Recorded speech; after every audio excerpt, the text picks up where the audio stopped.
Konoha, 30 years later Ninja Academy, open the documents before you. You have 10 minutes to memorize them. Begin, commanded a middle-aged man, adorned with a Konoha headband and bearing a long scar across the left side of his face. Chung Yuan stared blankly at the papers on the desk. He had been in the world of Hokage for 3 months. In his previous life, he was an ordinary worker, adhering to the conventional path of education, graduation, job hunting, and eventually becoming a corporate drone. His life was uneventful, and the fervent passions of his youth were gradually dulled. He occasionally pondered whether he could lead a life filled with excitement, but was quickly pulled back to reality by the inertia of existence. When he awoke one day to find himself transformed into a 5-year-old child, he was bewildered. Upon recalling his memories and realizing he was in the world of Hokage, he felt a surge of exhilaration. Transmigration. He had transcended. His youthful vigor had returned. Yet before he could fully construct his grand vision of a life brimming with adventure, he was met with a gruesome spectacle, a headless figure crashing down before him, rendering him unconscious in sheer terror. Later, he learned that the figure was a spy from another village who had been pursued and slain by Konoha ninjas after stealing intelligence. Upon regaining consciousness, Chung Yuan spent the entire day reflecting, gradually coming to a stark realization. While Naruto was a tale of fervent heroism, it was primarily tailored for its protagonists. For someone like him, an orphan, this world was exceedingly harsh. 10 years old, and already thrust onto the battlefield. Was this truly the Konoha imbued with the will of fire? It felt more akin to a terrifying organization. Faced with such a dire reality, he recognized his ordinary nature and, after much contemplation, resolved to remain calm and survive. In the following 3 months, Chung Yuan maintained a facade of tranquility while cautiously assimilating into his surroundings. He buried his true name deep within and adopted the moniker Yu Hashin, navigating the orphanage in a manner that aligned with the expectations of others. He successfully passed the initial screening, earning the right to participate in the entrance examination for the Ninja Academy. Survival was paramount, but learning ninjutsu was essential too. In the event of an attack, he needed at least some means to defend himself. Now, he found himself amidst the entrance examination for the so-called terrorist training Camp Konoha Ninja Academy. The examination consisted of 3 parts. The first involved running laps around the playground, with the examiners forbidding any pauses. This tested both physical stamina and mental fortitude. Yu Hashin exerted every ounce of effort, relying on the perseverance of an adult, and achieved a grade of C. Just 1 step away from elimination. Was it reasonable for a 5- or 6-year-old child to effortlessly complete 10 laps around the playground without breaking a sweat? In this world, it was entirely plausible. Yet, Yu Hashin suffered due to his orphan background. Lacking proper nutrition and specialized training, he was at a disadvantage compared to the scions of prominent families, and even lagged behind ordinary children. The second part involved sifting sand from a pile of mung beans. This tested observation skills, attention to detail, and patience. This time, Yu Hashin secured A-B, placing him in the middle tier. Now, he faced the third examination, which assessed memory. He opened the document. Where the leaves dance, the fire endures eternally. The flame shall continue to illuminate the village and nurture the budding leaves. Goodness, before even commencing my studies, I am already being indoctrinated by the will of fire. Regardless of his aversion to such hollow and grandiose rhetoric, he must hastily memorize it. This is pivotal to his admission into the Ninja Academy. With my current grades, achieving a mere C in this round will suffice for my entry into the academy. Not everyone can pass the preliminary screening.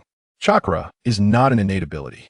Based on his faint recollections, Wei Ming surmised that only the descendants of ancient ninja clans possess the potential to become true ninjas. However, merely obtaining a C would likely result in placement in an ordinary class. The quality of teachers and the allocation of resources would be significantly inferior. Graduating at 10 would lead one straight to the battlefield, certainly cannon fodder. I must devise a strategy to enter the elite class. Wei Ming pressed the tips of his right index and middle fingers against his temple, feigning a headache with gentle taps. For a fleeting moment, the scene before him seemed to freeze. His starkly contrasting eyes appeared to emit a radiance, and a refreshing wave enveloped his cerebral cortex. He could hear the sound of his own breathing, the rustle of papers from fellow candidates nearby, and the gentle rustling of leaves outside. A torrent of information flooded his mind, swiftly categorized and assimilated, igniting sparks of inspiration as his thoughts raced at an astonishing pace. Wei Ming opened the documents before him, his gaze sweeping over the lines as if conducting a rapid pre-read, and soon he had perused the 5 A4-sized pages. Then, without a hint of emotion, he flipped back to the first page and raised his right hand once more, lightly tapping his temple 3 times. A wave of profound fatigue instantly engulfed his mind.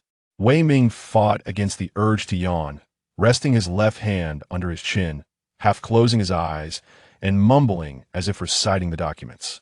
In truth, within the past minute, he had inscribed the entire contents of the document into his memory. This was his fortunate gift from his transmigration golden brain. Its effect manifested in his ability to concentrate the power of his mind for supercharged operation, unleashing bursts of inspiration and significantly enhancing his memory, akin to the legendary state of enlightenment. However, the aftereffects were glaring. The fatigue that followed was overwhelming. During initial trials, due to miscalculated timing, he had once succumbed to unconsciousness. Now, after 3 months of experimentation, he had achieved preliminary control. With his right hand, he tapped his temple 2 taps to activate, 3 to deactivate. The duration of activation was capped at 1 minute. Once the state of enlightenment concluded, he would remain ensnared in fatigue for the entire day, just as he appeared now, squinting on the verge of slumber. In this chaotic world, I still possess a modicum of survival capital, Wei Ming mused with a hint of satisfaction. Time's up. Turn all documents face down and commence your recitation. Any instances of cheating will result in immediate disqualification, barked the scar-faced examiner. With so many reciting simultaneously, how could one distinguish between them? The small candidates exchanged glances of uncertainty. Begin, the scar-faced examiner bellowed. The little ones shuddered and promptly began to recite. Wei Ming joined in, maintaining a steady pace, occasionally glancing at the surrounding candidates. Before long, he noticed a small blond boy in the front left corner rapidly reciting the content of the documents. Whenever he experienced a moment of hesitation, he would cast a fleeting glance at the desk before him, where unbeknownst to him, peculiar marks had been inscribed at some point. Is this a hint of keywords? And are meaningless symbols used to replace them? Examiner, this lad is cheating. Raising his gaze, Wei Ming discovered that the scarred-faced examiner had also taken note of the blond little fellow, yet there flickered a glimmer of admiration in his eyes. It turns out that this is not merely an examination of memory. If all goes well, this ingenious little character, who utilizes unique symbols as keyword prompts, is poised to take first place. Yet, alas, I am that unforeseen circumstance. I have already secured the first position in the 3rd round. 2 minutes later, only 2 voices remained in the examination hall. 3 minutes later, Wei Ming emerged victorious with ease, having memorized 3 pages of content. Yuheng Wei Ming, outstanding, grade A. The scarred-faced examiner regarded Wei Ming with a look of peculiar fascination. The blond little fellow also turned a glance at Wei Ming. Their eyes met, and the blond boy beamed a radiant smile, exuding warmth and familiarity. With Wei Ming achieving an A, his chances of entering the elite class had significantly increased, and his mood soared as he smiled and nodded in response. One by one, the examiners announced the results, instructing the candidates to await the outcomes on the playground. Wei Ming adhered to the principle of modesty, keeping his head down as he blended into the crowd, slowly exiting the classroom. Starting today, he would be entering the Ninja Academy. He must remain inconspicuous, avoiding any ostentation. Excessive flamboyance could draw the attention of leaders from nefarious organizations. Not to mention the lurking threat from the Konoha faction. Should he stand out too much, he might find himself assigned to perilous battlegrounds after graduation, which would spell disaster. Thus, in any examination, competition, or ranking, he must avoid excelling too remarkably or falling to the bottom. A mid-level performance would be most desirable. Mid-tier is inconspicuous. Yes, I have resolved that this shall be my modus operandi henceforth. As he walked, darkness suddenly enveloped him as an individual obstructed his path. Looking up, he recognized the blond little fellow from before. Hello, my name is Namikaze Minato. It's a pleasure to meet you. Your memory is truly impressive, the blonde boy said with a beaming smile. Wait, I just won against Namikaze Minato. Am I still able to remain inconspicuous? Chapter 2. Why is it you again? Dragging his weary body, Yohara Minami returned home. Upon opening the courtyard gate, a yard of over 100 square meters unfolded before his eyes. To the left lay a small training ground, while to the right, a man-made pond had been excavated. A pebbled pathway meandered through the center, leading directly to the main entrance of the house. One must express gratitude to the Yohara couple. He closed the door and locked it with a sense of satisfaction, surveying the somewhat dilapidated yard. Both of Yohara Minami's parents were Chunin of Konoha and perished in the war. This courtyard was one of their legacies. When Minami left the orphanage to prepare for the Ninja Academy entrance exam, the village returned this estate to him. After years of neglect, it bore signs of disrepair. Nevertheless, he was now part of the homeowner community. This would be the primary area of his future activities, a personal sanctuary exclusively belonging to Minami. And it brought him immense joy. In the past few days, he had dedicated time to tidying up his new home, purchasing bedding and various new necessities, cleaning the rooms, and commissioning craftsmen to repair the damaged doors and windows. All that remained was the yard, which he had yet to attend to. The training equipment was still usable. He merely needed to level the ground and remove the weeds. The pond had dried up and required the removal of sludge from the bottom, along with the addition of clean pebbles and fine sand to maintain clarity once refilled with water. Minami surveyed the entire courtyard once more, pleased, before stepping inside. He felt too fatigued to accomplish anything further today. Tomorrow would suffice. Hastily consuming a few leftover seaweed rice balls from breakfast, he took a shower and nestled into his soft bedding. His newfound abilities were indeed advantageous, albeit somewhat exhausting. While waiting for results at the Ninja Academy, he nearly succumbed to slumber had it not been for the gentle reminders from Namikaze Minato, the future fourth Hokage. It was remarkable that his wife was also the Jinchuriki of the Nine Tails. How had he come to know such a figure? Sighing, he resolved to keep his distance in the future, hoping to avoid any entanglements. As thoughts wandered, Minami's consciousness gradually faded, and he soon drifted into a deep slumber. The following morning, he awoke to the melodious chirping of birds. After a restful night, he felt invigorated. After washing up, he skillfully prepared breakfast. Alongside the house, he had inherited a portion of the Yohara couple's savings and compensation funds. Otherwise, he would have lacked the means to repair the home. The funds were limited, preventing him from dining out regularly. He still needed to purchase clothing and other necessities, as well as training supplies such as books, shuriken, and kunai, all while ensuring adequate nutrition. Thus, Minami decided to cook for himself. As a member of the Epicurean Empire, Minami had always possessed a passion for culinary delights in his previous life. Regrettably, he lacked the motivation after one or two attempts at cooking. Failing to replicate the flavors he envisioned, he would promptly abandon the endeavor. It was evident that master chefs hone their skills over years of practice. However, now he possessed a moment of enlightenment. Before long, 6 rice balls filled with sesame, seaweed, and shredded meat were prepared, accompanied by 2 fried eggs, several cherry tomatoes, and 2 bottles of milk. This constituted his breakfast and lunch.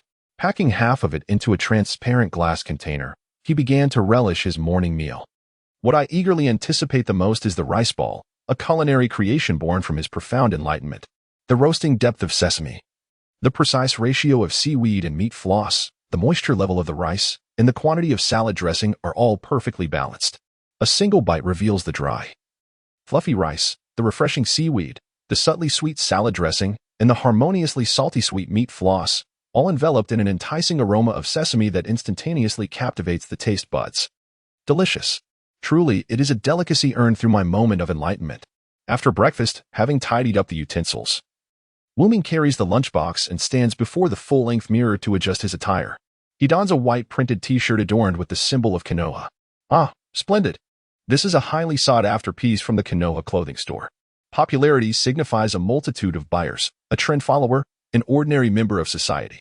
Below, he wears black cargo shorts, another universally favored garment. Among the children of Konoha, 6 out of 10 sport such attire. He possesses a high nose and a narrow chin, pleasing to the eye yet unremarkable. Quite good. As for his black hair, how should one describe it? It stands in a wild, gravity-defying style reminiscent of the 4 great madmen. Dyed gold, it even has the potential to impersonate Goku from Dragon Ball. Pressing it down with his hand, he finds that once released, it springs back instantly. Wuming lets out a sigh of relief, Fortunately, it is only a couple of fingers long any longer. And it would be overly conspicuous. Just take a look at those who sport such hairstyles. Uchiha Madara, Uchiha Sasuke, Kakarot, Jeffulus, and of course, the father-son duo of Namikaze Minato and Naruto, each one more dazzling than the last, destined to be protagonists, which stands in stark contrast to his low-key demeanor. After school, he plans to purchase a pair of plain glasses to obscure his eyes when enlightenment strikes, adding a touch of sophistication to mitigate the flamboyance of his hairstyle. Yes, that is settled. Wuming checks himself once more, finding no issues, and presents a smile that aligns with societal expectations before bouncing off to school. He scored first in the third exam, average in the second, and last in a physical assessment. To his delight, Wuming gains admission to the elite class. Upon entering the classroom, he finds over 10 little ones already seated. He selects a middle seat by the window, places his lunchbox down, and lifts his gaze to the textbooks on the desk. The god of ninjas and the will of fire. What a relentless indoctrination, he internally scoffs, while outwardly displaying a respectful yet curious demeanor as he tentatively flips through the pages. The opening is the familiar declaration of the will of fire. Flipping through 2 more pages, he encounters tales of the Konoha family, self-sacrifice, dedication to the village, and the pursuit of peace, among other themes. The text is rich with narratives of ninjas' lives, providing multifaceted proof of the village's significance. Disregarding the unabashedly provocative language, the stories are quite intriguing. Wuming reads intently, absorbing not just the tales but also various profound quotes. He even enters a moment of enlightenment and memorizes the entirety of the book. This is essential for the examination. Closing the book, Wuming lets out a satisfied breath. The imagery portrayed within is enchanting, yet juxtaposed with the grim reality of 10-year-olds on the battlefield. One swiftly grasps the harshness of the world of Hokage. It is said that graduates of the Ninja Academy once completed their training by the tender age of 8. During the era when the god of ninjas thrived, children as young as 6 were commonly dispatched to the battlefield. So, was he fortunate to live in such an era? Nonsense. For someone like Unming, who once resided in a flourishing and stable society, this place was undeniably perilous. Unming, feeling listless early in the morning, perhaps due to an exhilarating night devoid of sleep, was abruptly pulled from his reverie by a gentle voice. With golden hair, azure eyes, and a radiant smile. He glanced at the empty seat in the front row before turning to observe the cheerful little figure beside him, engrossed in his textbooks. You again? This cannot be right. You are Namikaze Minato, the future Hokage, the top student in the school. How can you blend in with the crowd like me? The front row is where you truly belong. You rascal. Indeed, I didn't sleep well last night. Class is about to begin, so I must muster my spirits. The golden-haired boy cheerfully encouraged him. Rest assured, with you by my side, I can muster all of my energy. I absolutely cannot allow this fellow to drag me into trouble. Chapter 3. Stop focusing on me as the school bell rang. A young man in his 20s with unremarkable features and brown hair entered the classroom.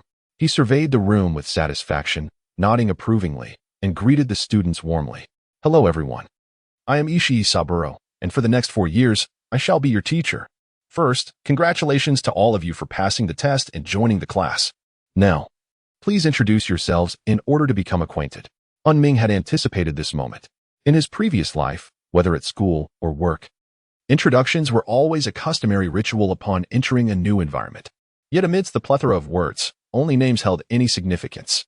The little ones obediently introduced themselves, sharing their names, personal hobbies, and future aspirations, with roughly half expressing a desire to become Hokage. Soon, it was Namikaze Minato's turn. Hello everyone, my name is Namikaze Minato. He stood, his shy smile revealing his ambition. My aspiration is to become Hokage. It was an unremarkable introduction, quite similar to that of a previous student. However, only Unming understood that Minato not only harbored such thoughts but had also acted upon them, and, most importantly, succeeded. Hello everyone, I am Yuhong Unming. My hobbies include reading and sleeping. My dream is to become a doctor who saves lives. Unming maintained a shy smile that aligned with everyone's expectations as he delivered a rather ordinary introduction. A doctor, or more precisely, a medical ninja, was indeed his intention.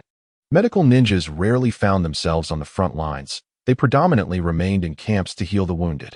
The legendary medical ninja Tsunade once stated, "The offensive capabilities of a medical ninja are secondary. The paramount concern is to evade attacks and preserve one's own life."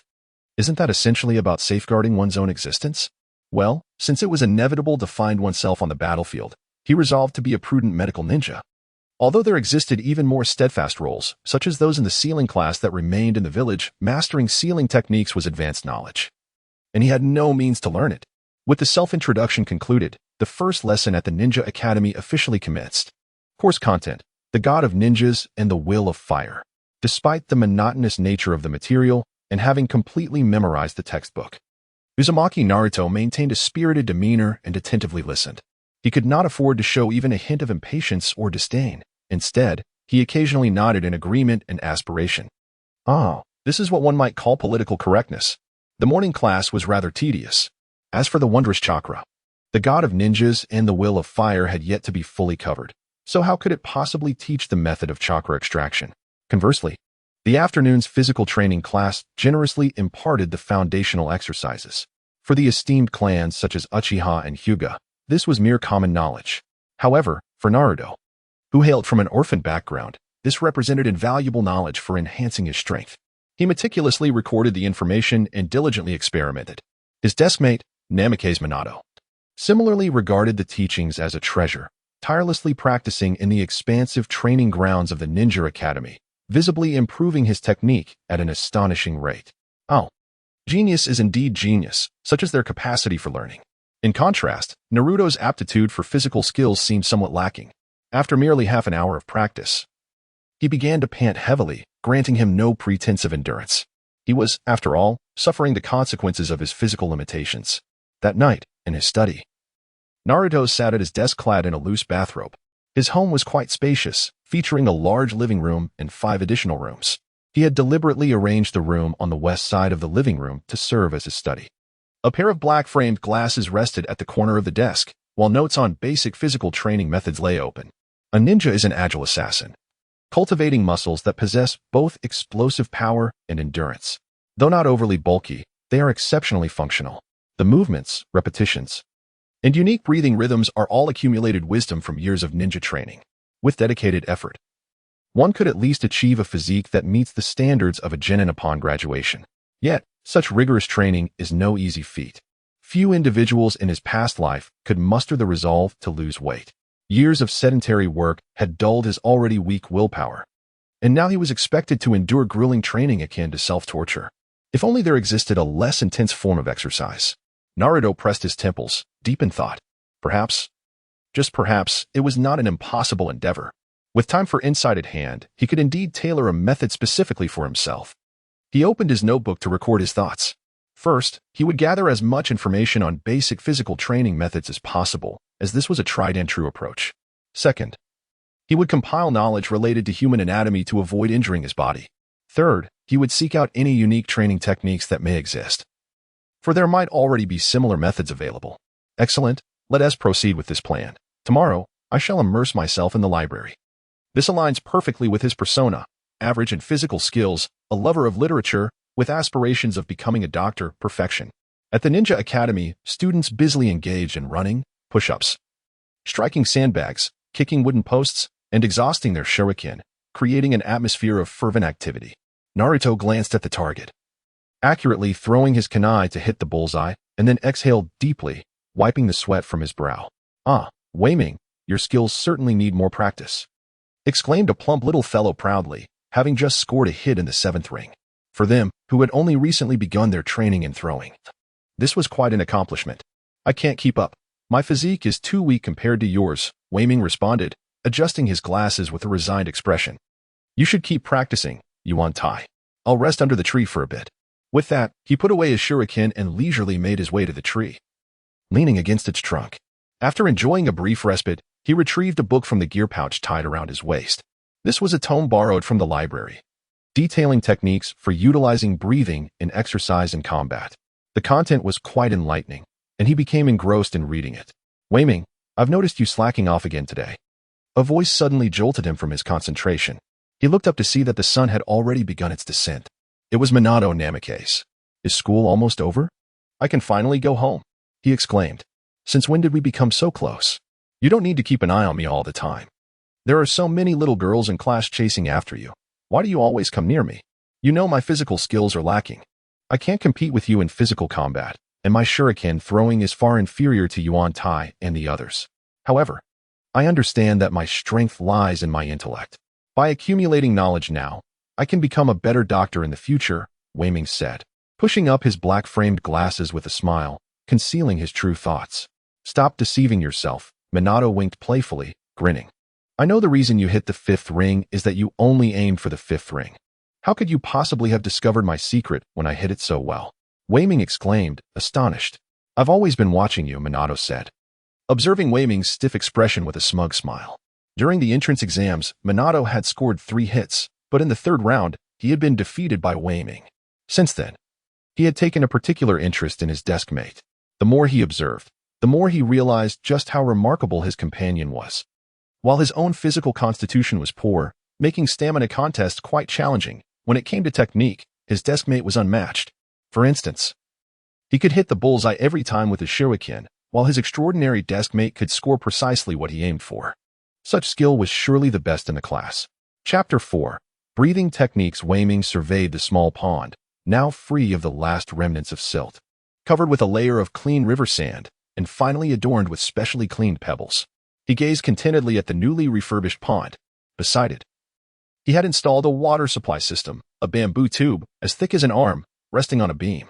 Above the bamboo tube, a small bamboo pipe was cleverly connected to an underground water supply. Wei Ming activated the hidden switch buried beneath the ground. The small bamboo pipe began to drip, and soon, the large bamboo tube was filled to the brim.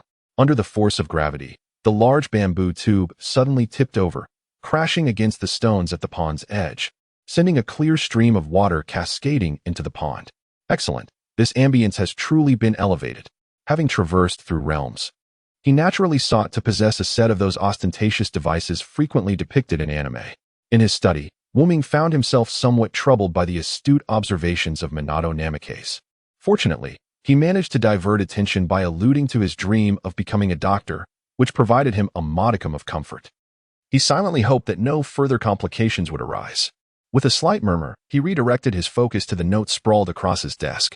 The thick tome of notes, brimming with information, was the product of nearly a month of diligent research, wherein he meticulously gathered data daily and synthesized it each night. With his middle and index fingers gently tapping his temples twice, a refreshing sensation enveloped his mind, and a plethora of information unfolded before his eyes, igniting sparks of inspiration. A nascent path began to take shape with increasing clarity. After a minute, Wei Ming hastily tapped his temples 3 times, signaling the conclusion of his moment of enlightenment. Eureka! He exclaimed, his laughter ringing out despite the throbbing in his head. After incessantly gathering information and employing insight multiple times over the month, he finally devised a training method. It required neither intense exertion nor grueling hardship. Rather, by mastering the rhythm of breathing and the subtle manipulation of muscles, he could engage in gradual yet resolute training during any activity, even while sleeping. He decided to name it Breathing Method 10, with a sense of elation. Wei Ming adjusted his breathing and guided his muscles into gentle motion. This moment of insight not only endowed him with profound understanding but also facilitated extraordinary learning. By the time he conceptualized Breathing Method 10, he had already internalized it. Much like the art of throwing shurikens, he had grasped it the very night after Professor Ishikawa's demonstration. As long as he did not exceed his physical limits, he could throw as many rings as he desired. A slight warmth coursed through his body, akin to the sensation of blood pumping through muscles after exertion. The breathing method had commenced its function. Waves of fatigue washed over his brain as he lazily sauntered into his bedroom, burrowing into the soft, sun-kissed bedding, and succumbed to slumber accompanied by rhythmic breathing.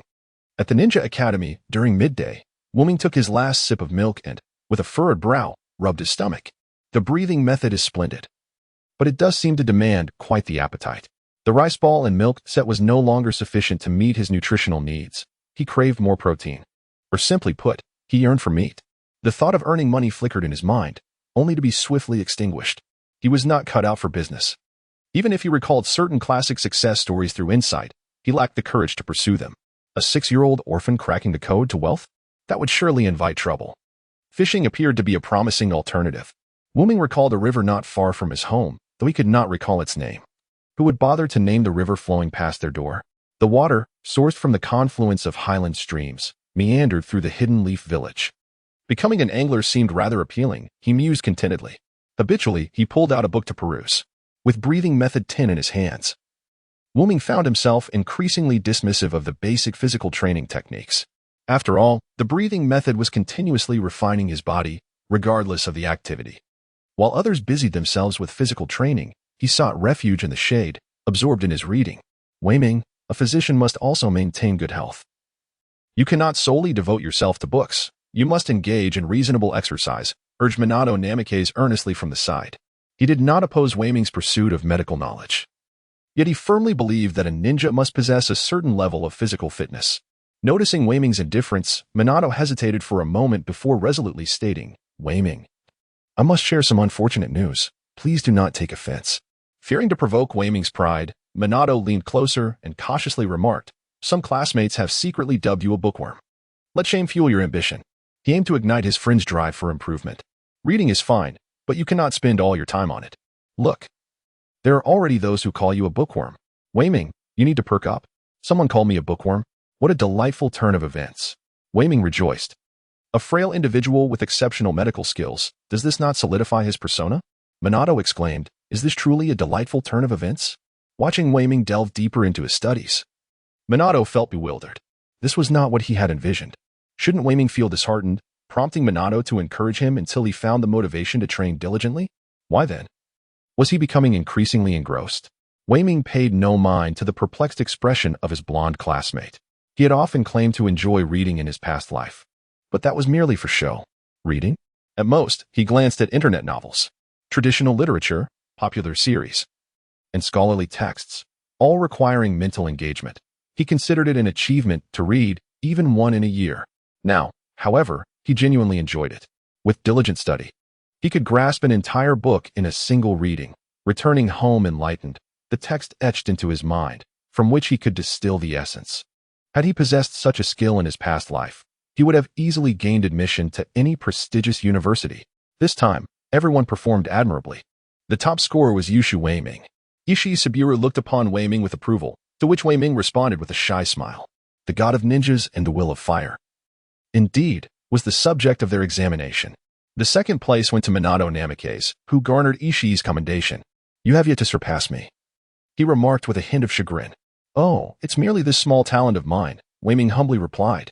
"In physical training, you certainly outshine me by a wide margin." Third place went to Uchiha Shana, fourth to Ishii Saburo, as he announced the results one by one. Wei-Ming quietly acknowledged Minato beside him. "I hadn't noticed. This fellow possesses quite the competitive spirit. Should I let him win? I should hasten to send him off. Wei-Ming, strength is strength. With you around, I feel even more motivated," Minato declared, his face brimming with determination. "We agreed. Neither of us shall hold back." Huh? How did he discern that I wished to ease off? This poses a dilemma. Minato glanced at his frowning deskmate and smirked with satisfaction. "Wei-Ming, you are truly fascinating. Despite your remarkable abilities, you remain unassuming and humble, dedicating yourself to diligent study every day. Minato, this is the essence of a role model. You must strive even harder." Struggling to extricate himself from the entanglement with Namikaze Minato, he suddenly sensed an unfriendly gaze upon him. Unperturbed, he cast a discreet glance. Uchiha Shana, the petite girl with striking red eyes and long black hair, was glaring at him. She had persistently sought to challenge him to a duel after school. However, considering they had only been training for a little over a month, engaging in combat held no significance. Namikaze Minato approached, visibly distressed, and lamented, "I turned her down. Yet she remains relentless. Are you being pestered? Feeling irked? Today, you experience what I once did," he thought, reveling in Minato's plight. After all, he had excelled in taijutsu. And as a commoner, it was rather audacious for him to surpass the esteemed Uchiha clan. If he were to face the Uchihas, merely avoiding an ambush would be considered fortunate. Just endure for a few months. I've heard there will be practical lessons later where you can compete openly. And by then, she will cease her pursuit. Feigning sympathy, he reassured Minato. "I said as much," Minato replied, shrugging in resignation, but Shana refuses to listen. "Ah, it's better that way," he thought, delighting inwardly while maintaining a facade of concern. Fortunately, the matter seemed resolved. Minato's face broke into a mischievous grin as he leaned closer to him, whispering conspiratorially. "I told her I would be mentoring you in taijutsu after school and that I had no time. Once your skills improve, I'll challenge her then. Let her wait." How cunning. Chapter 5. Saburo misled me in the study. He removed his glasses and placed them on the corner of the desk, opening his notebook, his expression grave. utterly disinterested in any distraction. Ah, Namikaze Minato, the future Hokage, what an overwhelming fate. It hadn't been long since their acquaintance, and already he found himself embroiled with the Uchiha. The way that little girl looked at him suggested she might corner him after school. No. He absolutely could not remain passive. With a serious demeanor, he opened his notebook to a fresh page, picked up a black fountain pen, and inscribed a grand title, Escape Technique. In an instant, a torrent of ideas flooded his mind, which he diligently noted down. He occasionally rose to retrieve books from the shelf behind him for reference. These tomes, distilled through moments of enlightenment, contained meticulously curated notes. With his relentless efforts, there were now over 40 volumes of similar notes on the expansive shelf, providing him with a wealth of theoretical support. It was time to showcase genuine skill. He raised his right hand, fingers poised sharply, and decisively tapped his temple. A familiar chill enveloped his mind. Techniques for leg propulsion, the human visual blind spots. The interplay of environmental light and shadow, the sound produced by various shoe soles, walking postures, and wind resistance, all this knowledge clashed and melded together. A minute later, he exhaled deeply. By adjusting his walking style, changing the material of his soles, and harmonizing with the surrounding light and shadow, he aimed to render his footsteps silent while evading detection, concealing his movements. This was the escape technique he had comprehended, the shadow step, designed for his post-school escapades. Upon the conclusion of classes, I would hastily depart, unnoticed by anyone who could possibly obstruct my path. With a satisfied smile, I mused on the art of evasion. The technique of stealth not only facilitated my escape from school, but, when employed judiciously in daily life, could significantly diminish one's presence. Perhaps I could even rival the unique physique of the Oil Maiden, known for her remarkable ability to remain unnoticed. Standing amidst the throng, my silence rendered me invisible. Such a gift was truly enviable. I lamented that I had not discovered it sooner. As the cheerful chirping of birds filled the air, I rolled about in my blankets, stretching luxuriously before rising. Today was a day of leisure, free from the burdens of school, a joyous occasion. After preparing a delectable breakfast, I grabbed a small stool and a wooden bucket, shouldering a bamboo pole, and eagerly left my home. The moment I stepped outside, I activated my stealth technique. Already traversing a less populated path, I became even less conspicuous. With a nod of approval, I distanced myself from the residential area and ventured into a small grove. Before long, a river, approximately 4 to 5 meters wide, came into view. Through the crystalline waters, the riverbed's pebbles were distinctly visible. Under the sunlight, the water shimmered beautifully. I settled beneath a large tree by the riverbank, placing my stool and bucket down. Let the fishing begin. With deftness, I baited my hook and cast my line. Confidently sitting on my stool, I solemnly vowed that I, a fisherman, would never return empty-handed, for I was a fisherman who understood the virtue of patience. I had diligently researched fishing techniques, bait preparation, and optimal spots. With unwavering confidence, I believed that no one in Konoha could rival my fishing prowess. As expected, within a mere quarter of an hour, I had caught a small fish, about the length of my finger. Excellent. A few more, and I could enjoy a delightful pan-fried river fish. Pleased, I continued casting my line. Thanks to my specialized bait and hone skills, I quickly found myself reeling in catch after catch. What a splendid location I had chosen. I took several days to select this spot, which not only boasted calm waters ideal for fishing, but also provided a secluded and safe environment. Here, I could avoid encounters with others, steering clear of troublesome situations. Moving further upstream, I might encounter spies from neighboring villages or wild beasts lurking in the woods. Conversely, heading downstream would bring me closer to the heart of Konoha, where the likelihood of crossing paths with villagers or even Konoha ninjas was high. This particular spot was perfectly situated, neither too far from residential areas nor too close to the dangers of the wild, existing in an ideal zone of safety. The probability of encountering wild animals while fishing here was nearly zero, and the chance of meeting others was less than 10%. Perfect. Suddenly, a voice pierced the tranquility. Well, young man, it seems your haul is quite impressive. My body stiffened, and I turned in confusion to see who had spoken. With a pineapple-like hairstyle and squinting eyes, it was Nara Shikaku. Instantly, I recognized him as no ordinary person. What on earth was he doing here? Indeed, I had identified him correctly. He was the brain behind the first generation of the Bordeaux Butterfly Formation, a strategist during the Fourth Great Ninja War. The heart feels burdened with injustice. How unfair the heavens are. I had calculated with near certainty, yet it seems I overlooked one crucial detail. Yushing Miming suppressed the discontent within. managing to present a smile that conformed to societal expectations. Hello, I am Yuxing Miming. Are you here to fish as well? Oh, no. I'm merely seeking a place to rest, replied Nara Shirku, squinting as he casually surveyed the piers around him. This spot was meticulously chosen for its fine air, ample light, and solitude, so he was taken aback by the unexpected presence of another. Judging by the signs of his activities, the newcomer was likely a student from the Ninja Academy, with only slight calluses on his knuckles, indicating he probably just enrolled this year. Well, you pose no threat. Nara continued, I am Nara Shirku, a year your senior. Please, feel free to continue your fishing. With that, he yawned and moved to the eastern side of the large tree. Finding a patch of grass in the shade, he lay down, resting his head on his hands while narrowing his eyes to observe the dappled light filtering through the leaves, slowly drifting into slumber. Miming let out a sigh. I must leave promptly, yet not too hastily. That would be too conspicuous. I shall catch a couple more fish. With renewed focus, Miming's fishing skills flourished, and within a quarter of an hour, he had reeled in a hefty fish weighing 3 pounds. That will suffice. There was no time for celebration. With a swift motion, he pressed his thumb against the fish's head, forcefully crushing its skull to silence any noise. He gently placed the fish into his wooden bucket, hoisted the bamboo rod, and stealthily made his way out, disappearing without a trace.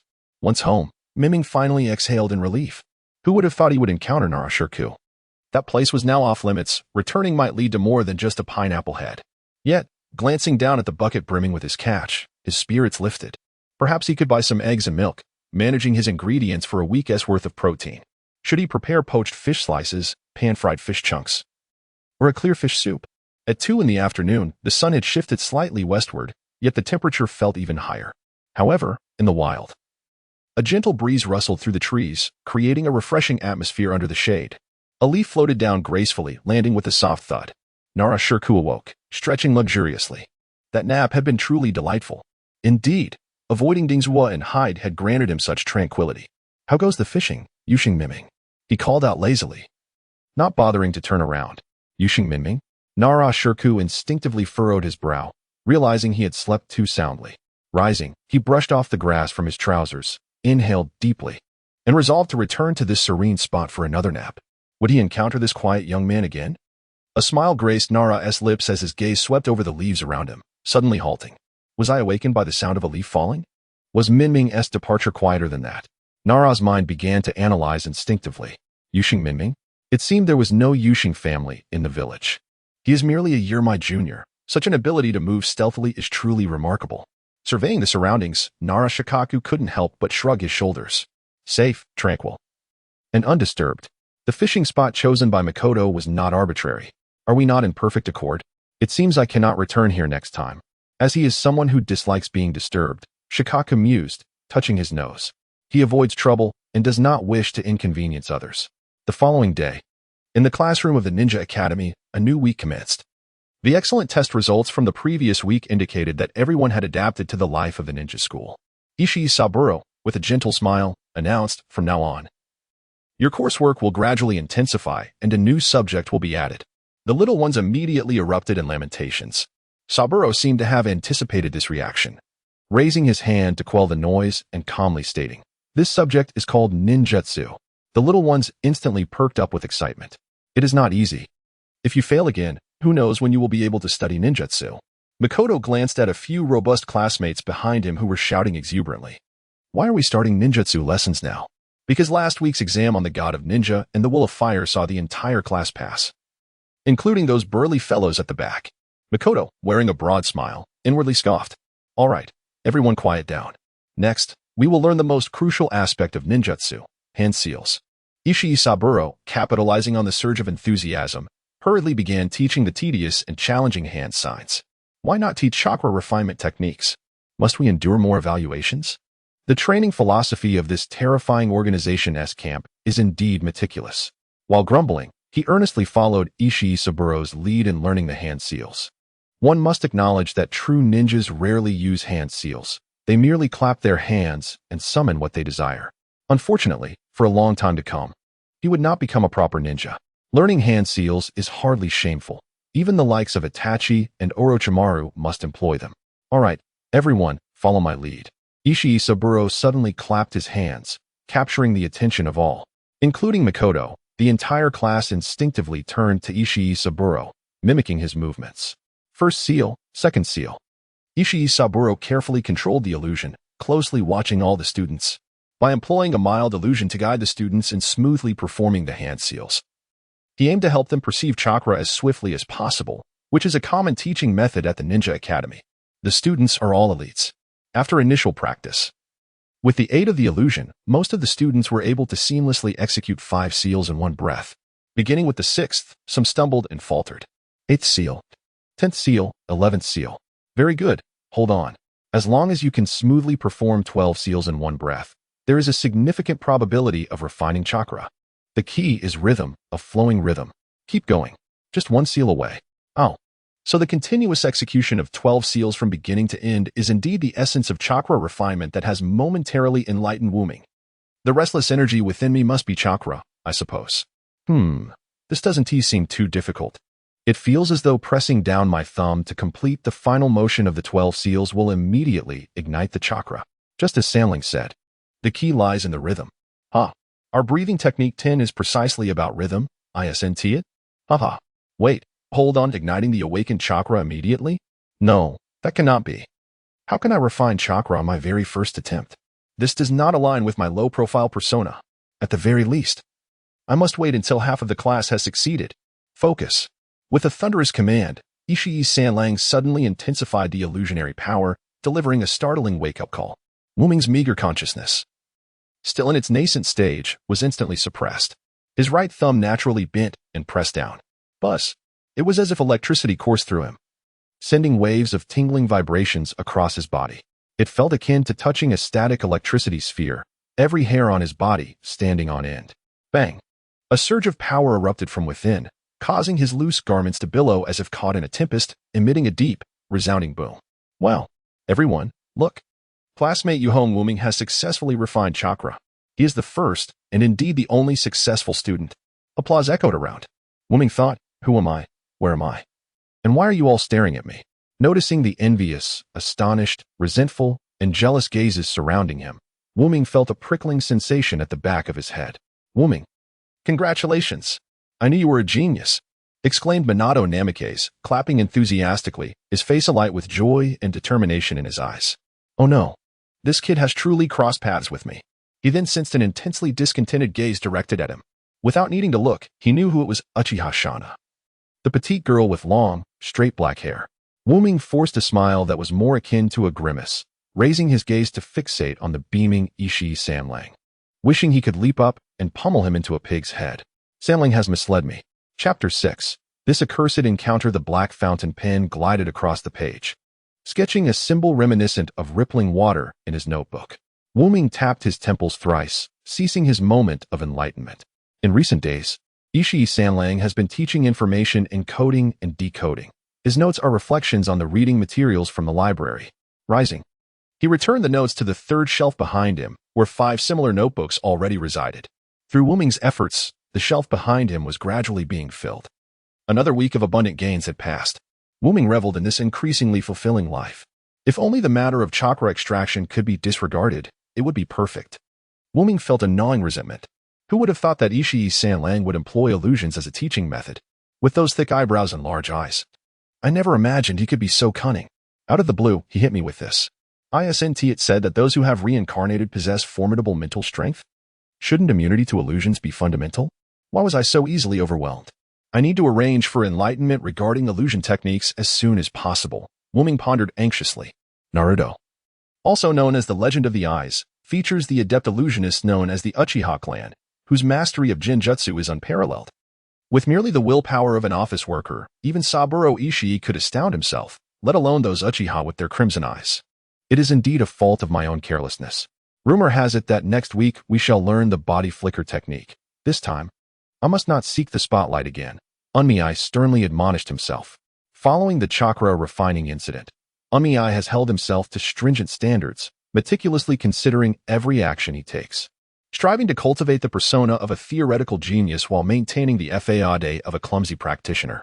After a week of diligent effort, the incident of chakra refining gradually faded from public memory, and people returned to their former perceptions of Unmei, a cause for celebration, reflecting on his actions from today. He confirmed that there were no discrepancies with his persona and contentedly nestled into bed, thinking of fishing more tomorrow. Unmi drowsily mused. I should save some money to purchase shurikens and smoke bombs. Yes, venturing out without some weapons always feels unsafe. On Sunday, by the river of Konoha, a name chosen by Unmi himself, as he had asked Minato Namikaze about the river's name. But that fellow was equally unaware, and thus it was named arbitrarily. The previous spot was no longer an option. Unmi strolled along the riverbank, carrying a small stool and a large bucket, along with a fishing rod, swaying slightly as he walked. What if I encounter Pineapple Head again? Should I greet him? Engage in conversation? The Pineapple Head's family is quite astute. What if excessive chatter draws their attention? Fortunately, I have prepared for such a scenario, Unmi chuckled to himself. During his last reconnaissance for fishing locations, he had successfully identified 3 spots, precisely to avoid such encounters. Navigating through the twisting paths of the woods, he stepped into a patch of sunlight filtered through the leaves, arriving at the riverbank. There lay a long, flat stone, perfectly shaded by the mottled shadows of the trees. A splendid spot. Unmi leapt onto the stone, set up his stool, and skillfully prepared the bait and cast his line. With a special blend of bait and his adept technique, it was not long before a foolish fish took the bait. Unmi was at ease, even finding the leisure to ponder chakra. Rather than merely a method of chakra refining, it could be more aptly described as a technique for chakra perception. Ninjas inherently possess chakra. Much like physical strength, it exists within, awaiting discovery and utilization. By forming hand seals, one can invoke chakra, allowing students to perceive it. Once perceived, it remains a lifelong awareness. The body flicker technique is the sole ninjutsu taught at the Ninja Academy, while other techniques must await graduation to be imparted by a supervising ninja. Such a shrewd means of control over advanced knowledge, one must toil in missions to learn.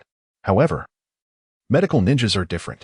In the current phase, their missions primarily involve healing the sick and saving lives. It is only later, under Tsunade's extensive training of medical ninjas, that they will form teams for combat, as exemplified by future students of Minato Namikaze, such as Lin Yahara and Sakura Haruno from the Shippuden series. Indeed, being a medical ninja is a stable path. Tsunade is an anomaly. To master medical ninjutsu, one must possess exceptional chakra control, Unmi pondered thoughtfully. It seems today's moment of enlightenment has yet to be allocated. He gently tapped his temples twice with the tips of his right hand's index and middle fingers. A familiar chill enveloped my mind, amplifying my bodily sensations, with the flow of chakra becoming distinctly perceptible. The influence of mental guidance. The correlation between the volume of chakra emitted and the control exerted. The authentic sensory simulation experienced while climbing trees and wading through water. A torrent of information surged into my consciousness. As the minute elapsed, I abruptly halted, recognizing the moment of enlightenment. I let out a considerable yawn, taking a while to regain my composure. Should I give it a try? Although this moment of insight could simulate practical feedback, it ultimately lacked the essence of personal experience. Securing my fishing rod firmly within a crevice of the stones, I stood and surveyed my surroundings. Across the river lay a dense thicket, with no signs of life upstream or downstream, and the path behind me was equally desolate. Excellent. This place could serve not only as a fishing spot, but also as a clandestine training base. Turning towards the grove, I discovered a sturdy tree, thick enough for 3 to embrace. Its trunk stood straight and unbranched, with a soft patch of grass beneath it, cushioning any potential falls. Pressing my right foot against the trunk, I enveloped the contact point with chakra. My core tightened as my left foot swiftly propelled me towards the tree, allowing my body to balance securely atop the trunk. Indeed, the moment of enlightenment remained as reliable as ever. Soon, I ascended the towering tree, reaching heights of 5 or 6 meters, even managing to cling to a branch with my feet, hanging upside down. A nest perched upon a fork in the branches. A gray bird peering out, its head tilted in curiosity at my presence. What lunacy is this? Oh ho! I let out a thunderous shout, startling the gray bird into flight, instantly lifting my spirits. Just as I reveled in my triumph, I suddenly heard voices. Is someone there? Rukyu. Do you really believe there are fish to be caught in that location? The voice brimmed with anticipation. My heart skipped a beat, a foreboding sensation washing over me. Well, whether you catch fish depends on your fishing skills, came a languid voice. Pineapple Head, how is it you again? I thought. No, I must not allow him to discover my tree climbing practice. Climbing trees and wading through water are advanced techniques. Such knowledge is reserved for the scions of prestigious families. Only they can learn these methods from future instructors. Coming from an orphanage, I could not possibly possess such training. If Pineapple Head were to see me, what would he think? Perhaps a mishap while climbing for bird eggs? That shall suffice. Resolutely, I retracted the chakra from my feet and prepared for a fall. Whoosh! A shadow darted from the woods, catching me mid-air, leveraging the trunk to rebound several times before landing gracefully on the ground. Ah, bird eggs are not so easily obtained. A chubby boy with squinting eyes exclaimed triumphantly, clutching me under his arm while holding a bird's nest aloft with his other hand. I am Yuhing Wuming. Thank you for saving me. I steadied myself, feigning a look of shock, cautiously examining the rotund figure before me through my glasses. A Kimichi Dingzhua. The future shield of the boar, deer, butterfly trio, immensely powerful. He was merely a year older than I, yet towered over me by a head. No need for thanks. This bird egg is mine, the chubby boy declared, cradling the nest with delight. Of course, it is yours, I replied with an expression of feigned regret. Ah, is that not the esteemed Miming? Nara-Roku exclaimed in surprise. Roka-senpai, what a coincidence to see you again. Miming scratched his head, quickly donning a bashful smile that conformed to societal expectations. Indeed, it was quite a coincidence, Roka noted with a playful expression. He had come to this tranquil location seeking safety and solitude, only to unexpectedly encounter Yuhang Miming. Was this serendipitous meeting a sign of yet another unplanned convergence? Moreover, the manner in which Miming had just stumbled seemed less about collecting bird eggs and more curious, prompting Roku to squint thoughtfully. This damn coincidence. Miming's smile was becoming rigid, anxiety brewing within him. That pineapple-headed fellow's gaze was decidedly off. Chapter 7. A counterattack. The fish, lightly golden and slightly charred, was ready to be flipped. Miming deftly turned the fish skewered on the wooden stick, his eyes fixed on the crimson embers within the grill, ensuring that every inch of the fish was evenly cooked. The perfectly proportioned spices mingled with the fish's freshness, accompanied by a tantalizing aroma of drifting smoke. Gulp. The chubby boy beside him swallowed audibly. Miming, can we eat now? He asked, unable to resist reaching out. Smack. Miming unceremoniously swatted away the boy's hand. Stop right there. Patience is essential for the flavors to develop. Miming said with a serious expression. All right, I'll wait, the chubby boy replied, his face brimming with sycophantic smiles. Huh, Chubby-senpai. He dared to call Dingzhua chubby. The golden ponytailed Yamamoto Hachi leaned closer to Roku and whispered, then gasped in astonishment. Dingzhua didn't even hit him. Well, which gourmand would dislike a chef? Roka glanced at Miming's shoes. They appeared to be specialized ninja footwear, seemingly modified to muffle his footsteps. Yet, they were still insufficient to escape my keen ears. Does he possess a unique movement technique? Roka was still preoccupied with Miming's silent departure from before. Furthermore, the way he had landed just now, with such an exaggerated angle of his head and feet, seemed less like falling from a branch and more akin to a bat hanging upside down. Was he engaged in some clandestine training? Indeed, impressive. I could hardly contain my hunger. Hachi swallowed again, restless. Indeed, the remarkable Miming, Roku remarked thoughtfully. A seemingly ordinary commoner possessed an inscrutable ability, stirring Roku's curiosity. Let us hurry, lest we be outpaced by Dingzhua, Hachi urged, nudging Roku's shoulder. Nara-Roka came to his senses. Well, today is a day of rest. Why ponder such matters? Observing Miming's choice of fishing spots, it was evident he was someone who shunned trouble. Perhaps it was best not to pry into another's secrets. Just in time, it's time to eat. Miming clapped his hands to summon attention. First come, first served. Dingzhua's hands moved like lightning, and 4 grilled fish promptly vanished. Dingzhua, you're too much.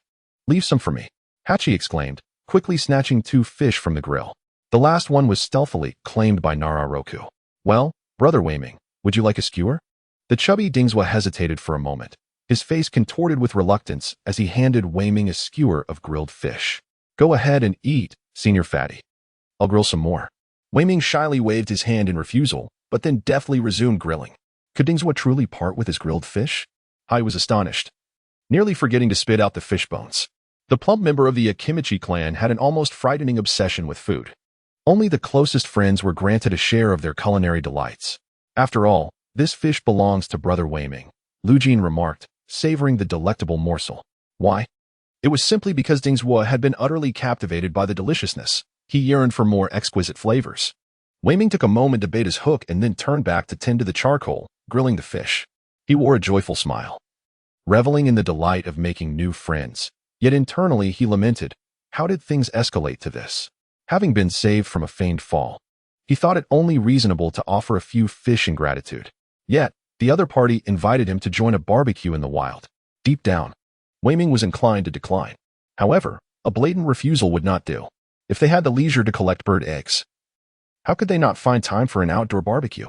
Strange actions tend to leave a lasting impression. When they cross paths again, he might be scrutinized more closely due to that initial impression. Being under such scrutiny would jeopardize his carefully crafted low-profile persona. Thus, Wei Ming found himself compelled to partake in the outdoor barbecue. He only hoped to finish quickly and return home. Therefore, he volunteered to share his culinary skills, hoping to satiate everyone swiftly. But how could this gluttonous fellow eat so much? You already have 2 fish in hand. Why are you still staring at me? Even chefs need to eat and rest. As a new week dawned, Wei Ming stood before the full-length mirror, adjusting his attire. He made an effort to tame his unruly hair but ultimately conceded defeat. Habitually donning his black-framed glasses to temper his flamboyant hairstyle, Wei Ming, clad in the ordinary garb of a Konoha child, stepped out of his home, carrying a large glass lunchbox. The lunchbox was newly purchased, as the previous one had proven insufficient for his appetite. The breathing technique he had mastered was indeed efficient, but his appetite was a cause for concern. Thankfully, his master-level fishing skills would prevent him from being impoverished by his hunger.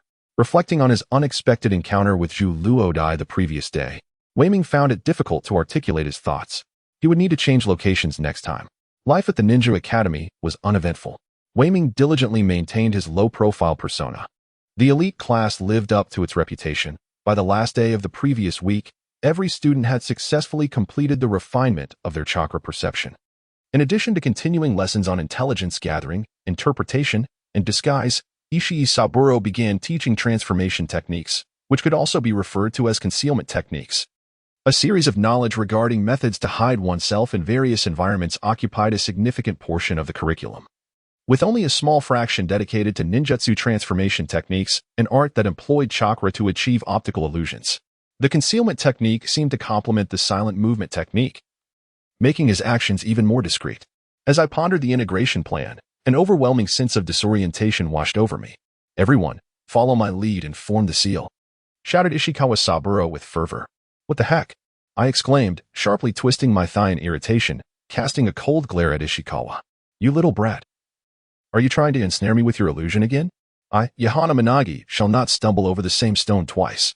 With a solemn expression, I firmly formed the hand seals, while skillfully controlling my chakra within, activating a minor disruption that immediately nullified Ishikawa's deceptive illusion. With my hands in the appropriate seal, I called out, "Transformation technique." "Well, everyone, look. Classmate Namikaze Minato has successfully executed the transformation technique. He was the first and the only student to succeed." Applause erupted. Ishikawa, startled as usual, reacted dramatically. I maintained a sincere facade, clapping enthusiastically. Indeed, this is the proper script. The spotlight should be on Namikaze Minato, while someone like me, a slacker, should quietly admire from the sidelines. As Namikaze Minato dispelled his jutsu, he scratched his golden hair and revealed a bashful smile. Noticing my inexplicable cheerfulness, Minato discreetly approached me. With a smile that remained unchanged, he subtly glanced at me and whispered in a tone audible only to the two of us.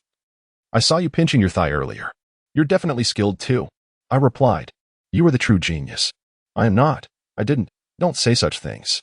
After school, Namikaze Minato waved goodbye and dashed off, claiming he was heading to the 3rd training ground to diligently practice and surpass me. "Why do you keep staring at me? You're already impressive enough," I grumbled.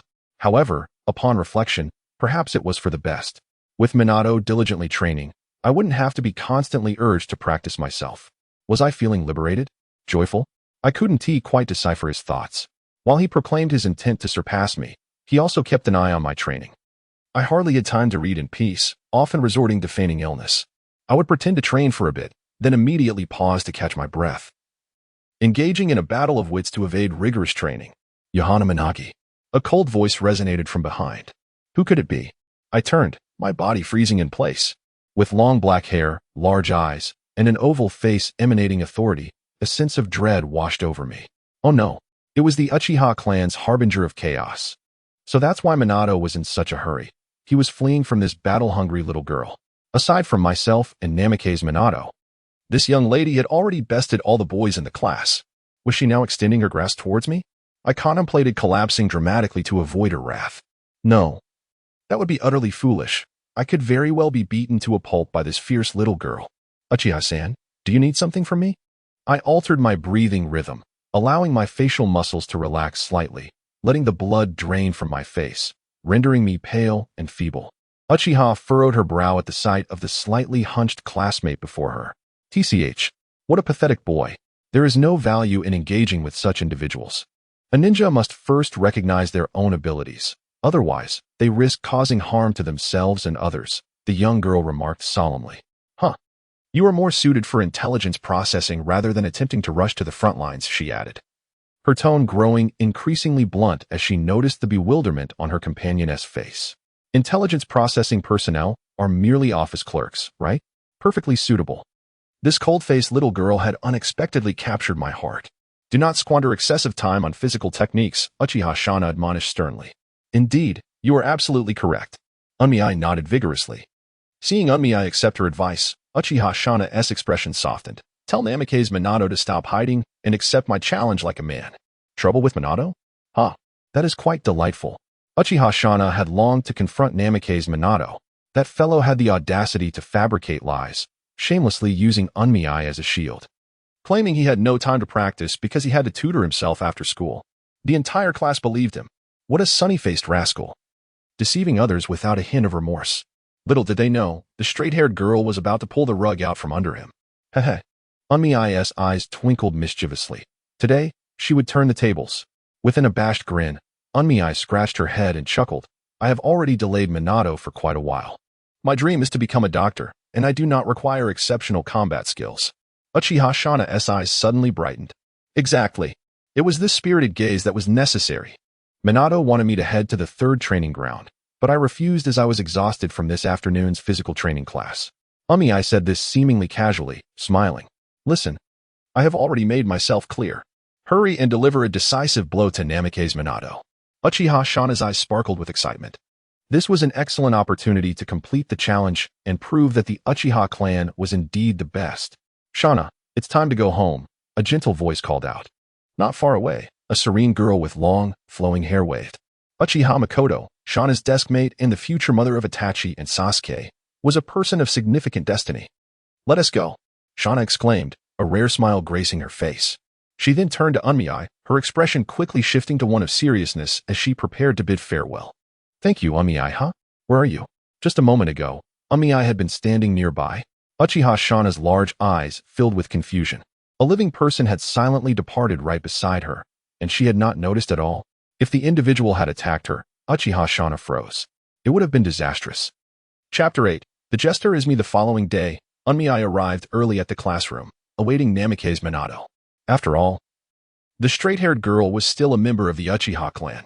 In the midst of their confrontation, the outcome remains uncertain, however. It is evident that Namikaze Minato cannot emerge unscathed. Is it a panda eye or merely a pair of sunglasses? The eyes are a habitual target for Uchiha Shana, a fact that all the boys in the class can attest to. A flash of striking golden hair glides past the window. Here they come. Minato's gaze follows the golden locks. At the classroom entrance, a seemingly unblemished Namikaze Minato approaches with calm composure. This cannot be right, can it? Has he truly triumphed? Is this the future Hokage, already distinguished at such a tender age? Remarkable indeed. Why do you gaze at me so? Minato scrutinizes himself. Clad in a white hooded sweatshirt and olive green capri pants, with his shoes neatly aligned, everything seems in order. Uchiha Shana must be quite formidable, Minato remarks teasingly. Even if a victory is secured, it undoubtedly required considerable effort. After all, Minato is still just a little squirt, not yet the legendary yellow flash of the future. Ah, indeed he is impressive. Minato's expression reveals a hint of distress. Things have been growing increasingly troublesome lately. I feel as if using you as an excuse is no longer viable. If I hadn't dashed away swiftly yesterday after school, she would have cornered me at the door. What do you mean? So, after school, you two Haven T crossed paths again? The third training ground is off limits. I heard from Yuantai that Uchiha was loitering near the third training ground yesterday. As Minato tidies his desk, he mutters with lingering trepidation, Thank goodness I didn't go. Otherwise, it would have been disastrous. You didn't go to the third training ground? Minato's eyes widen in disbelief. Of course not. I was practicing shuriken at the fourth training ground. Minato glances at his desk mate, puzzled by his exaggerated reaction. Didn't you tell me you were heading to the third training ground? A sense of foreboding envelopes Minato. Oh, wasn't Mitsui-sensei discussing information protection and misdirection yesterday? Minato sheepishly retracts his neck. I was pondering the practical applications of that knowledge and casually mentioned the third training ground. My apologies, Minato. I didn't intend to deceive you. Minato scratches his head, a sheepish grin adorning his face. Just then, a chilling gaze pierces through the atmosphere. Minato's neck turns stiffly, as if rusted, towards the classroom door, locking eyes with the cold, piercing gaze of the petite girl with long black hair. This is bad. As the school bell rings, Minato promptly closes his notebook and stuffs it into his waist pouch, swiftly turning to escape through the back door. He blends into the crowd, utilizing the height of others to conceal himself, and vanishes from the school grounds in the blink of an eye. Escaping right after class has become his routine this week. One wonders what Uchiha Shana is thinking, obsessing over cornering Namikaze's Minato instead of confronting him directly. But I cannot be blamed. It was Minato who misled me. Not I who deceived you. Indeed, those of the Red-Eyed clan are notoriously obsessive. At the entrance of the Ninja Academy, Uchiha Shana stands coldly, a 3-meter radius around her devoid of anyone brave enough to approach. Still no capture? Uchiha Makoto playfully draped her arm over the shoulder of her companion. I was the first to arrive at the door, yet I have not seen Yu Hang Weiming. How did he manage to leave? Uchiha Shana's eyes brimmed with confusion. You only deceived him once, yet you have been waiting for him for 5 days. Uchiha Makoto smiled lightly at this moment. He is either still hiding in the school or has climbed over the wall to escape. Impossible. Shana frowned. I have observed the vicinity. Yu Hang's home and the school create a predictable routine for his life. He returns home immediately after school. He cannot be hiding in the school. Could he really have scaled the wall? Do not act out of spite. Let us return home. Uchiha Makoto gently took Shana's hand. How about we go shopping together tomorrow? We should not solely focus on training. It is essential to balance work and leisure. Uchiha Shana nodded in a daze, allowing herself to be led back. Her thoughts drifted back to that fateful Monday, when the other party had departed without a sound, leaving her feeling unsettled. A sudden notion flickered through her mind. Could that fellow have slipped out of the school right under my nose? Impossible. I am Uchiha, even without activating my Sharingan. My dynamic vision surpasses that of ordinary individuals. No one could elude the gaze of the Uchiha, absolutely no one. On a day of rest, Weiming was not in haste to go fishing. Yesterday, he received a living allowance of 500 ryo, and coupled with his previous frugality, he found himself with a bit of money in hand. He pulled out 300 ryo and stuffed it into his worn, second-hand weapons pouch. Walking out of his home with renewed confidence, efforts to ignore the dazzling array of goods in the commercial street, Weiming headed straight to the weapon shop. Within a minute, he exited with a mixed expression of both regret and relief. 300 ryo had been spent entirely. In return, he acquired 10 shuriken and 2 smoke bombs. So expensive. Yet the feeling of being armed was reassuring. Still, it was not enough reassurance. Weiming solemnly reflected, I must continue to save. A detonation tag costs 200 ryo. I should at least gather a dozen to feel secure. Weiming, you must persevere. Strive to catch more fish and save more money. With that thought, he quickened his pace, activating his newly revised stealth technique, vanishing from sight in an instant. In a corner of the commercial street, Uchiha Shana stood idly at the entrance of a clothing store, watching as Uchiha Makoto and 2 other classmates selected garments within. Hearing their lively chatter, Shana disdainfully pursed her lips. It's merely clothing. What is there to choose from? The family uniform is perfectly adequate. It fits well and reduces wind resistance, minimizing noise during movement. As she pondered, her peripheral vision caught sight of a familiar figure. Yu Hang Weiming? This fellow is also shopping? A moment of distraction led to his disappearance from view. Where did he go? Uchiha Shana felt a jolt of energy, instantly alert. Drawing upon the focus she had maintained during her training with the family instructor, she sharpened her senses, observing her surroundings keenly. Found him. At a T-junction. Uchiha Shana once again spotted Weiming. In the next moment, a figure identical to the one before emerged from within the body of Miming. In the blink of an eye, 2 Mimings appeared at the street corner. One merged into the crowd, while the other turned into an alley. With another blink, both figures vanished entirely into the throng. Uchiha Shana's pupils constricted sharply. This was not a mere coincidence. The adversary invariably managed to inexplicably disappear right before his eyes. It was undoubtedly intentional. Miming was indeed the first to sense chakra. How could he possibly be a mere weakling? Everyone had been deceived. given that bizarre technique just displayed. No one in the entire class could rival him. What about himself? Shauna found himself momentarily lost in thought. By the familiar large stone by the riverside, Yamashiro Hachi clumsily flipped meat slices, awkwardly sprinkling seasoning. Hachi, flip it over quickly. It's about to burn. Akimichi DZA urged anxiously. Come on, come on. You can do it, Hachi exclaimed in frustration. Last time, Miming grilled it just like this. How could it possibly burn? If only Miming were here, DZA said. Nostalgia evident on his face. He had already burned a piece of meat during his earlier attempts. I told you he wouldn't come here, said Narajukyu, sitting cross-legged on the grass, leisurely chewing on a blade of grass. Jukyu, you're so clever. You should have learned how to grill by now. DZA suddenly squinted at Narajukyu. Jukyu jolted, sensing the seriousness in DZA's demeanor, a shiver running down his spine. Was it really such a grave matter over a piece of grilled meat? Though he had some skill, it certainly paled in comparison to Miming's prowess. Moreover, grilling enough meat for three would consume far too much of their leisurely time. Lost in thought, he found himself reminiscing about their last fish grilling experience. Shall we go find Miming? Hachi declared, tossing the burnt meat into the trash and gesturing with his hands as he announced his failed attempt. Let us go find him. Jukyu replied with a grin. Compared to troubling Miming, he detested inconveniencing himself even more. Do you know where Miming lives? DZA inquired while swiftly packing up the grilling tools. Hachi shrugged, indicating his ignorance. Follow me to a place. He is likely to be there, Jukyu said. A playful smile on his face. The two chance encounters had made Jukyu aware of Miming's habit of fishing on his days off. He had already discerned the logic behind Miming's choice of fishing spots. If he hadn't come here, then Miming wouldn't visit the site of their first encounter either. The only remaining possibility was one location. By a broken wooden bridge, Miming sat quietly on the remnants of the bridge, wearing a wide-brimmed hat. This was his chosen third fishing spot. It was indeed an excellent location for fishing. However, the dense aquatic vegetation made it easy for hooks to snag. The few nearby fishermen quickly lost interest in this spot. For reasons unknown, the area was also plagued with an abundance of mosquitoes.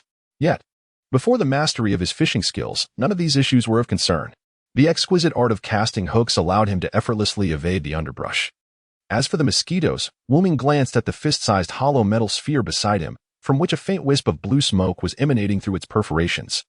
This contraption was a remnant acquired from the ninja tool shop, a damaged smoke bomb casing. After cutting, drilling, and infusing it with a specially ignited incense, a portable insect-repelling marvel was born. Regarding the efficacy of the incense, Wuming could only utter one phrase, a moment of enlightenment, eternally divine. With this insect-repelling artifact in hand, places shunned by others instantly transformed into his own secret haven. At last, he could fish in peace. Wuming, there you are. A boisterous voice suddenly erupted. Wuming turned in bewilderment. The wooden bridge creaked underfoot as Akimichi Dingzao dashed toward him like a gust of wind. Come on, let us have some barbecue together. Barbecue my foot. Hey, Wuming, what a coincidence to see you again. Nara Shikaka peered out from Akimichi Dingzao's shoulder, grinning mischievously. Wuming scowled, pineapple head with squinty eyes. You're definitely up to no good. Chapter 9. Inspiration. On Monday, Wuming entered the classroom with a sense of trepidation, bracing himself for Uchiha Shauna's icy glare. To his surprise, not only was Shauna staring at him, but her expression was oddly peculiar. Wuming feigned ignorance. Wolfing Minato began to exhibit his innate talent. Swiftly absorbing the curriculum at the Ninja Academy and devising methods to apply it practically. With such diligent study and training, his prowess naturally soared. Meanwhile, Wuming merely floated along, completing the required training before indulging in leisurely pursuits, often retreating to the shade of trees to read. In the library, he had finished all available medical literature. To delve into advanced knowledge, a visit to the Konoha hospital was necessary, but it was not yet time. Patience was key. Wuming instinctively sought to maintain a steady hand. He noticed that the more information he absorbed, the greater his moments of enlightenment became. Enlightenment was not a product of mere imagination. It was grounded in the knowledge he had acquired, leading to boundless speculation and deduction. Setting a modest goal for himself, he resolved to thoroughly explore the Ninja Academy's library first. Wuming thought to himself with great confidence. After school, Wuming swiftly melted into the crowd, making his escape. This time, Uchiha Shauna did not attempt to intercept him. How delightful! With the red-eyed affliction not obstructing him and Wolfing Minato preoccupied. As long as he remained cautious of Ishii Saburo's fervent teaching illusions, he could safely bide his time. On a sunny day during the weekend, beneath the grand tree by the riverside, Wuming gazed at the shimmering water's surface, his spirits buoyed. The week had passed serenely. Were it not for the chakra that reminded him he resided in the world of Hokage, he might have believed he had returned to an era of peace. What did this signify? It signified that his low-profile persona had truly been established. Wuming felt quite pleased with himself, successfully transforming into an inconspicuous figure. Life had indeed become tranquil. The weather was splendid, with no one to disturb him, a perfect day for fishing. Unming has once again changed his fishing spot, now situated closer to the village center, where he might encounter other anglers. However, he would prefer the company of unfamiliar fishermen over the trio of pig, deer, and butterfly. Surely, they won't be able to find me this time? Today, he intends to catch more fish as his appetite continues to grow. Just as he fluidly began to bait his hook, a cheerful voice rang out from behind him. Unming, you are indeed here. Without turning his head, Unming rolled his eyes skyward. It seems I cannot escape after all. Striving to maintain a cheerful demeanor, he plastered on a surprised smile and turned to face the trio. How did you find me? He asked, looking at Akadu Dingzai, who was carrying a bag of provisions. Dear Joe mentioned you were here, and lo and behold. You truly are, said Yamashita Hachi, approaching with a barbecue grill, beaming with delight. Hello, young Master Unming. Narajo peeked out from behind Akadu Dingzai's shoulder, grinning broadly. His smug expression clearly indicated to Unming, I knew you'd come here. Unming retorted, if you could predict my arrival, then surely you must have guessed I came here to avoid you all. Why on earth did you bring others with you? With a facade of sincerity, he forced a smile, albeit with gritted teeth. Senior Gyo, you are indeed quite clever. Oh, it's merely a coincidence, Narajo replied, still smiling. Why come here? Unming had initially sought a tranquil spot to nap. Little did he know, before he could even step outside his door, he was ambushed by two companions clamoring for barbecue. I cannot relax as a sloth. You think I can fish leisurely? Dream on. Upon arriving, Narajo realized that Unming's exasperated yet feigned surprise was utterly amusing. In a flash, their gazes clashed like sparks. Yamashita Hachi set down the grill and nudged Akadu Dingzai with his shoulder. What is up with those two? Though both wore cheerful smiles, an unspoken tension crackled between them, sending shivers down his spine. Akadu Dingzai remained unfazed, his expression grave. If you still want to eat barbecue, hurry and start the fire. Don't think of slacking off. I'll be watching you. What is going on with them? Together. Our wits don't even match one of theirs. How would I know? Yet one thing was certain for Dingzai. No one could delay his barbecue feast. Hachi quickly set about preparing the grill. If he angered Dingzai, he wouldn't get a single morsel. When it came to food, Dingzai's formidable physique moved with astonishing swiftness. Meanwhile, at the Uchiha estate, by a small artificial lake, two figures danced in the air, their movements a blur. Accompanied by the sound of clashing metal, sparks flew. After a prolonged engagement, the figures separated. Uchiha Shana struggled to steady his rapid breathing, scanning the surroundings for his opponent's silhouette. In the next instant, his hands moved with lightning speed, unleashing a flurry of shuriken in all directions. Bang! A loud explosion erupted on his left, enveloping the area in a cloud of white smoke as a piece of wood fell to the ground. A substitution technique. Uchiha Shana's eyes narrowed as she suddenly lunged forward. Yet, she was ultimately a moment too late, as a wooden kunai was already poised at her throat. Fae kunai, Shana, take a break and come have some watermelon, called out Uchiha Makoto, who had set down a plate of chilled, sliced watermelon in the corridor of a nearby house, waving cheerfully. All right, I'll be right there, Uchiha Faik replied, retracting the kunai while patting Shana on the shoulder. Come on, Shana, let us call it a day for now. In the corridor, Shana and Makoto sat side by side, their vacant gazes fixated on the tranquil artificial lake in the distance. Shana has made remarkable progress. That last thrown shuriken nearly hit its mark, Faik praised. Of course, with Shana's diligent efforts, such rapid advancement is to be expected, Makoto responded with a bright smile. I noticed that the trajectory of Shana's shuriken throw seemed deliberate, as if she was targeting any approaching adversary as effectively as possible, Faik mused, stroking his chin thoughtfully. Indeed. Shana acknowledged with a nod, casting a glance at Faik. That is a commendable approach. Faik's face radiated approval, but he quickly added, however, I still prefer precise strikes. Otherwise, we would be wasting the capabilities of our eyes. What if one cannot perceive the opponent's movements? Shana suddenly interjected. That is impossible. No one of equal rank can escape the Uchiha's gaze, Faik asserted confidently. Once the Sharingan is activated, Even those of a higher tier cannot evade our sight. Is that so? I beg to differ. Hain Ominari managed to elude my vision, she retorted. If one cannot see them, how can one achieve precise strikes? After observing for a while, she became convinced that Ominari had mastered some exquisite skill, silent movement, visual deception, and the ability to conceal oneself invisibly. That rascal had indeed slipped past my watchful eyes at the school gate. Shauna clenched her fists in frustration. In hindsight, her foolishness in standing at the gate was laughable. Surely, that fellow was mocking her from behind. A vivid image flashed in her mind, herself stationed at the entrance, eyes wide and serious as she scrutinized each student. Meanwhile, not far behind her, Hain Ominari was grinning at her, his eyes gleaming with derision. Damn it, she exclaimed, crushing the watermelon rind in her hand. What's wrong? Faik scratched his head, puzzled. Haha, Shauna must be thinking about Ominari, Makoto giggled, covering her mouth. Is this Hain Ominari particularly formidable? Faik inquired with keen interest. It was known that his younger clan sister, with her aloof demeanor, would only remember those who were exceptionally strong. Rumor had it that he had bested all the boys in class, earning widespread admiration within the clan. He certainly has a knack for evasion, Makoto laughed heartily. Shauna has been trying to catch him for a week without success.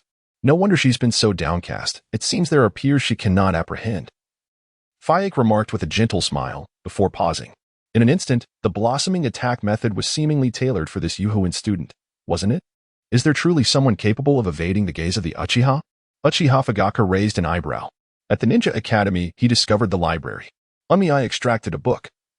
2 fingers thick, titled Survival in the Wilderness, authored by Akiyato Tsuji. This tome elucidated the art of foraging and preparing delectable meals in the wild. It detailed which ingredients were edible, how to prepare them deliciously, and how to cook without conventional utensils. Unmei sat cross-legged on the ground, perusing the book. To call it a book might be an understatement. It resembled more of a personal journal. According to DZA, it appeared to be a compilation from a retired Akiyato ninja, summarizing insights gleaned during his teaching tenure at the academy, while others chronicled mission experiences and combat techniques. This Akiyato elder opted to create a culinary guide for ninjas. No wonder it was relegated to a corner, neglected and overlooked. Ninjas primarily engage in killing or are on the path to it. Who has the leisure to peruse a cookbook? Yet DZA had actually read it. Was this a case of passing down knowledge? Suchong pondered oddly, while leisurely flipping through the pages. For a time, the library was filled only with the sound of rustling pages. The chakra wind technique, so it was. After a while, Unmei closed the book, squinting in thought. He raised his hands, palms facing each other, and conjured 2 bowl-shaped chakra membranes in his palms. He then pressed the 2 chakra bowls together, creating a chakra air sac. Finally, he controlled the timing of the openings at both ends, coordinating the compression and release of his hands to achieve the desired airflow effect. By adjusting the pressure, he could generate a powerful gust of wind. Lighting a fire in the wilderness would be significantly easier than blowing with one's mouth. If sufficient pressure was applied and a steel ball placed at the opening, Unmei's eyes sparkled with realization. Was this a chakra-powered air cannon? He had been inspired after witnessing Akiyato DZA utilize this wind technique. This food-loving Akiyato had unexpectedly sparked joy. After a second perusal of the wind technique, Unmei returned the book to its distant place. Today's moment of enlightenment seemed to yield a promising project. Chapter 10, Shave Nightfall at the Yuhuan Residence. Unmei sat at his desk, 5 sheets of white paper laid before him, inscribed with 3 concepts for the chakra air gun. Taking a deep breath to focus, Unmei aligned his right hand's middle and index fingers and tapped twice on his temple. A chilling sensation enveloped his mind. He effortlessly summoned knowledge from the depths of his consciousness, quickly populating the 3 concepts. A minute later, Unmei rubbed his temples, looking weary. It was a failure. His preparation had been insufficient. He had underestimated the complexity of chakra form transformation. Fortunately, it was not without its gains. Unmei walked oddly into the yard, where the small training area on the right side had been freshly renovated. Standing on the neatly trimmed grass, he abruptly began to stomp the ground repeatedly. Bang! A sudden explosion echoed through the air, resembling a muffled thunderclap. The lawn erupted, creating a large crater, with dirt and grass flying in all directions. Without warning, Wuming vanished, as if he had teleported, reappearing abruptly at the entrance over 10 meters away. What could this be? A chakra-infused version of the Soru? The Soru is a technique from the anime One Piece, belonging to the Navy's 6 powers, which allows for rapid movement by stepping on the ground multiple times in quick succession, utilizing the reaction force for swift mobility. Wuming had attempted this technique, only to conclude that Oda truly understood nothing about pirates.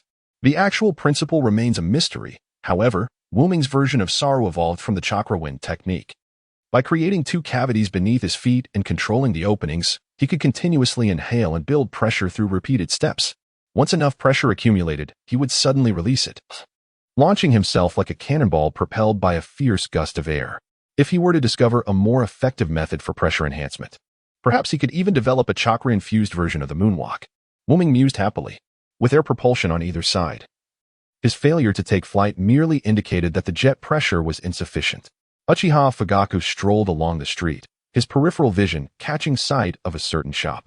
The security team had recently confirmed that the owner of this establishment was a spy. They had refrained from taking action, opting instead to cast a wide net for bigger prey. Having just graduated, Uchiha Fugaku had been reassigned to the security team for training, led by a Jainin from his clan to gain experience through missions. Monitoring the spy was his current task. How dreadfully mundane. Uchiha Fugaku felt somewhat disinterested. He yearned for exhilarating battles, hoping to engage on the front lines. That was where the Uchiha truly shone. Could that classmate, Abane, truly evade the keen eyes of the Uchiha? Fugaku held no such belief. After all, he was merely a fledgling student. What skills could he possibly possess? As he pondered, his peripheral vision caught a fleeting glimpse, and his pupils constricted in shock. The individual had vanished. He had been standing in the street. It was impossible for the person to blend into the crowd. Could there be a hidden door at the back of the building? Pursue. The guilt of losing sight of his target propelled him to act before his mind could catch up, and he dashed off alone in pursuit. Wuming carried a small stool and a large wooden barrel, swaying unsteadily by the riverbank, fishing rod in hand. The Ninja Academy's curriculum progressed methodically, and Wuming continued to grow stronger, albeit inconspicuously. The trio of Inuzuka, Nara, and Akamichi was somewhat bothersome. Although Dingzuo had been of great assistance, it was best to limit interactions. Wuming primarily sought to avoid Nara Shikahisa. That fellow was far too astute and might lead him into a trap. No, he had already fallen into one. He was nearly becoming a personal barbecue chef. This time, he intended to venture farther away, having been found 3 times in succession. Wuming understood that Nara Shikahisa had discerned his decision-making patterns. This time, he would not play by the rules. The more obscure the path he took, the deeper into his small grove he wandered. Soon, he arrived at the location where he had first encountered Nara Shikahisa. Unstopping his pace, he continued upstream until he entered a dense forest, finally pausing at a relatively open stretch of riverbank.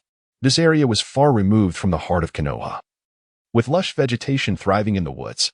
The traces of animal pathways on the ground were distinct, revealing the presence of numerous small creatures, marking this as a wilderness. How will you search further? In a state of elation, I exhibited an extraordinary performance, managing to catch 7 or 8 fish in less than an hour. Rising to my feet, I stretched languidly under the dappled sunlight filtering through the trees, exclaiming, "Ah, splendid." Suddenly, my peripheral vision caught sight of a peculiar pattern on a tree across the way, resembling a natural scar, yet its shape seemed familiar. What could it be? Having spent countless hours in the library of the Ninja Academy, my mind was etched with a plethora of information. After a brief mental search, my pupils constricted involuntarily. It was the intelligence symbol of the Sand Ninja Village, a symbol from 7 or 8 years ago. Cryptography had always been part of the Academy's curriculum. Beyond classroom instruction, I had also perused various texts in the library, accumulating a hodgepodge of symbols from different villages. This marking appeared rather fresh. Something is about to happen. I must leave quickly. Swiftly, I gathered my fishing rod and lifted the wooden bucket, ready to dash away. Just as I turned, I spotted a short, stout, middle-aged man in gray attire stepping out from the woods, his face adorned with a simple, good-natured expression. "Uncle, are you here to fish as well?" The middle-aged man inquired. I forced a stiff smile, replying, "No, I'm merely out for a breath of fresh air." The man chuckled. "How is the catch? Fresh air? Coming to this remote wilderness for a breather? That is peculiar. Quite excellent." I responded nervously while feigning a self-satisfied smile, raising the bucket for him to see. "Uncle, you take your time to unwind. I'll be heading home now," I cheerfully announced, preparing to skip away. In the fleeting moment as we passed each other, the stout man suddenly lunged at me, his arm locking around my neck, while his left hand gripped my wrist tightly, constricting fiercely. With a swift motion, I vanished, reappearing 10 meters away. Such speed! The middle-aged man exclaimed, astonished. but quickly his face darkened with malice. "Then I can't let you escape." Raising both hands, two shadowy figures shot forth from his wide sleeves. Spider web. The shadow surged ahead, swiftly overtaking me, and a semi-transparent, finely woven net descended from above. A puppet of spiders? Indeed, a sand ninja spy. My eyes narrowed, my expression darkened. Shave. With a resounding bang, I suddenly disappeared from my original spot, teleporting to safety. Faster still. The stout man hissed with a sinister smile, "Then you certainly shall not escape." With a swift motion, he raised his hands again, and two shadows darted towards me with lightning speed. Spider needles. A flurry of black needles rained down upon me like a torrential downpour. Bang. With a sudden explosion, the figure of Wuming vanished once more into thin air. The sound of swift, piercing needles struck the tree trunk behind him, producing a series of sizzling corrosive noises as tiny holes appeared. Wuming, still shaken, stared at the battered trunk, realizing that had he failed to evade, he would have been reduced to a mere target, akin to a hornet's nest. This individual was resolute in his intent to end his life. Just that morning, he had contemplated finding solace in the academy, believing that the tempest of the outside world bore no relevance to him. Yet, in a fleeting moment, he encountered a sand ninja spy who sought his demise. The sword remained unsharpened, yet he had already stepped into the treacherous realm of the martial world. Desiring to cling to life, he resolved that his adversary must perish instead. Taking a deep breath, Wuming aligned his right hand's index and middle fingers, striking his temples sharply twice. Since he was not mentally prepared, he would compel a moment of enlightenment to forcibly ready himself. A refreshing wave coursed through his mind, suppressing the tide of fear and flooding his consciousness with icy rationality. Although the state of enlightenment was potent, Wuming had never attempted to prolong it. For in such a state, he resembled an emotionless machine. In that moment, he regarded the value of a human life and that of a mere mosquito as indistinguishable. With eyes starkly contrasting in black and white, he gazed calmly at the stout, middle-aged man. Two puppet spiders lunged at him from midair, their abdomens opening to reveal a series of intricate holes. Wuming cast two smoke bombs to obscure the vision, while simultaneously executing a series of swift steps, propelling his body out of the spider's attack range like a cannonball. Once he steadied himself, he swiftly drew a handful of shurikens, launching them with precision through the gaps in the smoke, targeting the man's vital points. 10 shurikens rained down in succession, encompassing every potential escape route. The stout man hurriedly recalled the puppet spiders, his hands moving rapidly, sparks flying in the air. Yet, his peripheral vision remained fixated on Wuming.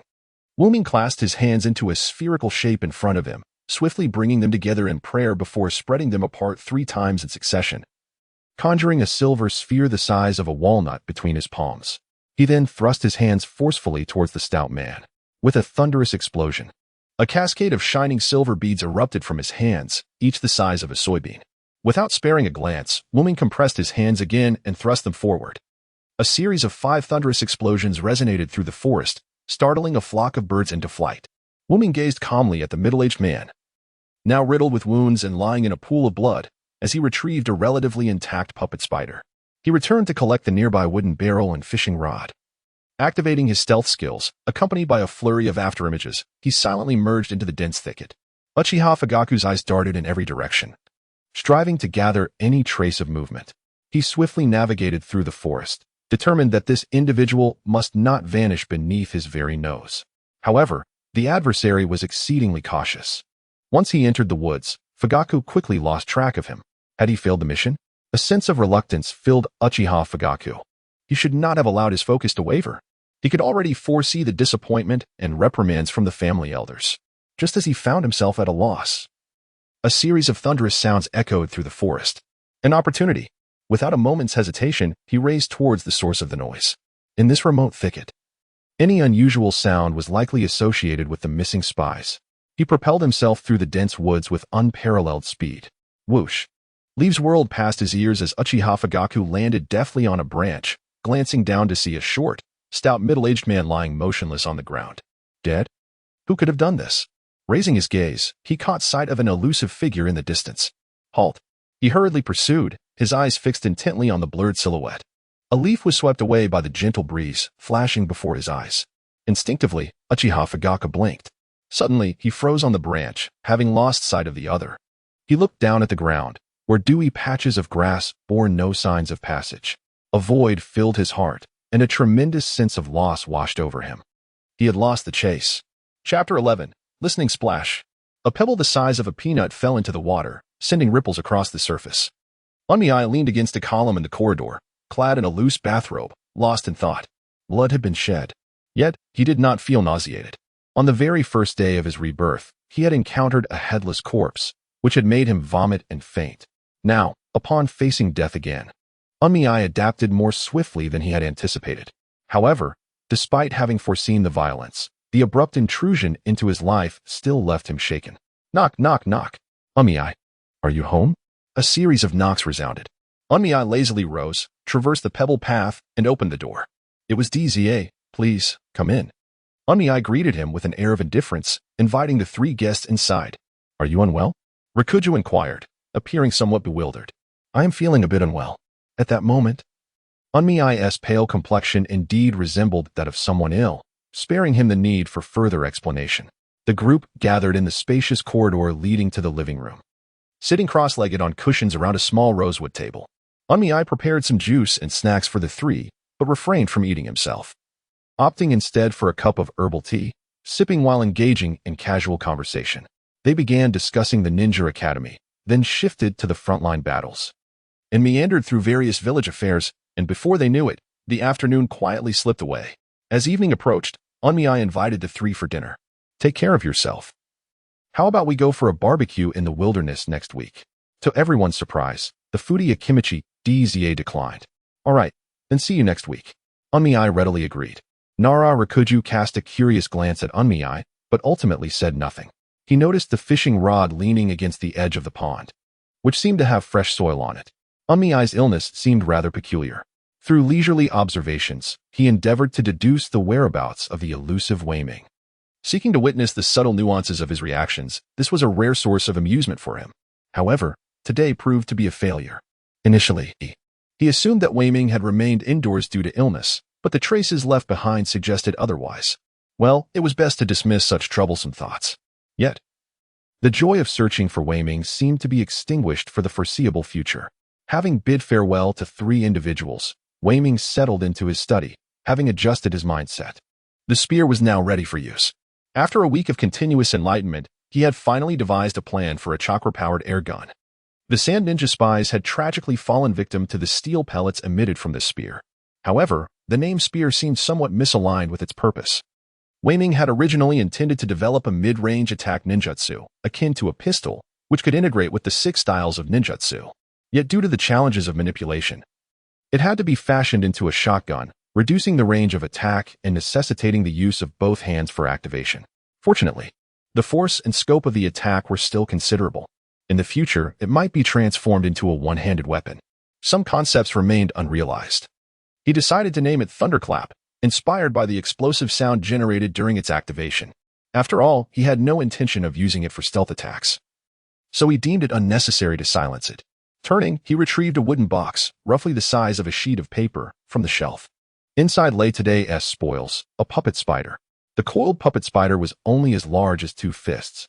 Wei Ming had encountered the spider in its activated state, which had been at least the size of a watermelon.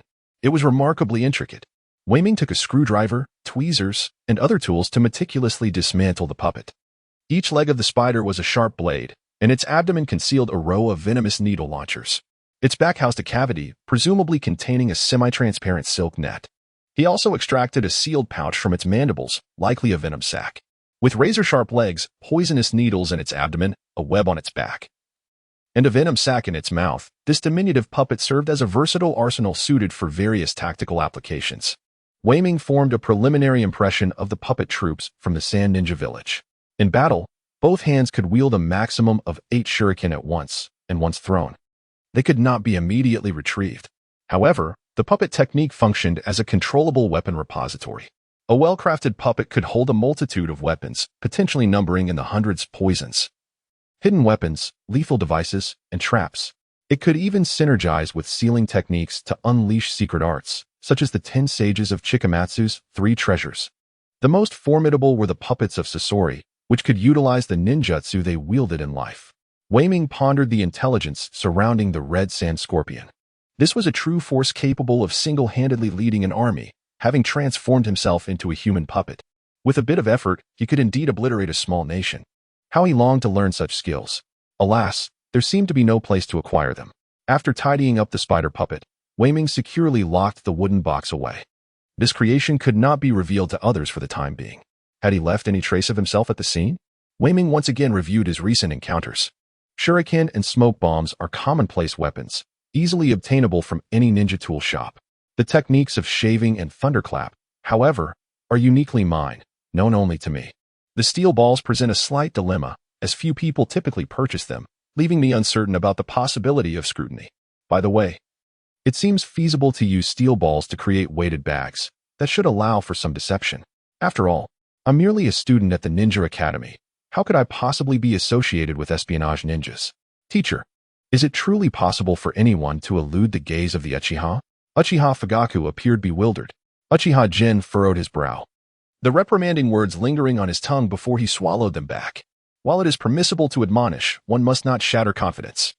As the young clan leader of the Uchiha, it is imperative to cultivate a sufficient capacity for tolerance. Adopting a gentle demeanor, Uchiha Jin inquired, "Are you still contemplating the individual who dispatched the spy?" The adversary slipped away right beneath my eyes, expressed Uchiha Fugaku in frustration. "That is because you have yet to activate your Sharingan," Uchiha Jin replied with pride. A revelation dawned on Uchiha Fugaku. His sense of despondency stemmed solely from the accumulation of frustrations due to a failed mission. The individual's stealth capabilities may be formidable, but they could never escape the gaze of the Sharingan. I caught a glimpse of their silhouette.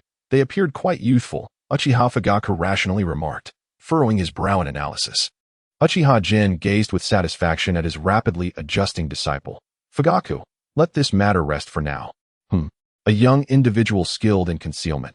There is only one place in the village where such an assassin would emerge," Uchiha Jin stated, his expression darkening. "Do not provoke those from the root.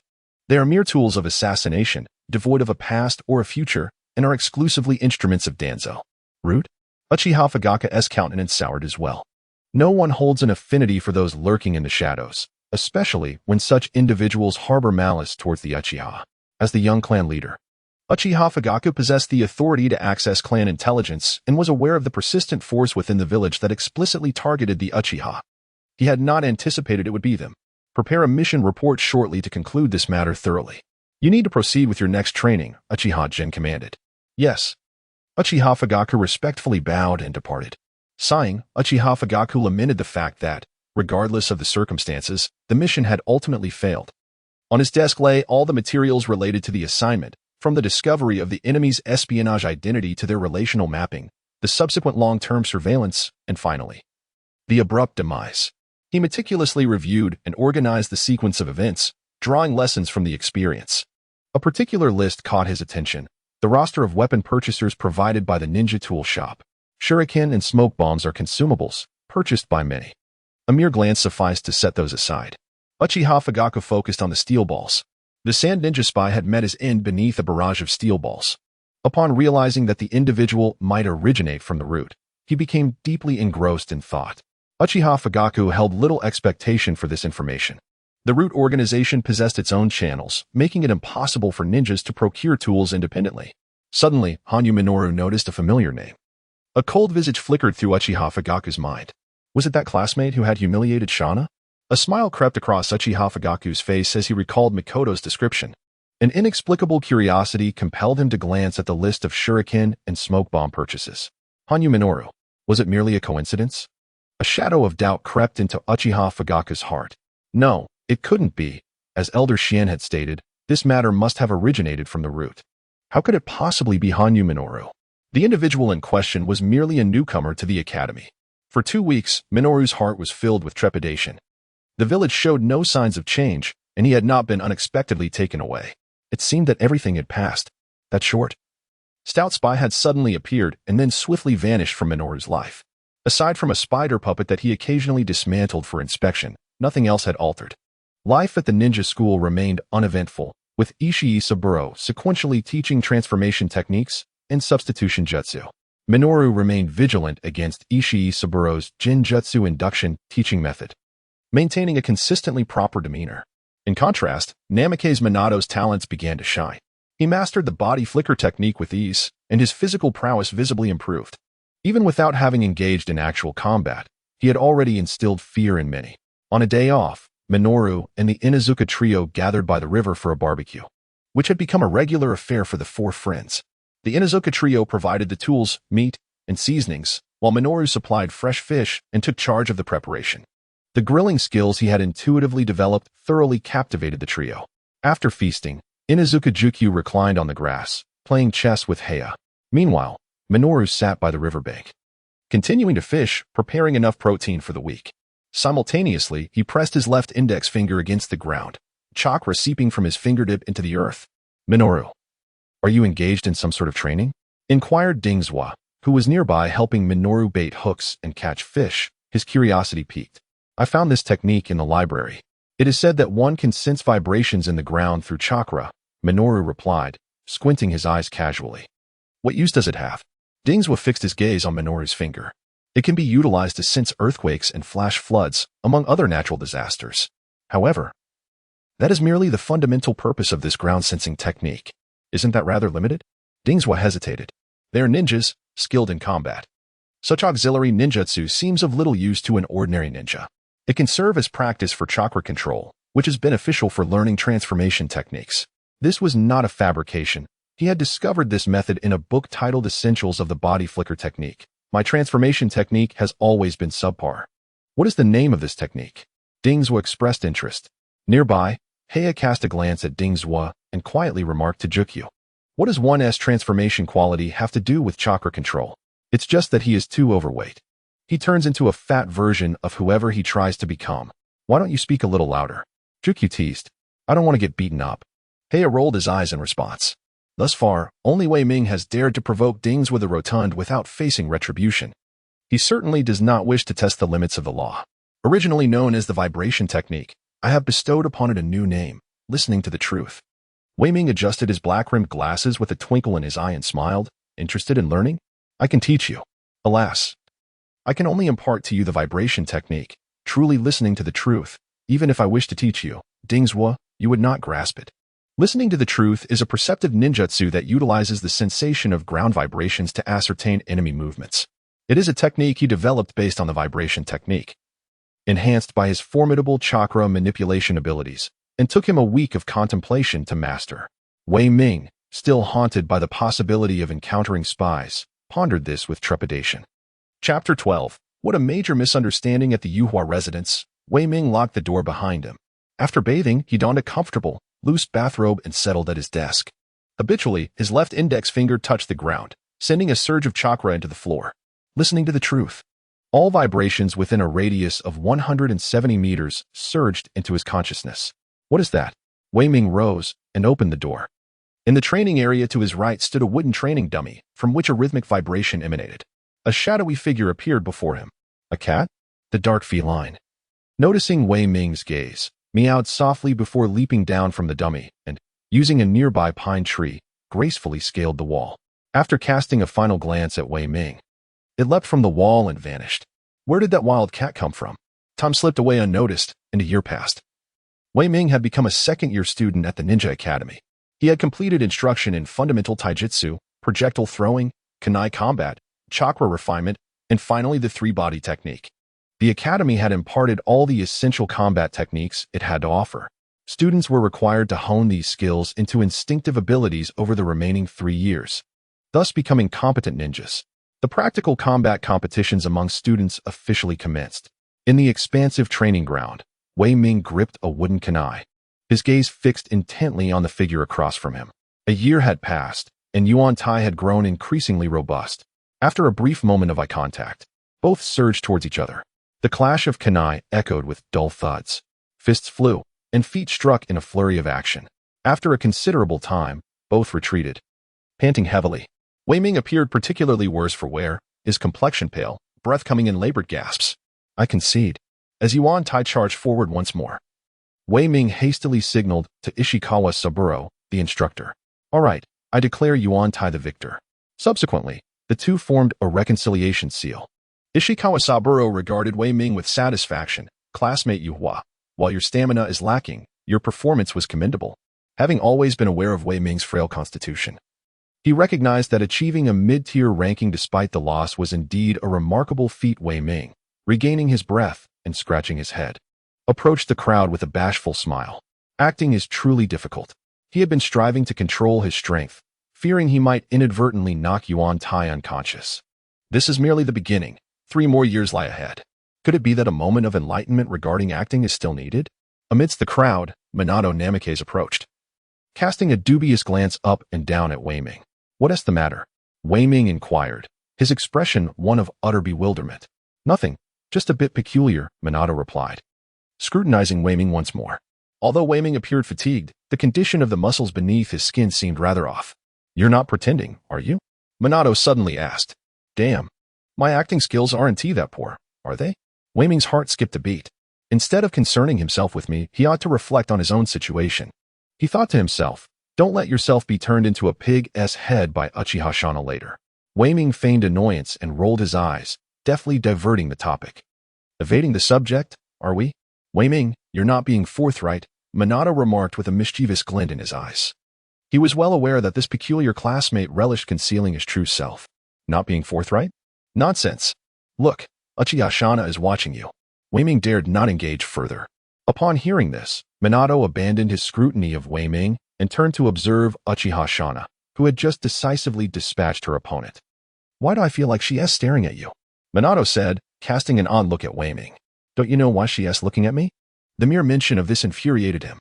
Initially, this individual had used him as a human shield, leaving him cornered by that cold-faced little girl for quite some time. Though she no longer blocked his path, she frequently cast her gaze upon him. It felt as if her eyes were equipped with a tracking device, following him wherever he went. This compelled him to frequently employ moments of enlightenment to enhance his stealth. Minato, feeling awkward, scratched his head and said, well, let us not dwell on the details." The formidable duo of Minato and Uchiha Shana soon found themselves in a confrontation, with other students proving no match for their strength. "Come on, you must lend some strength to the Red-Eyed clan. Teach that blonde brat a lesson." Wei Ming cheered silently from within the crowd. Throughout the year at the Ninja Academy, Minato would sometimes launch surprise attacks on him, nearly exposing his true capabilities on several occasions. Moreover, he had attracted the attention of the little girl from the Red-Eyed clan. Had it not been for his desire to conceal his strength, he would have relished the opportunity to teach this fellow a lesson. The intensity of the battle was as anticipated. Compared to their classmates, the clash between the two was in an entirely different league. In terms of fundamental physical techniques, they moved so swiftly that they left afterimages in their wake. After a series of exchanges, Minato was struck by Uchiha Shana's shurikens, signifying his defeat. "Don't be disheartened. You're not the only one who has been bested by Shana," Wei Ming feigned consolation, struggling to suppress a grin that nearly reached his ears. The Red-Eyed clan certainly left much to be desired. It would have been perfect if they could give that blonde pretty boy a pair of panda eyes. "Indeed. You're the only one left among the boys in the class," Minato said wistfully. "Do you think she might achieve a Grand Slam?" Wei Ming immediately froze in place. "No way. Given my practical achievements, there seems to be no need for this battle maniac to assault me." Just as I pondered this, I suddenly felt a familiar gaze upon me. Alas, without even looking, I knew that the cold-faced little girl was glaring at me once again. Could she possibly be coming to confront me? Cautiously, I maneuvered my feet, stealthily hiding behind the figure of Minato Namikaze. Minato wore a mischievous grin. "Don't be shy. It's merely swapping out your regular glasses for sunglasses. After all, you're not the only boy who has been struck by Shana. Get lost." After school, I dashed out of the building and returned home, finally breathing a sigh of relief. The family of that red-eyed disease is indeed ruthless. The moment I exited the classroom, I felt someone's gaze lingering on my back. Thankfully, I had run quickly. I was still shaken. I prepared myself a generous serving of clear fishball soup, accompanied by some pan-seared fish fillets and a side of mixed grain vegetable salad. Perfect. Setting the meal on a small wooden table in the corridor, I inhaled deeply as the evening breeze wafted through, illuminated by the warm glow of the setting sun. How delightful. My left index finger instinctively tapped the ground, my chakra swiftly radiating. Listening intently, every tremor within a radius of 210 meters instantly registered in my mind. I tilted my head towards the stone pine. You are indeed punctual. Amidst the dense foliage, a dark, furry cat quietly nestled in the shadows. If one didn't look closely, they might not even notice it. I retrieved a small porcelain dish, placing 5 fish balls within. I tapped it gently with my chopsticks. "Come down." Approximately 6 months prior, this cat had suddenly appeared at my home, unafraid of humans. I had attempted to feed it 2 fish balls, and since then, it had taken to me entirely. Every day, at mealtime, it would arrive punctually. You come here to mooch off my food every day. Do you still remember how to catch mice? I seized the opportunity while the black cat was engrossed in its meal to stroke its fur swiftly. Ah, how satisfying. Unable to resist, I stroked it again. However, as I reached out for a third stroke, I was met with the cat's serious expression. All right, all right. After feasting, I sat on the corridor, sipping tea and enjoying the breeze, while the cat quietly curled up on the mat beside me. I wondered whose cat it was. Spending all day eating and sleeping here, surely its owner must be worried? I tilted my head and mused. Why not just stay here? Suddenly, a series of knocks echoed from the door. Habitually, I tapped the ground, listening. Is it one person? Who could it be? Who is it? I casually donned my glasses and approached the door. Upon seeing the figure at the entrance, I froze. Oh no, why has she followed me home? Shauna. It's quite late. Do you wish to fight me? Uchiha Shauna said coldly. I concede. I surrendered immediately. Uchiha Shauna cast a dispassionate glance at me with her large eyes before pushing past me and entering the courtyard. Oh dear, why is this girl so stubborn? Having just finished my meal, I now had to accompany her in about. Let's hope it doesn't disrupt my digestion. Unleash your full power. Uchiha Shauna strode directly into the small training ground on the left. There's truly no need. I cannot match your strength, said Wuming, struggling in vain. Uchiha Shauna remained unfazed. Enough. Do not treat this lightly. Ah, this girl appears to be quite agitated. If you cannot approach this duel with seriousness, I shall inform the security team of your possession of sand ninja puppets. A heavy dread surged within Wuming. How did she uncover that? Did Uchiha obtain intelligence from the security team? How much does the security team know? Has the fact that I killed the sand ninja spy been exposed? I must not be interrogated. There are too many secret techniques capable of probing the heart. If my identity as a traveler is revealed, I will undoubtedly face death. Wuming quickly crouched, her hand touching the ground. Listen, does Uchiha Shauna truly believe she can handle me alone? Humph. Wuming discarded her eyes, casting a chilling gaze toward Uchiha Shauna. With a single step, dozens of figures appeared simultaneously within the courtyard. The proud Uchiha, the arrogant Uchiha. A faint voice enveloped the entire courtyard. In the next instant, Wuming appeared behind Shauna, kunai poised against her neck. Uchiha Shauna did not anticipate such a fierce reaction from Wuming or the peculiar nature of her attack. Upon feeling the kunai, a fierce resolve surged within her, without hesitation. She thrust her elbow towards Wuming's ribs. Crack! The elbow was effortlessly restrained. Shauna's expression shifted, struggling with all her might, only to discover that her opponent's grip was as unyielding as steel. Despite her utmost efforts, Wuming remained immovable. In the end, the brainless Uchiha. Wuming leaned closer to Shauna's ear, a glint of cold light flashing in her eyes. She could not remain in Konoha. She must not be subjected to interrogation. A mere illusion could potentially unveil her greatest secret. What about this little girl? Should she be eliminated? Well, hold on, Wuming-kun. A languid voice suddenly resonated behind her. When did this happen? How could there be someone else? The listening technique failed. Wuming's expression changed drastically. With a thunderous boom, she, along with Uchiha Shauna, instantly appeared at the door. Just in time, she caught a glimpse of the training ground. What met her eyes left her utterly dumbfounded. A black cat? The cat can speak. This must be a summoning beast. In a flash, Wuming looked down at the suddenly dizzy little girl, who had been shaved. It seemed Uchiha had a good relationship with the feline clan. She had never considered this black cat, thus it had naturally witnessed her research on the puppet spider. So, it was a misunderstanding. Observing the pale-faced little girl, Wuming felt a sudden headache. What should I do now? Chapter 13, Ninja Cat. It was also her own fault for being too hasty just moments ago when the little girl had threatened her. She had said that if Wuming did not fight with all her strength, she would report her to the security team. In other words, the security team remains oblivious to the connection between themselves and the Sand Shinobi spy, and their identities remain concealed. This situation escalated unnecessarily. What could have been a mere act turned into a revelation of oneself. In the corridor, Uchiha Shauna leaned against a pillar, unconscious. Yuman, with a serious expression, sat at a small wooden table, his gaze unwaveringly fixed upon the black cat. You consume my food, sleep in my space, and yet you dare to divulge my intelligence. How could you betray me? Yuman reprimanded sternly. Meow? The black cat, licking its paw in an attempt to wash its face, looked at Yumin with a perplexed expression, utterly failing to comprehend the words spoken. Feigning ignorance? Attempting to evade responsibility? How utterly shameless! Yumin seethed with indignation. If you do not confess, I shall confiscate your dried fish, he threatened fiercely.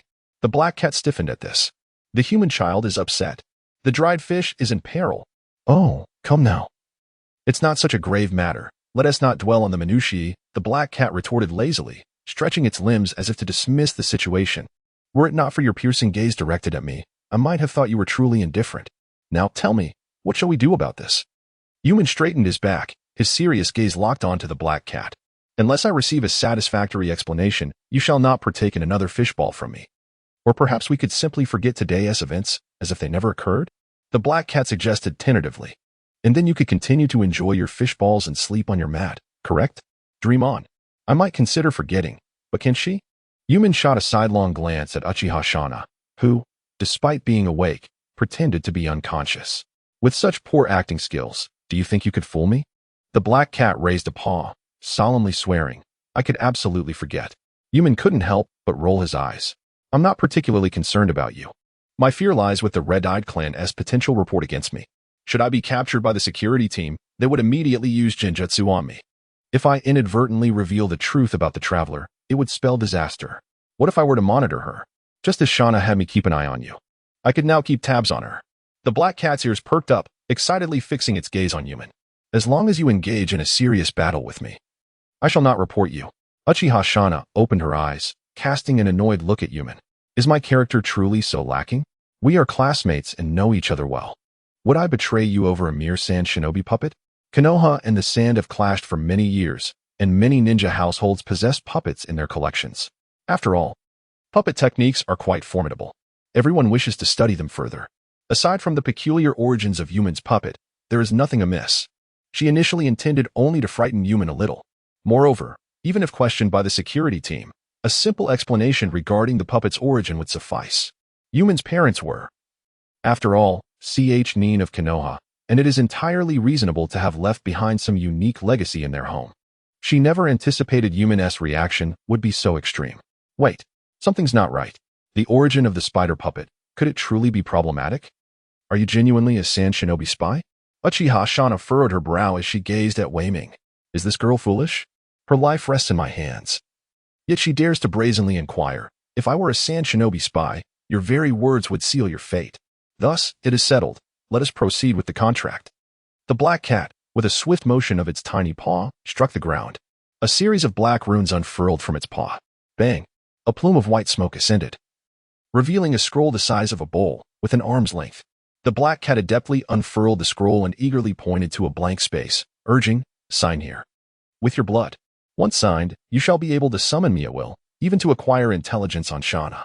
I have yet to agree. And you are already making decisions on my behalf? Wei Ming rolled her eyes, deftly slicing her finger to sign her name and press her palm onto the scroll in one fluid motion. This is a summoning scroll. Given my humble background, I have no idea when I might encounter a summoning beast. The opportunity lies before me. Only a fool would refrain from signing. A moment of collective joy. Wei Ming, to hasten to produce some dried fish, we must celebrate this monumental occasion. The black cat scampered to Wei Ming's side, its paws incessantly tapping her thigh in encouragement. Monumental, indeed. You merely crave dried fish. Go fetch it yourself. You know where it is, Wei Ming retorted, exasperated. In an instant, the black cat vanished from sight. Wei Ming, I may forego discussing puppets, but you must engage in a duel with me, Uchiha Shana stated, her expression devoid of emotion as she fixed her gaze upon Wei Ming. Truly stubborn, aren't you? Let it be. It is a fruitless endeavor. Wei Ming languidly leaned against the corridor pillar. Do you look down upon me? Uchiha Shana's eyes grew ever colder. Can you discern my location? Suddenly, Wei Ming sprang to her feet, her form shifting. In an instant, over a dozen duplicates of Wei Ming appeared in the corridor. Uchiha Shana's eyes narrowed sharply, leaping into the air, her gaze darting to analyze these figures. I cannot distinguish them, but I can attack all the clones simultaneously, Uchiha Shana declared confidently. She had diligently honed her shuriken skills, combining the unique throwing techniques of the Uchiha clan to devise a method of launching projectiles in all directions, effectively sealing off any approaching foes. And now, a voice unexpectedly resonated behind Uchiha Shana. The chilling blade of a kunai, pressed once more against her neck. Just like before, the breath of death brushed past her, rendering Uchiha Shana momentarily rigid. Wei Ming's figure flickered, and the myriad of illusions in the corridor dissipated. When she reappeared, Wei Ming had returned to her previous position, as if she had never moved at all. A year had passed, and her breathing technique had remained unbroken. Her strength, speed, and reflexes had significantly enhanced. To what extent? She could not ascertain. However, she knew that even the strongest in her class, Yuan Tai, could be felled by a single punch from her. The formidable combination of her physical prowess and the upgraded stealth technique was truly remarkable. If he wished to evade, no one in the entire class could grasp even the hem of his garment. After a considerable moment, Uchiha Shana regained her composure. Her gaze complex as it lingered on Minaru. Ever since she failed to intercept him previously, she had been observing him closely, increasingly convinced that he was concealing his true strength. Consequently, she trained relentlessly, viewing the elusive Minaru as her hypothetical adversary. In her quest for intelligence, she even discreetly dispatched her summoning beast, a ninja cat. Following her resounding victory over the fourth Hokage, she felt prepared, exuding the confidence of being the top of her class as she approached to challenge him. However, the moment they clashed, she fainted. Clearly, her abilities were woefully insufficient. Uchiha Shana clenched her fists tightly, her expression a tumult of emotions as she cast one last glance at Minaru before turning to leave the corridor. Wait. Minaru suddenly called out. Rest assured, I will not disclose any of your information. I, Uchiha Shana, am a woman of my word. The petite girl tilted her head slightly, her peripheral vision catching Minaru as she stated coldly, No, I merely wish to inquire whether you could teach me summoning techniques. Minaru scratched his head awkwardly, suddenly recalling that he himself did not possess the ability to summon.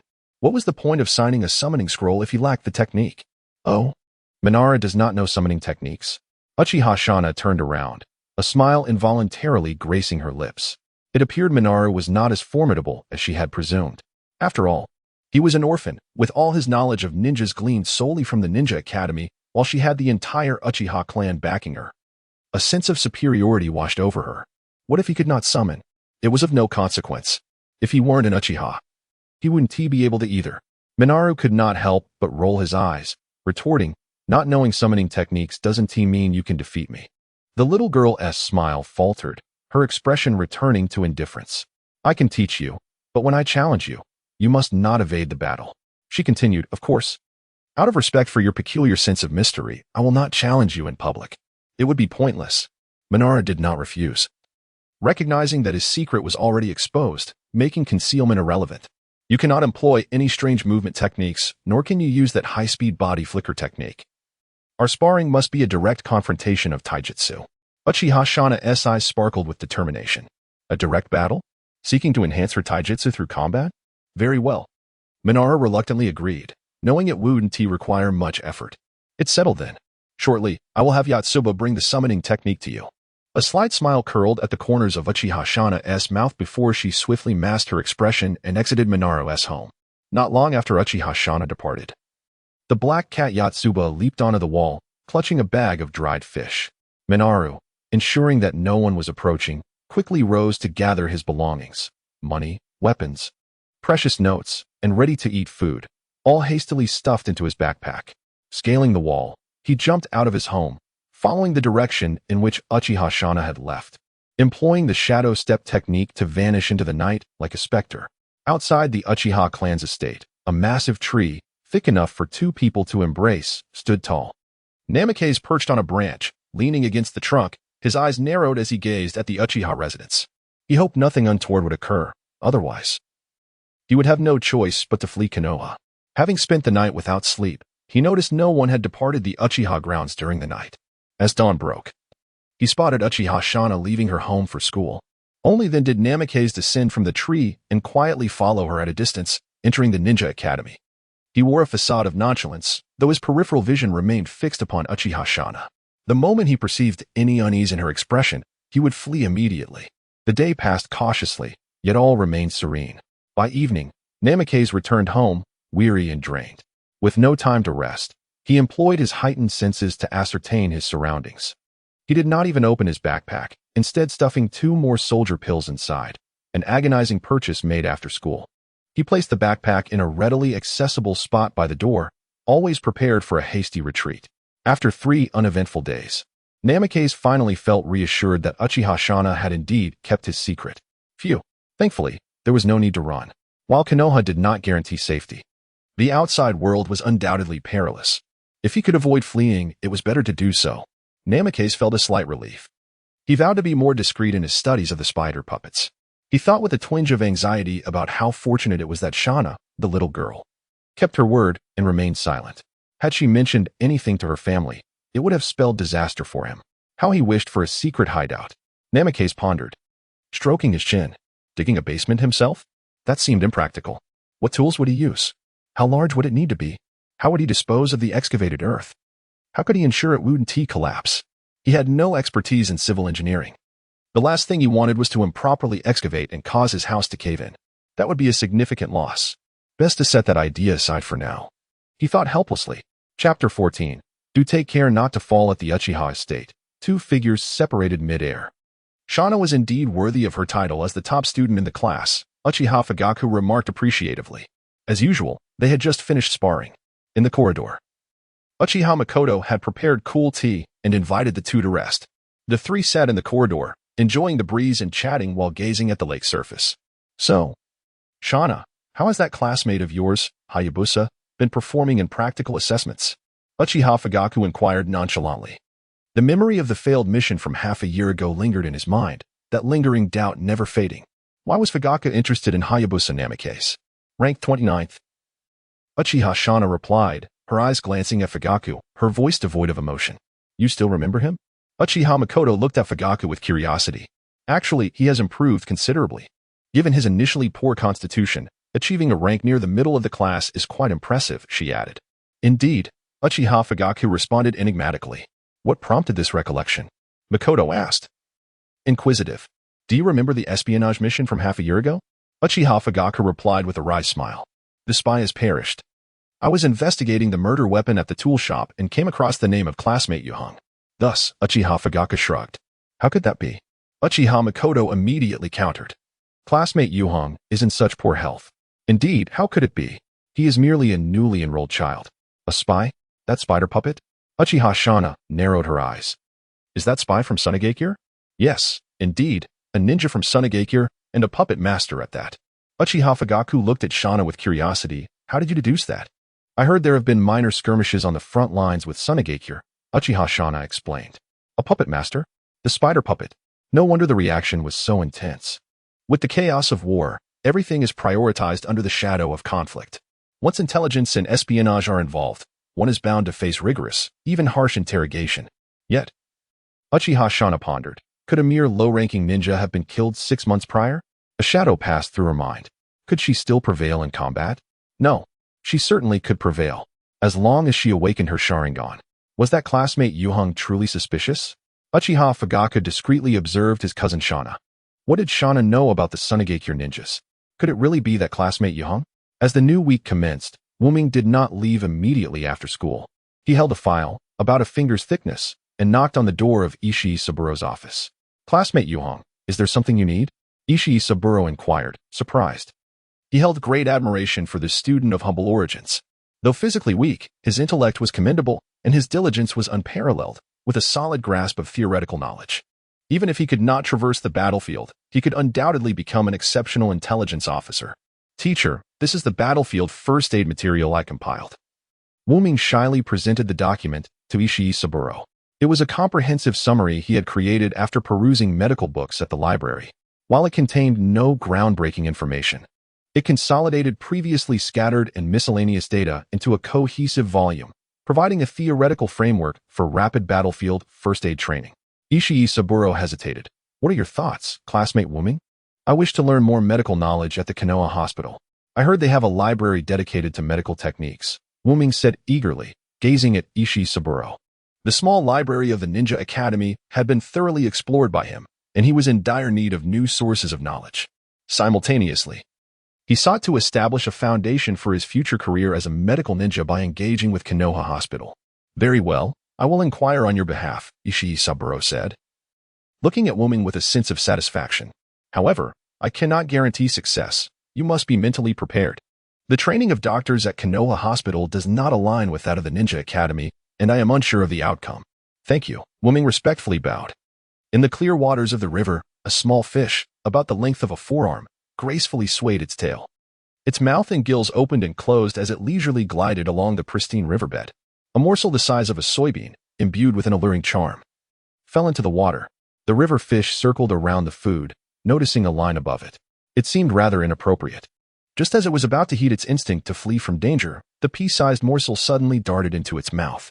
In the next moment, a force propelled the fish into the air, and with a resounding splash, it landed in a large wooden barrel. Well done. Your fishing skills have significantly improved, Dingswa said, his large hand firmly pressing down on the big fish in the barrel as he deftly removed the hook and reattached the bait. Practice makes perfect.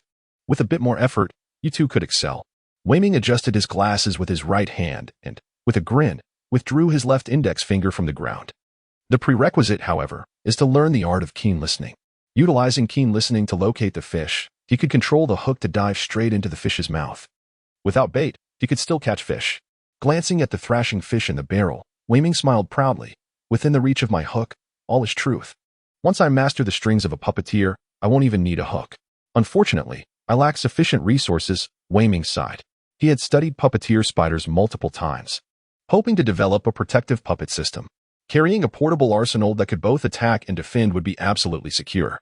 Wei Ming had spent several moments in contemplation, striving to comprehend the strings of a puppeteer, but the results were less than satisfactory. There must be a secret technique involved, one that pertains to a transformation of a certain nature. Pure chakra straying too far from the body quickly dissipates.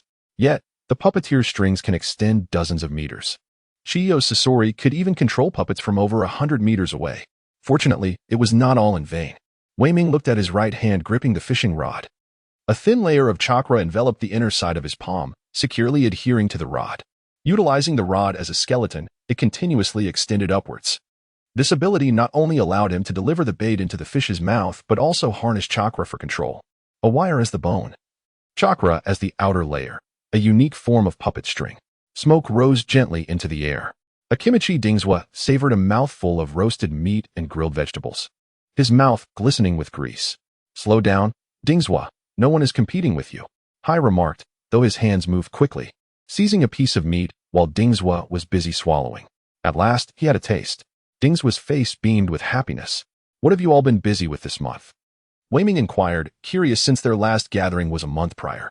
The clan arranged special training, Rookie replied, devouring a piece of grilled mushroom. Is it to impart the clan's secret techniques? Wei Ming pondered. The Akimichi clan's multiplication technique, the Nara clan's shadow technique, and the Yamanaka clan's mind transfer technique. The first generation of the boar, deer, and butterfly was taking shape. Wei Ming cast a glance at the three of them. Aren't you curious? Rookie smiled, then appeared to ponder. You seem to know about the secret techniques of our families? Wei Ming's heart skipped a beat. This fellow was astutely perceptive. He had seen it in the library. Wei Ming, maintaining his composure, adjusted his glasses. You know, I have a few interests. It's nice to finally gain some insight. Is that so? Rookie replied noncommittally. He suddenly recalled something and remarked with a knowing tone. We have yet to commence our study of the family's secret techniques. We have only undertaken some specialized training. Would you like to know? I have no desire to know. This fellow seems intent on testing my resolve. Is it convenient? Wei Ming feigned curiosity, then expressed regret. Perhaps it's best to forget it. Convenient? How could it not be? Lugio's smile grew increasingly peculiar. You are aware of that. Hai glanced at Dingswa, his eyes signaling a silent communication. What kind of cryptic game are these two playing? Dingswa cast a sidelong glance at the pair with squinted eyes and winked at Hai. How on earth would I know? For instance? Wei Ming replied, bracing himself. For instance, collecting bird eggs? Lugio raised an eyebrow, his face brimming with teasing mirth. Wei Ming's expression darkened immediately. During their second encounter, Wei Ming had just gained a sudden insight and was testing his tree climbing skills. To avoid exposure, he had fallen directly from the tree, using the pretext of collecting bird eggs. This was a blatant indication that he was aware. Is that so? Then you ought to be cautious. Don't go falling to your demise. Wei Ming said nonchalantly, as if resigned to his fate. Ha! Lugio nearly burst into laughter. The flustered expression on Wei Ming's face was simply too amusing. In the Yuheng residence, in the study, Wei Ming positioned his hands in a series of seals, pricking his finger and striking the desk with a palm. Spiritual Summoning Technique. With a bang, a cloud of white smoke erupted. A black cat emerged from the mist. The black cat, carrying a palm-sized scroll on its back, approached Wei Ming with a grave demeanor. Fishballs. Wei Ming cheerfully lifted a small porcelain dish from beneath the table. The black cat nodded in satisfaction, tossing the scroll to Wei Ming while it busily indulged in its meal. Wei Ming unfurled the scroll to reveal the method of crafting explosive tags. It appeared that the ninja cats had ventured into the realm of ninja tools. He owed a debt of gratitude to the little lowly Shauna. Without her, he would have had no means to forge a contract with the ninja cats. The explosive tags are not easy to create. Do you think you can master it? The satiated black cat, licking its paw and grooming itself, regarded Wei Ming with skepticism. Can I master it? Wei Ming removed his glasses, mimicking a massage to his temples with his right hand, gently tapping twice. A wave of coolness swept through his mind. The special paper, chakra-conducting ink, sealing symbols, hand-sign sequences, chakra transformations, all the contents inscribed on the scroll flooded his consciousness in an instant. The knowledge accumulated over time quickly interconnected. One problem after another was swiftly resolved. A minute later, Wei Ming lightly tapped his temples 3 times, concluding his moment of insight. It's agreed. I will only provide you with 20 practice materials. If you cannot learn it, you will have to purchase any subsequent materials. The black cat, now licking its paws, stated. That is ample. Wei Ming replied with a confident smile. With just 2 more moments of insight, he would thoroughly comprehend the explosive tags. He needed to ensure he had at least 100 or 80 of them. Safety first.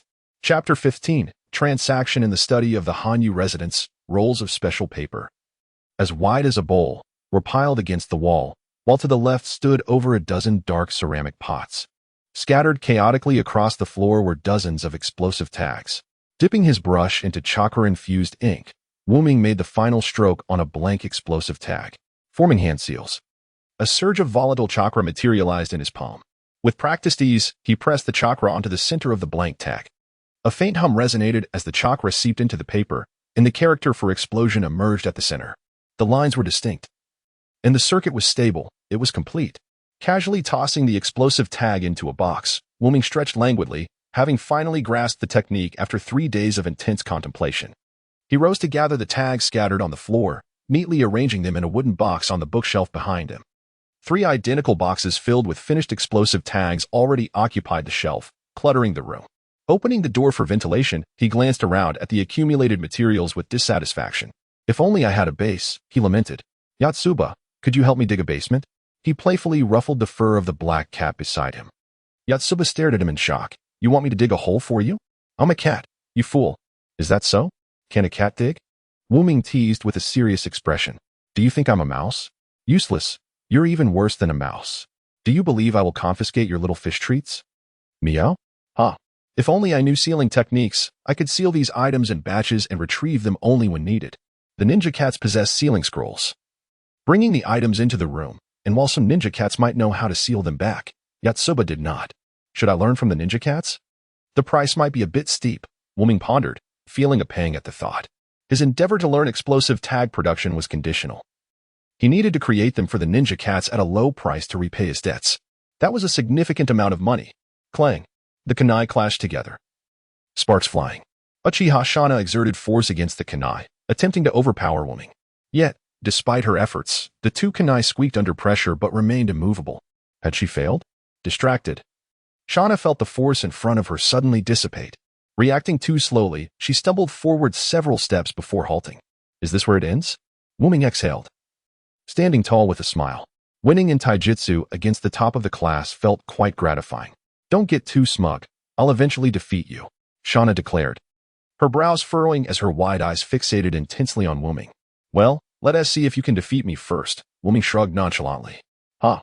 It truly delights me to see this stoic little girl at a disadvantage. In the corridor, Wu Ming and Shauna sat across from each other at a small rosewood table. Upon the table rests a woven rattan bowl, serving as a cozy nest for a slumbering black cat named Yatsuba. Meanwhile, Uchiha Minoru languidly leans against the corridor's pillar, savoring the tranquil hues of the setting sun. After a prolonged silence, Uchiha Shana suddenly breaks the quietude. Why? She inquires, her words lacking context. You merely employ basic taijutsu techniques. Why can't I best you? Uchiha Shana furrows her brow in contemplation. It is because my dynamic vision surpasses yours. and my neural response time is swifter, Minoru replies. The continuous practice of the breathing technique has significantly enhanced his physical prowess. In the instant you launch your attack, I discern its trajectory and select the appropriate countermeasure. Fortunately, the young girl has yet to awaken her Sharingan. Otherwise, without utilizing body flicker or shadow step, victory would not be assured. Minoru, hailing from a stable past life, possesses a lackluster combat awareness. His current ability to triumph relies solely on his enhanced physicality. How can I defeat you? Uchiha Shana suddenly poses. Are you asking me? Minoru responds, perplexed. You wish for me to instruct you on how to overcome me? I have heard that you promised to produce explosive tags for the ninja cats at a low cost in exchange for the crafting methods.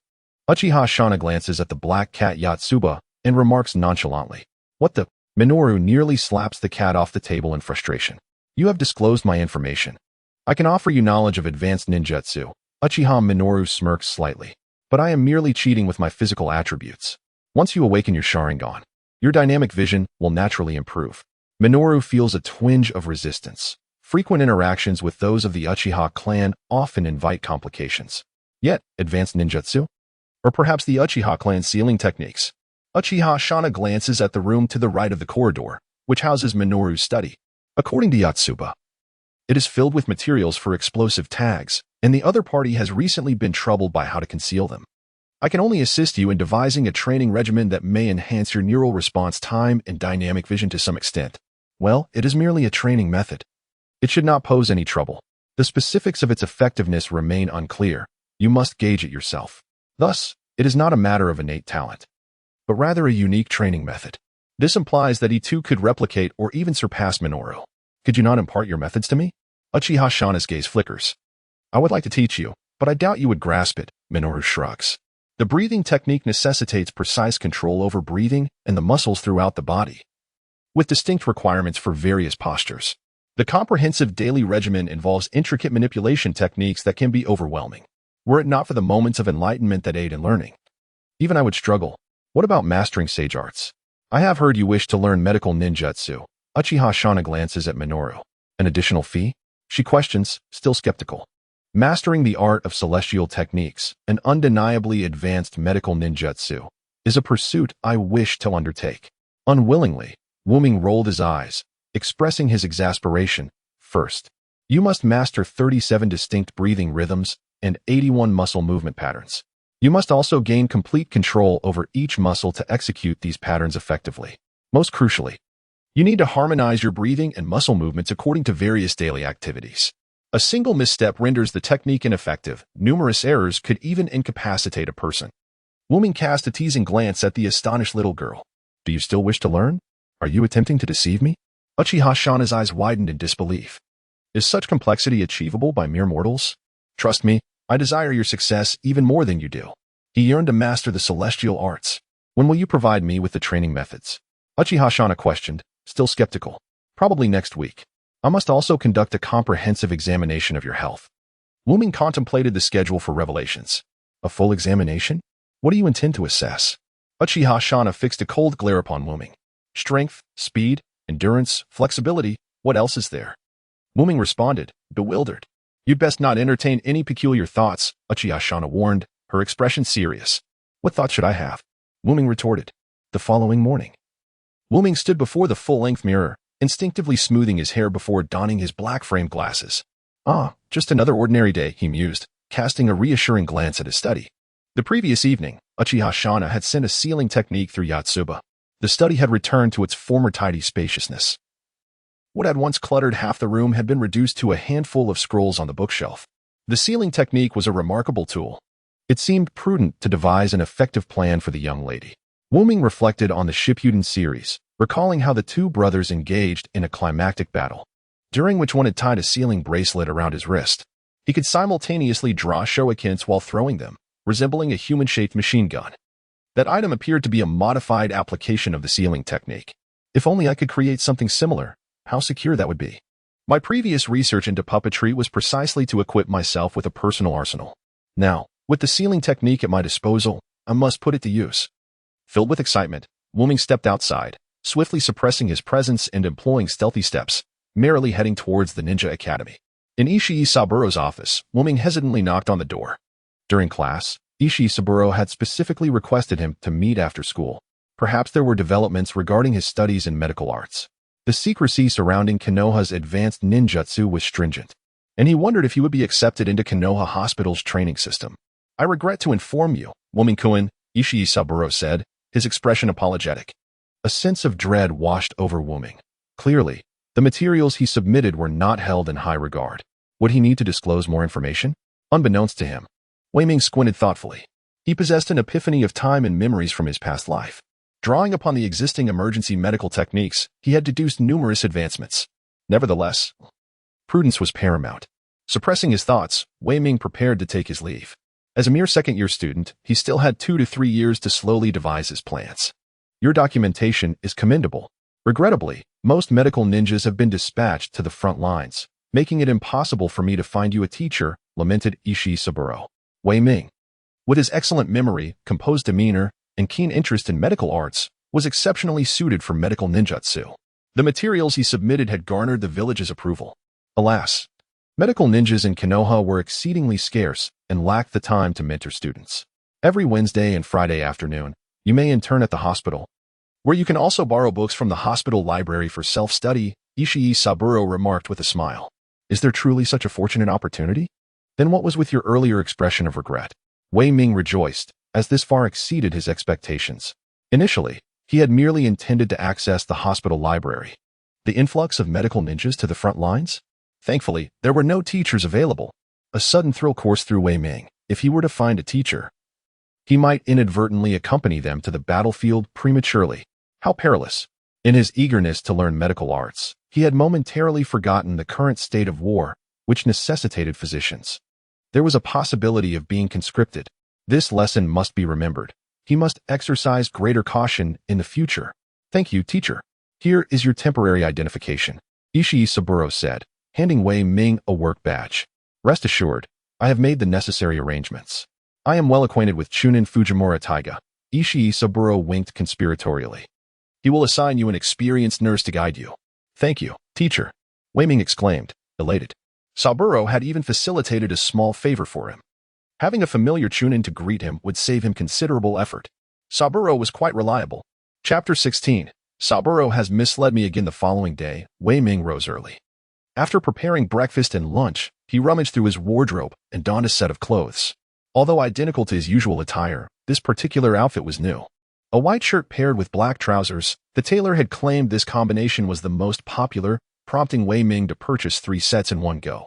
Typically alternating between 2 sets, today he chose to wear the last new one, as he was to report to Konoha Hospital in the afternoon. Considering it was a new environment and a first meeting, he deemed it essential to present himself neatly. Inspecting himself in the mirror, he ensured there were no discrepancies. Then donned a pair of black-rimmed glasses placed beside the mirror.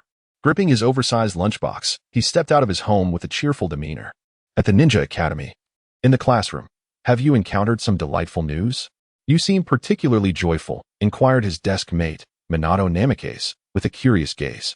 How could you possibly tell? Wei Ming sighed, rolling his eyes. Why are you always so observant of me? Shouldn't you be diligently training to become the future Hokage? You are still being relentlessly pursued by that little girl afflicted with pink eye. You even donned a new outfit for the occasion.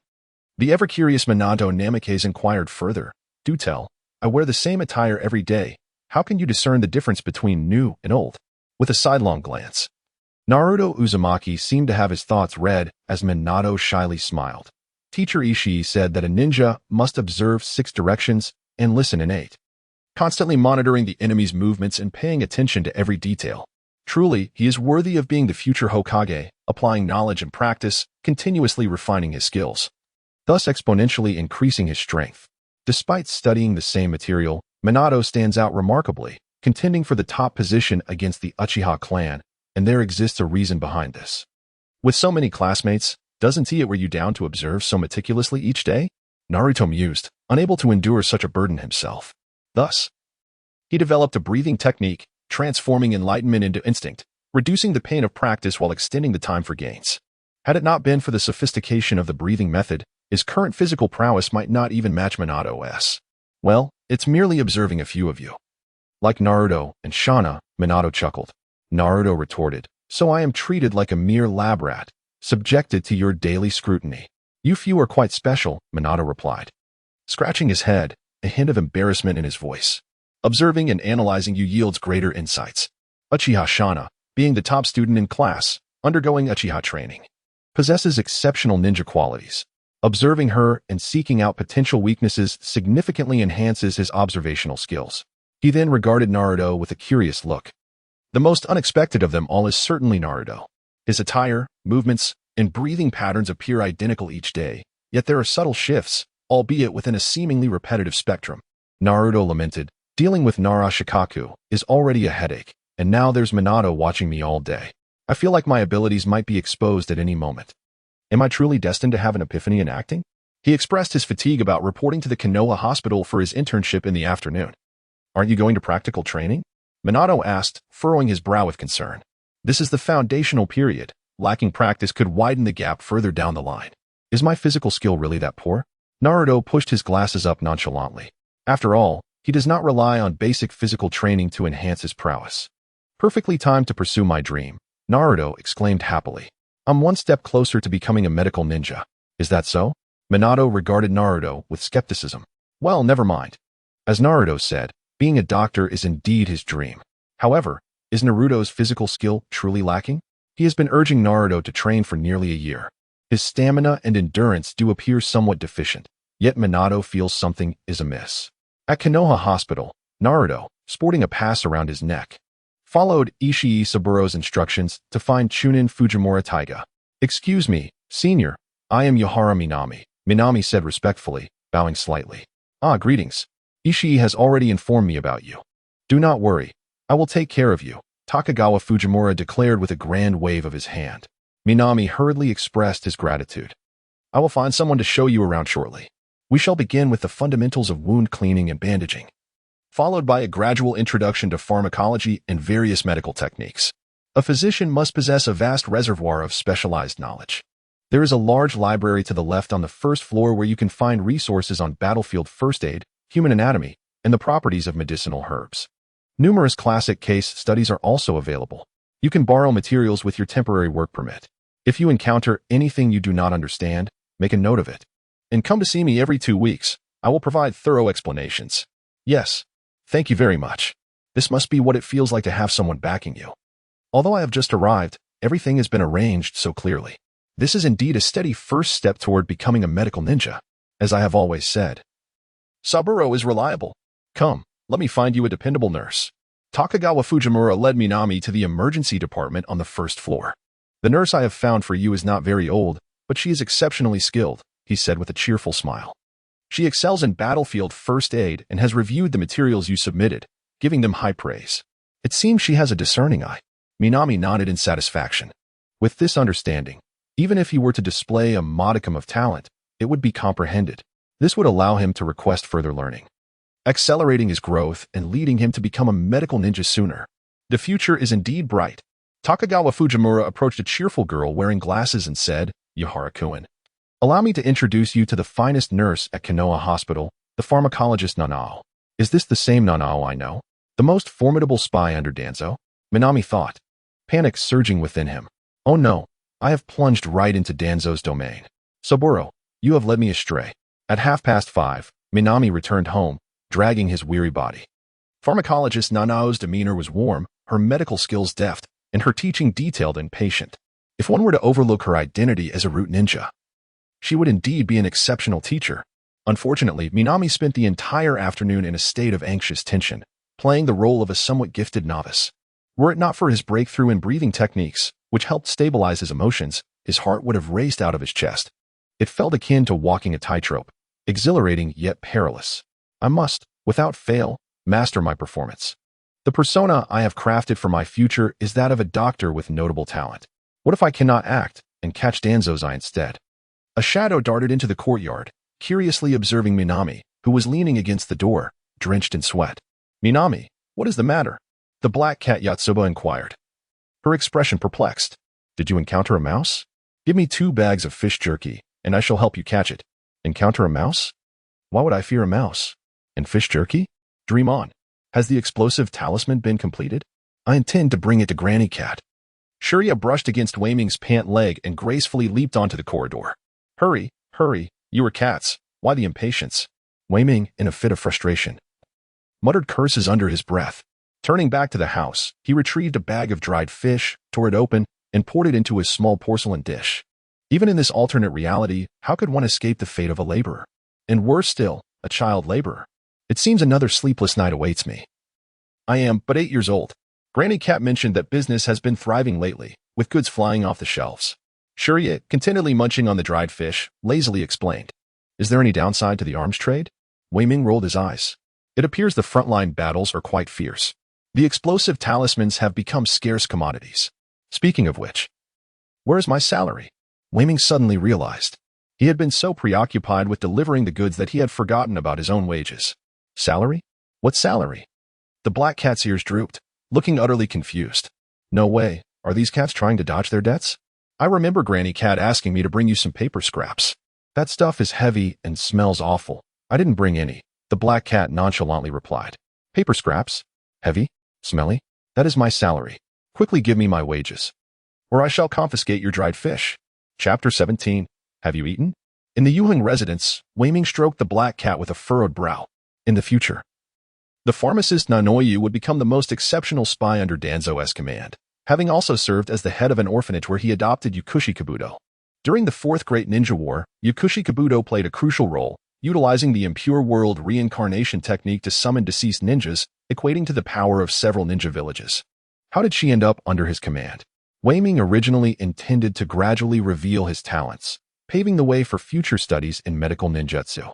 He hoped not to attract Danzo's attention. What to do? Wei Ming's first thought was to hide, to disguise himself as inconspicuous, eager yet lacking in talent. However, if he could not become a medical ninja, upon graduating in 3 years, he would be thrust into the front line as cannon fodder. Nanoyu is still just a girl now. She probably hasn't joined Root yet, Wei Ming suddenly thought. Moreover, the future spy is not a medical ninja, even if he revealed his medical talent. It shouldn't pose a significant issue. A flicker of joy surged within him. The tasks assigned by Root primarily involve intelligence gathering and assassination, grimy work indeed. They require informants and skilled combatants. A medical ninja would be of no use to them. With this realization, Wei Ming felt enlightened. He must not let one obstacle hinder his learning. He cannot allow the fear of Danzo to impede his studies. Fearing this and that. Failing to master medical ninjutsu would lead to an even greater regret as cannon fodder. It was decided he would learn medical skills as swiftly as possible, albeit with slightly more restraint than previously planned.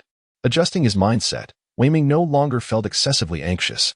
On Friday afternoon, he traveled the familiar path to the Konoha hospital, seeking out Nanoyu, who was busy cleaning wounds for patients, and began to learn the fundamental techniques. Yanoyu, while claiming to be a nurse, possesses remarkable medical expertise and is proficient in medical ninjutsu. However, ninjutsu is not something to be frivolously employed. Medical ninjutsu, in particular, requires an exceptionally high level of chakra control and expends considerable energy. Its application is further constrained by specific conditions, rendering the medical system in the world of Naruto particularly intriguing. Ordinary individuals rely on conventional medical practices, while medical ninjutsu is reserved for ninjas or significant figures. Wei Ming contemplated this, realizing that he could first establish himself as a conventional physician, akin to doctors of his past life, and transition into a medical ninja when the opportunity arose. With a plan in mind, he diligently pursued his medical studies. Setting aside the possibility of Yanoyu being a root ninja, he found her to be a gentle and approachable person, despite his initial wariness of Chidu. His repeated interactions inevitably fostered goodwill towards her. This affability likely contributed to Yanoyu's prowess as a top-tier intelligence operative, Wei Ming mused. At Konoha Hospital's library, as Wei Ming entered, a rich aroma of ink enveloped him, nearly overpowering the sharp scent of disinfectant. This is a treasure trove for me. Wei Ming couldn't suppress his surprise. Next, I shall thoroughly explore the library of Konoha Hospital, he thought, filled with excitement and confidence. In his previous life, it was said that medical students had to memorize vast amounts of knowledge, often to the point of baldness. However, he had an epiphany that allowed him to absorb knowledge at an extraordinary rate. Just wait, this entire room of books will become a part of my intellect. On his day off, Wei Ming unusually refrained from fishing by the river, for he had come into some wealth. Although the explosive tags sold to the ninja cats were at cost price, they were still a military commodity in the ninja world, ensuring a steady demand. With his first paycheck secured, Wuming found his life considerably more comfortable, no longer needing to fish for sustenance. This is what you wanted. Hurry and cook me fish balls. The black cat, Yatsuba, leaped down from the wall, tossing a scroll nearly as large as itself to Wuming while demanding, all right, you can have some dried fish first. I'll cook your fish balls later, Wuming eagerly replied as he grabbed the scroll. I want tea. If you don't give me fish balls, I want to help you buy anything next time. Yatsuba threatened, extending its paw and fixating its gaze on Wuming. Little creature, you're quite persistent. Wuming chuckled as he affectionately ruffled the black cat. Placing the scroll on the table, he headed to the kitchen to prepare fish balls for Yatsuba. Before long, a delicate aroma wafted through the air as Wuming returned with a small bowl. Quick, give it to me. Yatsuba impatiently tugged at Wuming's pants, hopping eagerly. It's too hot. Can you manage it? Let it cool first, he said, setting the fish balls on the table. Holding the cat down with one hand while retrieving the scroll with the other, Yatsuba, unable to escape Wuming's grasp, resignedly lay on the ground. All fours in the air, its head tilted back as it stared at the white steam rising from the mahogany table with an expression of displeasure. Why must I help you buy these things? It's such a hassle, the black cat grumbled. As an orphan from Konoha, I rely on the village's pension for my livelihood. Thus, I lack the funds to purchase such high-end household appliances. One must understand the importance of discretion. With a joyful smile, I unlocked the seal. Bang! A cloud of white smoke dispersed, revealing two brand-new devices, accompanied by a large package. An automatic dishwasher and a washing machine. Oh, how I can now save a considerable amount of time to indulge in reading. Reading? I see you simply wish to avoid washing dishes and doing laundry. You are quite lazy, remarked the black cat, Yatsuba, with a disdainful expression. What's wrong with being lazy? Laziness is the very driving force behind human technological advancement. If humans were not lazy, who would invent such contraptions? I retorted with fervor. The technology in the world of Naruto is exceedingly peculiar. In remote areas, the impoverished struggle to find enough to eat, living with tools reminiscent of feudal times. Yet in prosperous regions, attire and daily necessities exude a modern aura akin to that of my previous life. Just like the dishwasher and washing machine before me, huh? The quality of life has suddenly improved. All right. The steam has dissipated. We can eat now, so please let me go. Yatsuba exclaimed, leaping from my grasp. I paid her no mind, as I reached beneath the two machines to effortlessly lift the hefty devices and steadily carried them into the kitchen. I placed them in the pre-cleared space and returned to bring the large package into the kitchen. Inside were various meats I had requested the ninjas to procure for me. Finally, I would no longer have to eat fish every day. The recipes I had stumbled upon had rendered my fish dishes delectable. Yet a change of flavor would surely be delightful. Beef, lamb shank, and pork knuckle, I would need to carve out some time for culinary inspiration. While stuffing the items into the refrigerator, I contemplated concocting a few new recipes. Next payday, I must replace this little fridge, I thought with a hint of dissatisfaction. Eyeing the antiquated appliance inherited from my parents. It is small and energy-consuming. As evening fell, I languidly savored the freshly prepared braised pork knuckle, my face aglow with happiness. Just as I was relishing my meal, a knock at the door interrupted my enjoyment. Uchiha? Please, come in. Perhaps he was here to collect debts. Thankfully, I had prepared a training schedule in advance. Otherwise, I would risk becoming a deadbeat. Have you eaten? Would you care for a bite? I clumsily offered, adhering to the customs of my past life. This was an old-fashioned way of greeting, and being a recluse in my previous life, I was nearly socially anxious. Such greetings were foreign to me. I recalled a time when an older individual greeted me in this manner, and I earnestly informed them I had not eaten. Reflecting on it now, oh, what a mortifying experience. With a gulp, I swallowed hard as Uchiha's expression remained impassive. I have already eaten. Ah, yes. That is the customary way to greet someone, a mere formality. I tried to dismiss my earlier embarrassment, but the thought lingered, haunting me further. However, was there not a peculiar sound just moments ago?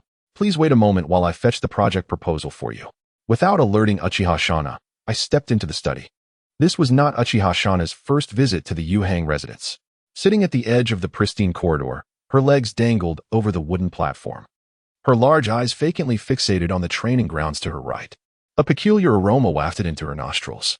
Shana maintained a stoic expression, her gaze gradually shifting to the small wooden table beside her. What was that? A glistening, crimson dish emanating a tantalizing scent. This is the first project proposal.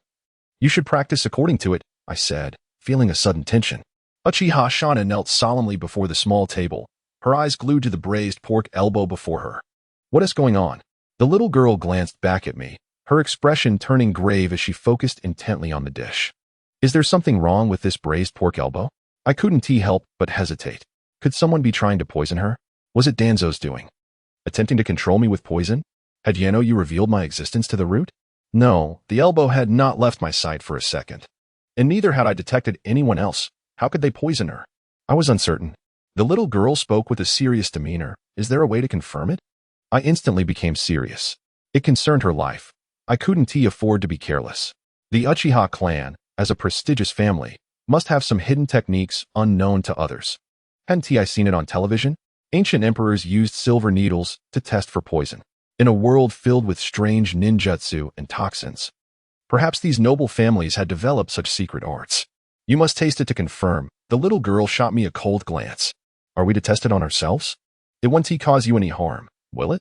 I was taken aback. This little girl from the Uchiha clan was surprisingly loyal. She regarded me with a curious expression. It shouldn't. At most, you might have an upset stomach. Oh, thank goodness. Just a bit of indigestion? Are you serious, Shauna? I rolled my eyes. If you want to eat, just say so. This whole charade startled me. I thought Danzo was trying to poison me.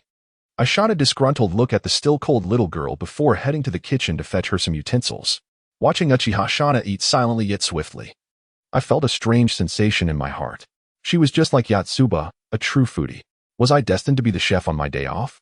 Previously, I had grilled meat for Dingzhua and the others. After finally getting a day off, now I was catering to this little Uchiha girl. Well, so be it. Having someone to share a meal with was better than eating alone. Chapter 18. Sudden Attack. Konoha Hospital. I meticulously cleaned the wound, replacing the contaminated powder and wrapping it with gauze that had been treated with a special solution and dried. Done. I looked at the neatly applied bandage with satisfaction. The patient before me was Kazama Hiraku. Upon entering the hospital, he fell into an unresponsive state, his body marred by numerous wounds, grotesquely torn flesh, presenting a truly harrowing sight. These injuries appeared far from ordinary. Despite his calm demeanor, Wei Ming sensed something amiss, as if the wounds were the result of severe torture. He methodically gathered his belongings to depart, concluding that these were not the actions of a ninja. Otherwise, a medical ninja would have already intervened. In the world of Naruto, those skilled in healing techniques can swiftly mend external injuries, allowing one to rise and rush back to the battlefield with fervor. Whether it be the Leaf Village ninjas rescued from captivity or those from other factions interrogated by the Leaf, they all posed a potential threat. It was wiser to remain uninquisitive and keep one's distance. Wei Ming endeavored to maintain his composure, treating the situation as if he were attending to an ordinary patient. Upon exiting the ward, he was met by Yanoyu from the adjacent room. You've been a tremendous help, Wei Ming-kun. I've finished the remaining tasks. That will be all for today. You may go read now, Yanoyu remarked with a cheerful smile, narrowing his eyes. I should be the one expressing gratitude. Without your assistance, I could not have practiced so swiftly, Wei Ming responded, his face radiating appreciation. It is primarily due to your exceptional talent and quick learning. Yanoyu observed, satisfaction gleaming in his eyes as he regarded Wei Ming. No wonder you were able to draft that battlefield first aid protocol. You are truly a remarkable individual. Thank you for the compliment, senior. I shall go read now, Wei Ming replied, a shy smile gracing his face as he retreated bashfully. Yanoyu stood in place, a bemused glimmer in his eyes as he watched Wei Ming hastily depart. That expression was indeed amusing. The weekly practical assessment at the Ninja Academy commenced once more. Wei Ming fought with all his might, valiantly resisting, yet ultimately fell to Yuan Tai once again. Wei Ming, your progress is astonishing, Yuan Tai exclaimed, panting heavily, his face flushed. You're not too shabby yourself, Wei Ming replied, his complexion pale as paper. Breath coming in ragged gasps, his voice slightly strained. Yuan Tai's eyes sparkled with determination, embodying the fervor of a lifelong rival. Wei Ming, too, wore a look of defiance, his spirit undeterred.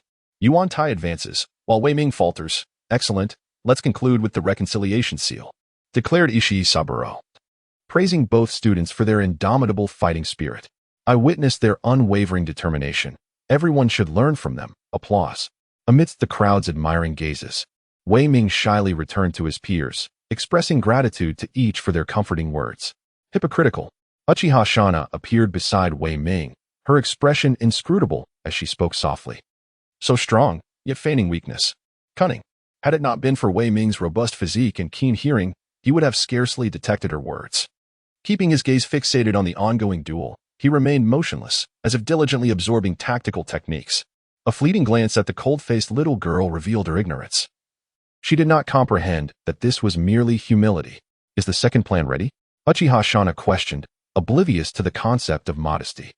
Were it not for the fervent insistence of Uchiha Minoru, she would not have resorted to such clandestine whispers, akin to a covert meeting of spies. Have you completed your first practice? Minoru inquired, astonished. So soon? It has only been a little over half a month. Truly, as expected of the Uchiha. Innate talent shines through. I shall retrieve it this Sunday afternoon, Uchiha Shana stated matter-of-factly. No need. I will have Yatsuba deliver it to you, Minoru replied.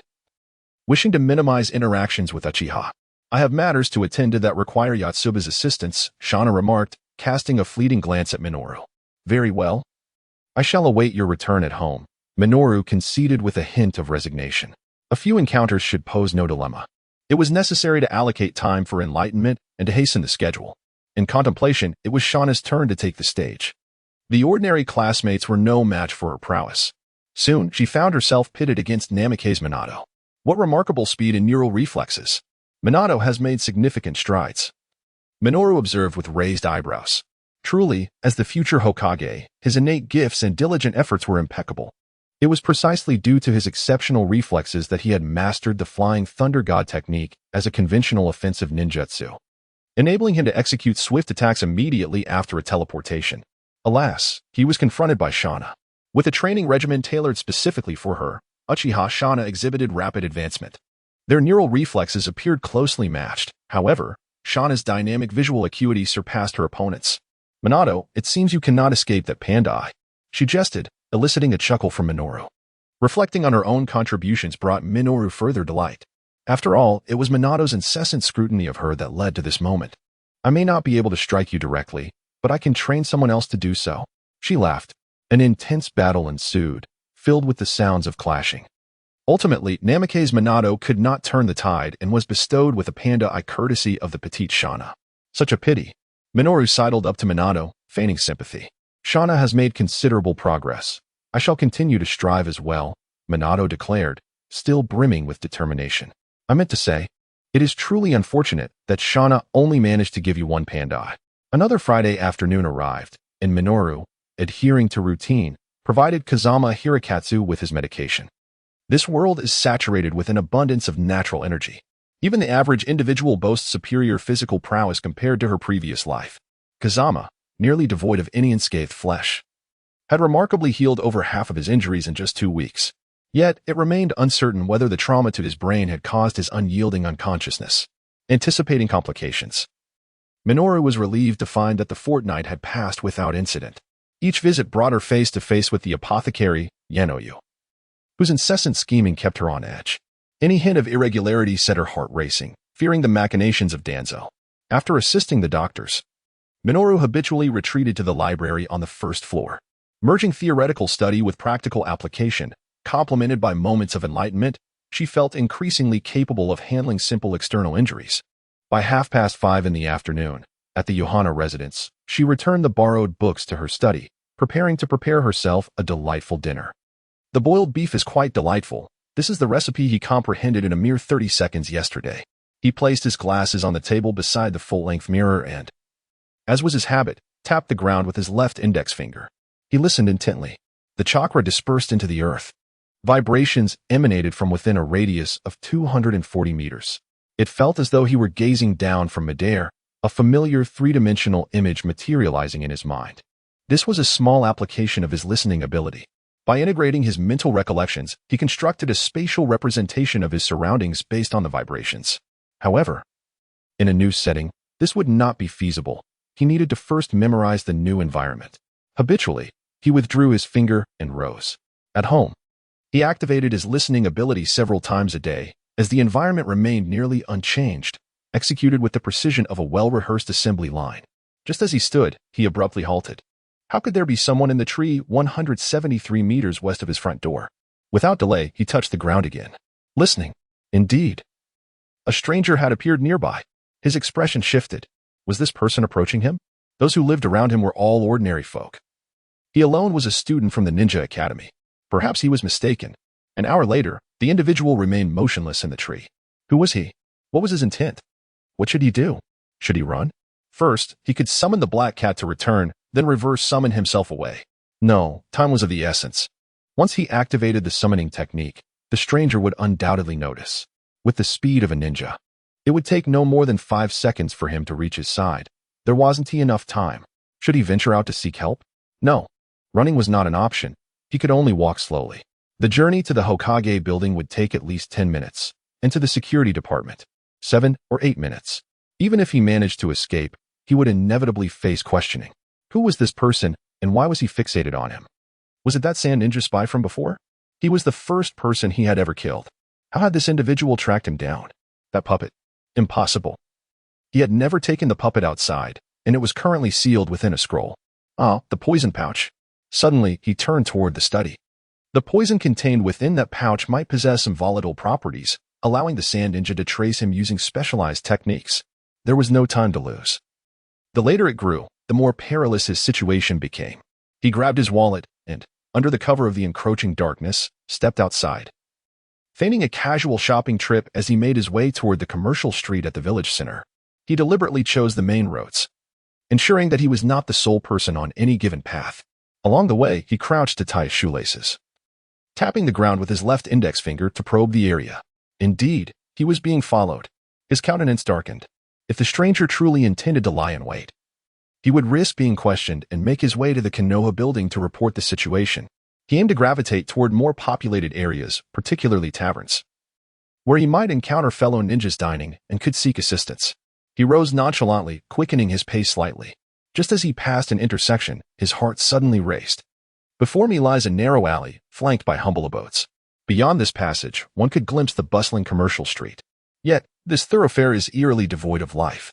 Suddenly, a shadow descends from the heavens, and a figure clad in gray, with a head wrapped in dark cloth, materializes behind me.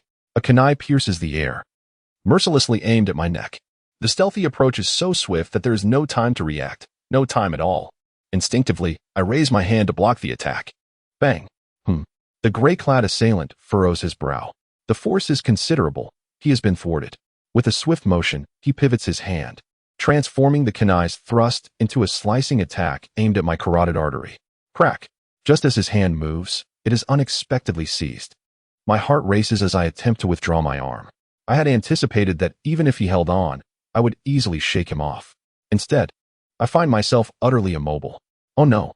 A tremendous force jolts through my arm, causing excruciating pain and unbalancing me, propelling me into the air. It seems he possesses considerable strength. Squinting, I gaze at the gray figure suspended above me. My left hand spreads, and I swiftly lash out. 5 translucent threads, like whips, slice through the air, deftly wrapping around the limbs and head of the gray-clad man.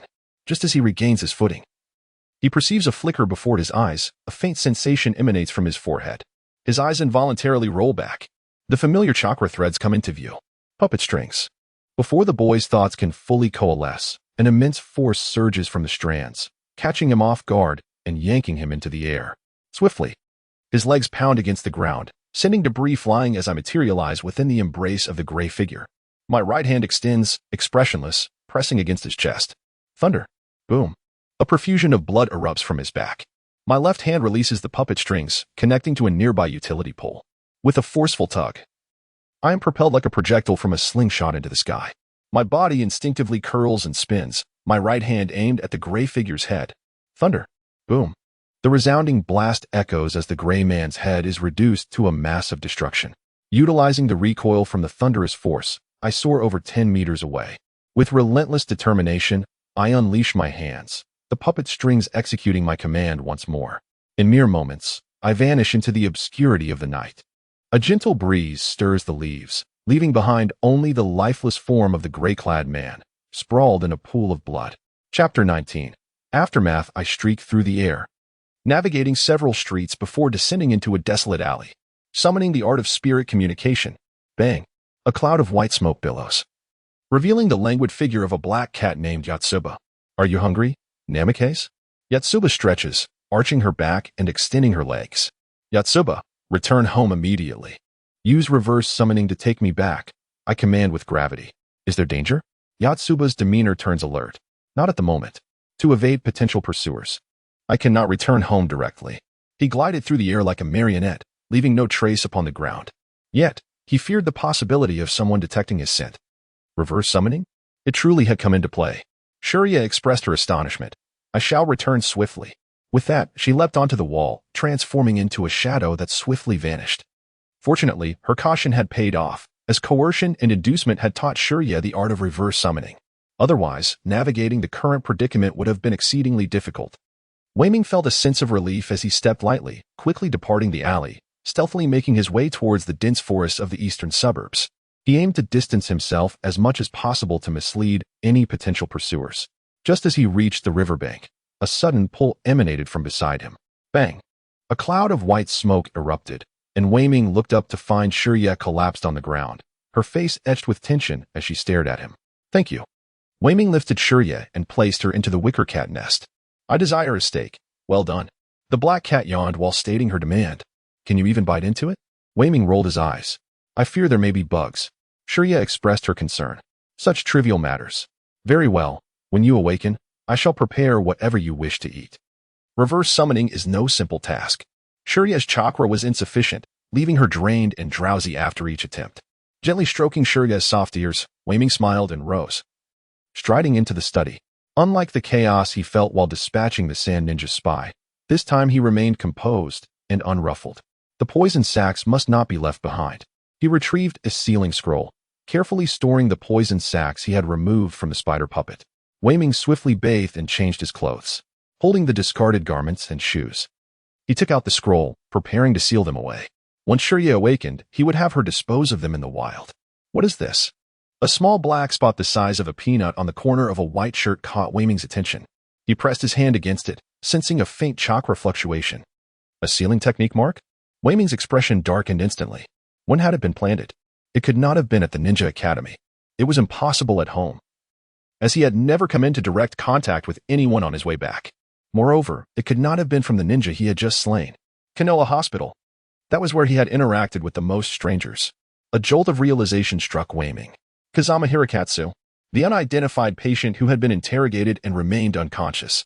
The medic, Yano Yu, had been at the hospital. Surely it was not solely for this individual? A sudden clarity dawned upon Weiming. If Yano Yu was indeed a member of the Root, an exceptional spy residing in Konoha Hospital, it indicated that her target lay within the hospital itself. Most likely Kazama Hirokatsu. That fellow had awakened and stealthily marked me with a sealing technique. Tonight, that individual sought to acquire the sealing mark. It might contain confidential information. Damn it. Seal. Everything must be sealed away. Soon, I shall have Shuriya take them all away and incinerate them. However, would I still need to continue changing Kazama Hirokatsu's dressings on Friday? Weiming suddenly felt the weight of trouble closing in on him. Uchiha Fugaku's hands flickered as he hurled an innumerable array of shurikens towards Uchiha Shana. With a cold expression, Shana gripped her kunai tightly. Her movements so swift that they appeared as mere afterimages. One by one, the shurikens were deflected. Remarkably, she charged straight at Uchiha Fugaku despite the onslaught of shurikens.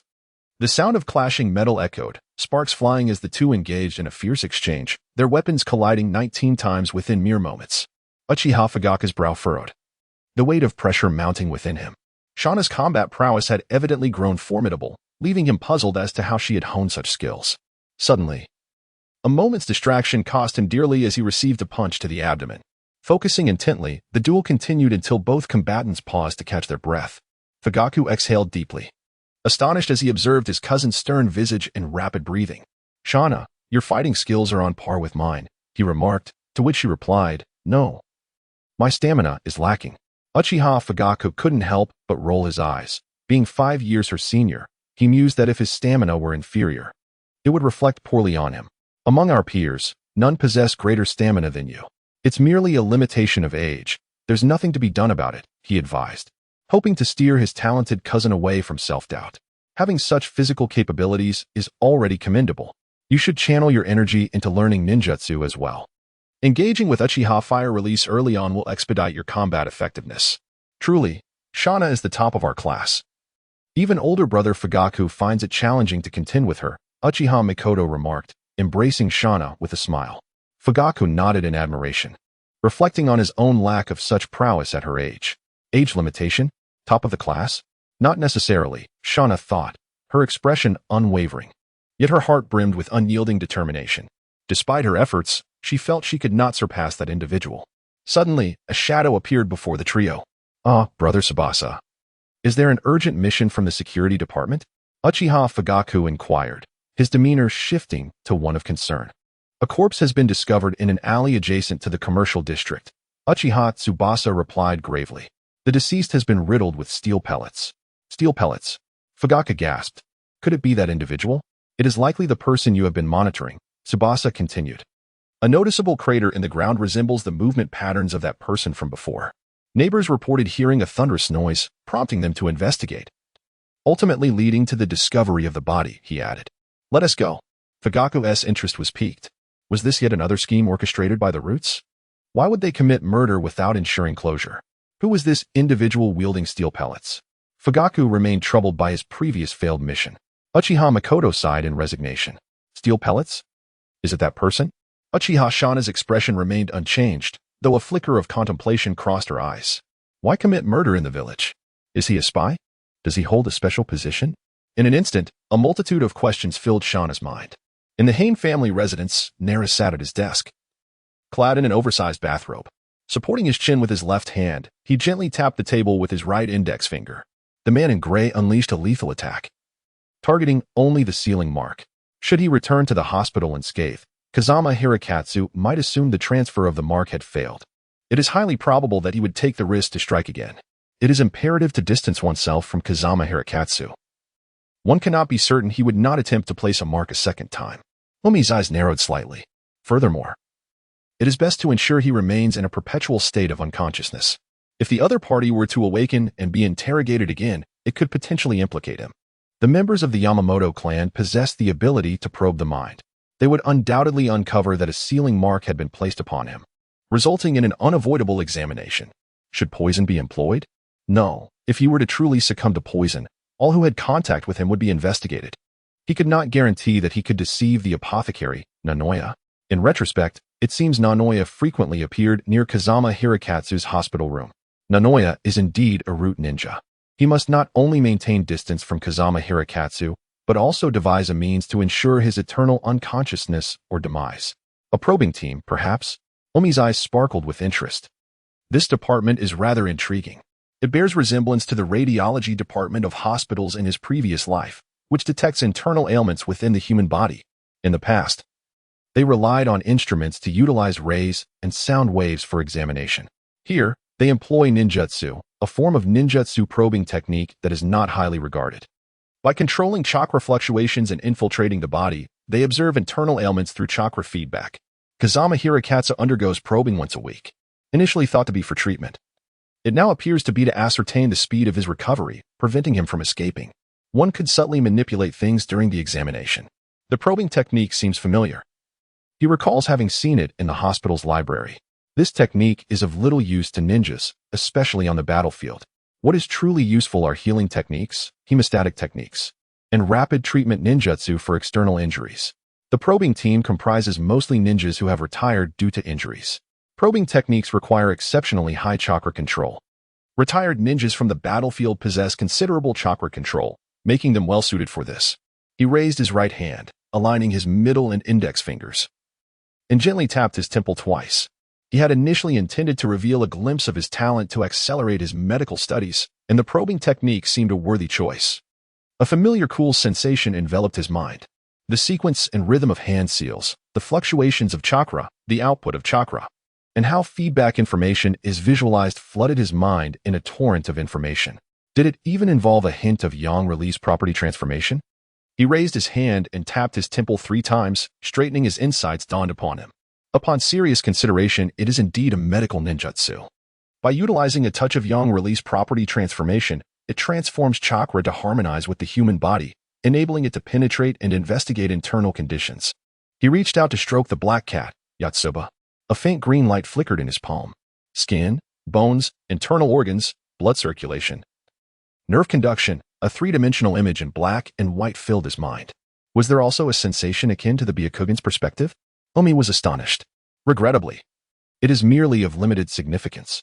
During an examination, one must infuse chakra into the patient's body. With sufficient control, a slight disruption of the neural pathways in the brain could render them perpetually unconscious. When it comes to chakra control, he fears no one. Is it time to eat? Yotsuba stood and stretched languidly, yawning widely. Onmei produced the beef morsels he had prepared earlier. Cooked to medium, they were tender and easy to chew. Take these 2 scrolls with you later, Onmei instructed, pointing to the ceiling scrolls on the table. This contains poison. Just find a place to bury it. Inside this one are my clothes. You must personally witness their incineration. Onmei emphasized earnestly. Understood, understood. You're really bothersome. Yotsuba grumbled in discontent. Be cautious. You cannot go wrong. Onmei chuckled lightly, affectionately ruffling a cat's head. Earlier, he had painstakingly taught Yotsuba reverse summoning techniques, and now they would finally be put to use. It is always beneficial to maintain a steady hand. Chapter 20. Guessing on a Friday afternoon at Konoha Hospital. Onmei reported on time and followed Nonai to attend to uncomplicated patients. Subsequently, with Nonai present, he assisted Kazama Hirakatsu in changing dressings. Onmei-kun, do you have something on your mind? Nonai inquired gently as they exited the ward. Did you notice? Onmei feigned embarrassment, saying, I wish to observe the investigation class, but I am unsure if.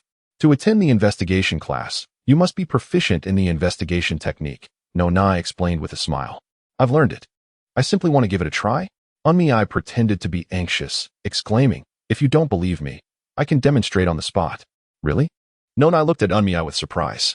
The investigation technique demands a high level of chakra control. Of course, Onmei replied with utmost confidence. That is not out of the question. Nonai squinted slightly, but it requires the permission of Nin Fujimura. Judging by his expression, it appeared he was serious. I'll go find Fujimura-senpai right away, Onmei declared.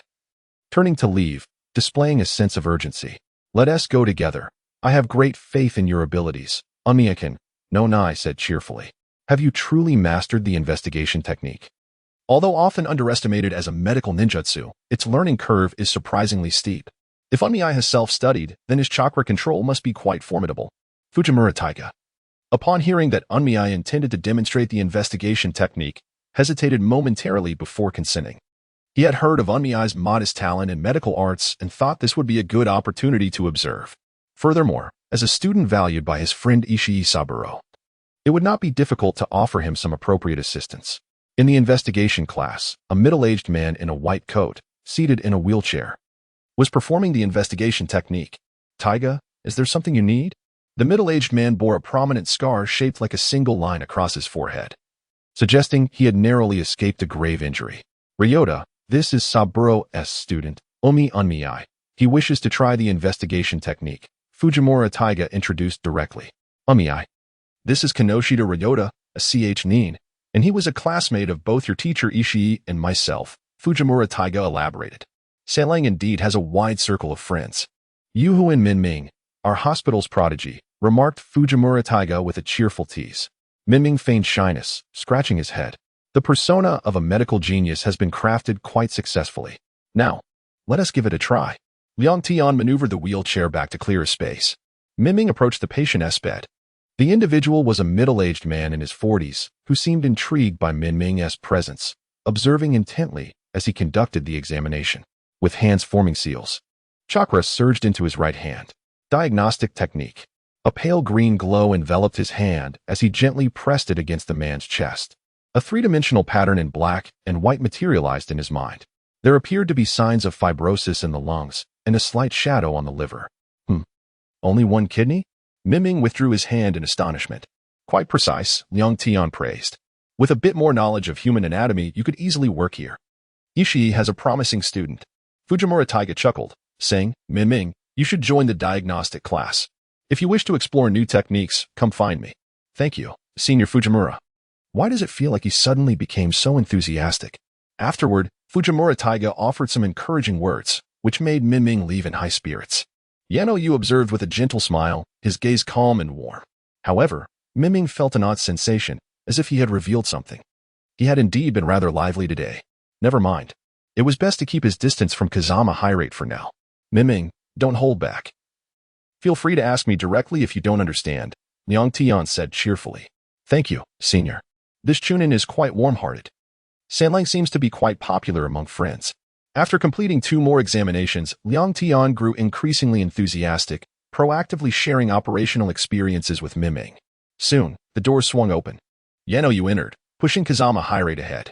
Thank you for your assistance, Liang Senpai, Miming-kun, Yano said softly. Miming, come on, you just learned the diagnostic technique. You need to practice more, Liang Tian advised. An opportunity has arisen.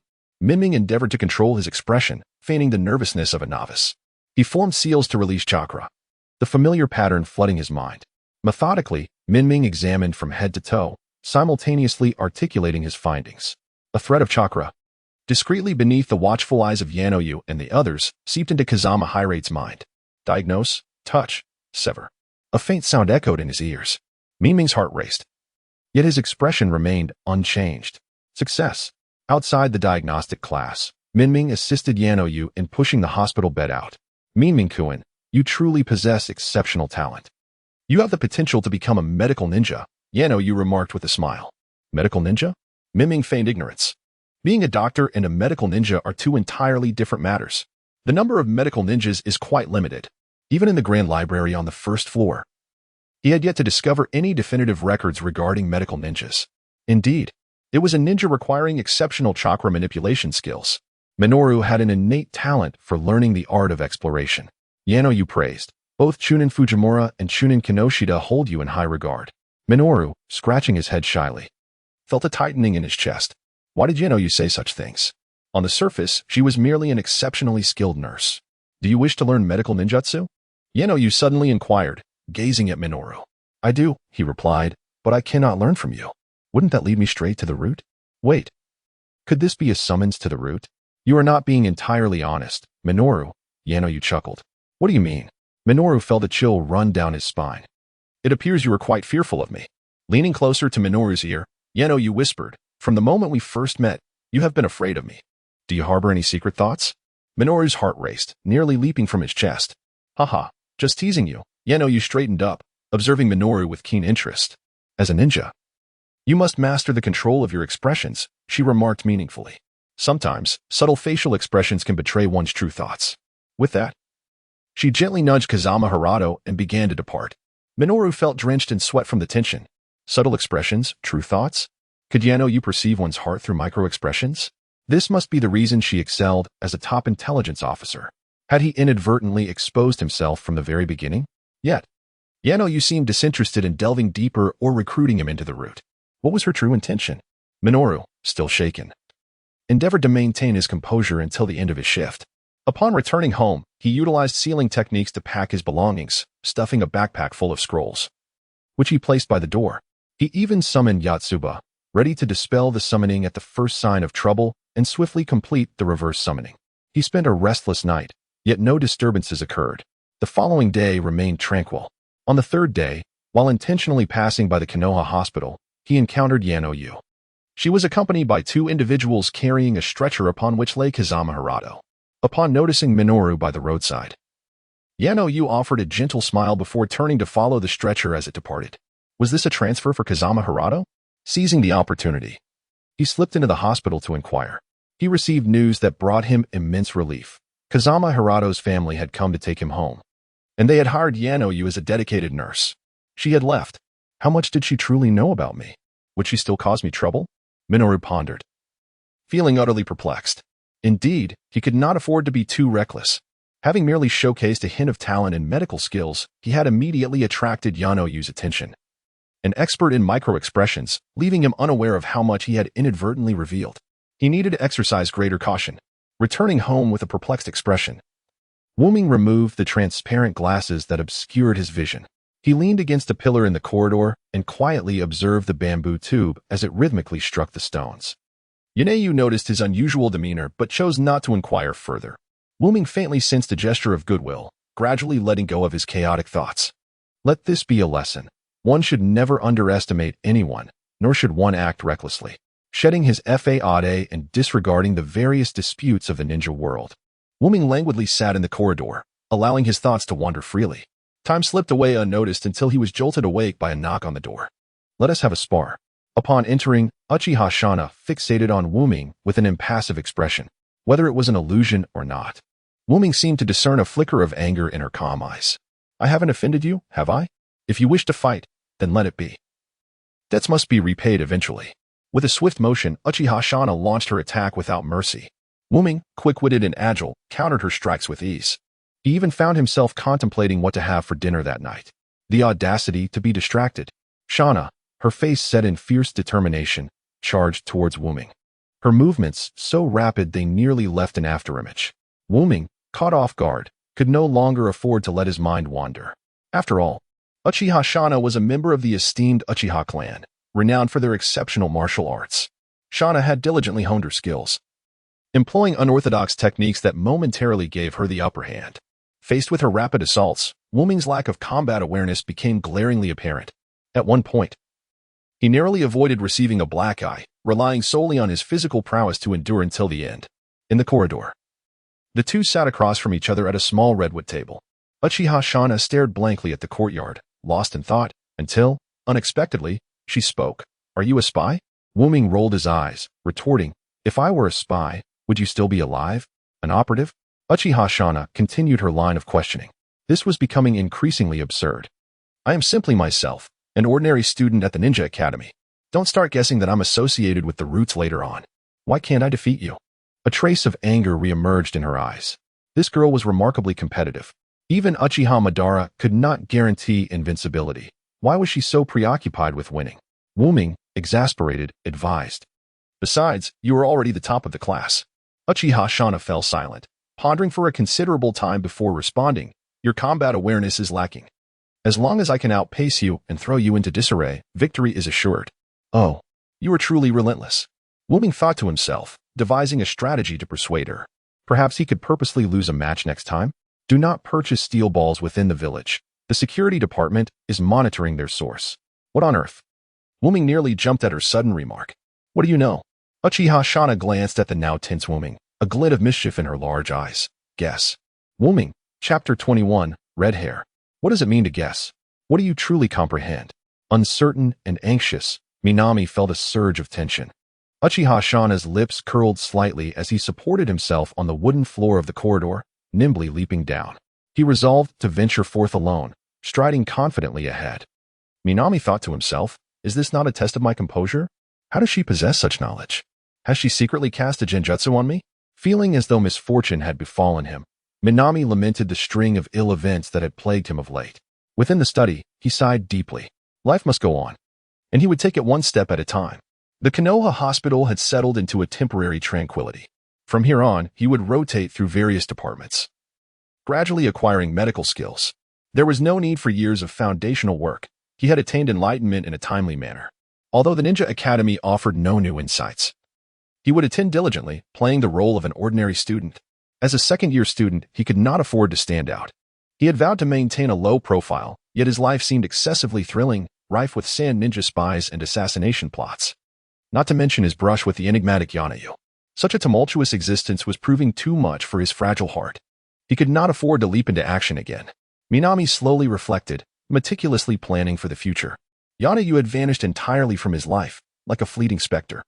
After weeks of anxiety, life gradually returned to a semblance of normalcy. He remained just another face among the multitude in Konoha. His proficiency in investigative techniques was growing. Thanks to his epiphanies, he had mastered the basics, only experience was lacking. While he excelled in investigation, his understanding of human organ pathology was limited. Fortunately, the hospital's library was replete with resources. Through continuous exploration and the guidance of Kinoshita Ryota, Minami's skills swiftly caught up to his mentors.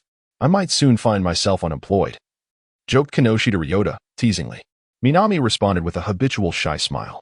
Before long, he sought out Fujimura Taiga to request a departmental transfer to continue his studies. As Kinoshita Ryota had noted, he could no longer progress within the investigative class. At the Konoha Ninja Academy, Minami rested his chin on his left hand, languidly squinting his eyes. The moments of enlightenment allowed him to swiftly grasp various techniques, yet the mental fatigue lingered. Most of his days at the academy were spent in a semi-drowsy state, his thoughts meandering while his pencil sketched symbols on the paper, intelligible only to him. How could he enhance his combat awareness? Shana, the spirited girl, was fiercely competitive. Even in the face of repeated failures, she relentlessly challenged herself. The crux was that Minami felt an unmistakable pressure. He could not rely on the deception of the body flicker technique or the speed of the body flicker. In straightforward duels, he was already struggling. The issue lay in his combat awareness. In his previous life, he had been a diligent corporate worker, devoid of any battle instinct. Was he to cultivate this through life-and-death confrontations? What a preposterous notion. The arduous training in ninjutsu is a burden he is unwilling to bear. The thought of risking his life in battle is one he prefers to entertain only in dreams. He lacks the courage for such endeavors. Perhaps he might resort to a methodical and simplistic approach. Unnamed, deep in contemplation, reflects on his previous life as a corporate drone, having consumed a plethora of anime. Isaac Netero stands as a figure he deeply admires, hailing from Hunter x Hunter. He is a formidable warrior whose unwavering dedication to martial arts and tenacity in practicing his craft for a decade resonate with him profoundly. Netero's ultimate technique, known as the 100-type Guanyin, represents the pinnacle of his martial journey, encompassing an immeasurable array of offensive maneuvers tailored to counter diverse adversaries. I could utilize moments of enlightenment to continuously refine my repertoire of techniques, adapting my responses to various forms of attacks through distinct hand formations. This is not mere fantasy. For every practical combat session in class must not be overlooked. It is destined to be a prolonged endeavor, a discipline of ever-evolving combat prowess. Beginning this accumulation of skills at the Ninja Academy seems a commendable choice. Moreover, there is the little girl from the Uchiha clan who suffers from the red-eye condition. The Uchiha martial arts, a legacy forged through the trials of the Warring States period, are techniques of profound mastery. What a pleasant surprise it is. Initially, I anticipated that battling with Shauna would be a vexation, yet it has unfolded as an opportunity for self-fulfillment. Let us call it the heart source style. In my previous life, my passions were dulled by the grind of existence. Here, I find a flicker of fervor once more. This name shall serve as a tribute to that revival. How might I enhance my speed and strength? The voice of Minato Namikaze jolted me from my reverie. When you mature, your physical capabilities will naturally improve, allowing you to grow stronger and faster. I replied nonchalantly, your physical prowess has nearly reached the limits for your age. Had it not been for the extra training Minato provided to Uchiha Shauna, and her diligent use of secret medicines to augment her physique for Uchiha examinations, Minato might have already claimed the top spot in class. Why does Shauna hold such a distinction? Minato inquired, puzzled. Because her surname is Uchiha. I rolled my eyes. The Uchiha are endowed with innate talent and ample resources for enhancement. This implies there exist methods to elevate physical capabilities, which piqued Minato's interest further. Indeed, there are. I replied languidly. My breathing technique is one such secret method, capable of conditioning the entire muscular system and significantly enhancing physical attributes. However, it is not something others can easily practice or obtain. With a sigh, I noted that both Minato and I hail from humble beginnings, lacking access to these secret medicines and techniques. Perhaps we could create our own, Minato mused thoughtfully. Create our own? Certainly, Minato, self-reliance breeds innovation. No wonder you have managed to rise to the position of Hokage. I have discovered that chakra possesses additional potential. The eyes of Minato Namikaze sparkled with excitement as he addressed Naruto Uzumaki. What have you discovered? Naruto inquired with curiosity. Chakra should be able to amplify power, Minato replied, drawing a piece of paper and placing it in the palm of his hand. He then focused intently on the white paper. Suddenly, it fluttered as if an invisible force surged from his hand, lifting the paper by a centimeter. Incredible! You've truly uncovered this. This was, in fact, the fine manipulation of chakra, akin to the technique of thrusting. One involved jet propulsion, while the other involved chakra emission. However, if not controlled properly, the resulting force would be minimal, leading to a considerable waste of chakra, and without special techniques, such amplification had its limits. Thus, Naruto did not regard it highly. Nevertheless, it could significantly enhance Minato's strength. How about it, Naruto? Join me in developing this technique, Minato eagerly invited. Me? Naruto incredulously pointed at himself. Why would you think I could help you develop a secret technique? Minato replied, you are at the top of your theoretical studies, and you have perused every book in the Ninja Academy library, possessing a wealth of theoretical knowledge. It was evident that Minato had long harbored this plan. You provide the concepts, and I will conduct the experiments. We are only in our second year. We can surely create a technique suited to us before graduation. Minato stated confidently. I think I'll pass. I lack the capability, Naruto instinctively declined. No, Naruto, you possess it. No one could finish all the books in the Ninja Academy library in a year. No one has such a remarkable memory.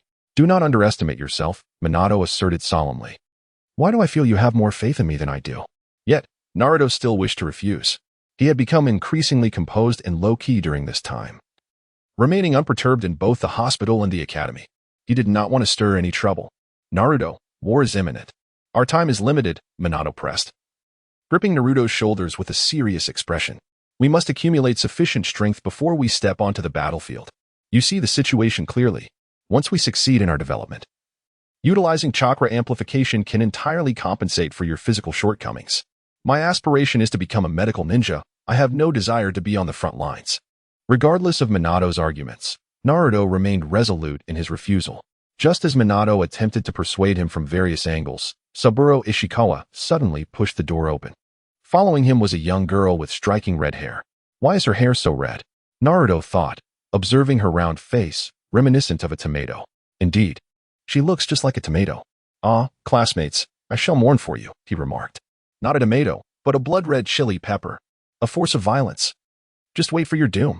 He wondered what misfortune had befallen this generation, first with Uchiha Shursui, and now with this blood-red chili pepper. It was Kushina Izumaki, Minato's future bride and the host of the Nine Tails. This week, could it be that we have already been encircled by the shadows? Beside them, Minato Namikaze remained oblivious to the newcomers, persistently persuading Umami. Stop. I agree. Please cease your chatter, Umami promptly interjected. He then retrieved a book, adjusted his glasses nervously, and adopted a demeanor of obedient diligence as he quietly read. Wonderful! Minato exclaimed with uncontainable excitement, only to be halted in his tracks by a flash of red hair. I am Kushina Uzumaki, and my dream is to become Hokage. Laughter erupted from a group of boys led by Yuantai, filling the air with mirth. Silence. Kushina puffed her cheeks, feigning ferocity as she shouted. The small assembly of children only laughed louder, with Ishii Saburo unable to quell their merriment. You are disturbing me. A cold voice suddenly resonated through the room, silencing the class as if they had all been grasped by the throat. Kushina gazed in astonishment at the expressionless Shana Uchiha. How imposing. She instinctively gravitated toward Shana's side. Umami thought, we're doomed. Casting a sympathetic glance at Yuantai and the others, who had been the loudest. Two violent souls have come together. You are in for a tumultuous time. The days ahead would not be easy. Kushina was destined to be the future Jinchuriki. And since her arrival in the village, she had drawn attention. There might be hidden Umbu observing from the shadows. If she were to inadvertently reveal something, it would spell disaster. Chapter 22. Sumaru in the Yohara residence, study room. Umami completed his final stroke, forming hand seals as a surge of turbulent chakra manifested in his palm. He swiftly pressed the chakra onto the center of a blank explosive tag, which rapidly took shape. After a thorough inspection, he placed it into a nearby box. Counting the tags briefly, Umami closed the box and tidied up the ink. Task accomplished. He produced 10 explosive tags each day, saving enough for a week to sell at a modest price to ninja cats. With the income from the explosive tags, Umami's life had significantly improved. Unlike a year ago, when he had to fish to afford meat. His current fishing trips were more about being dragged by Dingzwa to enjoy barbecues in the great outdoors. Fortunately, the training regimen of the Inazuka, Nara, and Akimichi clans had intensified, leaving Dingzwa and the others with little free time. In the past, they would gather every weekend, but now, having a meal together once a month was a rare occurrence. The specter of war loomed nearby. Umami recalled Minato's words from yesterday. The intensification of training among the clans indirectly indicated that the front line was still fraught with tension. Rising to neatly store the explosive tags, Umami stretched languidly. He exerted himself to the fullest, capable of drawing a maximum of 21 explosive tags at once, necessitating a recovery period for his chakra afterward. Now that he was no longer in want of money, there was no need to overexert himself. He had come to terms with this. Except for the time when he had just learned to craft explosive tags, during which he fervently worked to amass wealth, he had since set a limit for himself, committing to draw only 10 tags a day. In a week, I can create 70 pieces, reserving 20 for myself as a foundation. The remaining 50 are to be sold. Presently, I have amassed nearly 300 explosive talismans. As I touched a small box beside my bookshelf, filled to the brim with these talismans, a satisfied smile crept across my face. Steady. Now, all that remains is to perfect the sealing technique. I withdrew a notebook from the shelf and resumed my seat at the writing desk. Ever since acquiring the sealing technique, I have been fervently experimenting with innovation. The knowledge of sealing arts is both precious and scarce. I possess but a solitary copy of the sealing technique, with no other fundamental references to consult, compelling me to rely solely on moments of spontaneous insight. The common sealing technique allows one to store an amount equal to what is retrieved, and it operates on a single-use basis. What I seek is a method that enables me to store and retrieve in batches, akin to a magazine. This conundrum has plagued me for some time, but recently inspiration has struck. I owe my gratitude to Kazama Hirate, who unknowingly inscribed a sealing mark upon me. Though its function is simple, the mark is sufficiently minute. If a sealing technique permits only one item to be stored and one to be retrieved at a time, then I must reduce the size of the seal, applying multiple imprints upon the same medium. I have been diligently researching the miniaturization of sealing techniques, and a preliminary form is beginning to take shape. After reviewing my notes once more, I took a deep breath. With my middle and index fingers aligned, I gently tapped my temples twice. The familiar icy sensation swept through my mind. The intricate sealing techniques began to deconstruct and merge within my thoughts. A minute later, I seized my moment of insight. It worked. Eagerly, I retrieved a scroll, disregarding the fatigue creeping into my mind, and infused it with chakra to inscribe the sealing marks. An intricate array of symbols intertwined, gradually forming a circular blank space at the center. I casually placed my brush upon this blank area and swiftly formed the seal with both hands. Seal. Bang. The brush instantly vanished. A black dot, the size of a peanut, materialized near the center of the blank space. Unfazed, I placed my notebook in the same spot. Seal. A cloud of white smoke dispersed, revealing another black dot nearby. Suppressing my excitement, I retrieved various small items from my study, sealing them one by one into the scroll. The number of black dots increased, gradually coalescing into a swirling pattern. The success of this endeavor hinged on this moment. I inhaled deeply, resting my right index finger at the center of the vortex. A surge of chakra permeated, gently contacting the second black dot. Release. Bang. A notebook appeared out of thin air, and the vortex pattern instantly lost one black dot. It worked. I leapt for joy, elated. Could this be considered a Ninja World version of a storage ring? Incredible! I am truly remarkable. Haha. Ignoring the protest of Yatsuba, I scooped her up and twirled her several times in midair before setting her down. I shall name this technique the Summer Seal. Next, I must seek suitable carriers for this newfound capability. Lightweight, durable, and impact-resistant, it possesses the ability to transmit chakra, yet such items are rare to find. If only there were a means to channel chakra into metal. However, such items come at a considerable expense. With his limited resources, he could scarcely afford anything the size of a fingernail. Perhaps he could persuade the little lowly Shauna to part with some? Yet, with Kushina seated beside her, he could no longer afford to engage with her at school. Perhaps he would defer until the weekend. The new sealing technique has been developed, awaiting merely its vessel, which would only take a few days. Moreover, it would be prudent to prevent Shauna from visiting directly this weekend. She may have attracted the attention of Umbu recently. Wuming pondered while stroking his chin. Upon Kushina's arrival, she had taken a seat right next to Shauna. The village harbored a natural distrust towards the Uchiha clan. The future Jinchuriki sitting alongside Shauna, who would be monitoring her if not him. In the future, he would have Yatsuba summon her through reverse summoning. In truth, he was keen to limit his interactions with Uchiha Shauna, for she had already bestowed upon him far too much. Just one sealing technique had granted him a storage ring, and there were still numerous high-level ninjutsu techniques yet to come. As a mere commoner, Wuming aspired to become a medical ninja in the future, inevitably leading a team of elite medical ninjas. He had no means to acquire more ninjutsu. The Uchiha clan was an excellent channel for such knowledge, as long as he kept his connections discreet. Exercising caution should mitigate any issues. After all, it wasn't yet the era of the Shippuden. Danzo had not yet evolved into the formidable figure he would become. The situation was not as dire. Most importantly, he had the Black Cat Yatsuba. The two could engage in clandestine exchanges through summoning techniques without fear of exposure, akin to a simplified version of the Flying Thunder God technique. Perhaps with further contemplation, he might truly grasp its essence. At the Ninja Academy, as Wuming entered the classroom, Minato Namikaze approached him, handing him a notebook. Wuming, here are some of my ideas. Take a look. We can discuss them shortly. Notebooks? It seemed he had been harboring such thoughts for quite some time. After all, being bested by little lowly Shauna in every encounter would certainly inspire a desire for redemption. Flipping open the notebook and reading intently, Wuming eventually lifted his gaze. What do you think? Minato inquired eagerly. The concepts are excellent, but can you execute them? Wu Ming asked. That is precisely my dilemma. The means to realize them elude me. Minato replied, scratching his head in frustration. In my view, the inability to realize them stems from insufficient chakra control, Wu Ming stated directly. Such chakra amplification techniques were generally within the grasp of experienced shinobi. Even some mid-tier ninjas proficient in chakra manipulation could employ them. First, practice chakra control, Wu Ming suggested. Minato appeared to contemplate this. Do you have any good methods? After a long moment of thought, he shook his head in resignation. I can only think of improving control through constant practice of the transformation technique. That method is viable. However, a few supplementary techniques could enhance the process, Wu Ming advised.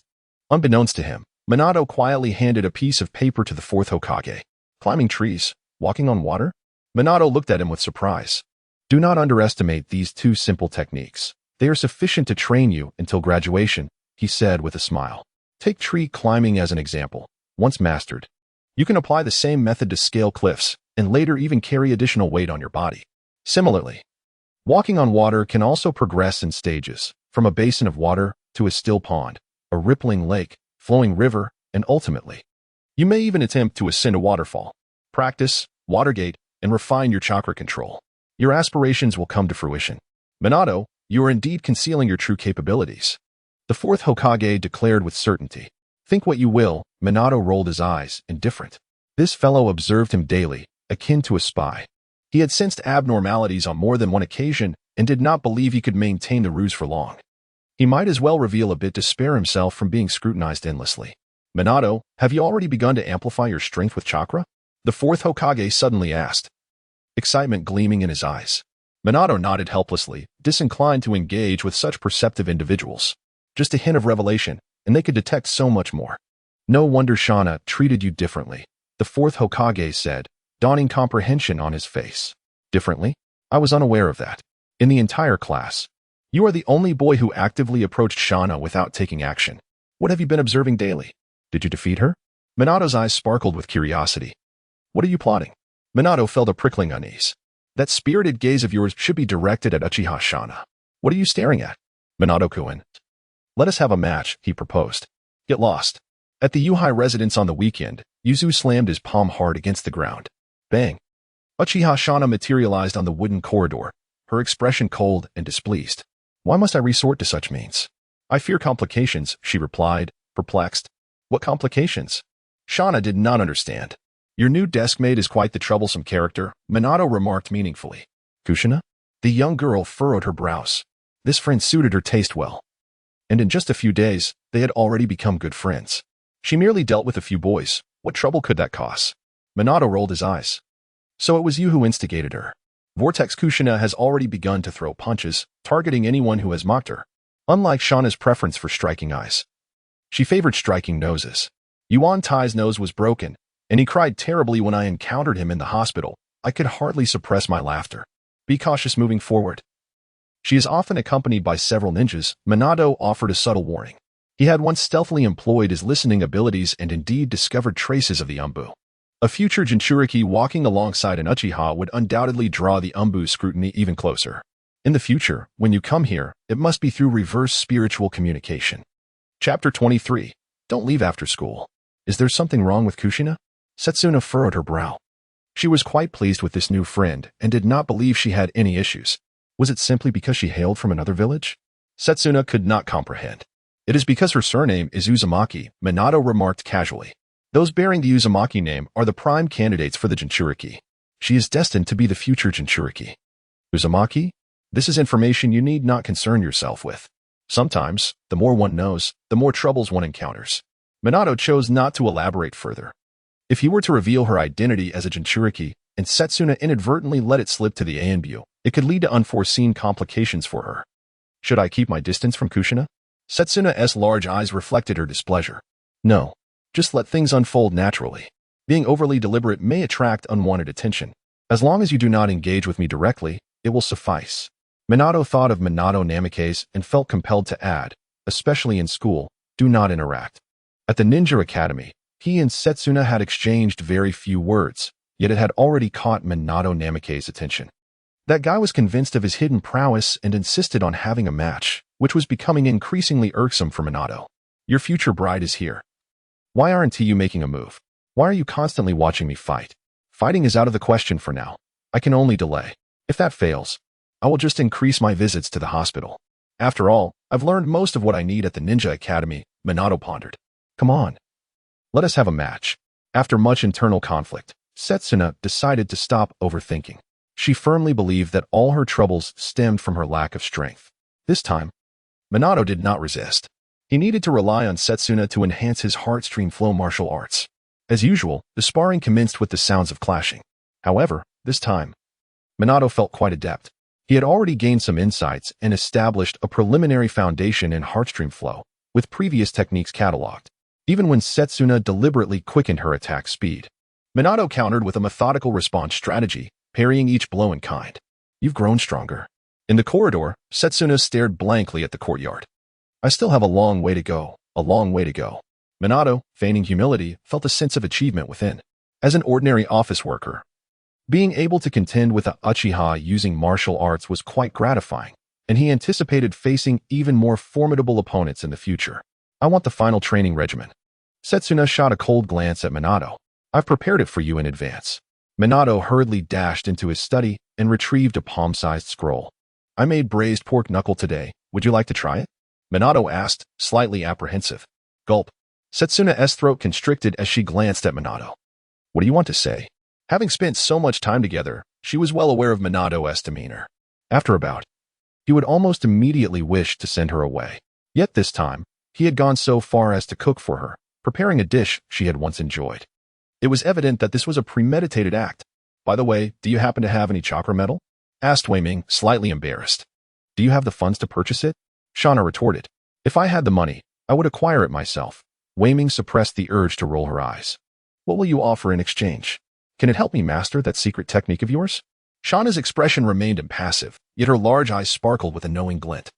I'll show you something, Wei Ming said, undeterred by Shauna's perceptiveness as she retrieved a scroll from her study. Unrolling the scroll, she pressed her finger onto the spiral-shaped blank center. Release. With a puff of white smoke, a foot bath materialized before them. Oops, wrong one. Let me try again. She pressed the blank area once more. Release. Another puff. And a broken bowl appeared in her hand, once belonging to Yotsuba. What on earth did I seal last night? One scroll can store various items and allows for retrieval in stages. Shauna's eyes gleamed with interest. Isn't it marvelous? I can help you create one, Wei Ming replied. What is its actual capacity? Can it carry shuriken, explosive tags, and military rations? Will it support a high-intensity battle? It would be best to adjust its size for practical, on-the-go usage. Wei Ming couldn't help but roll her eyes. Such a remarkable scroll, and your thoughts immediately turned to carrying weaponry. However, she acknowledged that her original intention was indeed for military supplies. But imagine carrying a tent, a cooking kit, and a collection of seasonings. It would add color to a monotonous mission life. Yet, that alone was insufficient. Chakra-conducting metal is quite expensive. A mere scroll would not suffice to barter for chakra metal. I seek chakra metal to create such storage devices. Your earlier requests can all be realized, and they can be reused, Wei Ming asserted confidently. How much do you need? Shauna pondered. If it can be used for an extended period, its value increases significantly. Not much. Just a thin layer sufficient for chakra conduction would suffice, about the size of a walnut. Wei Ming's expression brightened. I'll have Yotsuba deliver it to you shortly. Shauna readily agreed, knowing she could find such a small amount of metal. At the Ninja Academy, as Wei Ming entered the classroom, she immediately noticed Yuantai's panda eyes. What happened? Didn't you just get your nose broken a few days ago? And now you have a pair of black eyes too? Upon closer inspection, she realized several classmates bore varying degrees of injuries. What did I say? Never provoke Kushina. It seems retribution has come. Wei Ming quietly took her seat and diligently focused on her book. Such matters were best left alone. Just then, a figure suddenly appeared before her. She looked up. Kushina? What does she want? Don't leave after school, Kushina declared, hands on her hips, glaring at Wei Ming with fierce determination. All right, Wei Ming replied obediently. At least you know your place. Kushina nodded in satisfaction before striding back to her seat. The blood-red chili is even more outrageous than Shauna, and you cannot escape it either. Behind him, Yuantai gazed at Wei Ming with a sympathetic expression and said, Take care. Thank you. You take care too, Wei Ming replied, feeling a shared sense of empathy. Shortly after, Minato Namikaze approached. I heard that Kushina asked you not to leave after school? Minato inquired in a hushed tone. Yes. Did you agree? Minato asked, astonished. She clearly intends to fight you. I am aware, Wei Ming replied calmly. Then why don't you want to fight me? Minato complained. I had no intention of fighting her. Wei Ming stated indifferently. Didn't Kushina say not to leave after school? Minato questioned, confused. Oh, I'm going to the hospital at noon. I didn't plan to stay until school ends, Wei Ming said without changing his expression. Minato remarked, Isn't that a bit sly? Aren't you only supposed to go to the hospital on Wednesdays and Fridays? I changed it. Now I go on Mondays too, Wei Ming replied coolly. It was impossible for him to engage in a fight. He had no desire to become entangled with Kushina. The method you told me about worked. I tried it. Minato exclaimed excitedly. Of course, it works. If you practice diligently enough, you might even develop a mighty technique, Wei Ming responded. That is Tsunade's signature ninjutsu. One punch could shatter stones, let alone harm a person. Reflecting on this, Wei Ming realized that precise chakra control indeed held great promise. At the hospital, Wei Ming changed departments once again, now for the fourth time. Naturally, not everyone he encountered was as enthusiastic as Ryo Takashita. Some merely treated him as a lackey, not teaching him anything. Yet, Wei Ming had his moments of enlightenment. Observing the procedures and correlating them with cases from the library, no one could hinder his learning. Perhaps before delving into medical ninjutsu, he should first explore the modern surgical system. Wei Ming pondered. Surgery encompasses numerous fields, and he couldn't master them all. Even with moments of clarity, it required years of accumulation. The injuries sustained by ninjas primarily involve cuts from weapons, fractures, explosive tag injuries, and various ninjutsu-related damages. Thus, he decided to focus on treating fractures, muscle lacerations, and skin injuries. Step by step, he gradually revealed his talent. He was now able to enter the operating room, albeit only as an observer. But soon, he would be able to engage actively. At the Yuhuan residence, a loud bang erupted, followed by a cloud of white smoke. Uchiha Shana appeared with an indifferent expression, tossing a scroll to Wei Ming. Here is what you wanted. Wei Ming fumbled to catch it. I want braised pork knuckle, Shana stated bluntly. No problem, Wei Ming replied cheerfully, entirely unfazed by Shana's demeanor. After all, she was a significant benefactor. Without her, what would happen to his storage device? A single pork knuckle was nothing. He could manage 10 or 8 of them. Bang. He hastily unsealed the scroll, revealing a piece of wood the size of a calf and a dark metal the size of a walnut. The wood possesses the ability to conduct chakra, exhibiting remarkable resilience and durability. However, it is unsuitable for weapon crafting and serves no purpose when kept at home, so I shall give it to you, said Shana lightly. Can this wood truly conduct chakra? Could it possibly be a fragment of the divine tree? That seems unlikely. Such an entity is brimming with vitality and cannot merely possess the capacity to conduct chakra. It is indeed a fine material. A plan unfurled in Wei Ming's mind. While it may not be suitable for weaponry, it could certainly serve as a vessel for the Shumi seal. I will prepare dinner, Wei Ming declared, retreating into the kitchen. To his surprise, there was an unexpected delight. He must reward the young lady generously. He poured all his culinary prowess into perfecting the stewed pork leg technique he had recently mastered. You stood up, Kushina, Shana remarked suddenly after dinner. I had matters to attend to this afternoon and could not stay until school was out. How could that be considered standing her up? Wei Ming retorted unfazed. Are you not afraid she will confront you tomorrow? Shana scoffed. Why should I fear? There is no grudge between us. Kushina would not strike without cause, Wei Ming replied nonchalantly. Will you fight back? Shana asserted, certain that Kushina's fiery temper would undoubtedly turn Wei Ming into a swollen mess. I trust the character of my classmate, Uzumaki. She would never act irrationally, Wei Ming stated with conviction. Such nonsense. Shana dismissed, not believing a word. She suspected he was up to some mischief again. Truly. I am not deceiving you. She would never harm me, Wei Ming asserted confidently. Chapter 24. You certainly have ideas. The following day, Shana arrived early at the classroom. Expressionless as she took her seat, her peripheral vision occasionally darting toward the door. Before long, a furious Kushina stormed in, her gaze immediately locking onto a particular spot at the back. Steady now. A glimmer of amusement flashed in Shana's eyes. Wei Ming, will you reveal your strength or feign weakness only to meet a broken nose? Shana pondered with anticipation. Kushina took a seat next to Shana, lamenting and vehemently condemning Wei Ming for his lack of integrity and poor character, vowing to teach him a lesson. Shana remained silent. only nodding slightly when Kushina expressed her desire to give him a thorough beating. Given that fellow's enigmatic demeanor, he would rather endure public humiliation than reveal his true prowess. Wait, could it be that I might publicly confront him? Shauna felt a surge of excitement at her sudden idea. She waited and waited through the class until Ishii Saburo entered, ready to impart his motivational wisdom. Yet, Wuming never appeared. Is he avoiding class out of fear of being beaten? Am I truly that intimidating? Kushina exclaimed incredulously. Shauna suppressed the urge to roll her eyes. Do you think your fiery reputation is unwarranted? However, he is not merely afraid of being struck. He is concerned that interacting with you might bring trouble. No wonder he was so confident yesterday.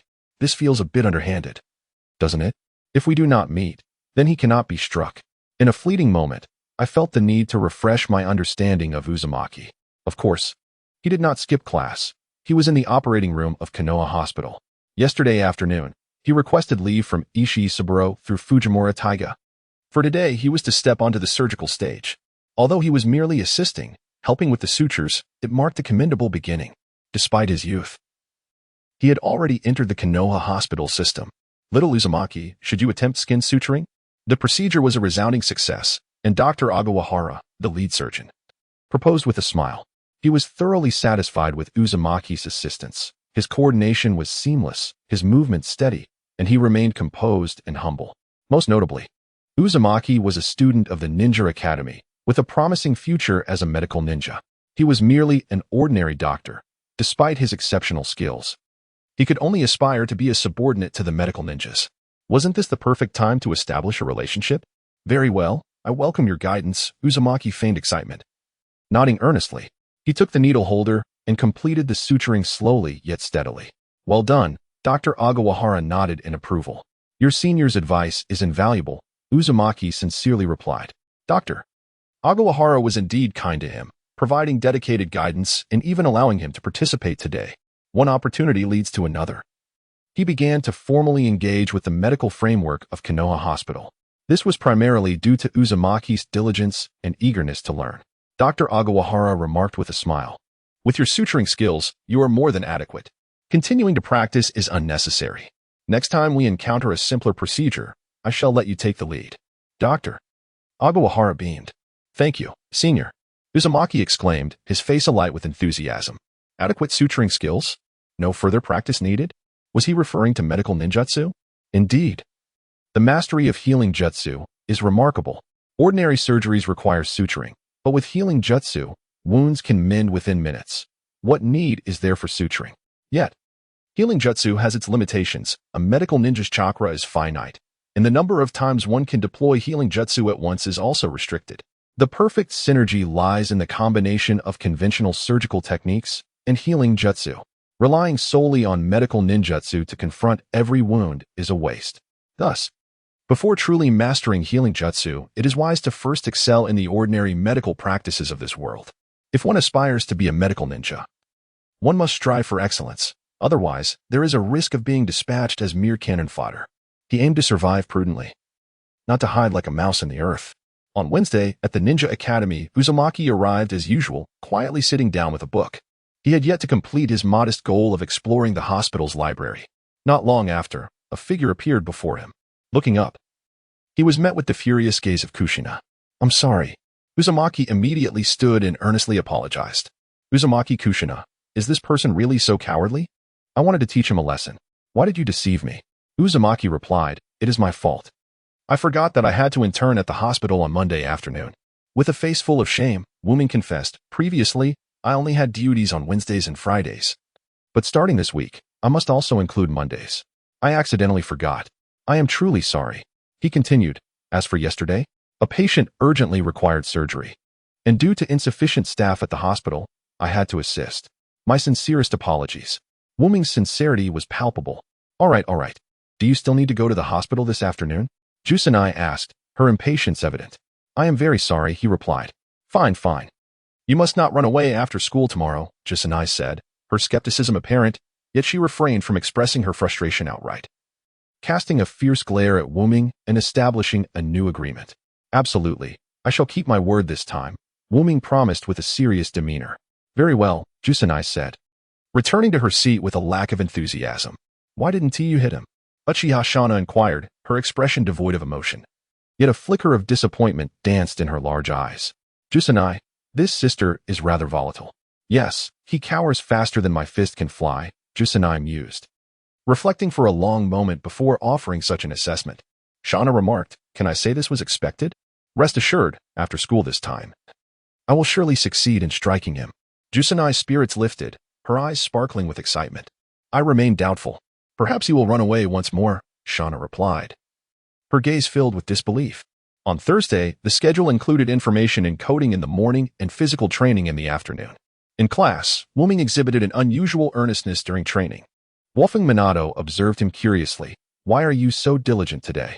You didn't practice properly under my supervision before. Oh, Jusanai asked me not to leave this afternoon. I suspect she might want to hit me, so I thought I'd better practice a little longer, Wuming explained, panting heavily. Wolfing Minato retorted, you must be joking. I am not jesting, Wuming replied solemnly. This is called preparing at the last moment. Better late than never. Moreover, I possess a secret technique that will surely astonish her. A secret technique? Wolfing Minato exclaimed in surprise. He had long suspected that Wuming possessed extraordinary abilities, possibly surpassing even Shana, the best student in class.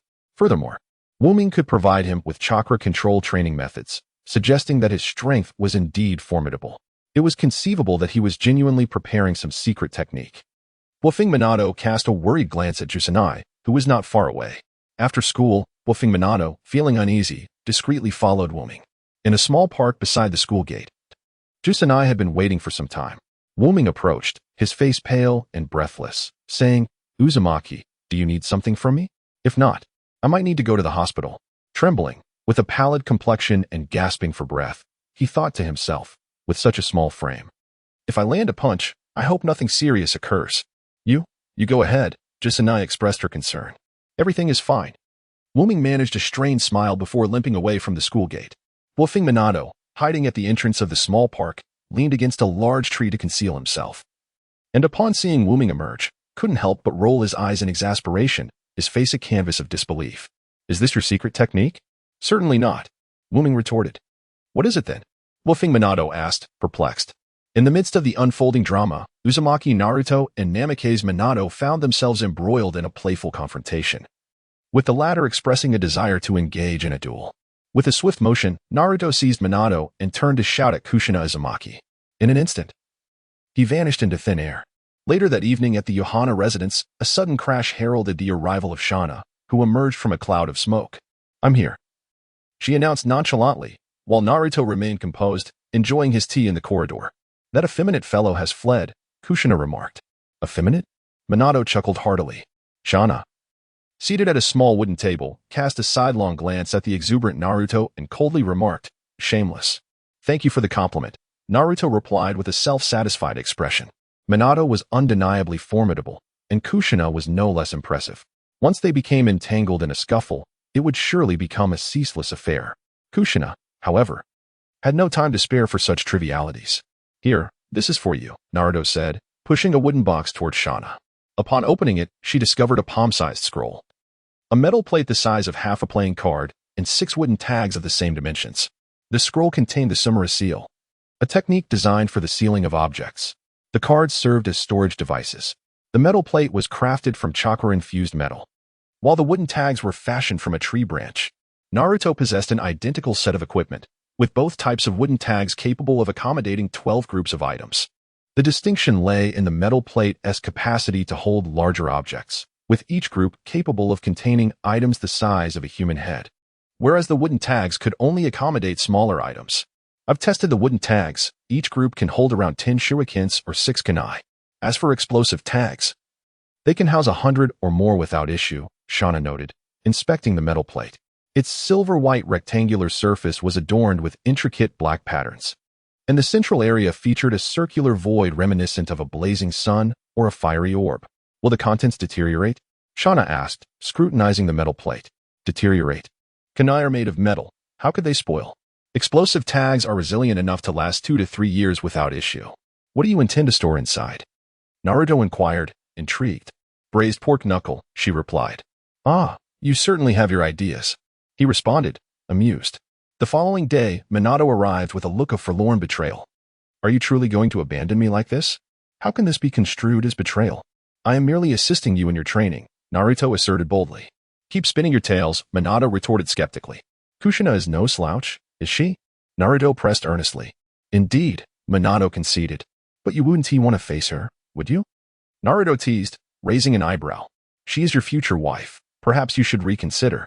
To evade the entanglement of this formidable classmate, one must surpass her in skill. Naruto advised earnestly. Quite right, Minato mused thoughtfully. Although our secret techniques are not yet battle-ready, they could serve well in testing my mettle against the capable Kushina. With a resolute expression, Wei Ming pounded his right fist against his left hand and declared, You are right, aren't you? A look of satisfaction graced his face. But I remain unconvinced. Wei Ming continued his attempts at persuasion. If Vortex-san were to land a punch, it might very well send me straight to the hospital. He feigned a pitiful demeanor. You should have seen how badly she was beaten that day when Yuantai had her strike. When I encountered him at the hospital, he was in tears. I did not cry. Yuantai, sitting diagonally behind, leaned in nervously to assert. All right, you didn't cry. It was merely my misperception. Wei Ming quickly reassured him, then turned to Minato and gestured towards Yuantai with a tilt of his chin. Did you witness that? Quite tragic, isn't it? Minato awkwardly scratched his head. Kushina didn't hit that hard, did she? That's because you ran fast. The blows didn't land on you. With my petite frame, if she were to make me cry, how embarrassing would that be? Minato appeared hesitant. That's not right. She could never defeat you. You are trying to deceive me, he remarked, wearing an expression that suggested he saw through Wei Ming's ruse. Wei Ming noted, this is becoming difficult to manipulate. Having been desk mates for over a year, Minato had begun to sense something amiss, despite Wei Ming's attempts at concealment. Minato, listen to me, Wei Ming urged, still wanting to struggle a bit. Imagine if I were to tell Kushina that you were just pretending yesterday in the small park. What do you think would happen? Minato looked at Wei Ming with a cheerful expression. What would happen? With her fiery temper, she would surely confront me every day. Speak plainly. What do you truly intend? Wei Ming rolled his eyes, appearing unperturbed. I want to have a match with you. Minato chuckled. Is that all? I mean, are you all just a bunch of battle maniacs? Always thinking about fighting. No wonder the world of ninjas is in constant turmoil. You all have been so hot-headed since childhood that achieving peace seems impossible. Wei Ming internally scoffed and lazily rested his head on the desk. Fine, I won't pretend anymore, nor will I struggle. It is far more advantageous to take a beating from you than to attract Kushina's attention. Wait, to fight you? Doesn't that mean I will be battling the future Hokage? Upon that realization, a thrill surged through him. After school, Wei Ming planned to shake off Kushina and then sneak to his home. No problem. Minato's eyes sparkled with excitement. At last, he would have a chance to spar with Wei Ming and discover just how formidable his peculiar desk mate truly was. Upon returning home, Wei Ming, as usual, prepared his own meal: spicy beef slices, pan-seared fish fillets, multi-grain rice with vegetable salad, and a fishball soup. Not many fishballs left. It's settled then. I shall go fishing on my day off. Ever since he began crafting explosive tags to improve his life, his fishing frequency had significantly diminished. Cleaning, marinating, and preparing seasonings had become second nature to him, allowing him to efficiently prepare 4 dishes while maintaining a sense of order. Engrossed in his tasks, a sudden knocking at the door interrupted the tranquility. Even in the midst of a scuffle, the urgency was palpable. Wei Ming hastily dried his hands, grumbling as he approached the door. Have you finally managed to shake off the vortex? Peering through the crack of the door, he cautiously scanned his surroundings. Rest assured, I scaled the wall to escape from school, boasted Namikaze Minato with unwavering confidence. Wei Ming replied, truly impressive. Come in. Please take a seat while I finish preparing the meal. Unperturbed by Wei Ming's caution, Minato was eager. After all, nothing surpasses the joy of a good meal. With a resigned sigh, Minato settled onto the corridor bench, awaiting his friend. 15 minutes later, Wei Ming laid out the food upon a small wooden table, thoughtfully preparing a set of utensils for Minato as well. He then returned from the kitchen, balancing a tray adorned with a steaming towel and a glass of plain water. What is this? Minato inquired, perplexed by the items placed beside him. You will find out shortly, Wei Ming replied with an enigmatic smile. Let us go? After arranging the items, Wei Ming rose and headed towards the training ground. Minato, you really don't need to spar with me. Isn't Shikamaru a perfectly suitable opponent? Wei Ming genuinely wished to avoid confrontation, as he was not particularly adept at fighting. I wish to gauge the disparity between us, Minato asserted with utmost seriousness. Very well. In an instant, Wei Ming's form flickered, and amidst a play of light and shadow, multiple figures materialized. In the next heartbeat, as if teleporting, he stood before Minato, delivering a swift punch that connected squarely with his nose.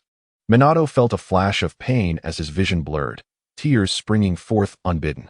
He instinctively leaped back, but mid-air, his abdomen was struck with a sudden force. A spasm coursed through his stomach. Ugh, he nearly retched. Hey, doesn't he being pummeled by the future Hokage feel particularly unique? Wuming thought smugly, assisting Minato, who was now doubled over, gagging. It's all right, I'm careful with my strikes. You merely reacted a tad exaggeratedly. Soon enough. You won't feel a thing. Wuming supported Minato to the corridor. At this moment, Minato comprehended the purpose of the warm towel and the cool water. They were intended for rinsing and wiping away tears. So you intended to make me cry and retch from the very beginning, huh?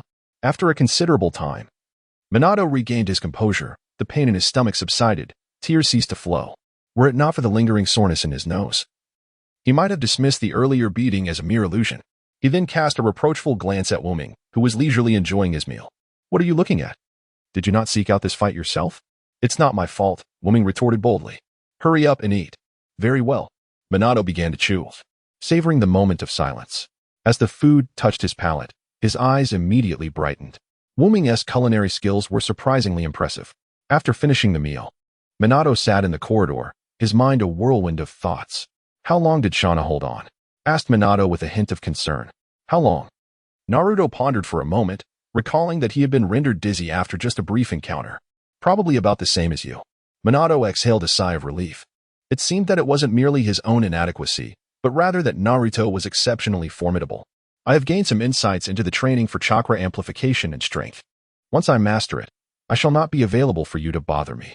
Naruto promptly interjected, having enough trouble with one Uchiha Shana already. Then why do you frequently engage in combat with Shana? Minato countered. Naruto rolled his eyes. Why? Because she paid for the tuition. Huh. How do you know I often spar with her? This should be a well-guarded secret. I can tell, Minato replied with a mischievous grin. Regardless of what you think you figured out, I refuse to fight you. Defeat Shana first before you come to me, Naruto retorted, dismissing the notion. Then it's settled. Once I best Shana, I will seek you out, Minato said, a smile illuminating his face. Just as Naruto stated. Uchiha Shana was indeed a worthy opponent. Despite her consistent ranking at the top, the gap between them was not insurmountable. Just wait, Naruto. Once I complete the amplification secret technique training, I will defeat Shana and then come to find you. Fine, do as you wish. Just refrain from bothering me. Naruto lazily waved him off. At last, he had managed to placate Minato and simultaneously extricate himself from Kushina's entanglements. Life would soon return to its tranquil state. How delightful. On a day of rest by the river, Naruto arrived early to fish. Before long, Dingzhua and the others arrived, hauling a barbecue grill and ingredients. It had been some time since they last met. Yesterday at the Ninja Academy, Dingzhua had sought him out for a meal. And since Naruto had intended to fish by the river, he readily agreed. As before, Naruto took charge of the barbecue while the other three prepared the ingredients. In no time, the enticing aroma of grilled meat wafted through the air by the river. I heard the war is about to cease. Is that true, Rikuju? Hachi inquired with his mouth full of grilled meat. It's likely to stop. We have gained the upper hand on the battlefield. And it is said that even the esteemed Orochimaru and Tsunade have returned to Konoha. I believe large-scale battles will no longer erupt.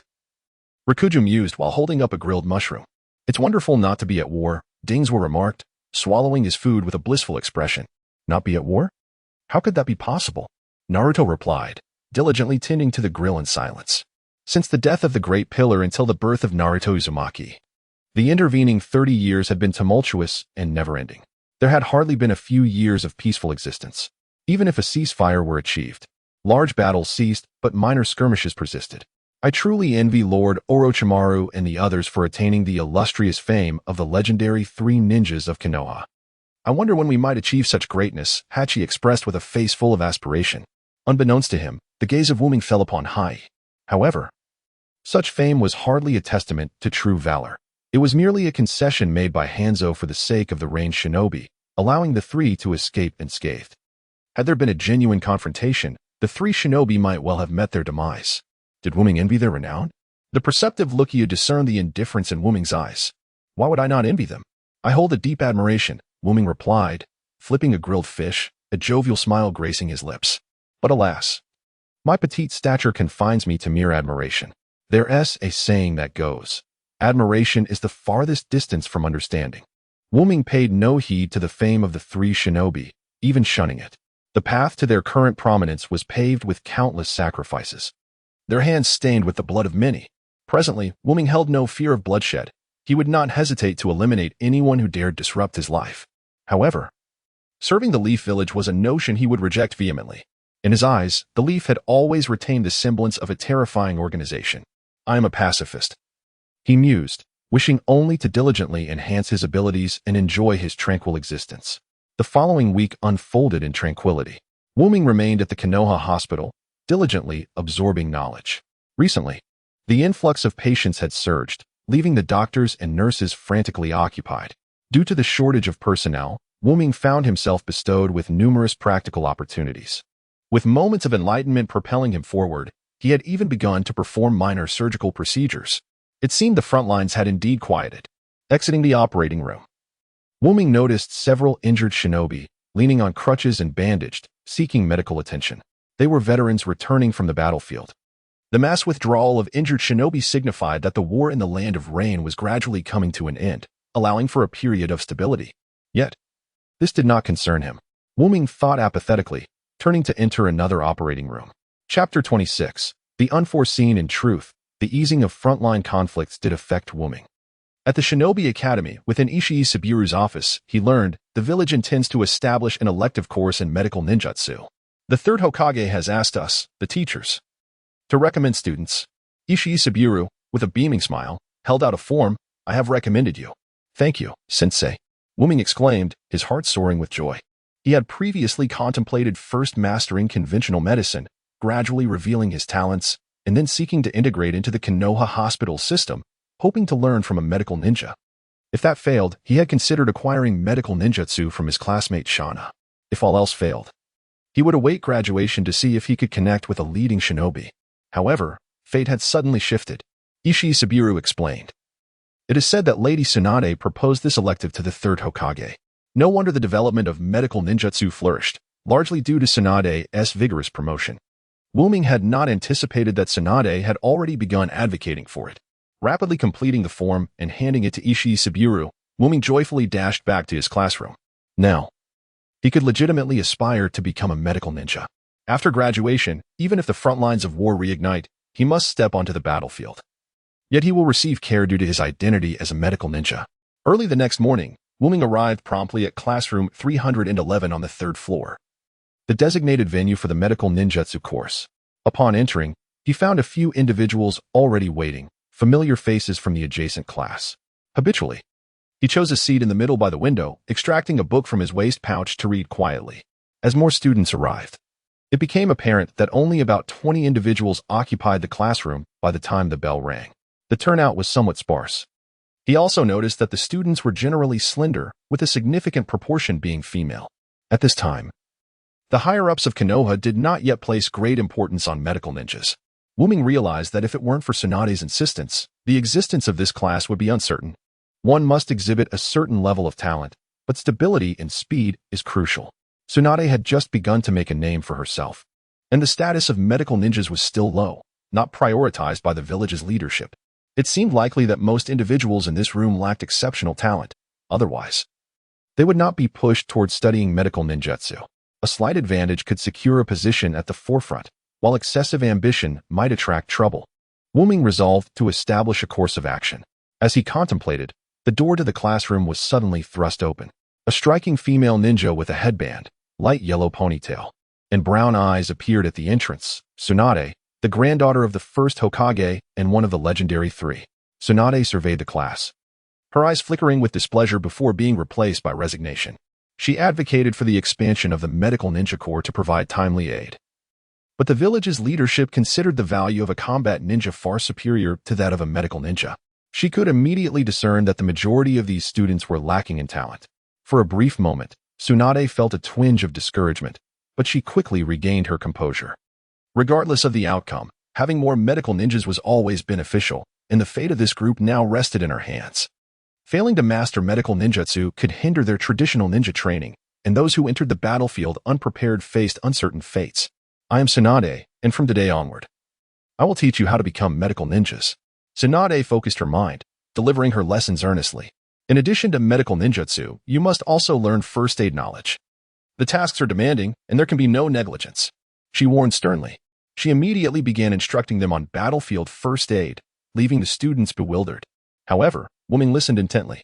Tsunade not only conveyed dry theoretical knowledge, but also shared detailed real-world cases from the battlefield, each technique accompanied by multiple authentic examples. The material was comprehensible, with clear practical guidelines. Captivated by the examples, Wuming found himself engrossed in the lesson. Finally, I will teach you a ninjutsu, the healing technique. Tsunade set aside her teaching materials, her demeanor serious. Only by mastering this ninjutsu will you be qualified to become a medical ninja. The students snapped back to attention, their expressions brightening with excitement. Compared to the dry medical practices, the prospect of learning ninjutsu thrilled them far more. Unmu was equally thrilled, immediately focusing intently on the lecture. At the podium, Tsunade explained the function of healing techniques while demonstrating the necessary hand seals. Healing techniques accelerate cellular division, thereby swiftly staunching bleeding and promoting healing. They can be utilized for preliminary treatment of severe injuries and for quickly addressing minor wounds. It is crucial to maintain precise and gentle chakra control. Tsunade's expression was serious, yet her heart was heavy with concern. The students' foundations and talents were lacking, and she wondered how many medical ninjas would ultimately emerge from this cohort. The Ninja Academy provided instruction on battlefield first aid, but the students possessed only theoretical knowledge without practical experience.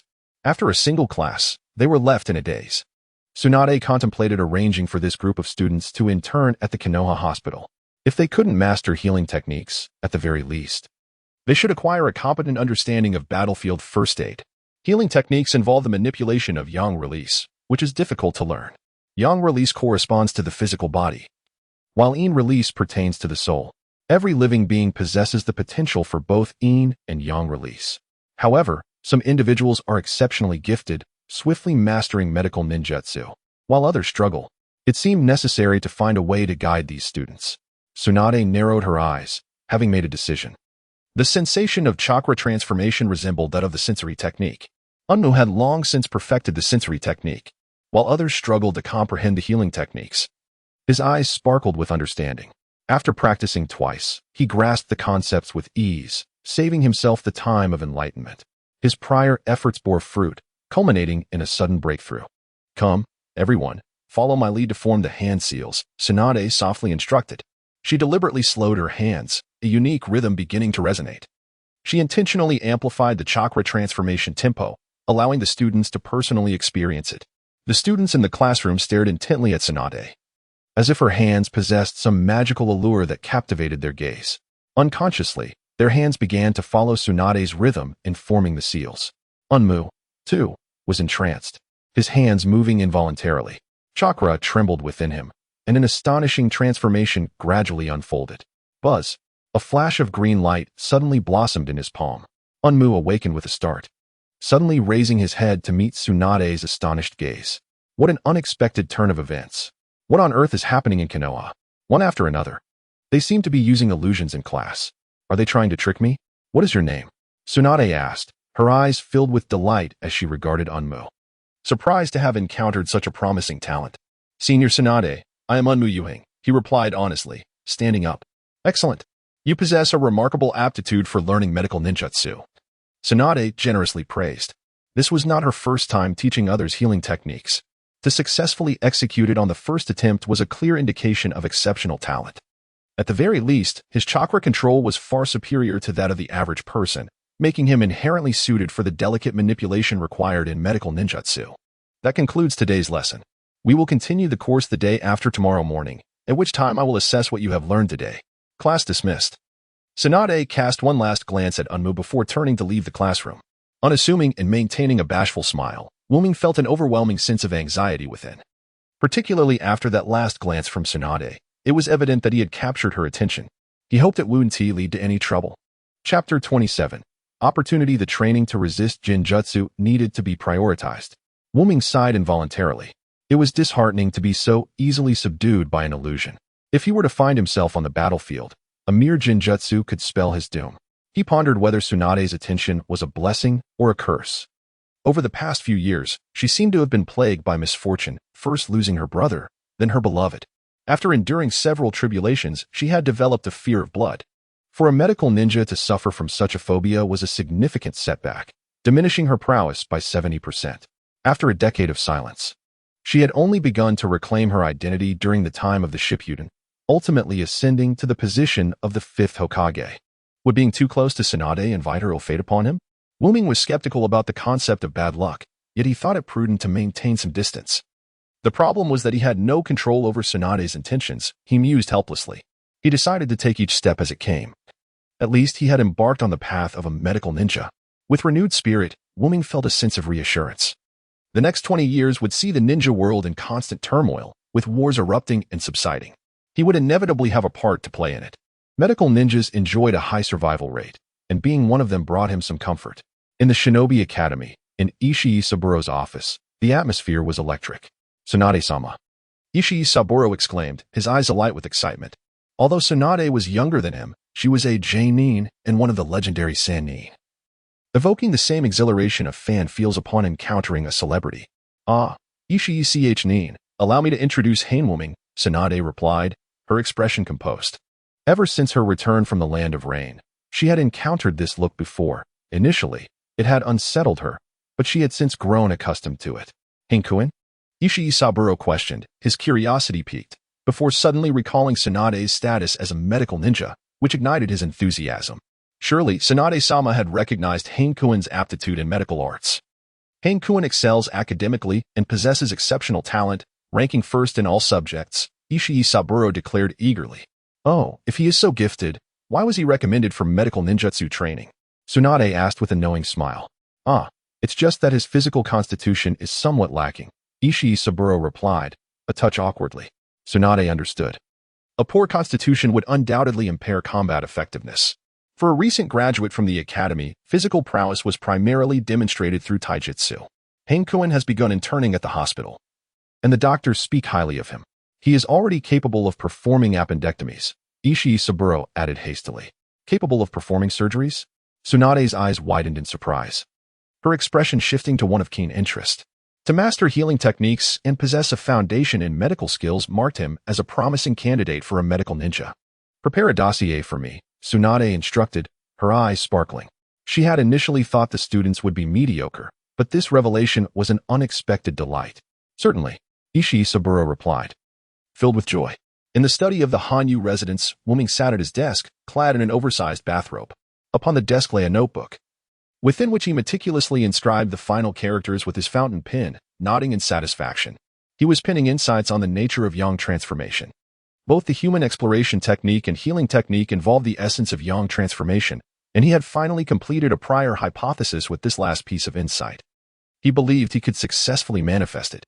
With a flick of his middle and index fingers, he tapped twice on his temples. A refreshing sensation surged through his brain. The principles of the exploration technique, the properties of yang transformation, the discernment rules of human organs, and the chakra diffusion schemes, each difficulty was swiftly conquered in a moment of enlightenment. Various hand seals continuously combined and recombined in a flurry of motion. After a minute, Wuming tapped his temples thrice to conclude the moment of insight. At long last, it was accomplished. Wuming clasped his hands together, and a surge of chakra emanated from his palms, rapidly diffusing outward. A two-dimensional black and white illustration instantaneously filled his mind. With his hands as the nucleus, he could perceive everything within a radius of 100 meters with clarity. Testing the transformation, he squinted slightly, and the hemispherical exploration zone wriggled and contorted, ultimately morphing into an irregular wall. This intangible barrier, towering over 10 meters and stretching 500 meters in length, swiftly rotated around Wuming, much like a radar scan. The wall completed a full rotation, revealing all beings and objects within a 500-meter radius in striking detail. This was his newly developed reconnaissance ninjutsu, a fusion of the listening technique and exploration technique. Should he name it seeing and hearing color domineering or mind network? Perhaps listening technique would suffice. Wuming gleefully manipulated the intangible wall, observing every movement around him. What was that? He paused the listening technique and turned his gaze toward the bookshelf. There lay a circular piece of wood, about the length of his forearm. The new version of the listening technique utilized the properties of yang transformation. allowing him to distinctly sense living entities. Something on the shelf was amiss. In the sensitivity of his technique, this object was alive, not in the botanical sense, but akin to an animal or even a human. Could it possibly be a branch of the divine tree? Wu-Ming felt a rush of unexpected elation. It shouldn't be. The branches of the divine tree were not so feeble. However, it was undoubtedly linked to the divine tree. The divine tree is both a tree and a tintails, exhibiting animalistic traits, much like the branch before him. He pondered whether it could still be cultivated. Most of the branch had been transformed into storage carts, leaving only a piece the size of his fist. On a whim, he decided to attempt planting it. He took the wooden fragment to the courtyard beside the water basin. Digging a pit, watering it, and burying the soil, he planted the majority of the fist-sized tree segment into the ground, leaving only a fingertip above the surface. Without any further means, it might not survive. Wu-Ming stroked his chin in contemplation. The segment was from the Uchiha clan, known to conduct chakra if it could be planted. It would have been done long ago. Yet, from the momentary performance, it seemed the Uchiha did not possess such wood in abundance. Why not apply a healing technique? An idea sparked in his eyes. Under the watchful gaze of the observer, the tree segment exhibited characteristics of vitality, embodying the essence of yang release.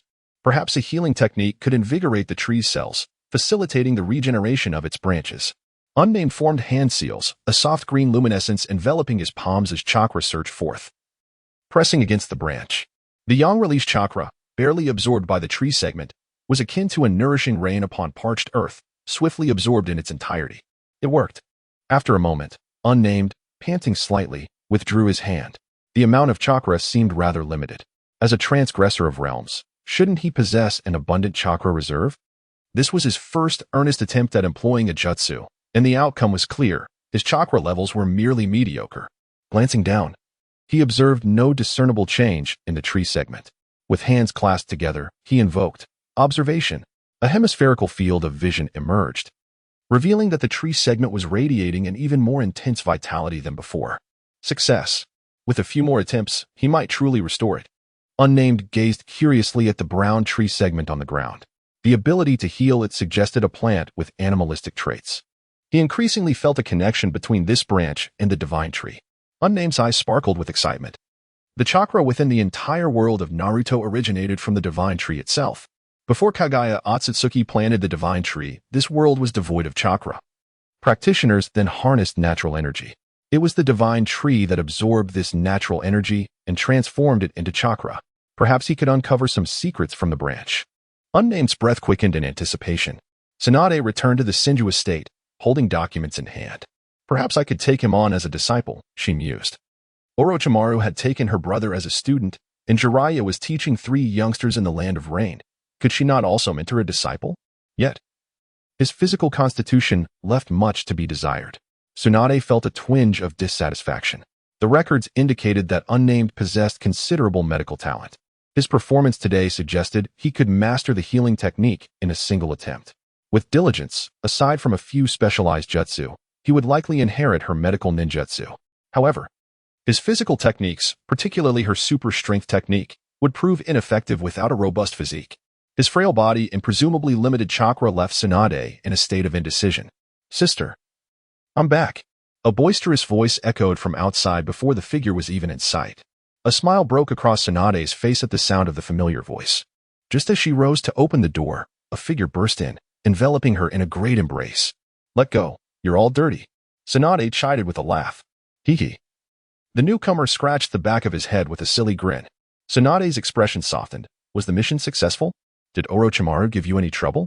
If he bothers you, just let me know, and I'll deal with him.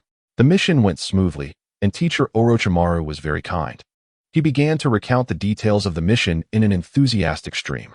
Tsunade maintained a smile throughout, nodding in agreement at intervals. After a considerable pause, filled with enthusiasm, he finally spoke, casting his gaze upon the photograph resting on the table. The divine tree, filled with curiosity, inquired, "Who is he?" "Ah, a remarkably talented young lad, particularly suited for the study of medical ninjutsu," Tsunade replied with a cheerful demeanor. "Is your sister intending to take him on as a disciple?" Shinshu asked, intrigued. "His practical performance is rather average," Tsunade remarked, glancing at the performance report of the unspoken one. "His exam results are commendable. But let us hope he is not merely a bookworm." Suddenly, a thought struck him, and with renewed excitement, He declared, "Sister, how about I test him myself? Do not act recklessly." Tsunade cautioned, placing her hand gently on Shinshu's head. "I shan't act recklessly.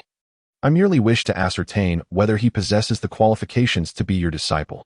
Shinshu responded with arms crossed, puffing slightly. "Look at your eagerness," Tsunade remarked, not attempting to deter him. After all, it was merely a matter of paper credentials. A direct assessment of the individual was indeed prudent. In the Yuhuan residence, the Unspoken One was busy preparing a meal in the kitchen. Suddenly, a loud bang reverberated through the corridor. Peeking out, the Unspoken One tilted his head in surprise at Shanana. "Today is not the weekend. What brings you here?" "I have matters to discuss," Shanana replied, as taciturn as ever. "Very well, wait a moment while I prepare another dish," the Unspoken One said, noting that Shanana did not appear particularly urgent. Shanana hesitated, her large eyes fixed intently on the Unspoken One. The Unspoken One, looking exasperated, remarked, "You can forget about the braised pork shank. There is simply no time." A fleeting glimmer of disappointment flashed in Shanana's eyes. "However, there are crystal shanks that can be eaten cold. Would you like to try?" The Unspoken One suggested with a grin. Shanana's throat moved slightly, then she shot a cold glance at the Unspoken One. "Just a moment, I shall be right back." The Unspoken One exclaimed as he darted into the kitchen. This little girl should not be trifled with. She was backed by the influential Red-Eyed clan, who were his major patrons. He was counting on her to exchange some potent ninjutsu in the future. Chapter 28. Following Fugaku's suspects. In the corridor, Shanana dangled her legs over the edge, sipping juice slowly. "What does he suspect me of? I have no dealings with Uchiha Fugaku," she mused. Casting a sideways glance at the Unspoken One, "He suspects you of committing murder with steel balls." "I did not kill anyone." The Unspoken One immediately refuted. Shanana shot him a cold look, having known him long enough to recognize when he was feigning innocence. "Fugaku remembers your first purchase of steel balls," she added. "I bought those for weighted training bags, nothing more," the Unspoken One insisted adamantly. "Moreover, many people buy steel balls." Regardless, he would not confess to anyone without solid evidence against him. Shanana curled her lip in disdain, uninterested in further dialogue. In truth, she too was puzzled, unsure why Fugaku harbored suspicions about the Unspoken One. Ordinarily, Fugaku would drop subtle hints to gather information about him.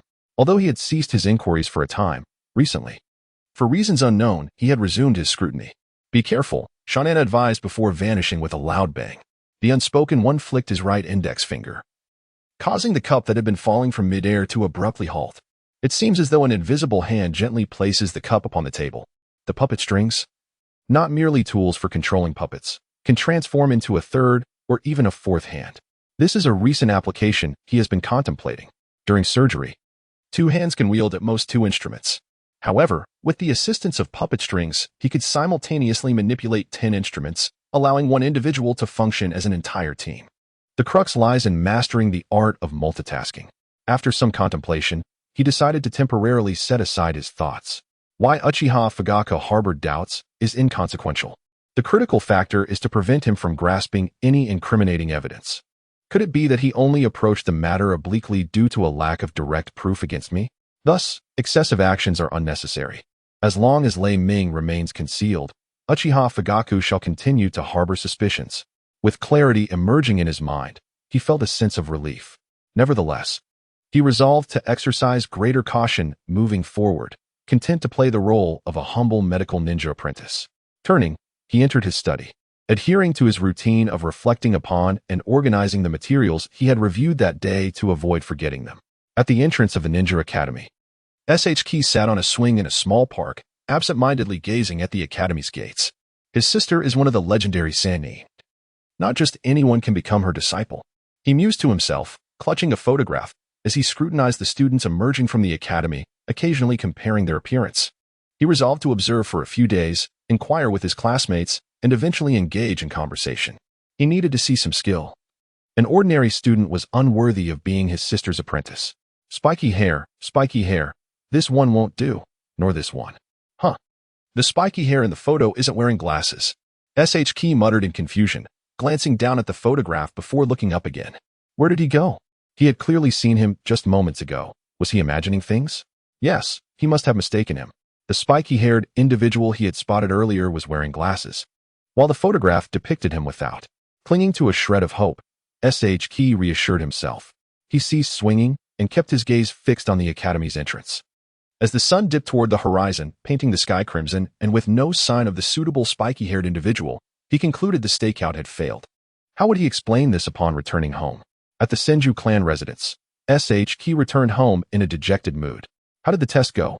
Tsunade inquired, her curiosity piqued by her brother's unusual expression. What test? Ki feigned ignorance. Surely. He couldn't admit that he had been waiting at the entrance only to let someone slip away. That would be too embarrassing. You didn't go to find Yohana Minato? Tsunade looked at Ki with a hint of suspicion. Her brother was known for his impatience. He had mentioned wanting to test Yohana Minato yesterday. Yet today he had not gone, which puzzled her. Oh, him? I trained today and forgot about it. I'll go tomorrow. Ki scratched his head and chuckled awkwardly, trying to evade the situation. You didn't go?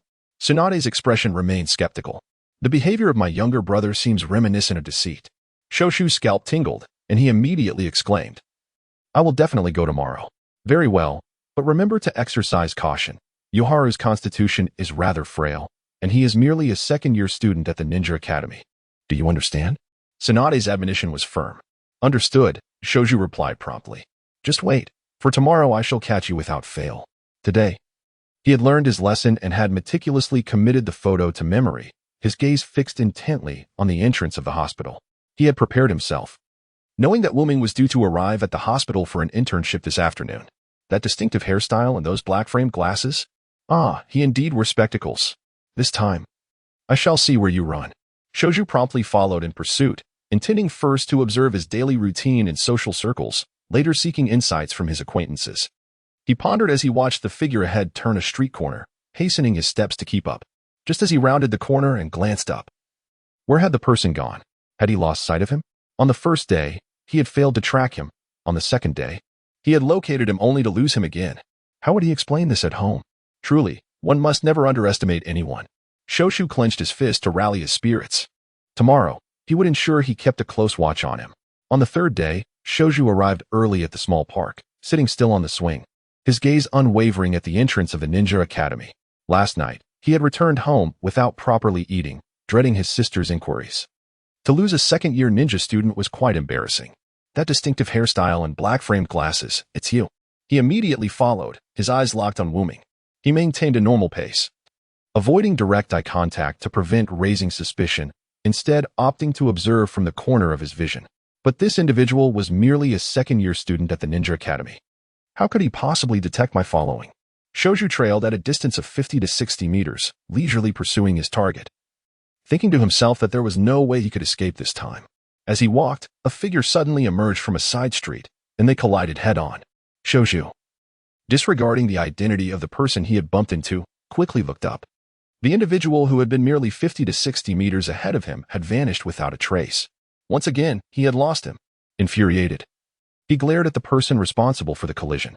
Uchiha Fugaku.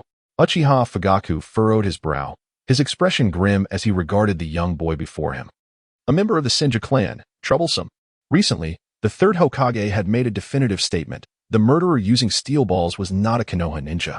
The individual in question might be a lurking spy, prompting the security department to remain vigilant. Yet, Fugaku's thoughts drifted back to Wuming. However, his suspicions lacked credibility. No one would believe that a mere second-year student at the Ninja Academy could have slain a sand ninja spy. Thus, he kept his thoughts to himself, conducting a private investigation. Today, he had planned to follow Wuming, hoping to uncover something, but was unexpectedly interrupted by the Senju clan. The two exchanged mutual disdainful glances, simultaneously huffing in annoyance before turning to leave. Shortly after the two figures vanished, Wuming emerged from around the corner, his hands gently clasped together. Listen closely. A vivid black and white three-dimensional image materialized in his mind, revealing a clear view of the surroundings within a 200-meter radius. Has he left? How intriguing. Besides Uchiha Fugaku, there is yet another who dares to follow me. Who could that be? Wuming squinted thoughtfully, convinced he did not recognize the individual. It seemed he had caught a glimpse of him yesterday as well. Whatever, let him follow if he wishes. There is nothing to hide. With the ability to listen in, any notion of covert surveillance was futile. Just moments ago, employing his divine perspective, he had deftly altered his path, leading Ju to collide directly with Uchiha Fugaku. Chapter 29.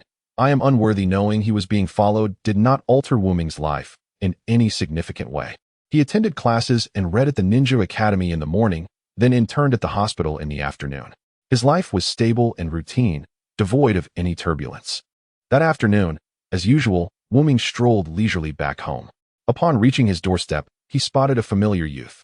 Wasn't he this the very person he had just eluded? How bold! To forego stealth and confront him at his own door? The other party wore a look of deep resentment. Who are you? Wuming feigned ignorance. Are you Haney Wuming?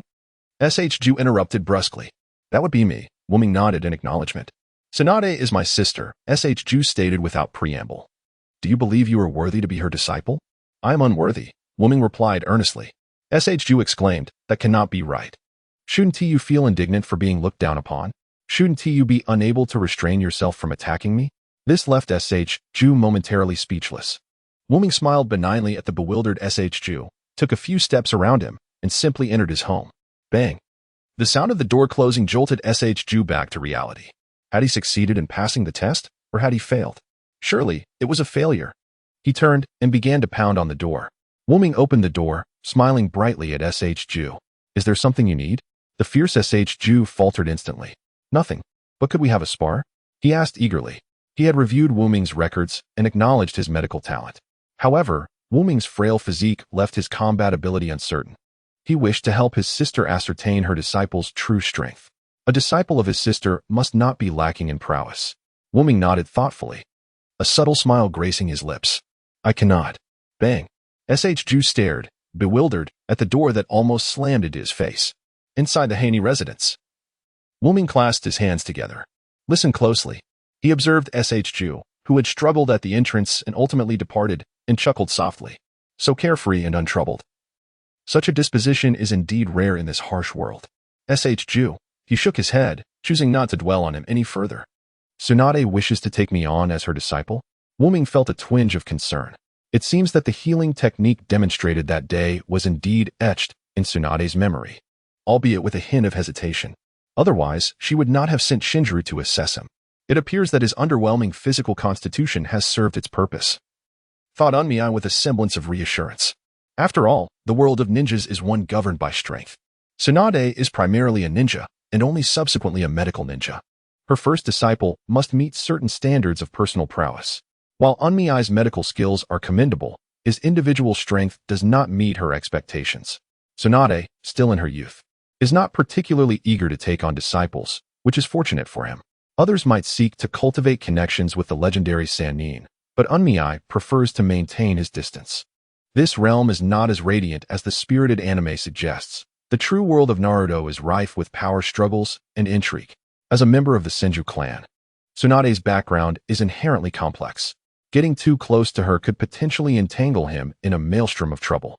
The tragic deaths of Tsunade's brother and lover, while attributed to the brutality of war, may also hint at darker machinations at play. It is perhaps wise to avoid any interaction from the outset. Shaking his head to dismiss such thoughts, Unmei furrowed his brow as he gazed across the street. There, he noticed someone lurking, Uchiha Fugaku, frowning at the tightly shut wooden door. The Senju clan's troubles are palpable. Is Tsunade considering taking Unmei as her apprentice? He had not heard any rumors prior to this. Uchiha Fugaku sensed the situation becoming increasingly complicated. If Unmei were to indeed become Tsunade's disciple, he could no longer follow stealthily without risking misunderstandings. Would the Senju clan truly accept someone with questionable background as an apprentice? Fugaku could not help but doubt it, reflecting on the past. Even if Unmei had been the one to commit murder, it would not hold much significance. The third Hokage suspected that the individual was a spy. Yet Fugaku knew that Unmei was a native of Konoha and could not possibly be a spy. At worst, he might be concealing his true abilities. Even if it were confirmed to be him, it would bear no consequence. Uchiha Fugaku chuckled bitterly at himself, still preoccupied with the mission from long ago. Perhaps it is best to let it go. He no longer felt inclined to continue his investigation. He would simply be more observant in the future. The method of murder involving steel spheres was exceedingly unique. He did not believe that such a potent technique would go unused by the perpetrator. If it were employed, it would indicate that the individual was indeed Unmei. Regardless of the truth, he decided to leave matters as they were. He did not wish to provoke conflict with the Senju clan due to personal reasons. Shaking his head, he turned to depart. However, it seemed that Shana was walking rather closely beside him. Uchiha Fugaku's thoughts stirred with unease. Finally, he has left. Unmi released his grip and instinctively approached the edge of the water basin. With hands forming seals, chakra surged forth. Healing technique. A pale green radiance permeated the dark brown wood. Administering healing techniques to this wooden segment had become a daily ritual for him. Let them come as they please. It will not cost me anything, Unmi thought, maintaining a composed demeanor.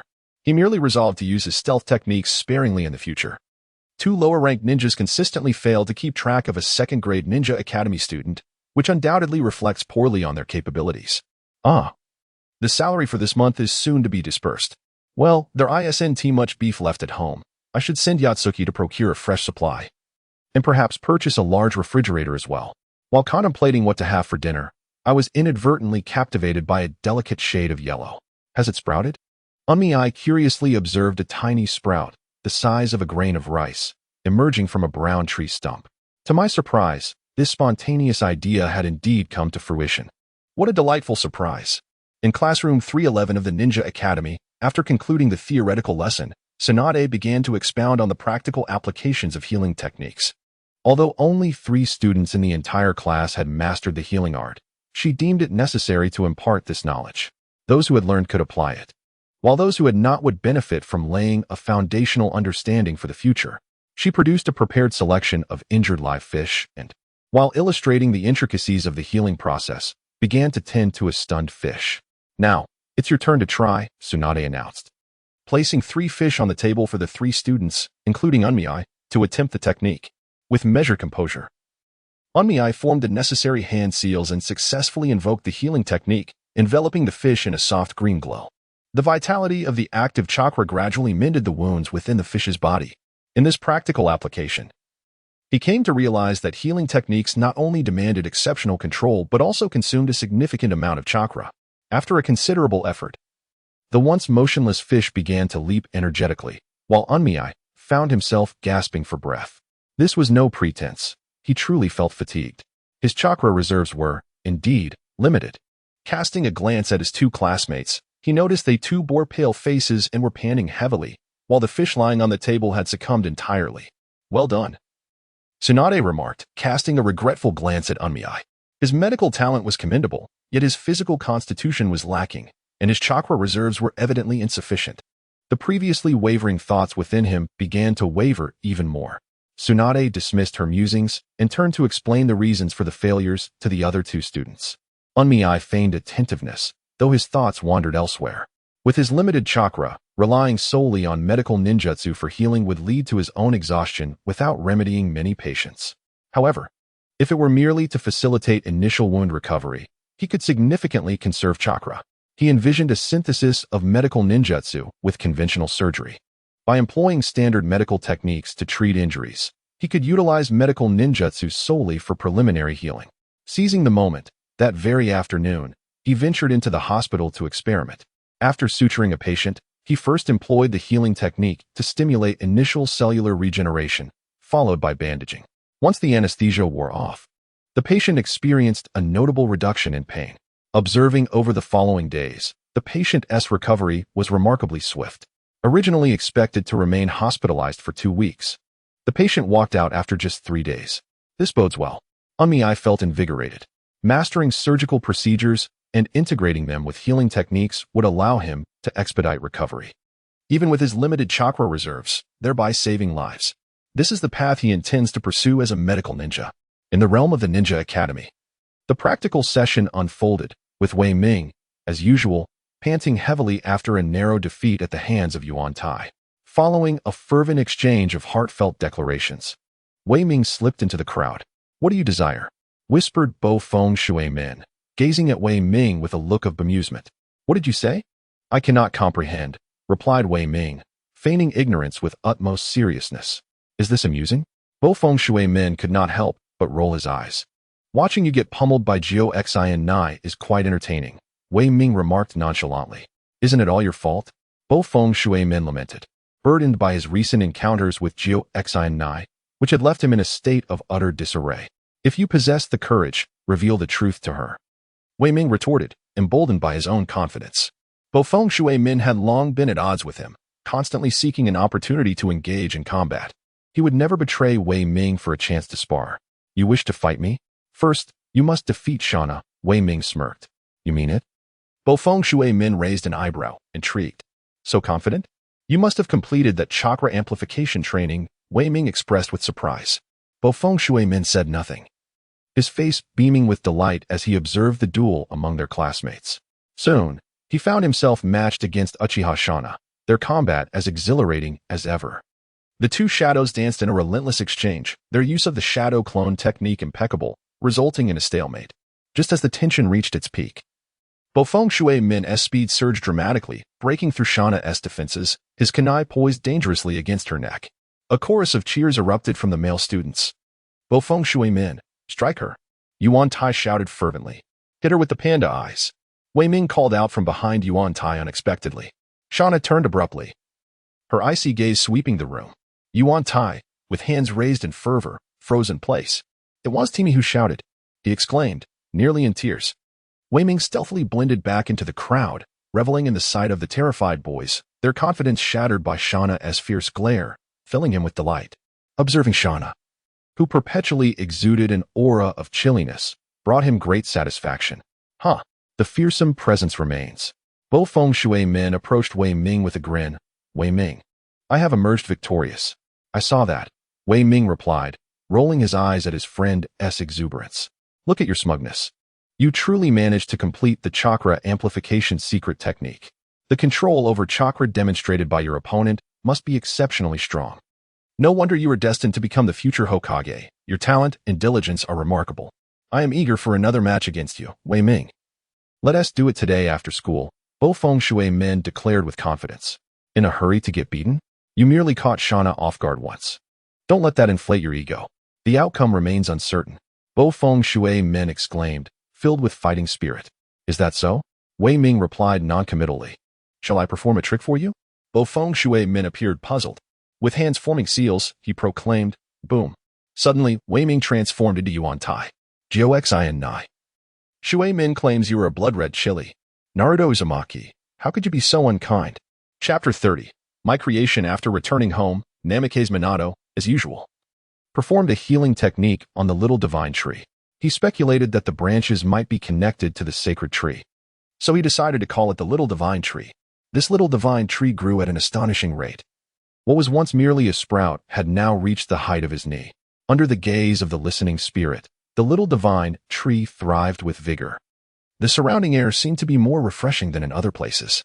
Hurry up and grow. Namikaze eagerly anticipated its further marvels. Suddenly, a series of knocks echoed from the door. Namikaze quickly clasped his hands together. Is it you, Tika? Namikaze? The furious Kushina was unable to be restrained. Could she not wait even one more day? Namikaze opened the door, pulling Minato inside with an expression of resignation. You managed to shake off Kushina? No. She went after Yatai. Minato had a peculiar expression. Let's observe a moment of silence for Yatai. No worries, he is robust enough to withstand a beating, Namikaze chuckled. Let us get started. The sooner we finish, the sooner we can all return home. Namikaze headed straight to the small training ground. Wait, Minato suddenly called to a halt. I want the same treatment as Shina. What? She's from the Red Eye clan. What makes you think you deserve the same treatment? Namikaze waved his hand impatiently. Not only did he not wish to compare himself to Minato, but he also held no desire to match up against Shina.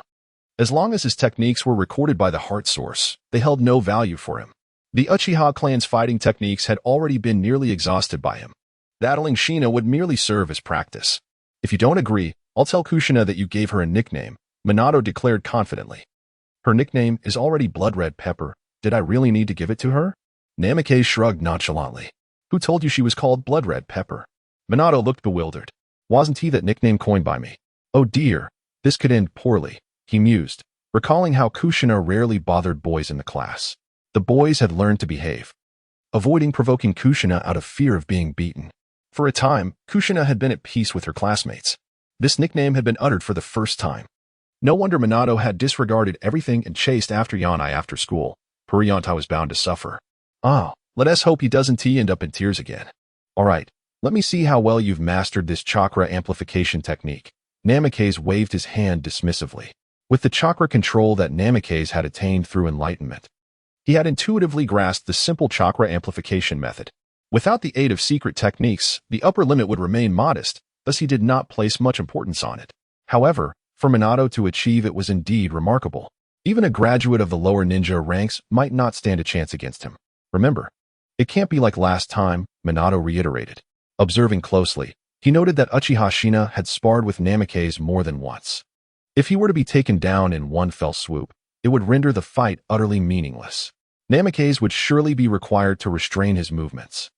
He resolved firmly that he would stubbornly demand equal treatment. Fortunately, Minato seemed to harbor a profound fear of Kushina. The thought made Minato feel somewhat smug.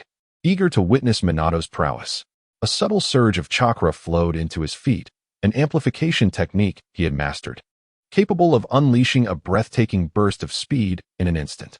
During the afternoon combat class, he had successfully caught Shina off guard with this very technique. Securing his first victory, swiftly, he drew a wooden kunai from his waist. "Be careful," Minato shouted as he prepared to dart towards Minato. Suddenly, he noticed Minato's complexion had drastically changed, as if he had encountered a fearsome beast in the mountains, his entire demeanor reflecting sheer shock. A sense of foreboding washed over Minato. In the next moment, Minato's figure vanished from his sight. Instantly, a jolt of excruciating pain coursed through his body, rendering him completely rigid. Then, a fist came crashing towards him, causing a sharp sting in his nose, and tears cascaded down his cheeks. Before he could comprehend the situation, everything before him blurred, and he found himself seated cross-legged on a wooden corridor. Through his tear-streaked vision, he discerned a small rosewood table before him. 2 cups of tea emitting wisps of steam, and a game of Go left unfinished in between. From a distance, it appeared as though 2 youths were seated across from each other, engaged in a game while savoring tea. Only Minato was aware that his body was in agony, immobilized. After a considerable pause, he regained his composure, the pain swiftly dissipated, and he regained control over his body. As before, aside from the lingering soreness in his nose and the tears streaming down, he bore no injuries. Wasn't it agreed upon? Minato lamented, his expression laced with grievance. How could I be taken down so swiftly? No matter what, he could not retract his moves. He had to proceed. Minato, with a serious demeanor yet furtive eyes, glanced behind Minato towards the wall not far away. A round-faced child with a shock of red hair was sneakily observing them. Who else could it be but Kushina? Minato was perplexed. Hadn't she gone after Yuantai? How could she have found her way here? If not for his ever-watchful perception, he would have almost fallen into her trap. At that moment, he sensed 2 adult ninjas lurking nearby, keeping watch. This was before he had even become a Jinchuriki, and already he was being scrutinized. If he were to become a Jinchuriki, what would happen then? Minato was bewildered, thinking, what am I supposed to do? I can't play. Before he could ponder further, an invisible force suddenly lifted his right hand, placing a black stone in one corner of the board. Excellent move, Minato remarked with admiration, before placing a white stone as well. Minato stared in shock at his own right hand, watching as it moved again, placing another black stone. It was as if an invisible thread controlled his hand, guiding him to make his moves. Remarkable, you can discern this method of attack, Minato praised, placing yet another stone. Minato looked at him speechlessly. At this moment, he understood that some unforeseen circumstances had compelled Minato to feign this charade. Yet, how could he play against himself and simultaneously commend his own moves? He sat there, rather listlessly, for half an hour, listening to Wei Ming boast about himself for an equal duration. Finally, he departed. Wei Ming, relaxing his grip on the chess pieces, let them tumble carelessly onto the board, leaning back languidly against the pillar. What just transpired? Watergate began to stretch his neck and limbs, feeling the stiffness from sitting still. What happened? Did you not say that Kushina was pursuing Minato? How did she end up at my house? Wei Ming replied curtly, gesturing with his chin towards the wall behind Watergate. She was perched there on the wall the entire time. Watergate turned to glance back, sheepishly scratching his head. If you bring her again next time, don't expect to compete with me, Wei Ming warned. He had genuinely startled those 2 umbu. My apologies, Watergate hastily apologized. Then, with curiosity, inquired, Wei Ming, what was controlling my right hand just now? Oh, that? As he spoke, he raised his right hand, and a transparent thread shot forth from his index finger.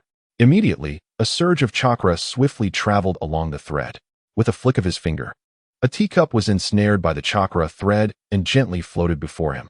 It's my homemade version of puppet strings. Isn't it marvelous? Wei Ming said with a proud smile. Puppet strings? Something akin to the Sand Ninja's puppet technique. Wei Ming is truly a genius.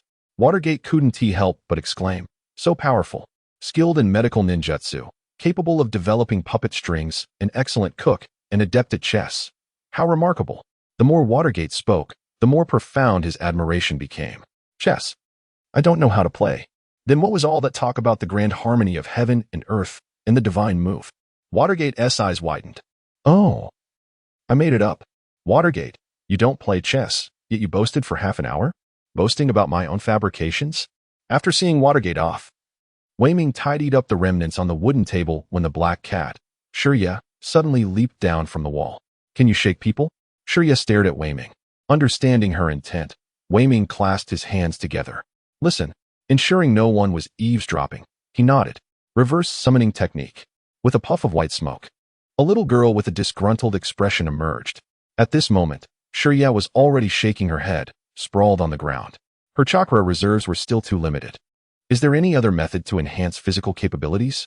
The little girl, Shauna, unceremoniously sat at the wooden table, fixing her large eyes on Wei Ming. What can I do that even the Uchiha cannot? Wei Ming shrugged helplessly. Having been bested by Watergate, Wei Ming had long anticipated that Shauna would be unable to resist. Despite her expressionlessness, her inner turmoil was palpable. Watergate seemed to be amplifying his speed with chakra. Shauna implied meaningfully. I do know a method and can share it with you. However, the effectiveness? Wei Ming shook his head. The chakra amplification technique is straightforward. But to wield it effectively requires exceptional chakra control. Watergate possesses a greater aptitude in this regard. Even if Shauna were to practice diligently, it would not guarantee that he could surpass him. It would be more prudent for you to focus on developing the Sharingan. Once the Sharingan is awakened, one's dynamic vision would significantly enhance. The slight increase attributed to Minato would hardly evade the observation of the Sharingan. At that point, one could afford to wait patiently, allowing the opponent to fall into the crosshairs. Do you think I do not desire this? Shauna shot a glare at Minato, who, with a resigned shrug, replied, Indeed. The Sharingan is not akin to the Byakugan. Its awakening requires both time and opportunity. Is there truly no alternative? While it is not entirely impossible. Minato pondered with a furrowed brow. Having perused numerous texts, he had gleaned some insights. Certain secret medicines, sealing techniques, and treasures could, to some extent, modify the body and enhance physical prowess. However, most of what we could procure would come with side effects. Those without such repercussions remain out of reach. As he spoke, Minato's gaze drifted to the small divine tree in the courtyard. I wonder if this entity possesses any extraordinary abilities. If it could wield senjutsu, perhaps it might also enhance physical capabilities, he mused. Senjutsu?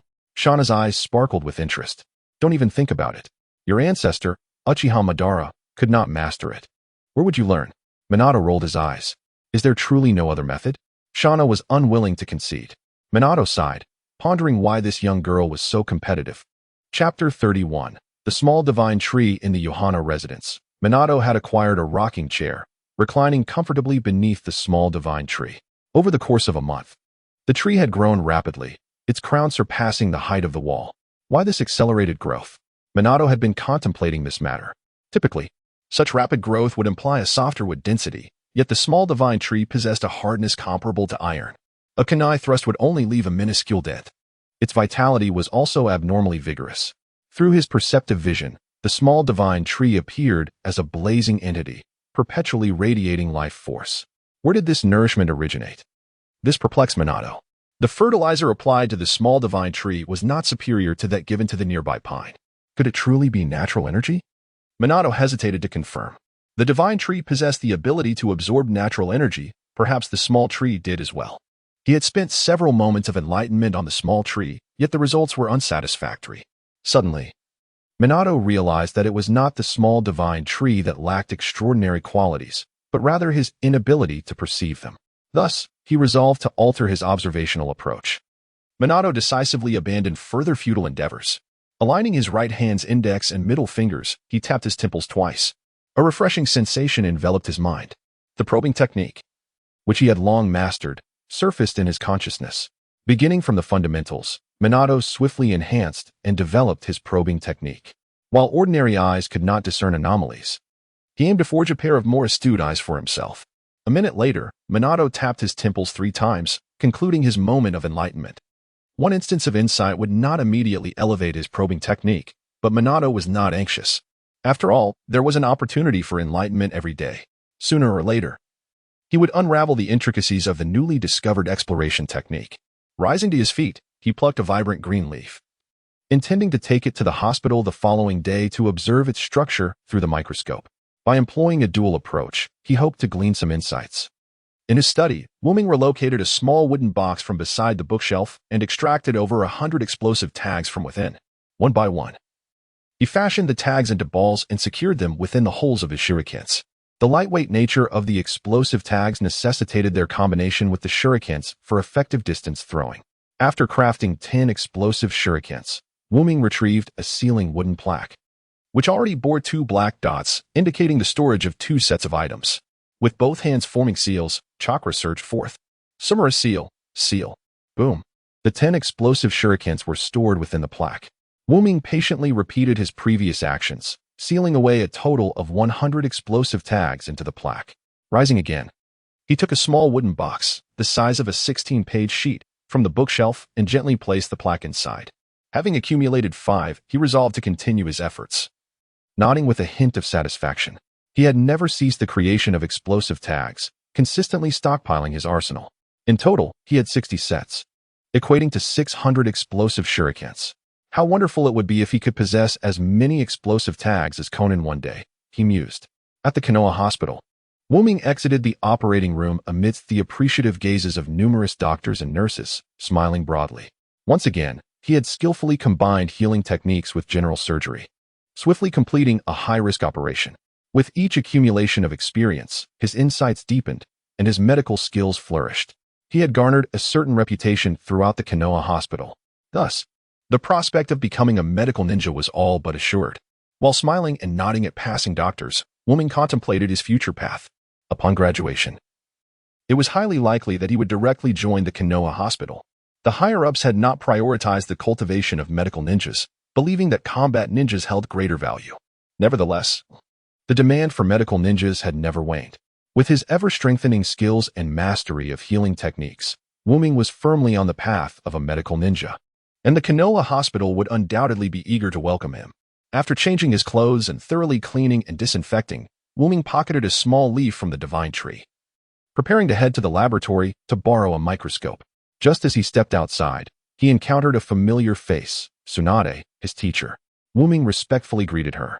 Although he wished to maintain a respectful distance, her teachings had greatly benefited him, earning her his utmost respect. "I just watched your surgery, kid. You did well," Tsunade declared. Hands on her hips, her expression one of admiration. "Your teaching is exceptional," Wuming replied, scratching his head with a shy smile. "Don't be modest.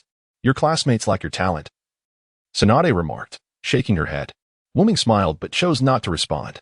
"Come with me, kid. Today I'll teach you something new," Tsunade said, nodding in satisfaction at Wuming's composed demeanor. Something new? Wuming's interest was instantly piqued. In a moment of enlightenment, he had already mastered the art of healing and was yearning for advanced medical ninjutsu. The two arrived at the hospital's pharmacological laboratory. On an operating table lay an injured fish, motionless, its mouth opening and closing, on the verge of death. Upon closer inspection, he began to execute a high-level medical ninjutsu, the palm healing technique. Tsunade slowed her hand signs as much as possible. Chakra surged, enveloping her palms in a dense green light. She pressed down on the injured fish, and the green radiance seeped in. In just 10 breaths, the nearly lifeless fish sprang back to life. Bang!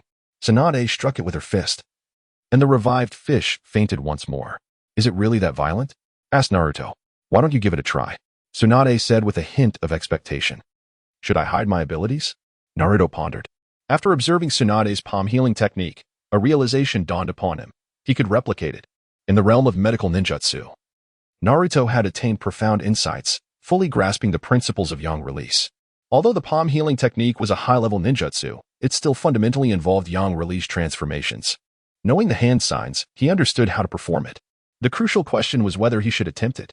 Do not fear. Practice several times. It does not matter if you don't master it right away. Just familiarize yourself with the hand signs and chakra transformations. Tsunade's voice was gentle, imbued with a soothing power. All right. Naruto felt a wave of relief wash over him. The turmoil in his heart dissipated, replaced by tranquility. as a lazy smile graced his face while he skillfully formed the hand signs. Palm healing technique. A hum resonated as a dense green light appeared on his palms. Naruto glanced at his hands with a mix of despair and humor. Could you perhaps offer something a bit more innovative? Well done. Tsunade could not help but exclaim in admiration. Mastering the healing technique on the first attempt indicated a modicum of talent. Mastering the palm healing technique on the first try signified extraordinary aptitude. Tsunade's thoughts of taking him on as a disciple resurfaced. However, the shortcomings of his physical constitution loomed large. In her 20s, Tsunade was proud and ambitious. Though a medical ninja, she was equally a powerful warrior. She did not wish for her disciple to be weak. Yet, Naruto's talent in medical ninjutsu was undeniable. He could certainly inherit her exceptional skills. Tsunade found herself in a quandary. Having already revealed his abilities, Naruto decided to stop concealing them. He carefully felt the palm healing technique and, combining it with his own medical skills, quickly revived the injured fish. Done. 3 minutes later, Naruto stopped, panting heavily. The efficacy of the palm healing technique was indeed swift, albeit taxing on chakra. Tsunade glanced at the lively fish and then at the breathless Naruto, her internal conflict deepening. How could fate grant him such remarkable healing talent while bestowing upon him such a frail physique?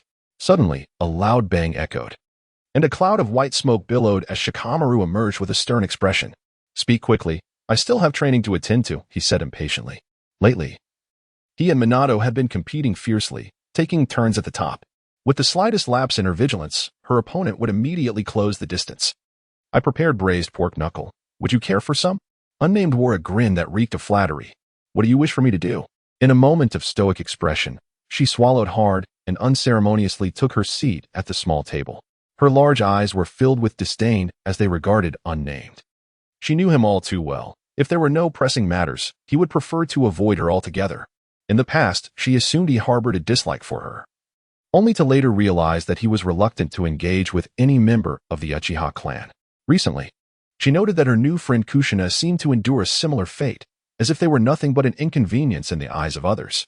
Based on your words, could you possibly conjure a few illusions for me? Unnamed boldly inquired. He had successfully defended against Ishii Saburo's illusions, but had not anticipated being bested by Tsunade. No more aimless speculation. It was imperative to grasp the fundamentals of illusion techniques before contemplating defensive strategies. When it comes to illusions, within the realm of the Hokage, the Uchiha clan undeniably ranked second, and none would dare claim the top position. Hence, this meal came to fruition. Very well, she contemplated briefly before nodding in agreement. But you must devise a method to enhance my abilities. Unnamed could not help but roll his eyes. Both Minato and this young girl seemed to be preoccupied with brawling. Rather than seeking my advice, I believe it would be wiser for you to consult your elders, he suggested. The Uchiha truly understand their own kind. I did inquire. She replied nonchalantly. The clan's elder had advised her to reduce the intensity of her training, as her strength already surpassed that of her peers. Even Fugaku found it increasingly challenging to best her. The Uchiha were wary of excessive strain, fearing it could stifle her growth potential, thus recommending a balance of effort and rest. Unnamed understood. Evidently, the clan elder had not provided a satisfactory answer for her. I think you should heed your family's elder's counsel. Then are you able to cease stockpiling explosive tags? She retorted, casting a glance at Unnamed. How could that be possible? He exclaimed, raising an eyebrow in protest. Given the chaos in the ninja world, what is wrong with me saving a few explosive tags? The more I stockpile, the greater my sense of security. Very well, I comprehend. Unnamed sighed in resignation, his gaze inadvertently drifting towards the small divine tree in the courtyard. Perhaps there was still a glimmer of hope. Unnamed stroked his chin in contemplation. Shinai lifted her gaze to Unnamed, a flicker of anticipation illuminating her large eyes. Look at that tree. Unnamed pointed towards the small divine tree by the pond. When did you transplant it?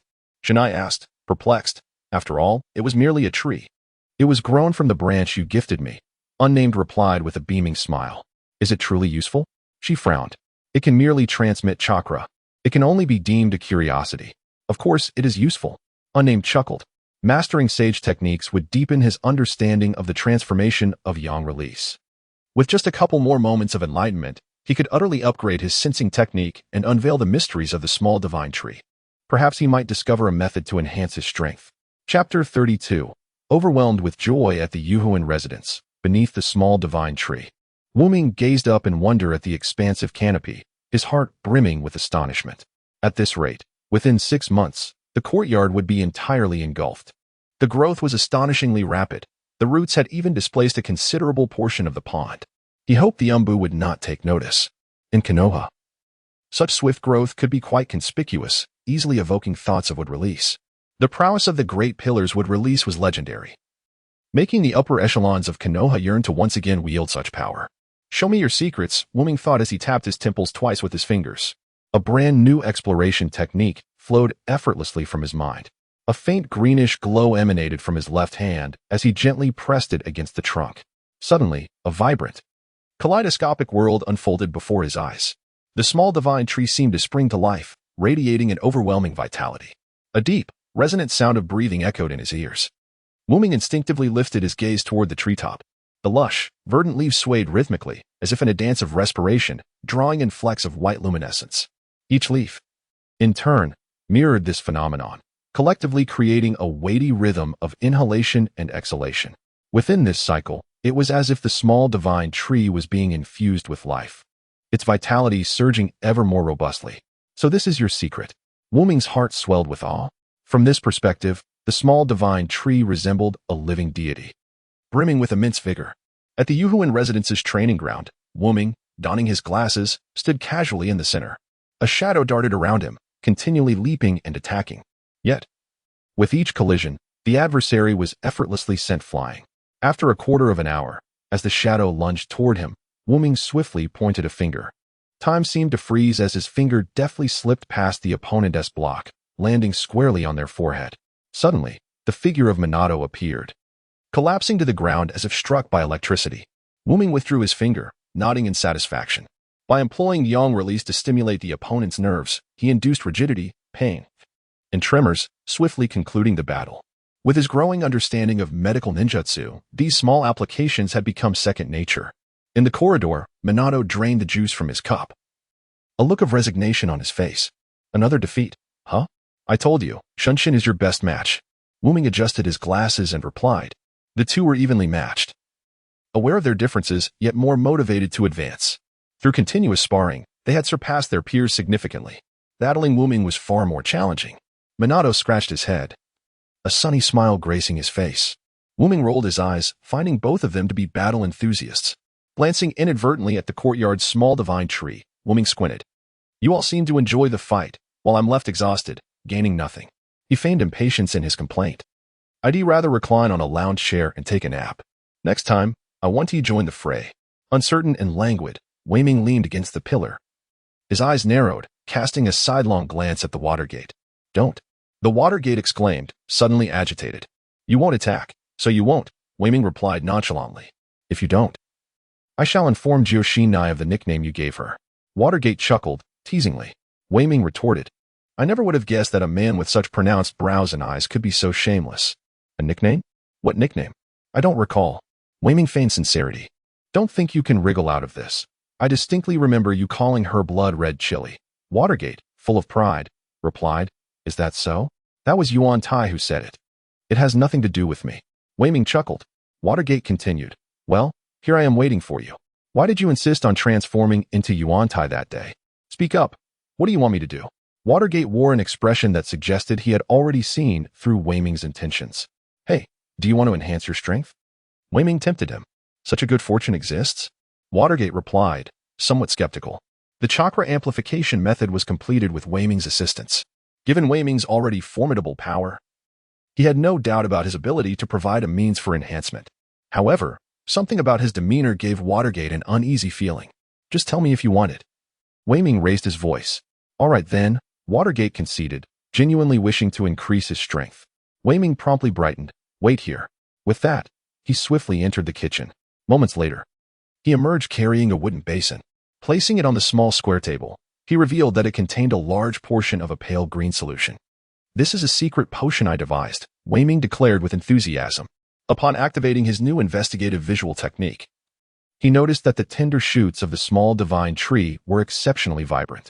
The life force acquired through mysterious breathing had nearly all been utilized to nurture these shoots, resulting in the potion before them. Hand seals are a crucial component of a ninja's power. With a serious expression, Wuming explained. If you can form 6 hand seals in a second, your attack speed surpasses that of your opponent, potentially allowing you to easily vanquish your foes. This potion? Watergate inquired. Puzzled. Immerse your hands in the solution and practice forming hand seals, Wayming elaborated. The resistance of the potion mimics the effect of weighted training, increasing the burden of forming seals, thereby enhancing your speed. Most importantly, the potion makes your hands supple and allows for rapid recovery from any injuries. The combination of both will significantly accelerate your seal-forming speed. Wayming gazed eagerly at Watergate. Come on, give it a try. Is the potion really safe? Watergate hesitated. Rest assured, it is completely safe. Wayming adjusted his glasses, confidently assuring him. All right, I'll do it. Watergate gritted his teeth. After a brief warm-up, he immediately submerged his hands into the potion. I can feel it. After just 3 attempts, a look of delight spread across Watergate's face. His hands felt icy, yet more sensitive. In that brief moment, he sensed a hint of progress. The control over his hands became increasingly fluid, the cool sensation coursing up his arms. Oh, it's reached my head. Wayming, you are incredible. Tears streamed down the face of Minato Namikaze in an instant. Why are you crying? He asked. All right. I know I'm impressive. Unbeknownst to him, his heart swelled with pride as he realized the efficacy of the secret potion he had concocted. Look. Even Minato is so overwhelmed with joy that he is crying. Okay. I understand you're happy, but please stop crying and focus on your training, all right? No wonder Kushina calls you a crybaby. You just can't stop. I don't want to cry either, but I can't help it. Minato gazed despondently, tears cascading like a river breaching its banks. Side effects? Didn't you say there would be no issues? He exclaimed, starting to hiccup amidst his tears. I didn't anticipate such ridiculous side effects, Minato admitted. At the Konoha hospital, Minato successfully completed yet another high-risk surgery. His mastery of healing techniques and sage arts had grown formidable, earning him a remarkable reputation. The most noticeable change was the warm greetings he received from everyone he encountered. Be they doctors or nurses. Even some of the higher-ranking shinobi acknowledged him with friendly admiration, eager to join the Konoha hospital as a medical ninja. Minato unabashedly showcased his medical prowess. Having just changed his attire, he stepped outside and was greeted by Tsunade, arms crossed at her waist. Ah, it's you, sensei. Minato feigned surprise. If there were to be any side effects from his full display of talent, it was undoubtedly her presence. The more he exhibited his abilities, the more conflicted she became. Recently, Tsunade had been attending every surgery he performed whenever she was free. I watched your surgery earlier. It was quite impressive, she genuinely praised. The more she observed, the more she was convinced that Minato could master the art of healing. Your flattery is unwarranted. It's all thanks to your excellent teaching. He replied, adjusting his glasses and scratching his head with a bashful grin. Do you wish to learn even more advanced medical ninjutsu? Tsunade bit her lip, deciding to put aside her conflicted feelings. If necessary, she could always take on another capable apprentice in the future. Not really, Minato replied with a smile. All right. Since you want to wait, you don't wish to learn? Tsunade nearly strained her back in disbelief. Why not? She asked, her face a mask of confusion. Is it because I'm unworthy? Minato tentatively inquired. Who are you asking that to? Tsunade responded. Oh, I just can't learn. Minato answered candidly. Are you trying to fool me? Tsunade retorted. My chakra reserves are too limited. Even if I learned, I wouldn't be able to utilize it effectively, Minato said cheerfully. Hands spread wide. Mastering a high-level medical ninjutsu would completely drain him. Although the techniques were powerful, their practical application would be negligible due to his insufficient chakra. That makes sense. Let us wait and learn later then. Get lost. Tsunade snapped, her earlier inclination to take him on as an apprentice evaporating once more. With his low chakra levels, even if he mastered the medical techniques, they would have little impact. Perhaps things would improve once he matured? Tsunade pondered. Forget it. Let us just observe for now. Exiting the hospital, Minato let out a long sigh of relief. He nearly expressed his desire to learn just a moment ago. Currently, he has only mastered 3 medical ninjutsu techniques, the inquiry technique, the healing technique, and the sage technique. The latter of which can barely be considered half a technique as it is merely used for examination. The extraction technique, the revitalization technique, and the subsequent 100 Heroes technique are all invaluable skills. The more he pondered, the more his heart ached. Yet, he truly dared not approach Tsunade too closely. With time for enlightenment at his disposal, he could gradually seek avenues for further learning. This was the only way he could console himself. He resolved to return and study the little divine tree. Revitalized, he recalled his experiment with Minato from the previous day. Although the side effects were somewhat unspeakable, the results were extraordinarily potent. After being immersed in the essence of the little divine tree, Minato's hands became significantly more supple and agile, with his hand-sealing speed dramatically improving. Based on current data and considering the potential for drug resistance, it was estimated that after approximately 5 more applications, Minato's hand-sealing speed could reach 5 seals per second. Continuing the training, achieving 6 seals per second would certainly not pose a problem. Perhaps with further modifications, the effects could be even better. He contemplated these thoughts while walking. Upon returning home, he found his black cat, Yotsuba, curled up and sound asleep in her wicker bed, beside a palm-sized scroll. This was a collection of instruments he had procured, including a microscope and beakers. The little divine tree was indeed quite extraordinary. Utilizing the hospital laboratory might draw unwanted attention, especially since Tsunade had been frequenting the hospital lately. If she were to trace the source of the little divine tree, it would no longer be his. He prepared some dried fish for Yotsuba and carried his belongings into the study's adjoining room. He intended to convert the storage room into a small laboratory, conveniently located for documenting and researching materials. At that moment, the room had been cleared, leaving only a large rectangular table which he utilized as his experimental platform.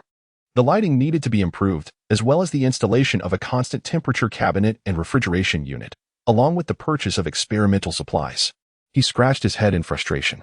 He still needed to continue drawing explosive tags. Indeed, research and development was a voracious beast that consumed wealth. Having only just begun, he had already depleted his savings. Even arms dealing would not suffice. At the Yuho residence, it was another day of respite, and this time, the visitor was Shauna.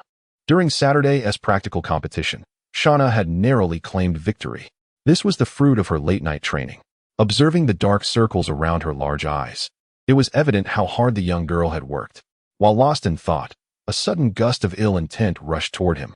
He tilted his head to evade Shauna's fierce punch aimed at his nose, leaving him with a lingering sense of dread. Hadn't she previously only targeted his panda eyes? Indeed. As the saying goes, those who associate with the red become red themselves. Having spent time with Kushina, she had learned to strike at the nose as well. Reflexively, his right hand met Shauna's forehead. A fleeting glow of pale green light flashed momentarily. Shauna froze in place. What was this technique? After a while, she regained her mobility and glared at him fiercely. It should have been called the chaotic body technique, though he was uncertain. Tsunade had a similar technique that relied on medical ninjutsu to interfere with the nervous system and control the opponent's body. The technique known as Wei Ming is derived from the chaos charge. It can also be referred to as thunderous finger. Wei Ming pondered while stroking his chin. Although its origins lie in the chaos charge, the thunderous finger incorporates an entirely new exploratory technique. The speed of execution and the damage inflicted are exponentially enhanced, making it one of his trump cards. Those who are unaware of its true nature may approach carelessly, only to find themselves paralyzed by a single pointed finger. With a huff of indignation, Shauna briskly retreated to the corridor. Despite her relentless training, the growing disparity in strength was an unsettling sensation. The physical and mental fatigue rendered her eyes somewhat vacant, while the psychological pressure stirred within her an irritable disposition. Wei Ming cautiously presented her with a glass of juice. Utterly baffled by the Uchiha clan's relentless ambition, each member seemed perpetually inclined to challenge the heavens, the earth, and even the air itself. After a moment's hesitation, observing Shauna's expressionless face, though her eyes betrayed a stubborn weariness, Wei Ming could not help but speak. I have recently made some discoveries. What? Shauna, momentarily lost in thought, blinked in surprise, her eyes wide and devoid of focus as she regarded Wei Ming. It took her a while to comprehend, and when she did, her surprise morphed into delight. Is it something that can enhance my strength? Indeed, he replied. Over the past week, he had devoted all his moments of enlightenment to researching the small divine tree. The potion had reached its second version. What do you wish for? Let us not rush. After all, it is still in the experimental phase. Having established a strong rapport over time, Shauna had significantly aided him, and Wei Ming was not so mercenary in his pursuits. When can I use it? Shauna inquired, more concerned with the timeline for enhancing her power. You can use it right now. Wei Ming's expression shifted to one of peculiarity. However, there are some minor side effects. Recalling the last incident when Minato had cried for half an hour in front of him, nearly losing his breath, Wei Ming's expression grew even more strange. It's merely a few tears. The side effects shouldn't be significant. Then let us use it immediately, Shauna declared resolutely. Any success comes at a cost. A minor side effect is inconsequential. Wei Ming felt a surge of excitement. After a week of modification, he was eager to see the efficacy of the new potion. This was merely a preliminary version, primarily designed to enhance finger flexibility and agility, thereby improving the speed of hand seals. Wei Ming elucidated, if the results are favorable, we can later expand its effects to the entire body. He carefully brought forth a basin of pale green liquid from the laboratory, thoroughly explaining the usage and effects to Shauna. She listened intently, then, following Wei Ming's instructions, submerged her hands into the potion to practice forming seals. The effects manifested swiftly. Although she sensed the resistance of the liquid, her hands became increasingly sensitive and nimble.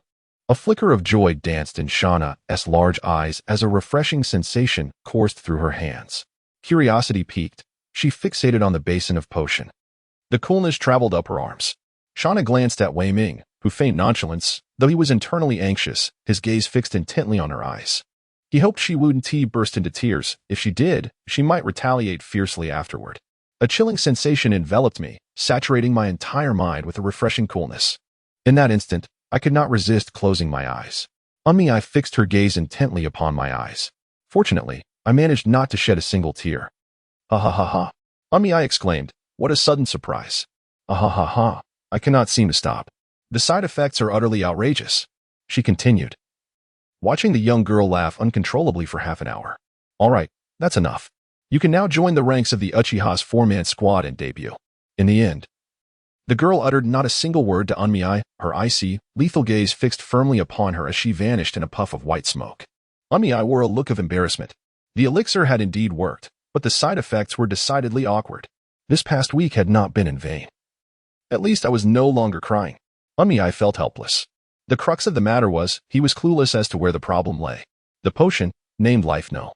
1, had undergone several modifications, yielding better results each time, yet the side effects remained unchanged. Minato continued to weep loudly. Shauna still burst into laughter. Unmi was unnerved by the situation. If he were to use it, would he have to perform a bizarre act of alternating between tears and laughter? The thought sent shivers down his spine. Thus, he only administered it to Minato and Shauna, daring not to touch it himself. The two were unbothered. Their hand signs becoming increasingly swift, and their practical lessons grew ever more intense. Amidst this whirlwind of laughter and tears, Unmi and his companions advanced to their third year.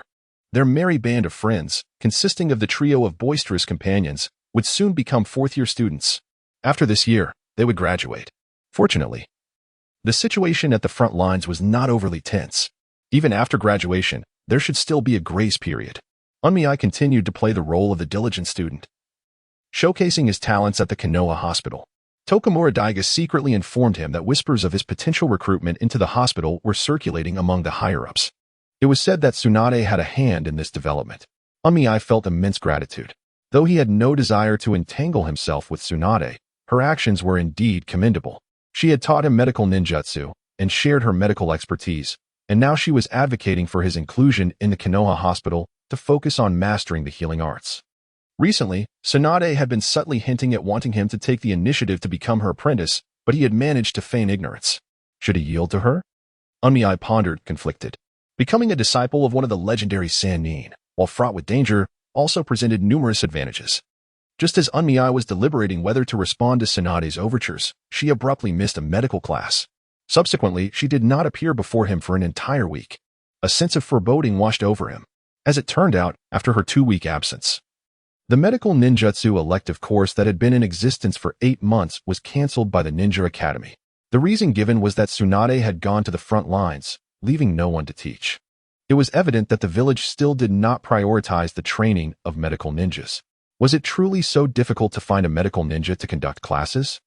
They prefer the entire class of 23 to cultivate combat prowess rather than becoming mere medical ninjas, the logistical personnel. As for Tsunade's reason for heading to the front lines, it is said that her elder brother met with a tragic fate.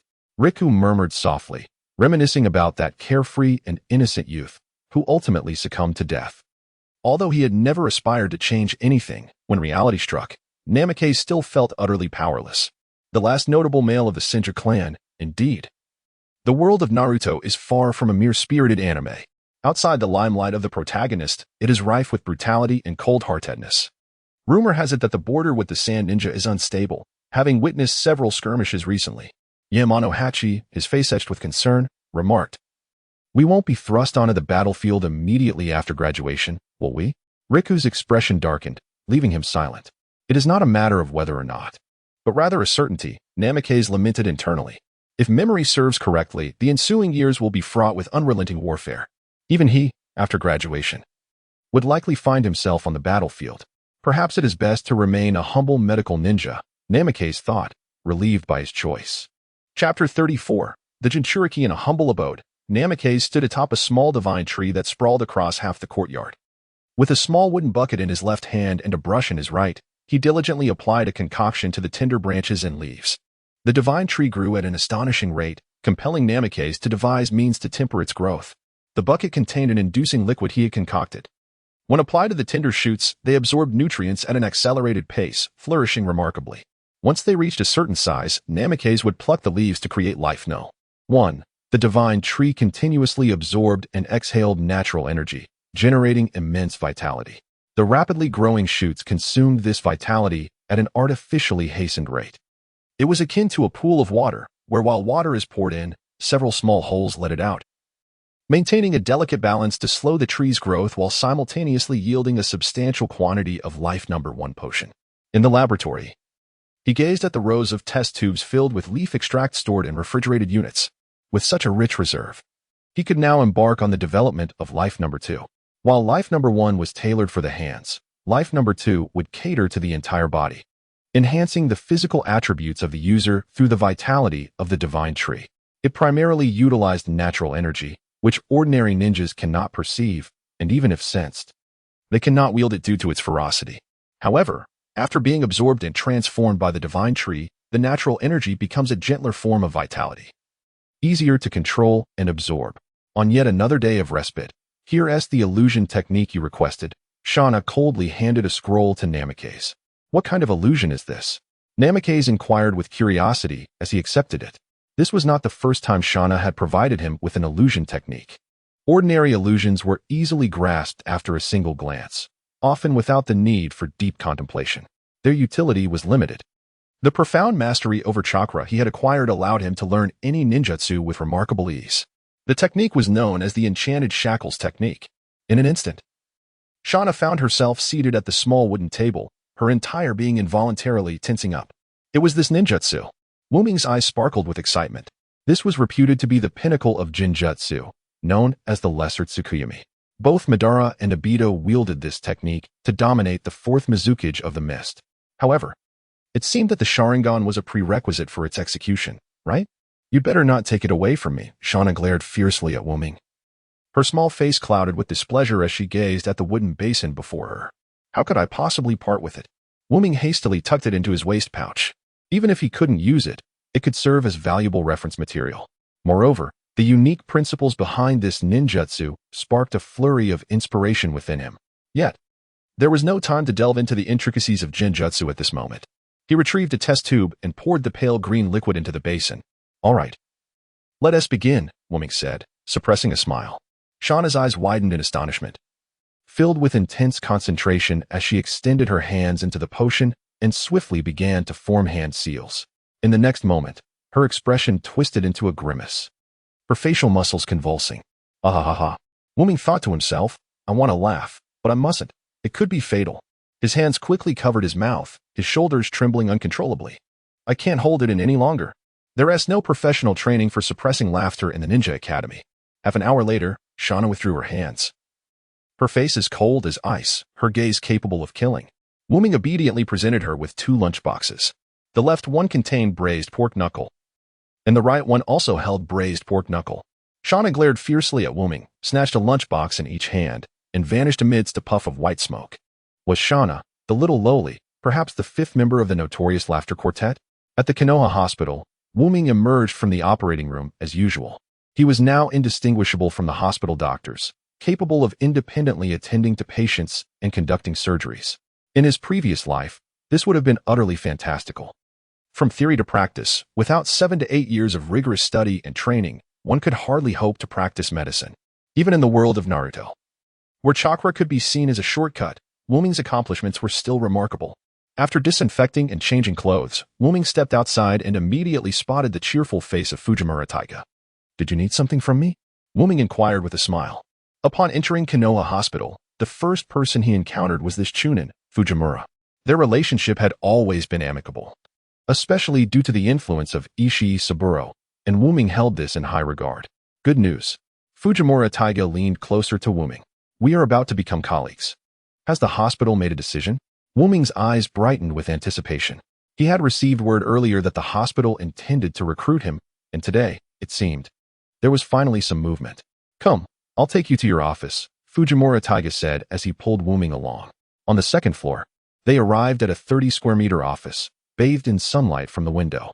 The room was furnished with an office desk, 2 chairs, and a filing cabinet. How delightful! Fujimura Taiga, beaming with a radiant smile, handed a document to Minming. This is your appointment letter.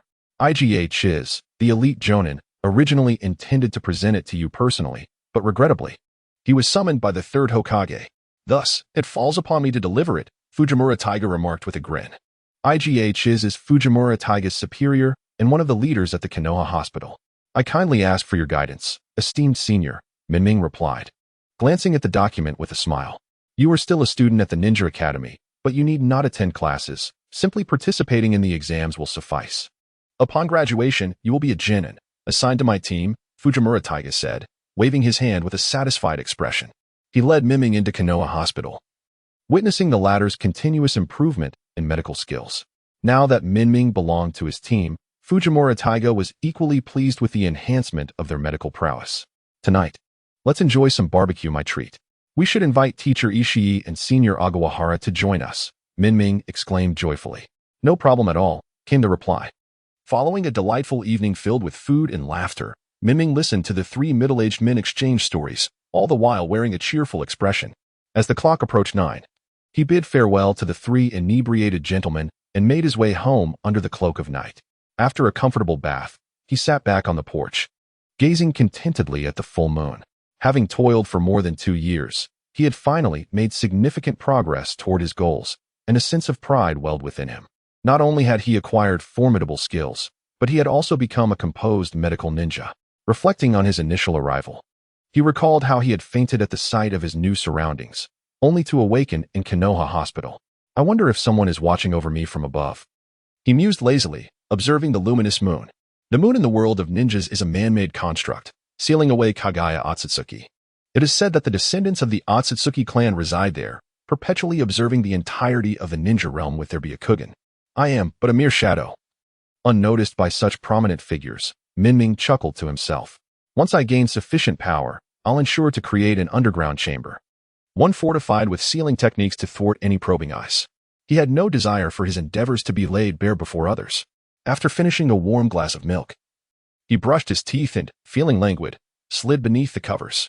After a day of careful navigation, this was the moment of pure bliss when he could finally cast aside his facade. Following his handover with Ishii Saba and commencing his duties at the hospital, Minming officially became a member of Konoha Hospital after 2 days of bustling activity. In the study of the Hani residence, a notebook lay on the desk before Minming's, as usual, accompanied by a scroll the width of his palm. The scroll contained records of the level illusion technique, the magical restraint technique. This technique utilizes a mental barrier to partition a designated area, trapping the consciousness of the target within. It subjects their mind to confinement, torment, and deceptive inducements.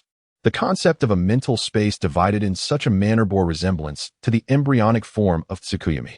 While the technique is formidable, it necessitates the enhancement of the Sharingan. Minming pondered thoughtfully. If employed in reverse against myself, it could circumvent the need for the Sharingan. Reviewing my notes, I once again organized my thoughts. I raised my right hand, tapping my temples gently twice. A familiar cool sensation envelopes my mind. I manipulate my mental energy, partitioning my mental realm, imprisoning my consciousness, and transforming my mental space. A cascade of inspiration floods my mind, ideas colliding with one another. Various whimsical notions draw me deeper into contemplation. Fortunately, I had previously established a direction, focusing solely on the protection of my brain. After a minute, I tap my temples 3 times, halting my moment of enlightenment. It is done. I exhale deeply. My origins are questionable, and I dread falling prey to illusions. At last, I have grasped the secret art of brain defense, which I shall refer to as the technique of mental closure. The magical shackles construct a mental space, confining the consciousness within. I reverse the process, enveloping myself within this mental space to safeguard my being. I immediately begin to enact this technique. The magical shackles, aided by the Sharingan, require no hand signs. Mere eye contact suffices. Without the amplification of the Sharingan, one must possess formidable mental control. Closing my eyes, I subtly channel my chakra to stir my spirit, gradually establishing a small mental space within my consciousness. In this unseen realm of mental awareness, a familiar room materializes before me. A desk stands in front, a bookshelf behind, and a window in the distance. Within this mental world, I have replicated a study for myself. As I open my eyes, a fleeting weariness washes over me. My formerly bright gaze now appears somewhat dim. Despite feeling slightly drowsy from mental exertion, I cannot suppress my joy. As long as I do not encounter illusions of the caliber of Tsukuyami, other illusions shall prove ineffective. Moreover, I can prevent others from prying into my mind. With the technique of mental closure, a significant burden has finally lifted from my heart. Now, even if Tsunade attempts to cast an illusion upon me, it shall not disturb my mental awareness. Ninja Academy, Saturday. It is rare for me to attend school. At the request of Ishii Saburo, aside from the monthly theoretical examinations and weekly practical classes, I am still required to participate. Even as a medical ninja, one must possess a certain degree of self-defense capability. I do not refuse this. Although this practical class has long lost its relevance for me, upon my arrival today, I noticed that more than half of the boys in the class bear bruised faces. Just as I begin to ponder the cause, a sudden sense of danger arises behind me. My pupils constrict sharply. An enemy? Impossible. This is a ninja school. A formidable ninja, suppressing the tremors within me. I raise my hand to adjust my glasses, maintaining a steady stride as I enter the classroom. As I turn to head towards my seat, my peripheral vision catches a glimpse of the entrance. Fiery red hair comes into view. The Nine Tails. It seems that during my absence from school, Kushina has become the Jinchuriki. No wonder I felt a chill run down my spine. Chapter 35, Life Number 2. I approach Minato, glancing sideways at the subdued Yinta behind him. What happened? Kushina was fighting. Wolfing Watergate wore a perplexed expression. What mischief had these rascals gotten into now? The uproar had not yet reached the heavens. A group of mischievous children seemed to forget the consequences of their actions. Was the fiery red pepper so easily provoked? Certainly not. Suddenly, Kushina began to unleash her fury upon someone. Wolfing Watergate was utterly bewildered. Was this random? Such volatility? Could it be attributed to her recent transformation into the Nine-Tails Jinchuriki? Alas, Yuantai, what have you done this time? Minato, with a cheerful demeanor, turned to Yuantai and inquired. Yuantai, bruised and battered, wore a countenance that suggested he was on the verge of tears. I didn't do anything. Minato, skeptical, replied. If you truly did nothing, why would Kushina strike you? Yuantai furrowed his brows, pondering for a long moment, then uncertainly replied. I merely called her fiery red pepper in my mind, and she turned around and hit me. I didn't cry. All right, you didn't cry. Minato stifled a laugh, thinking, do you think I'm unaware of whether you cried or not? Just then, the world before him went dark as a figure loomed ahead. Minato felt a chill run down his spine. His keen senses detected an overwhelming vitality akin to a ferocious beast before him. It seems you are not afraid of me? Kushina coldly fixed her gaze on Minato. The leader of the gang is impressive, Minato exclaimed, raising his arm in salute. Wolfing Watergate remarked, can you have a little dignity? There's no need for flattery. I won't hit you. Kushina scoffed, curling her lip. Nonsense, you braggart. She then turned to Wolfing Watergate, her expression shifting to one of intrigue, before silently returning to her seat. That was close. Minato patted his chest, still feeling a sense of dread. Stop pretending. Watergate rolled his eyes. She cannot possibly defeat you. What has gotten into Kushina? Minato's face reflected concern. Are you starting to worry now? She's not even your wife yet. Wait. How old are you to be flirting already? Perhaps you should confront her. Let her vent her frustrations on you. It might resolve the issue, Minato suggested slyly. Go away. I'm not foolish. Minato chuckled, brushing it off. Narrowing his eyes, he scrutinized Kushina in the front row, then glanced back at the few unfortunate children who had received her wrath. Randomly striking people? That seemed unlikely. The ones who were hit had always been troublemakers in class, consistently disrespectful towards Kushina. Could it be a manifestation of the Nine-Tails' ability to sense malice? However, was her perception not overly sensitive? Just calling her fiery red pepper in his mind, and she turns around to pummel him into a mess? As he pondered, he noticed Kushina suddenly turn her gaze toward him. Minato quickly adjusted his glasses, feigning nonchalance as he looked aside. Is it even possible to utter a complaint? This emotional sensitivity is utterly absurd. By the way, the Uzumaki clan possesses a perceptive technique known as the Kagura Hard Eyes. I wonder if Kushina has awakened it. Perhaps seeking to impress Kushina, the outcome of the recent battle surprisingly favored Watergate. Minato, I'll visit you this afternoon, Watergate said with enthusiasm. Under the influence of Life Number 1, he has elevated his skills to a remarkable 6 seals per second. The speed at which he forms seals accelerates the execution of his 3-body technique, resulting in a rapid enhancement of his prowess. Despite the inexpressible side effects, Minato Namikaze remains undeterred. After completing a practical combat session in the morning, he returned to the hospital, where he has taken up residence.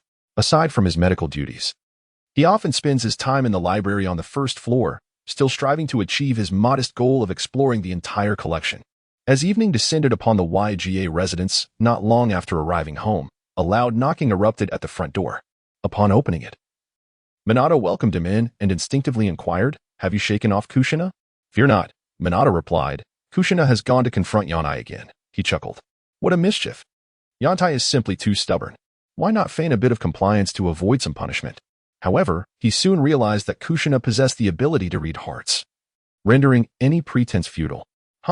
Come, Minato, let us engage in battle," he declared with fervor. "All right," Minato replied with an air of resignation. Having grown weary of these battle enthusiasts, he brought his hands together in prayer. Listen closely. At that moment, he noticed a small figure outside his wall, precariously balancing on a few large stones, preparing to scale the wall. Whoosh! Bang! Splash! Minato blinked in astonishment, tears streaming down his face. Through the blurred vision, he beheld a familiar game board. "No way! Here again?" Minato exclaimed, fiercely placing a piece down. "Behold my celestial transformation, attack. What kind of technique is that?" Minato asked in disbelief. Half an hour later, Minato stood up, utterly despondent. Minato, with a beaming smile, escorted him to the door, secretly slipping a test tube into Minato's pocket before he departed. It was the Life Number 2 he had just developed, and he was eager to witness its effects firsthand. Unfortunately, Kushina had disrupted his plans. He pondered how she could possess such patience, as he had just concocted an elaborate half-hour Go match, while the opponent merely watched from the wall. What a troublesome child. Hastening back home, Minato retrieved the test tube. Inside was a viscous green liquid, the surface adorned with a label, Life Number 2, instructions for use, dilute in water, soak. This was the new medicine targeting the entire body. Minato pondered. How much water should he use? He found himself momentarily perplexed, then resigned. He couldn't fathom why Minato was so fearful of Kushina. The moment she appeared, Minato would instantly become an ostrich. Well, let's give it a try. There should be no issues. He filled the tub, added the potion, and watched as the warm water transformed into a pale green hue. Minato lay back, exposing only his head. It felt akin to consuming a mint candy, the cool sensation enveloping his entire being. Ah, how delightful. Minato's modifications had seemingly eradicated any side effects, and he reveled in his joy, only to be abruptly overwhelmed by a profound despair. Oh no, this infernal side effect is even more pronounced. Outside the door of the Namikaze household, Kushina stood in a state of indecision. Ever since she became the host of the Nine Tails, she discovered her heightened sensitivity to the malice of others. It was a bit overwhelming. She could sense hostility even when someone merely thought of her as a blood-red chili. Consequently, the boys in her class suffered the consequences. Although it later turned out to be a misunderstanding, the damage was done, and there was little they could do about it. Nonetheless, this experience allowed her to unearth a few genuine friends. Mikoto remained as kind as ever, while Shauna continued to embody her usual tsundere demeanor. What puzzled Kushina was the bookworm, Minato. His reactions were a curious blend of surprise, resignation, and indifference, yet he outwardly appeared quite fearful. It was evident he was somewhat of a trickster. Most astonishing to her was Minato Namikaze, the effeminate boy she frequently chased after, who unexpectedly showed concern for her. After finishing her match with Yantai, Kushina habitually made her way to Minato's home. She had discerned a pattern. Whenever Minato triumphed over Shauna and claimed first place, he would invariably return to Minato's residence to play chess. She couldn't fathom what was so captivating about that collection of black and white pieces. Regardless of how many times they played, Minato always ended up losing. As she watched him exit the Yuha residence, she contemplated directly asking him why he cared for her, yet hesitated to step forward, instinctively following him home. Standing at his doorstep, She found herself in a quandary. After much deliberation, she raised her hand to knock on the door. "Oh," Kushina exclaimed. "Did I hear that correctly?" She withdrew her hand and pressed her ear against the door. "Wah! That pathetic boy, crying after losing a chess game." Bursting into laughter, Kushina felt a wave of joy and strode away. Since he was already in tears, she decided it best not to disturb him. Inside the room, Minato, tears streaming down his face, glanced around in confusion. Why did it seem like someone was laughing? In such a sorrowful moment, how could anyone find amusement? The sadness welled up within him, intensifying his tears. Meanwhile, at the Uchiha estate, Uchiha Jin sat calmly at the head of the table. At the Ninja Academy, aside from Makoto, only one person, Uzumaki Kushina, could be considered a friend of Shana. A host of a tailed beast? Uchiha Jin's eyes flickered. It was advisable for the Uchiha clan to maintain distance from hosts. He then shook his head, concluding that it was best not to interfere unnecessarily. There was also Minato Namikaze, who had been in constant competition for first place with Shana, possibly a friend. Uchiha Tsurugi continued. "It should not be him," Uchiha Jin replied, having reviewed Minato's profile. A civilian ninja, exceptionally talented and diligent in his training. His life revolved around the academy's training grounds and home, making it unlikely for him to have any significant interactions with Shana. Then who did he give the illusion technique to? Uchiha Jin pondered. After a moment's hesitation, Uchiha Tsurugi spoke. "I believe I may have seen the ninja cat Yatsuba elsewhere. Perhaps it is a summoning technique?" Uchiha Jin narrowed his eyes, realizing the situation. "Where is he?" His classmate from the same year, Minato Namikaze, sat beside him. While the newly appointed medical ninja of Konoha, Uha Onmii, came into the conversation. Uchiha Tsubasa remarked, "You seem quite familiar with him." Uchiha Jin frowned slightly. He had never heard of this individual before. What could draw Tsubasa's attention to him? "It's Fugaku," Uchiha Tsubasa said peculiarly. "Fugaku has been monitoring this person." "Why?" Uchiha Jin inquired, his curiosity piqued. Fugaku suspected that Uha Onmii was the one who had previously used steel balls to eliminate a Sand Village spy.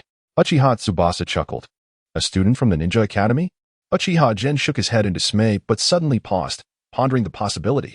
The connections between the ninja cat, steel balls, medical ninja, and Fugaku's suspicions, along with the peculiar training method that Tsubasa had recently discovered, made Uha Onmii an intriguing subject. What other peculiarities does he possess? Uchiha Jin's interest was ignited. "None, really," Uchiha Tsubasa replied, his face showing confusion. "I specifically observed him. He is an ordinary academy student with only some talent and medical skills. He is a bit reclusive, has few friends among his peers, and only maintains a good relationship with Minato, often playing chess together." "Is that so?" Uchiha Jin replied non-committally. "Perhaps we should summon Tsubasa to inquire further." "Indeed. That would be wise." Uchiha Jin's expression revealed his growing interest. Chapter 36. Perception Uncle. Tsubasa greeted coolly, then sat expressionlessly on the tatami mat. "Tsubasa, your training has been quite rigorous of late," Uchiha Jin said amiably. "You must remember to balance work and rest. Do not sacrifice your future potential for short-term gains." Uchiha Jin spoke earnestly. Tsubasa's natural talent was already commendable, and with her diligent training, her strength was rising swiftly. Once she matured, she would undoubtedly become a significant pillar for the Uchiha clan. "Indeed," Tsubasa replied softly. Uchiha Jin shook his head helplessly. It was clear his words had fallen on deaf ears. "I heard you've been examining the illusion scrolls recently?" Uchiha Jin cautiously probed. His attention had been drawn to Tsubasa due to her investigation into high-level illusions. A little inquiry revealed that she was not only borrowing illusion techniques, but also sealing techniques. Furthermore, she had exchanged items such as chakra metal from the family repository. These items should currently be unnecessary for Tsubasa, hence his curiosity. Tsubasa's eyes flickered as she glanced at Uchiha Tsubasa beside her. "What do you wish to ask?" she inquired, her large eyes calmly fixed on Uchiha General Cough. "This young lady is rather cold and straightforward," he thought. "I've given away the items," Tsubasa stated, not waiting for further questions. The two exchanged glances, their expressions suggesting as expected. Tsubasa disregarded their silent communication, swiftly forming hand seals. Initially, the two were bewildered, but the next moment, their pupils involuntarily constricted. 6 seals in a second? Uchiha Tsubasa's face was filled with disbelief. Such speed was uncommon even among seasoned jonin. In a fleeting moment, Shana was merely a third-year student at the Ninja Academy. You utilized illusionary techniques to acquire such abilities. Uchiha Jin was equally astonished. He observed Shauna's hands, fair, smooth, devoid of scars or calluses. Entirely uncharacteristic of one undergoing rigorous training. Has Yuharu Minoru discovered some secret elixir? A spark of insight ignited within Uchiha Jin, prompting him to inquire suddenly. Is there anything else? Shauna retorted with a question, yet it bore an air of tacit acknowledgement. The ability to develop a potion that accelerates hand seals implies a level of talent beyond mere aptitude in medical ninjutsu. Does he possess such capabilities? Uchiha Tsubasa was perplexed. He had been surveilling Yuharu Minoru for several days, and the latter had displayed nothing out of the ordinary, merely acting like an average student. Shauna cast a sidelong glance at Tsubasa, her eyes subtly rolling, revealing a hint of disdain. It would be remarkable if you could uncover anything. With Minoru's peculiar penchant for concealment, no amount of observation would reveal his secrets.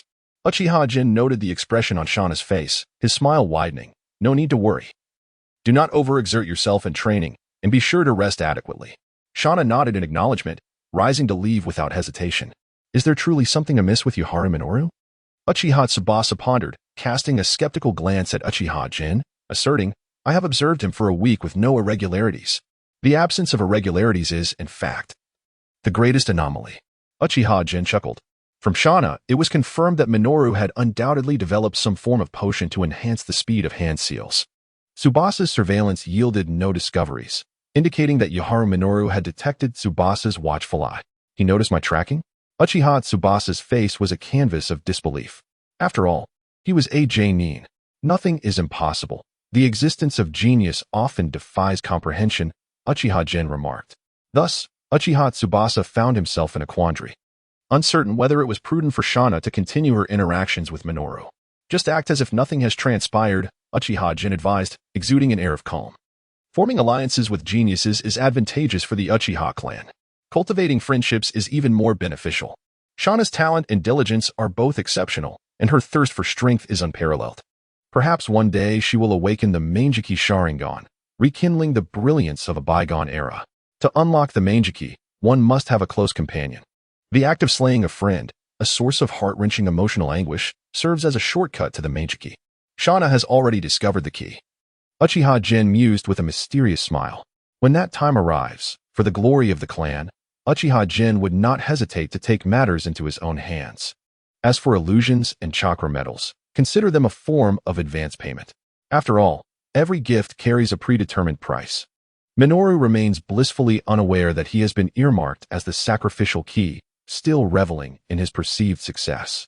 In truth, without moments of revelation, he would merely be an ordinary individual. The Uchiha clan, having thrived from the Warring States period to the present, possesses an unparalleled depth of heritage.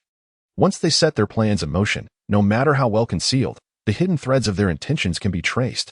At this moment, he is immersed in a moment of enlightenment, employing a novel investigative technique to observe the small divine tree. He dares not utilize life number 1, for its side effects are indeed perilous. Were he to suffer any embarrassing repercussions, it would lead to his social demise. For the sake of the dried fish, Yotsuba has made herself a permanent resident at his home. And once a single cat learns of something, it is akin to an entire colony being informed. Should he ever venture into the realm of the ninja cats and be confronted by a horde inquiring, I hear you excel at flatulence? The scene would be quite absurd. Ah, natural energy. He tapped his temples thrice, halting his moment of enlightenment. He yearns to absorb natural energy, but alas, he lacks the capacity. The small divine tree, with its extraordinary origins, consumes and exhales natural energy as if it were a daily sustenance. However, such an ability is inscribed in the very genes of the small divine tree, much like how fish breathe underwater and birds soar through the skies. He cannot absorb natural energy, for he lacks the requisite organs. It seems that the CH-May clan possesses such organs. This led him to ponder Orochimaru, whose developed curse seal acts as an artificial organ for processing natural energy, seemingly derived from the CH-May clan. Yet, their abilities are far from perfect. The energy they absorb proves difficult to digest, often leading to madness. The sage modes of the 3 great sanctuaries do not represent an ideal utilization of natural energy either, as they require chakra as a medium for buffering. However, I could use the small divine tree as a buffer. Thus, we return to life number 1. Curse side effects. On a day of rest, at the abode of Yuharu, Shauna appeared amidst a puff of white smoke, immediately inquiring, has Minato used life number 2? Did you sense it? In this week's practical lesson, The two had engaged in a fierce battle, resulting in Shauna barely managing to secure a victory with great effort. His power and speed had improved markedly, and his reaction time was swifter. Shauna appeared contemplative. "What are the side effects?" he asked, a hint of tension in his voice. "What side effects? How could there possibly be side effects?" Minato shot Shauna a disapproving glare. Exhaling in relief, Shauna maintained a stoic demeanor and extended his hand. "Give it to me." Minato handed over a small wooden box he had prepared. Upon opening the lid, the box, filled with cotton, revealed 5 test tubes containing a concentrated green liquid of life number 2. "You didn't intentionally lose to Minato last time, did you?" Minato questioned. His expression filled with skepticism. "Did you have Minato come early to test the medicine?" "Enough of that," Shauna reprimanded coldly, pulling the wooden box closer. He then seated himself at the small wooden table, awaiting Yotsuba's recovery. Minato remarked, "I truly didn't expect this side of you, Shauna. Has the sun risen in the west? Why are you not sparring with me?" Minato observed Shauna, who remained motionless, perplexed. Shauna did not even glance at Minato. She is not foolish. After so many attempts with no sign of victory, she would not willingly subject herself to torment. "Can this be used for Yotsuba?" Shauna raised the wooden box, pointing at the black cat Yotsuba. Unmi's eyes sparkled. It was indeed a possibility. Yotsuba lacked chakra. By utilizing the life number 2 to enhance Yotsuba's physical attributes, it might indeed increase her chakra reserves, allowing for a more effortless execution of reverse summoning techniques. It was worth a try. Unmi thought with a mischievous glint in his eye. Perhaps Yotsuba would experience some side effects, which would enable him to use it himself. After all, if it was revealed, they would all share the embarrassment. It would merely be you blowing me up and me blowing you up in return. "I refuse. I do not wish to go mad." The previously feeble Yotsuba sprang up with a roll. Her fur bristled as she let out a loud wail, darting up the wall and vanishing from sight. "No side effects?" Shauna held the wooden box, her expression filled with skepticism. "Of course not. Even Minato has used it. How could you slander me so?" Unmi exclaimed, exasperated. "I have attained enlightenment. How could there be such a flaw? Besides, Minato used it, and he never mentioned any side effects."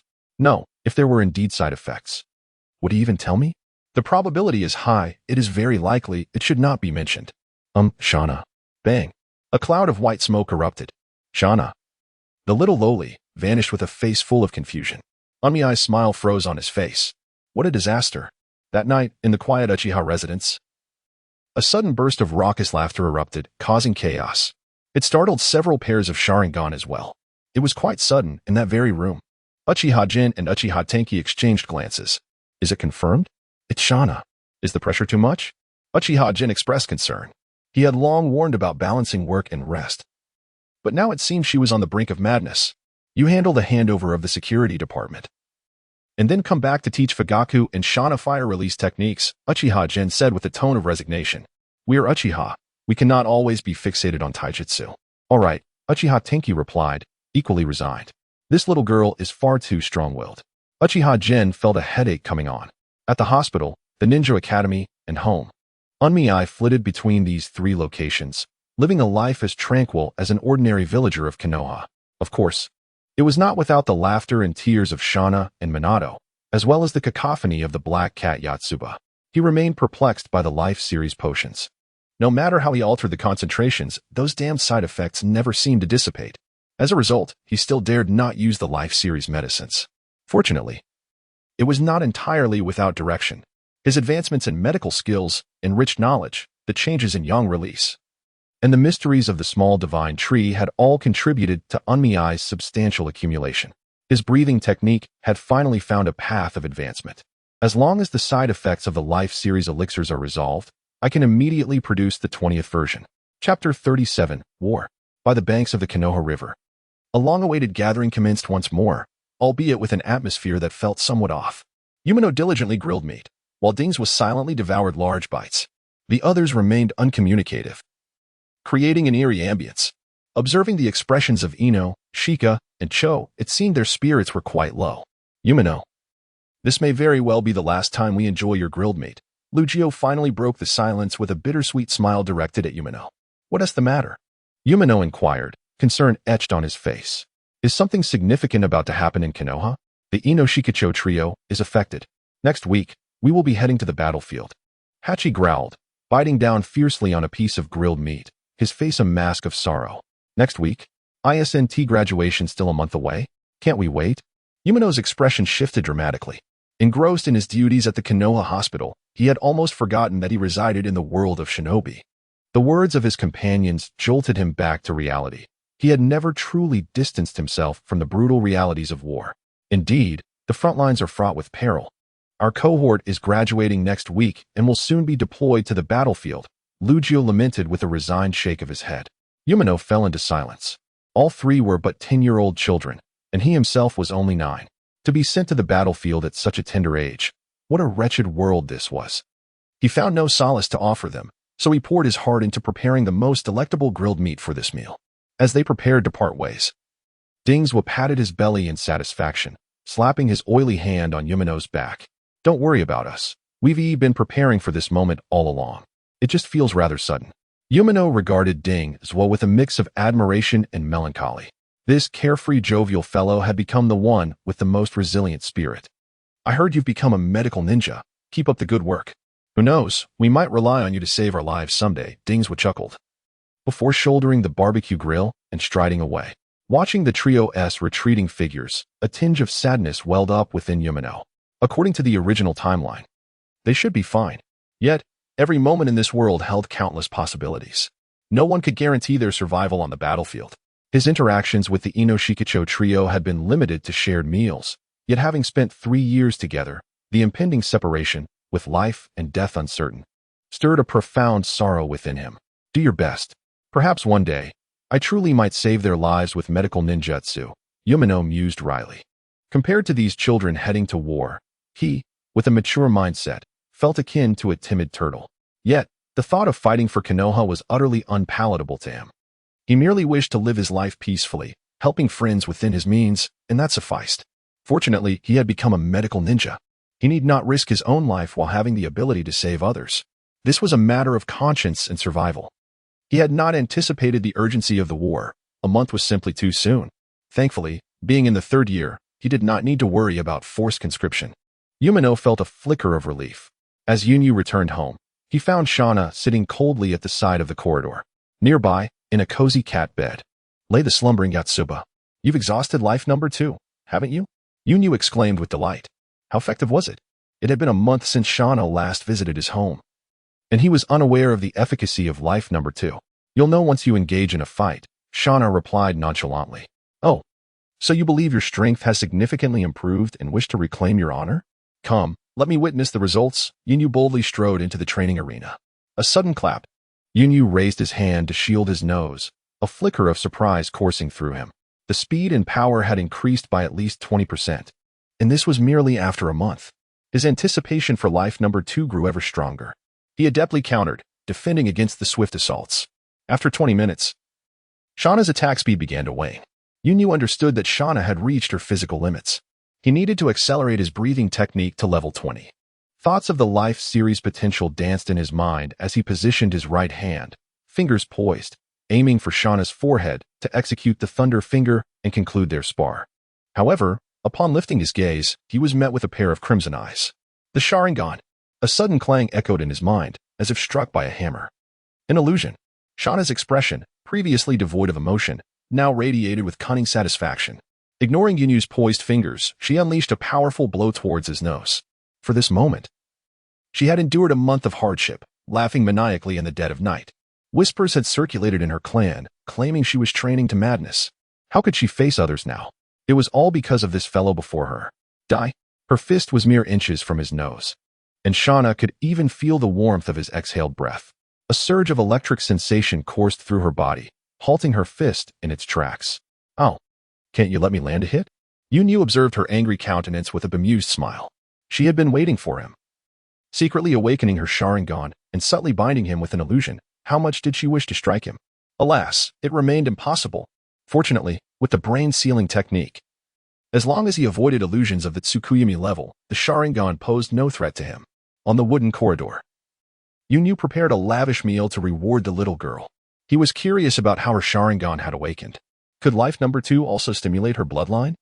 While the little divine tree was related to the great tree, this was truly astonishing.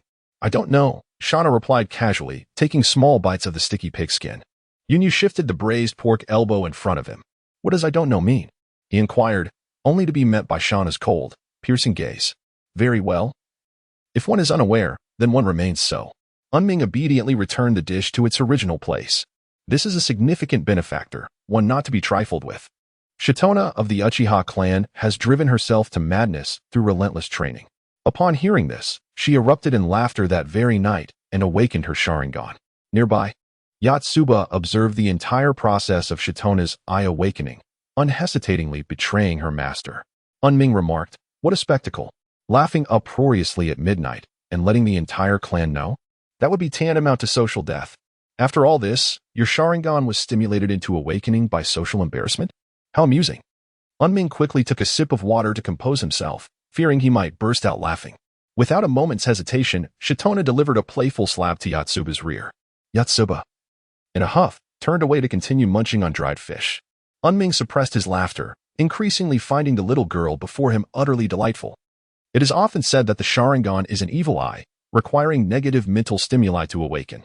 Yet here, an episode of social embarrassment was the catalyst for its emergence. How comical. Is this not somewhat disrespectful to your ancestors who attained enlightenment through bloodshed? Aha. As a new day dawned, Unming cheerfully arrived at the Konoha hospital. Last night, he had experienced a moment of profound insight. He had devised an initial plan for the breathing technique 20. He intended to develop a special version of Life number 3 for himself. Unming believed that the severe side effects of the Life series stemmed from its high concentration. By reducing the concentration, he could avoid the effects akin to negative pressure, making it easier for the average person to absorb the medicinal properties. However, with his breathing technique, he could enhance absorption, thereby lowering the concentration of the Life series and mitigating side effects. Social death was something he must absolutely avoid. At most, he could merely enjoy the spectacle of others facing it. Contemplating the remarkable effects of the Life series, Unming felt a surge of elation. Yet, his good mood did not last long. Upon arriving at the hospital, he was summoned into the office by Takahara Fujimura. What has happened, Senior Fujimura? He inquired. Perceiving the grave expression on Takahara's face, a sense of foreboding creeping in. Unming, the Sand Shinobi's attack power is exceedingly high. Their poison has caused us considerable distress. Lady Tsunade is unable to cope alone and has decided to call upon a group of medical ninjas to head to the front lines, Takahara Fujimura declared, his brow furrowed and face serious. Surely not. We are all on the list for this mobilization. Next Monday, we must join other ninjas at the front, Unming replied, incredulous. Takahara patted Unming's shoulder with resignation. Prepare yourself as best you can. Takahara sighed, do not be reluctant to spend money. Acquire as much equipment as you can. The village's resources are stretched thin, and we medical ninjas are solely responsible for healing, with limited offensive gear allocated to us. The more you prepare for the battlefield, the safer you will be. Understood. Unming's expression darkened. He had always thought that being a medical ninja would ensure his safety. Yet, despite all precautions, he had not anticipated the overwhelming demand for medical resources in war. After all, he was merely a third-year student. You have effectively graduated ahead of schedule.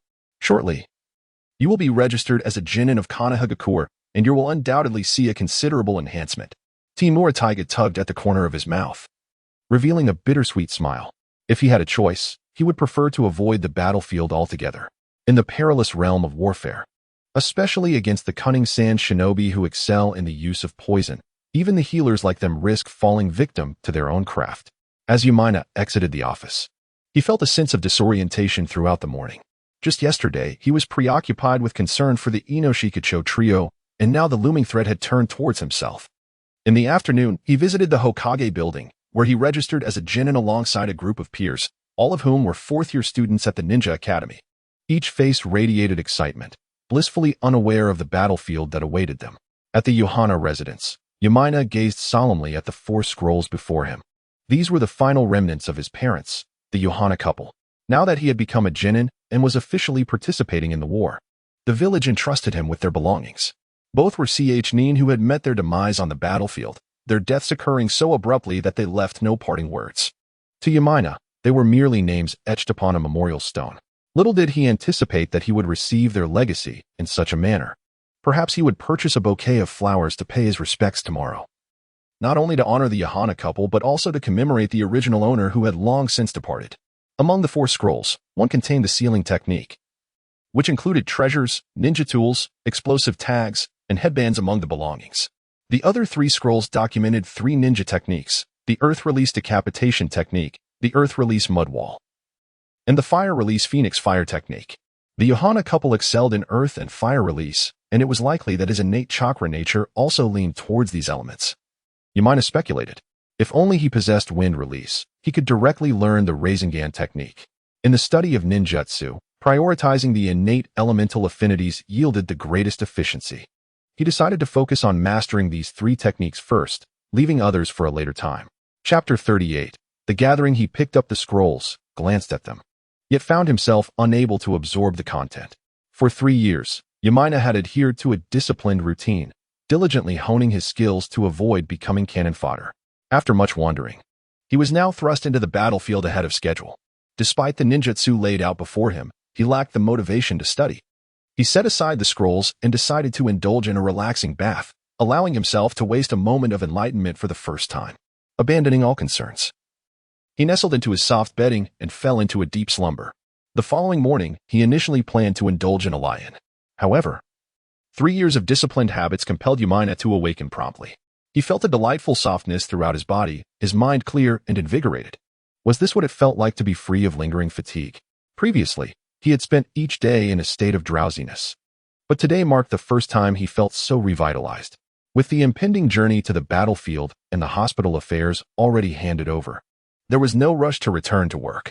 It had been ages since he last attended the Ninja Academy. Fishing? He felt no inclination. He had grown accustomed to fishing and barbecuing with the Inoshikacho trio. Lying idly on the bed, I let the passage of time envelop me.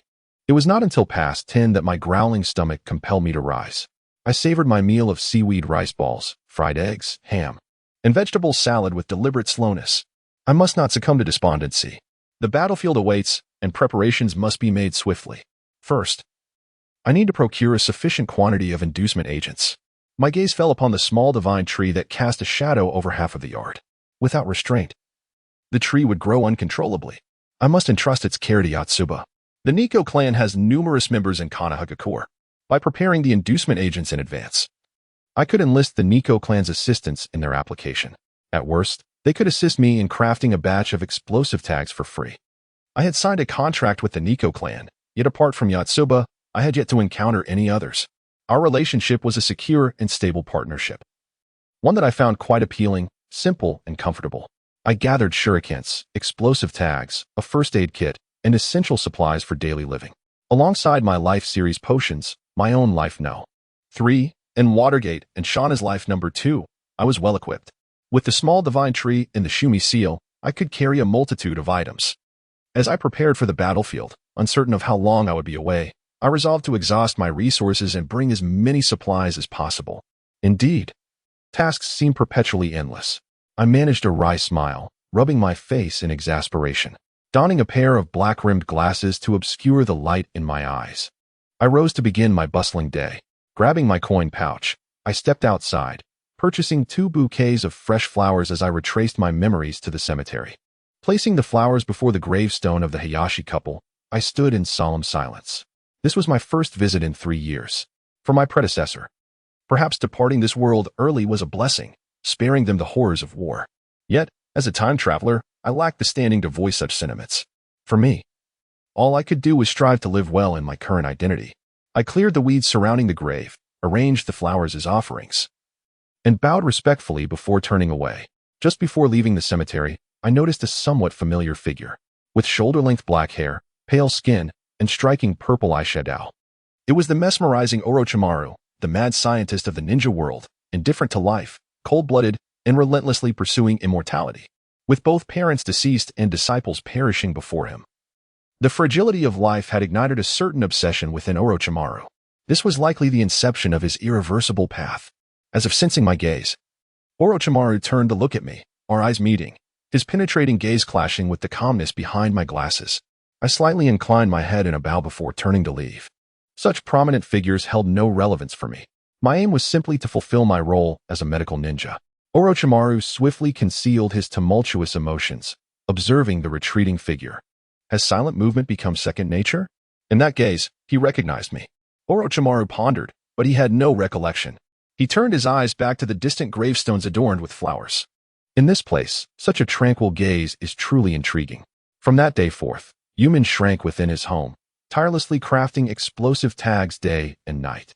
He compiled a shopping list and entrusted all his finances to Cheyenne, requesting the Nico clan to procure the items for him. Having never experienced the ravages of war, Yumin felt a faint twinge of fear entwining his heart, compelling him to find ways to keep himself occupied. Until a knock resounded at his door. Is it Watergate? Is today the weekend? Yumin pondered, perplexed. I am aware of everything, Watergate replied solemnly. Today at the Ninja Academy, there is a practical combat class. Upon discovering Yumin's unexpected absence, Watergate sought out Ishii Saburo, only to learn of Yumin's impending journey to the battlefield. Oh, there is nothing to worry about. I am a medical ninja and need not tread the front lines. It is quite safe, Yumin reassured himself with a smile, realizing that worry was futile. Please, come in. As Yumin opened the door, he was taken aback to find two others following closely behind, Uzumaki and Uchiha. Yumin gazed at the duo in confusion. Could they merely be considered classmates? Their relationship was even less amicable than that with his lifelong rival, the chubby Yuan Tai. Moreover, one of them was carrying a bag. Accompanied by a gift? Hurry inside. Since you've come, it would be impolite to send you away. He directed a few individuals to sit in the corridor. As Yumin prepared juice and snacks, another knock echoed at the door. Is it Shauna? Who might this be? Yumin endeavored to mask his expression of bewilderment. With two deep lines etched upon his forehead and dressed in a fan-patterned attire, could it be none other than the father of the second pillar?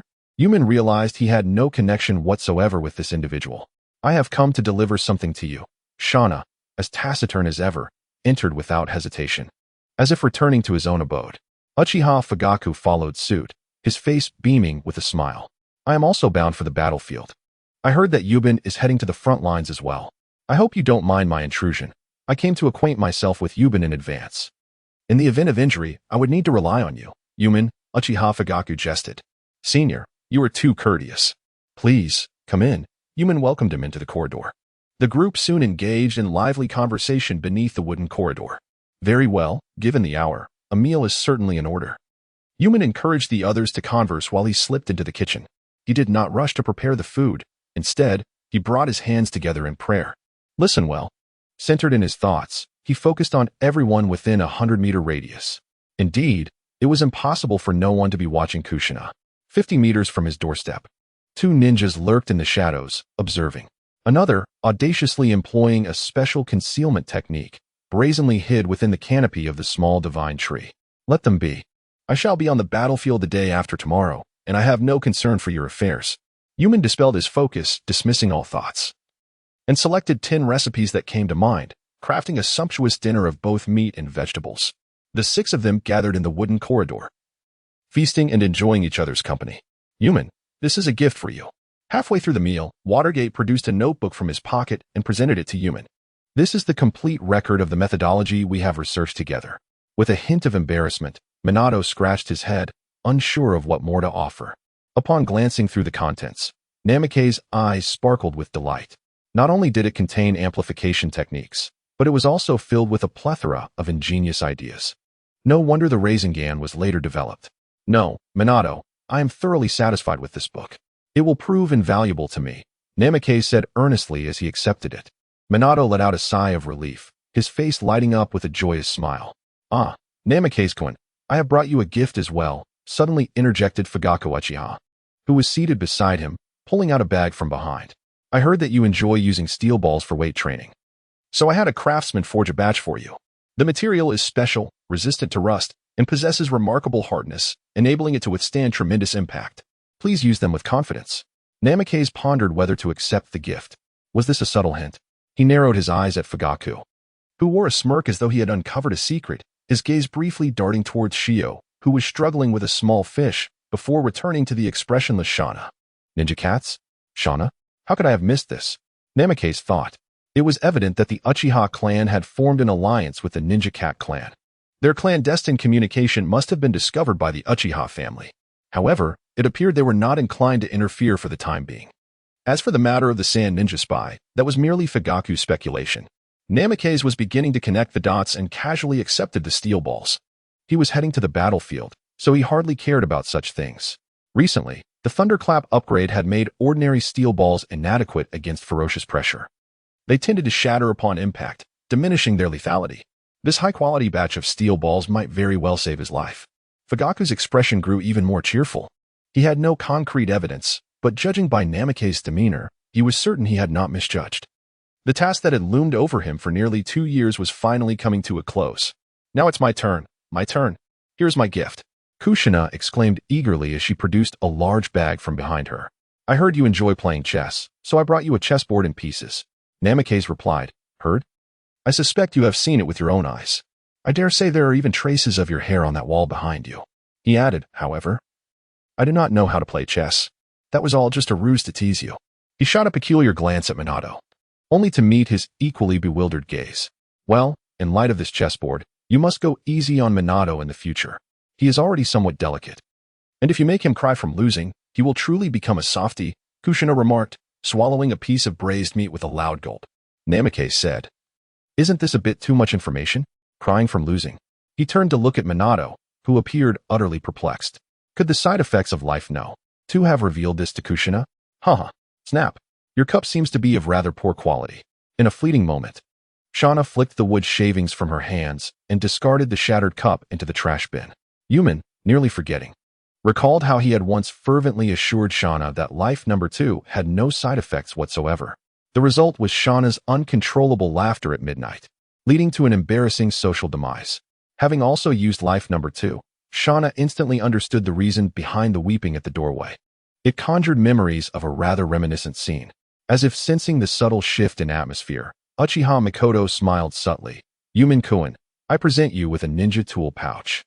I hope it proves useful. Just in time. Yuman, overwhelmed with gratitude, accepted it. His previous pouch was a faded, second-hand one, a testament to his initial poverty, which later transitioned into a facade of wealth when he began crafting explosive tags. Uchiha Mikoto was indeed perceptive, noticing the antiquity of Yuman's tool bag. What a thoughtful individual. Here. Take this, Shauna, regaining her composure, tossed a scroll to Yuman. What is it? He inquired with curiosity. It's the shadow clone technique, Faik chimed in, chuckling. This is the ninjutsu I recommended. It can substitute the original for reconnaissance and trap testing, extremely practical. Yuman's eyes sparkled with excitement. It was indeed remarkably useful. The original could stay back while the clones engaged in battle, significantly enhancing his sense of security. Yuman gazed at Shauna with heartfelt appreciation. The young girl truly understood his heart. Chapter 39. Enjoyment in the early morning. Yuman stood before the full-length mirror. He donned specially crafted blue-gray ninja shoes, form-fitting black athletic pants, and white bandages encircling his calves. His upper attire consisted of a black long-sleeve hoodie, complemented by a standard green leaf village vest, with a ninja tool pouch secured at his waist.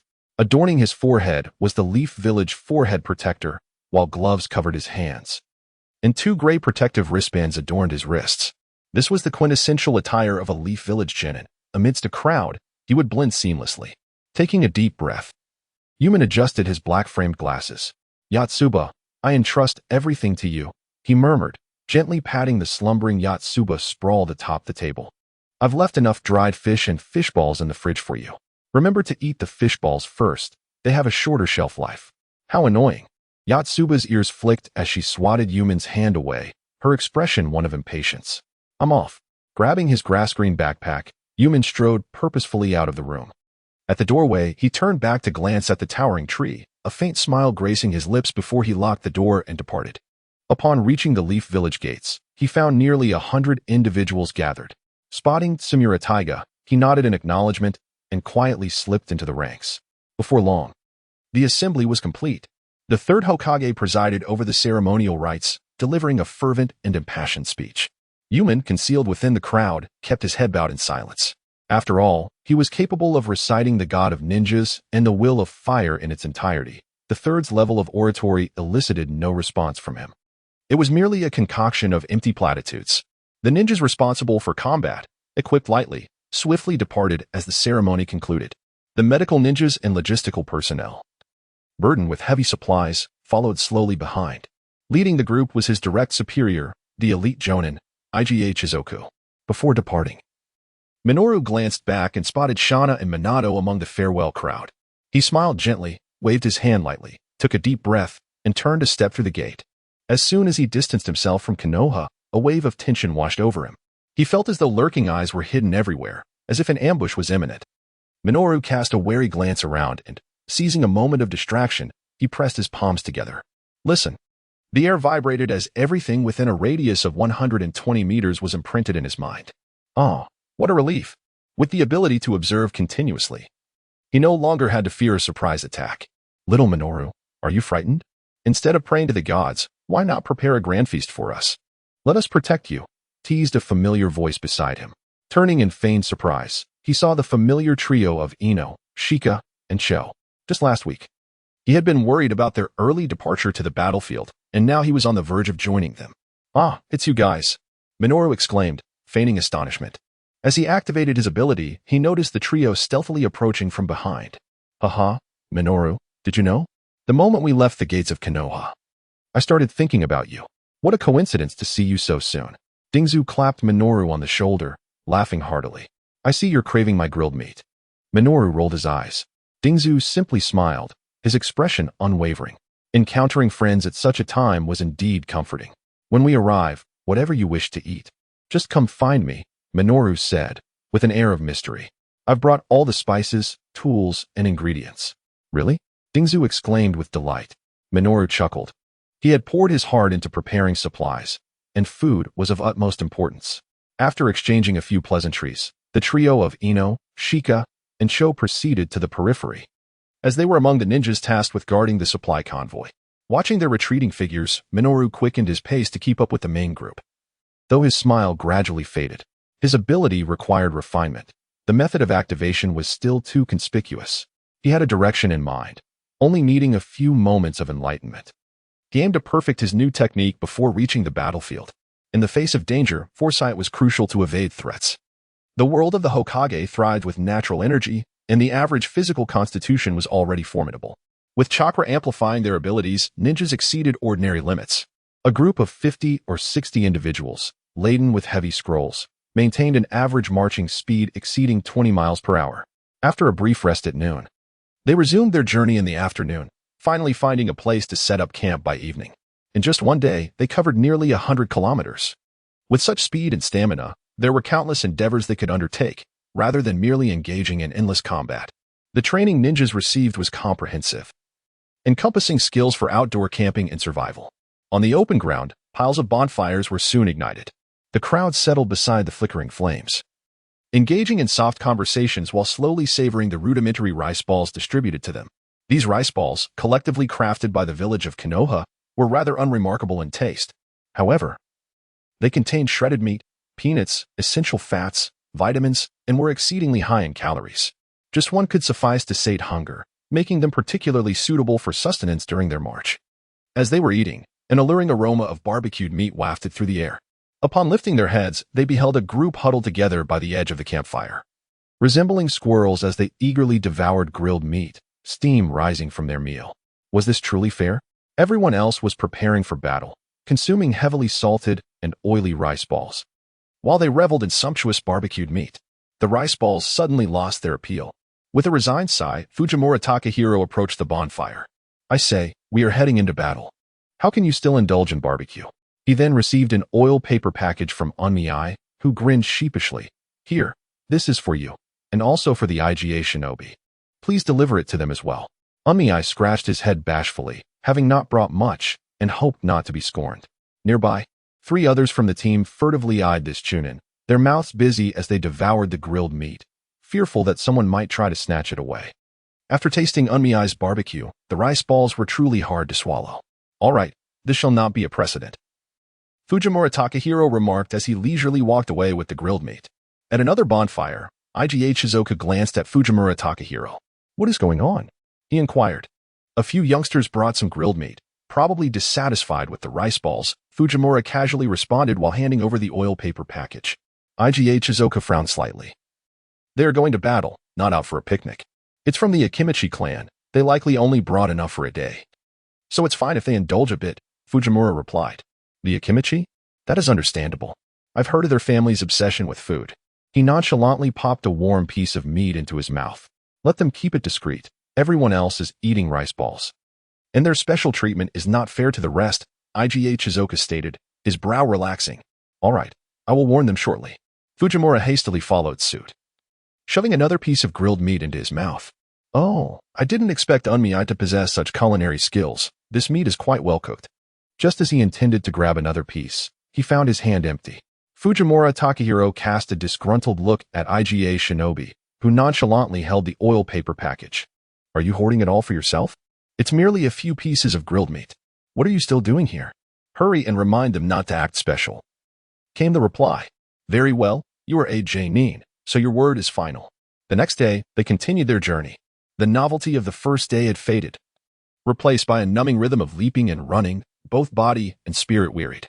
The distance covered that day was considerably shorter than the previous one. As evening descended, the group set up camp, their spirits low and lethargy palpable. Exhausted, I sat beside the campfire, finally able to exhale. After a day of relentless running, both weary and famished, even the cold rice balls tasted exquisitely delightful. Suddenly, a familiar aroma of grilled meat wafted through the air, causing everyone to fix their gaze towards the edge of the campsite. I remarked, didn't they say they brought very little? How is there still more? Fujimura Takahiro, with a pained expression, approached the campfire.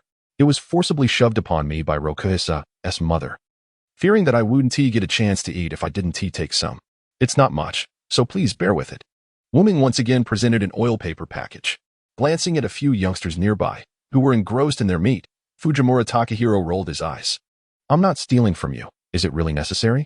He muttered, swaying towards IGA Chizuru while holding the oil paper package. Halfway there, he suddenly paused, discreetly unwrapping the package to shove 2 pieces of grilled meat into his mouth, relishing the savory morsels. He looked up to find IGA Chizuru staring intently at him from a distance. Fujimura Takahiro thought, damn, I want to get to eat again today. He obediently handed the oil paper package to IGA Chizuru. It's from that kid in the Nara family. Apparently, his mother secretly gave it to him to avoid being robbed by the Akadu family. Fine, let this be a one-time exception, IGA Chizuru said, squinting as he savored the aroma of the grilled meat. Delicious. Tastes quite similar to yesterday's, so it seems they purchased it from the same place. On the third day, the group once again sought a clear patch of land to set up camp. Once the campfire was lit, they instinctively glanced towards the edge of the campsite. Fortunately, those fellows had not brought grilled meat today. With reassurance, they retrieved their cold rice balls, inhaling the enticing scent of oil and peanuts wafting from them. These rice balls are actually quite good, one remarked, just as a tantalizing aroma filled the air once more. Damn. By the campfire, IGA Chizuru glared at Fujimura Takahiro. Is this time from the Yamamoto family's grilled meat? No, it's grilled fish. Is there really a difference? We never agreed that we couldn't bring food, Fujimura Takahiro replied helplessly. He felt powerless against these individuals from the 3 great families, especially since they had committed no wrongdoing. IGA Chizuru glanced at the cold rice ball in his hand and then at the steaming oil paper package. Silently, he extended his hand to take it. Turning to see the group staring at him, he raised his eyebrows defiantly. What are you looking at? If you have the ability, bring your own. The group responded. You've turned traitor as well. By the campfire, those who were satisfied and full patted their bellies contentedly. Traveling with Wuming was truly a joy, thought Dingzu, squinting his eyes and grinning like a fat cat. I want that sleeping bag, Hachichi remarked enviously, gazing at Wuming. Wuming then pulled a brown rope from around his neck, at the end of which dangled a small iron plate intricately engraved with patterns. Wuming pointed at the blank center of the plate. Boom. A large wooden box, the size of a head, appeared. Opening the box, he tossed a heap of contents onto the ground. Boom. A soft, spacious sleeping bag unfurled. Unfazed by the envious gazes of the 3 individuals nearby, he lit an incense stick to ward off insects, deftly slid into the sleeping bag, stretched luxuriously, and closed his eyes to sleep. I wish I had one, murmured Riku, watching from the side. Just then, Daikawa, who had walked over, rolled his eyes. With all this barbecue and a sleeping bag, one might think you've come out for a picnic. It was surprising that he had not previously noticed how, well, rather pretentious his subordinate was. No, it must be that he truly knows how to relish life.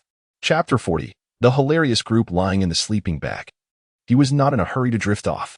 With his right hand, he tapped his temple twice, initiating a moment of enlightenment. A familiar coolness swept over his mind.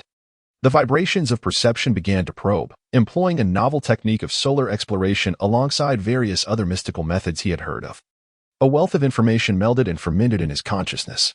After a minute, he tapped his temple 3 times, seizing the moment of enlightenment. Clenching his left fist, he gently struck the air. An invisible wave surged outward from him, rapidly expanding.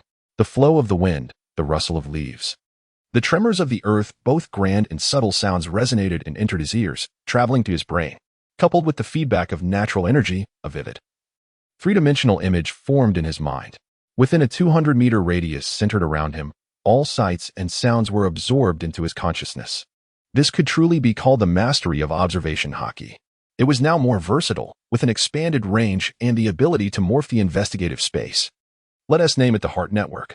On the 4th day, by the campfire, Rika scanned the expressions of the camp members, his brows slightly furrowed. Don't you think this is a bit inappropriate? Dingzhua swallowed the fishball in his mouth, expressing his concern. Unmiai cast a glance at a few disgruntled individuals not far away, young graduates, just like the others. It's nothing. Don't mind them, he dismissed, unfazed by their gazes. Continuing to heat food over the campfire. The outcome of this war was uncertain. There was no need to concern himself with their opinions. Unmiai seems different from how he was in the village, Riku observed, watching the busy Unmiai with curiosity. The remarkable storage iron plate, ample food, tents, insect-repelling incense.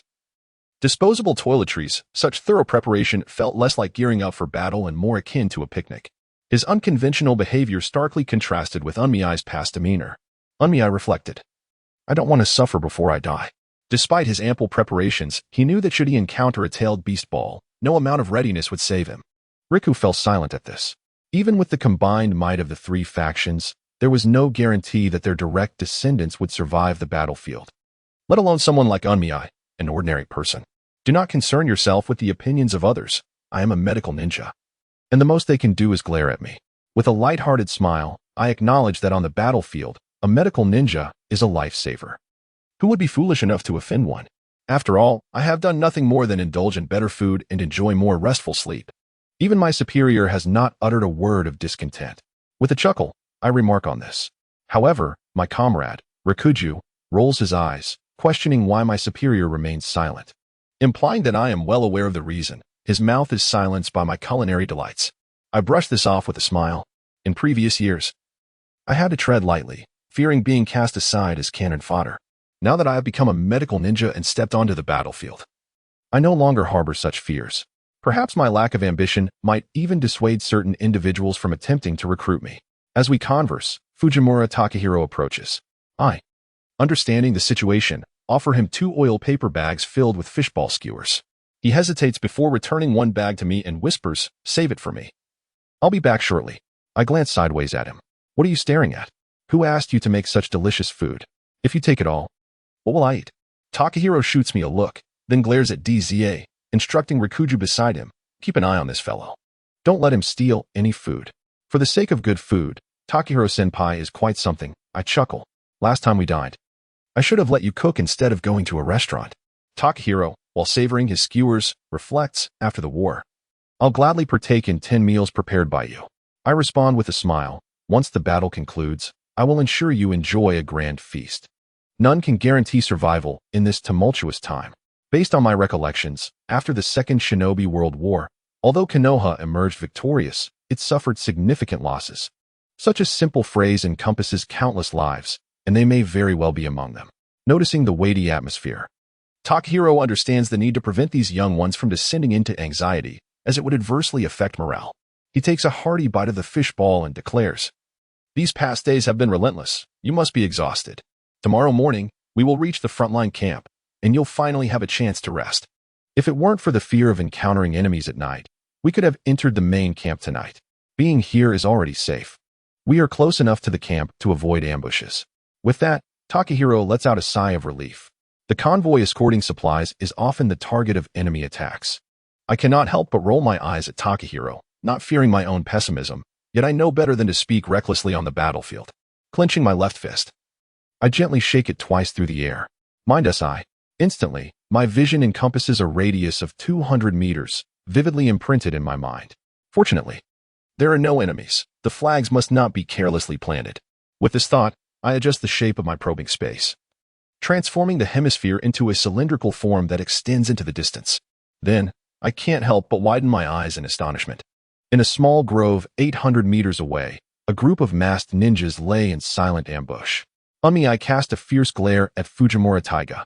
This situation was utterly intolerable.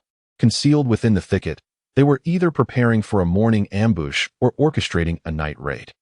Should he directly inform the IGA Jonin of the lurking threat 800 meters away?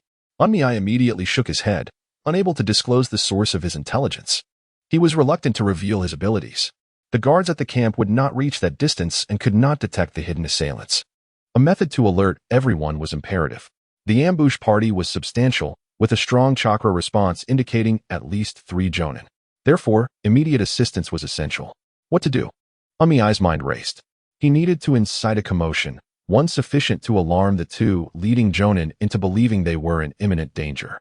Unmi retrieved a pea-sized green pill from his ninja tool pouch, glanced around cautiously, and, taking advantage of the moment, flicked it into the fire before him. A peculiar energy, perceptible only to Unmi, rapidly emanated and spread. You all take your time eating. I shall rest for a while, as I must keep watch later tonight. Fujimura Taiga announced as he stood. As he spoke, he instinctively inhaled deeply, preparing to yawn, when suddenly, a wave of sorrow washed over him. A series of howling sobs erupted from his throat. Unmi was taken aback. Had he administered too potent a dose? The entire camp fell into an eerie silence. All eyes fixed in bewilderment on Fujimura Taiga. Taiga, what is happening? IGH inquired, puzzled by his subordinate's unexpected fragility. I have no idea. Fujimura Taiga stammered, tears streaming down his face like a torrential river. The others exchanged glances, and someone could not suppress a chuckle. Soon, a wave of laughter erupted, filling the air with raucous mirth. IGH's expression shifted. Stay alert. Ah, even IGA-sama has succumbed. Unmi grinned, joining in the laughter alongside those nearby. Suddenly, a red firework exploded in the sky. The ninjas swiftly positioned themselves according to their prearranged strategies. IGH hastily swallowed several antidote pills, yet they proved ineffective, compelling him to laugh uncontrollably. Though laughter echoed from his lips, a chill settled in his heart. Their party numbered nearly 50. But 3 to 4 dozen were medical ninjas and logistical personnel. Only about 15 or 16 possessed combat capabilities, half of whom were recent graduates. He glanced around, noting that apart from a few veterans, the others were wide-eyed with panic, their hands trembling around their shurikens, regardless of the enemy's identity. Should a confrontation arise while they were all incapacitated, the casualties would be catastrophic. IGHs could only hope for timely reinforcements to arrive at the camp. Before that moment, he fought desperately to protect this batch of supplies. 800 meters away, they were exposed. Charge. Swift battle, swift resolution. Destroy the supplies first, kill second, commanded the leading Jonin coldly. With a flicker, he dashed towards the camp of Unming and his companions to intercept this supply convoy. He had lurked behind the Konoha front line for several days, enduring hunger and anxiety, all for this very moment. Should he successfully intercept these supplies, the Sand Ninja army would immediately coordinate an attack, likely shattering the Konoha defenses. He charged ahead, expending every ounce of energy, directly penetrating the supply camp. If he could entangle the opposing Jonin at the first opportunity, his comrades would be able to storm the camp and destroy the supplies. In an instant, he closed the distance of 800 meters, and under the glow of flames, he swiftly identified the leading ninja. Narrowing his eyes, he raised his hand to prepare for a hand seal. Then he witnessed the opposing Jonin throw his head back and laugh. Ha ha ha. An enemy attack? The Sand Jonin cursed. Damn, could this be a trap? In that fleeting moment of hesitation, the 2 squads rapidly approached one another. A dozen Sand Ninjas, grinning savagely, charged toward the group. With all their might, just as they intended to throw their shurikens, they looked up to see over 50 opponents, all laughing heartily. Their hands trembling with excitement as they gripped their kunai. The Sand Ninjas realized, damn, this is a trap. Over 50 ninjas against just a few of them, how could they possibly fight back? Kill, cried Fujimura Takahiro, rushing toward the Sand Ninjas. Immediately, a group of Sand Ninjas turned and fled. Fujimura Takahiro, his vision blurred by tears, cared not for their retreat. With a resolve of certain death, he charged ahead. A surge of bloodlust ignited within the hearts of the 50-plus ninjas. They thought, since we're already poisoned and destined to die, what is there to fear? If we take one down, we gain one. They laughed maniacally as they surged forward. Unming, hiding behind a tree, was taken aback. Were they forming a laughter troupe to debut together? Even Konoha's lower ninjas were this reckless? They were medical ninjas, for heaven's sake. What were they charging into? Chapter 41. Thunderclap, his fist lightly struck the air. Mine's net. The entire battlefield was enveloped in his consciousness. Apart from the initial group of sand ninjas that had fled in fright, the remaining two teams quickly regained their composure. As soon as they clashed, they discovered that this group of raucously laughing individuals was merely a fade of strength. Unming watched in exasperation as Fujimura Takahiro charged forward, crying out desperately. Why are you running so fast? Even the Jonin can't keep up with your speed. Does that prove your prowess? As he saw Fujimura Takahiro nearing the brink of death, Unming's heart seized with anxiety. It was his life essence no. 3 concentrated pill that had caused Fujimura Takahiro to weep uncontrollably, indirectly instilling in him a will to fight to the death. Since entering Konoha Hospital, he had been well cared for, and Unming could not bear to watch Fujimura Takahiro perish. He took out a steel ball the size of a peanut, and suddenly, a massive chakra sphere materialized in his right hand. The spherical object, hollow and as large as 2 basketballs, suddenly shrank to the size of a ping-pong ball. Raising my right hand, I tilted it slightly towards the sky. Thunder roared. A sound akin to a muffled explosion reverberated. The small sphere abruptly detonated, releasing steel balls that, propelled by immense force, soared into the heavens with a resounding boom. On the battlefield, 2 sand shinobi exchanged a glance, their unspoken understanding prompting them to charge towards Tsumigakure's day. The clash of shurikens echoed, sparks flying amidst the fray. Tsumigakure's day, inherently not a combat-oriented ninja, found his vision blurred by tears, plunging him into peril. One sand shinobi engaged him head-on, while the other stealthily crept behind. The silent blade in hand lunged forth, piercing through Day's green vest and aiming straight for his spleen. A flicker of delight danced in the sand shinobi's eyes. Slaying a Ch-Nin would significantly enhance the success rate of their assassination mission. Just as this thought crossed his mind, a low, mournful howl suddenly pierced the air. A profound sense of danger caused his pupils to contract sharply. Instinctively attempting to evade, he felt as though a hammer had struck the back of his head. Pain flashing through him as half his face erupted in a spray of blood and brain matter. Day was instantly splattered with the gruesome remnants, causing him to tremble and nearly fall victim to the ninja before him. Behind a great tree in the encampment, Unmei retracted his icy hand, probing his buzzing ears. The thunder was magnificent, albeit a tad too loud. If it persisted, he would surely be rendered deaf. With the aid of the mind network, long-range thunder was truly a remarkable asset. The distant shadows were precisely to Unmei's liking. He had initially aimed to develop thunder into a pneumatic weapon. Though the pistol had not materialized, he inadvertently crafted a sniper rifle instead. In this inaugural battle, the results were exceptional. Within a distance of 400 meters, it posed no challenge. Beyond that, however, he found his capabilities lacking. The rifling, bullet design, and environmental factors presented numerous considerations. Perhaps he could enlist the Ninja Cat clan to customize armor-piercing rounds. The Thunder's propulsion potential had yet to reach its limit, surpassing even the explosive power provided by gunpowder in his past life. In the future, he might develop a chakra-infused rifled barrel, potentially leading to the creation of a sniper rifle suitable for the ninja world. Unmei's thoughts were abruptly interrupted by the sounds of agony. The numerous leaf shinobi had unexpectedly suffered a devastating blow. Blood, screams, death, the harsh realities of the battlefield surged into his mind. Although it was not his first encounter with death, the unexpected brutality of the slaughter still left him shaken. Taking a deep breath, Unmei clasped a steel ball in his palm, focusing intently on the trio of Inazuka, Nara, and Tsumigakure's day. He wished for no harm to befall his friends and yearned to escape the cycle of bloodshed, redirecting his attention quietly. Suddenly, a stirring of intuition coursed through him. Several figures rapidly invaded his awareness. Cold, foreboding, Orochimaru. Help had arrived. Unmei withdrew his perception. With Orochimaru's formidable power and the assistance of the rescue team, the Sand Shinobi stood utterly defenseless. Just as relief began to wash over him, an odd expression crossed his face as he glanced down at his feet. Shaquan, a low-ranking Sand Shinobi, possessed limited strength but was particularly skilled in underground infiltration. He was one of the covert operatives behind the attack on the Sand Shinobi. A third of the explosive tags were affixed to his person. His mission was to stealthily penetrate the camp while the Sand Shinobi launched their assault, planting the explosive tags within to obliterate all of Konoha's resources. Expecting a perilous endeavor, he did not anticipate the chaotic fervor of Konoha's forces. In their reckless abandon, they charged out, leaving the camp entirely vacant. But wait, there was one individual remaining.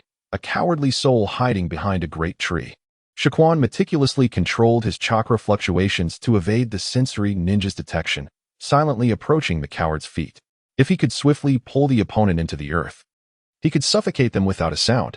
He raised his palm, poised to strike from below. Suddenly, an immense force surged from above. With a faint crack that signified a skull fracturing, Unmei withdrew his fist, shaking off the dirt that clung to his knuckles. Unmei's expression grew even more peculiar. Was it truly that easy to perish? It startled him, so focused on the ground battle. He had allowed an adversary to approach from beneath. The battlefield was indeed treacherous. A moment's lapse could lead to one's demise. Observing Orochimaru's overwhelming prowess as he swiftly eradicated the invading sand shinobi, Unmei hastily emerged from behind the tree, stealthily blending into the crowd, feigning a charge alongside his comrades. The raucous laughter and fervor of those around him masked the presence of a deserter among them. "What is happening?" Orochimaru inquired. His brow furrowed as he regarded the uproarious crowd. Iga Senso fought to suppress the involuntary twitch of his facial muscles. The sand shinobi have used poison. A glimmer of confusion flickered in Orochimaru's eyes. Poison? What kind of poison induces laughter yet spares lives? In that moment, he noticed that many of the laughing individuals were gradually regaining their composure. Apart from their bewildered expressions, there was no sign of impending death. Rather, they seemed invigorated, as though a pause button had been pressed. The Konoha shinobi, who had moments ago been in fits of laughter, were now returning to normality. Iga Senso let out a sigh of relief. Suppressing laughter was indeed a taxing endeavor. What kind of absurd poison had the sand shinobi concocted? Fortunately, everyone was back to their senses. Just as he pondered this, a sudden wail of sorrow pierced the air. Orochimaru frowned and turned to see Fujimura Daiga, tears streaming down his face. Had a comrade fallen? A sense of calm washed over Orochimaru. Such raw emotion inevitably reminded him of his own companions. Would they grieve for him in a similar manner, should he meet an untimely end? Not quite. Iga Senso wore an expression of bemusement. He is likely still under the effects of the poison. Orochimaru replied, while others are laughing uproariously. You are weeping. Has a husky wandered into the wolf pack? Half an hour later, under the watchful eyes of the entire camp, Team Murataiga wept inconsolably. His humiliation profoundly complete. Yumen, hidden securely behind Dingzhua, was determined that Taiga must never discover the truth behind the poison. Otherwise, he would surely retaliate fiercely. Just as these thoughts crossed his mind, he suddenly felt a chilling gaze upon him. Yumen casually lifted his head, only to lock eyes with a pair of golden serpentine pupils. Orochimaru? What could he possibly want from me?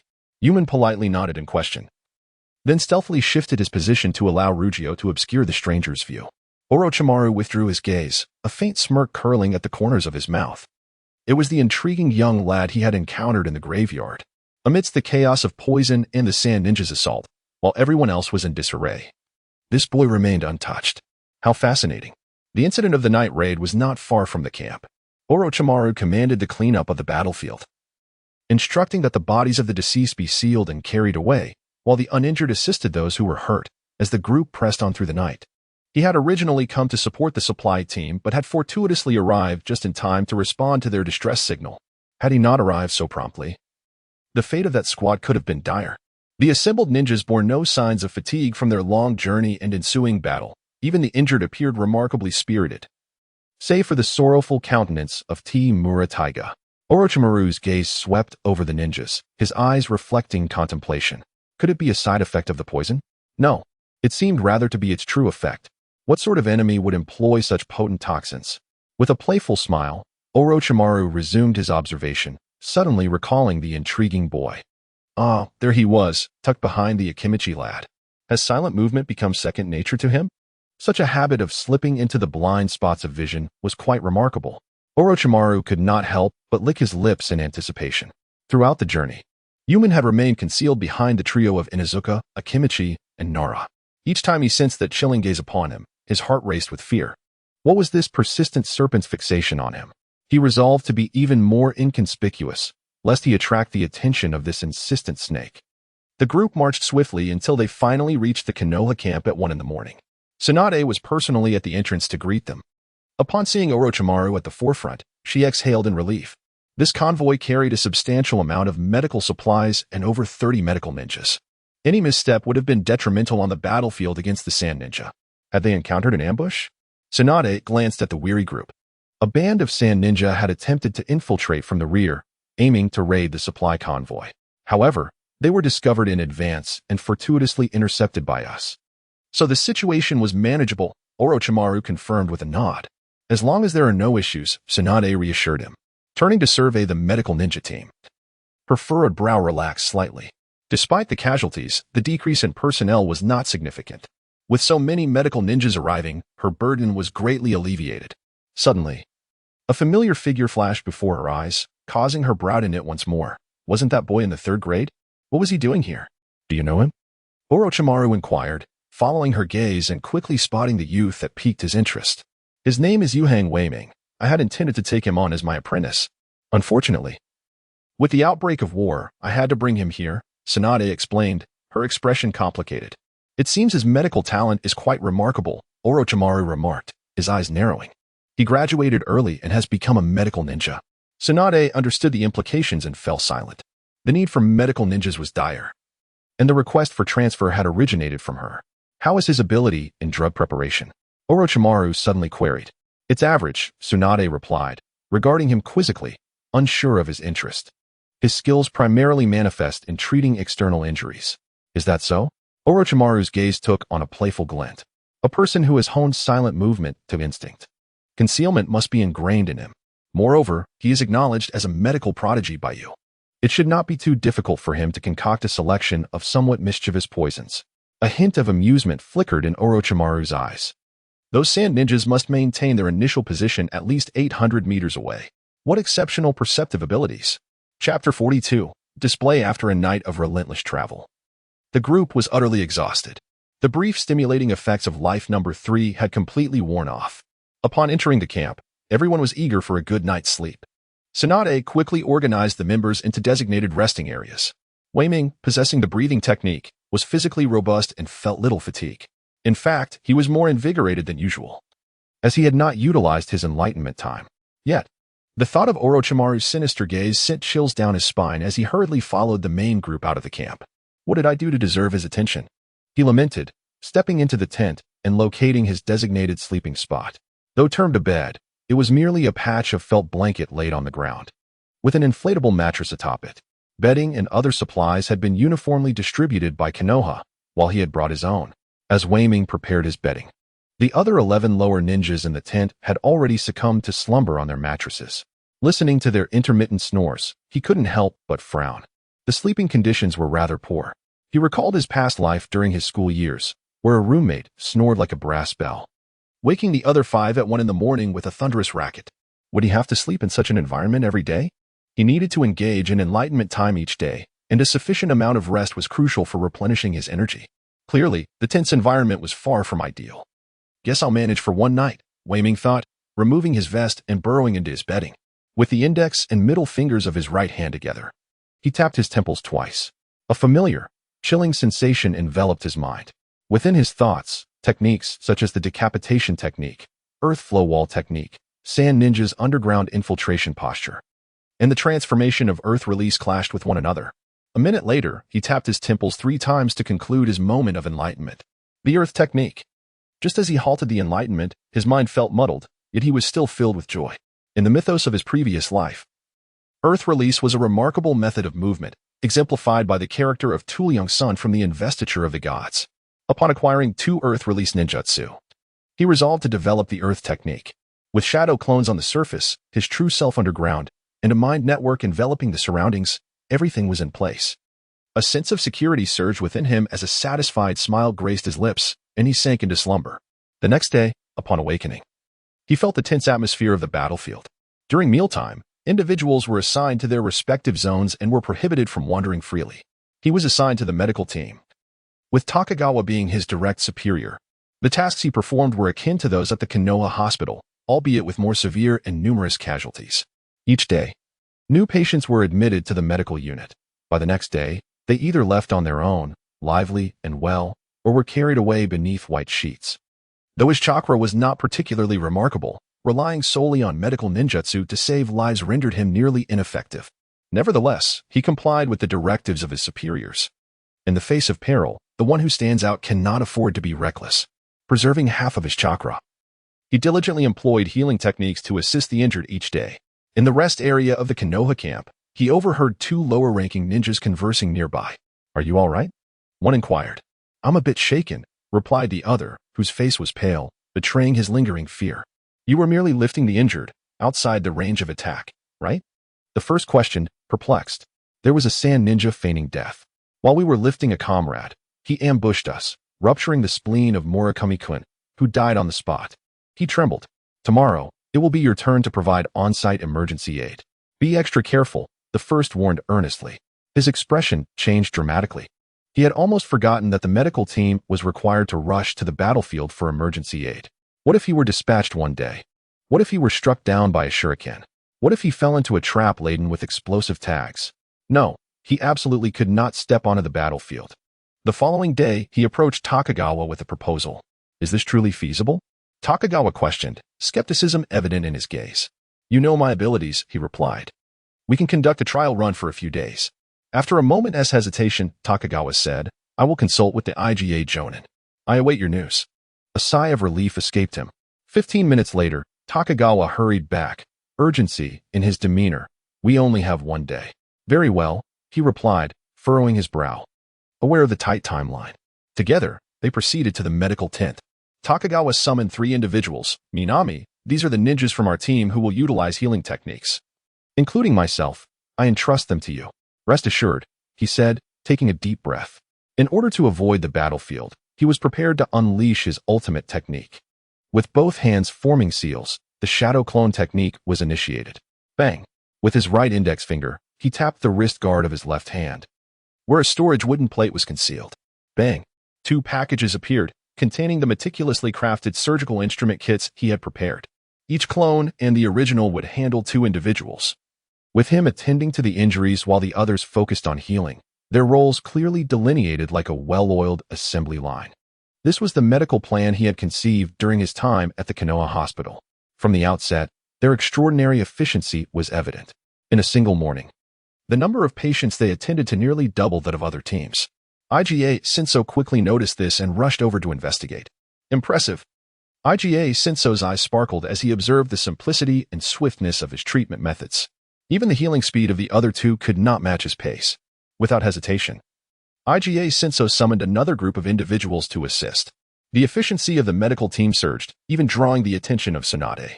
In the main tent of the Konoha camp, Tsunade heartily slapped his shoulder and laughed. "I had no idea you possessed such skills." The commander, Orochimaru, observed him with keen interest. "Tsunade has taught you well," he remarked, acknowledging the support of IGA's Jonin and the villagers of the Fujimura clan. Unconsciously scratching his head and feigning modesty, he wore a humble smile. "Haha." Tsunade chuckled heartily. "I've decided to make you the core of a rapid response team to enhance the efficiency of the medical unit. Will there be any difficulties?" Tsunade inquired earnestly. On the battlefield against the Sand Shinobi, the most formidable threat was poison. She would need to invest considerable effort into researching antidotes. But treating the wounded significantly divided her time. At that moment, he spoke up, narrowing his eyes. A thought suddenly struck him. "Could you help me find some materials on puppet techniques?" Tsunade looked at him, puzzled. "What do you need puppet techniques for?" He glanced at Tsunade, then stole a sidelong glance at Orochimaru, who wore an enigmatic smile. "With the abilities I've displayed, I shouldn't be deployed to the front lines, should I? I wouldn't want to expose my puppet strings for that. Unfortunately, my current value is still insufficient. Should a large-scale war erupt, he would undoubtedly be dispatched to the battlefield for emergency medical tasks. He needed to render himself irreplaceable. Even if he had to engage in battlefield first aid, he would prefer not to be on the front lines lifting the injured." Resolute, he retrieved a bundle of iron wire from his ninja tool pouch. The wire coiled around his middle and index fingers, chakra flowing upward, as 2 puppet strings materialized before him. With a flick of his fingers, the puppet strings dove into the tool pouch, retrieving 2 surgical knives. With his left hand, he held a small piece of wood, while his right hand manipulated the surgical knives with the puppet strings. Swish, swish. Wood shavings flew as, in no time, a 4-leaf version of a lucky cat materialized in his hand. Tsunade stood there, dumbfounded, staring at him. "As long as I master the Sand Shinobi's puppet strings, I can effectively function as 2 people. And with the shadow clone technique, that makes 4. Tsunade's eyes instantly sparkled with excitement. Thus, She could even completely extricate herself and devote her efforts to the study of antidotes. With a resounding clap of his hands, Orochimaru fixed his gaze intently upon Onmei. Could he truly replicate the Sand Ninja's puppet strings solely by his own ingenuity? Although he utilized chakra-conducting metal wires, such creativity was remarkable indeed. Tsunade's eyes blazed as she stared back at him. Leave it to me. Tomorrow I shall personally capture a Sand Ninja puppet master. A sinister smile crept across Orochimaru's face. Tsunade would concentrate on developing the antidote, employing her immense strength to counter the puppet masters. The Sand Ninja puppet forces would instantly be reduced by half.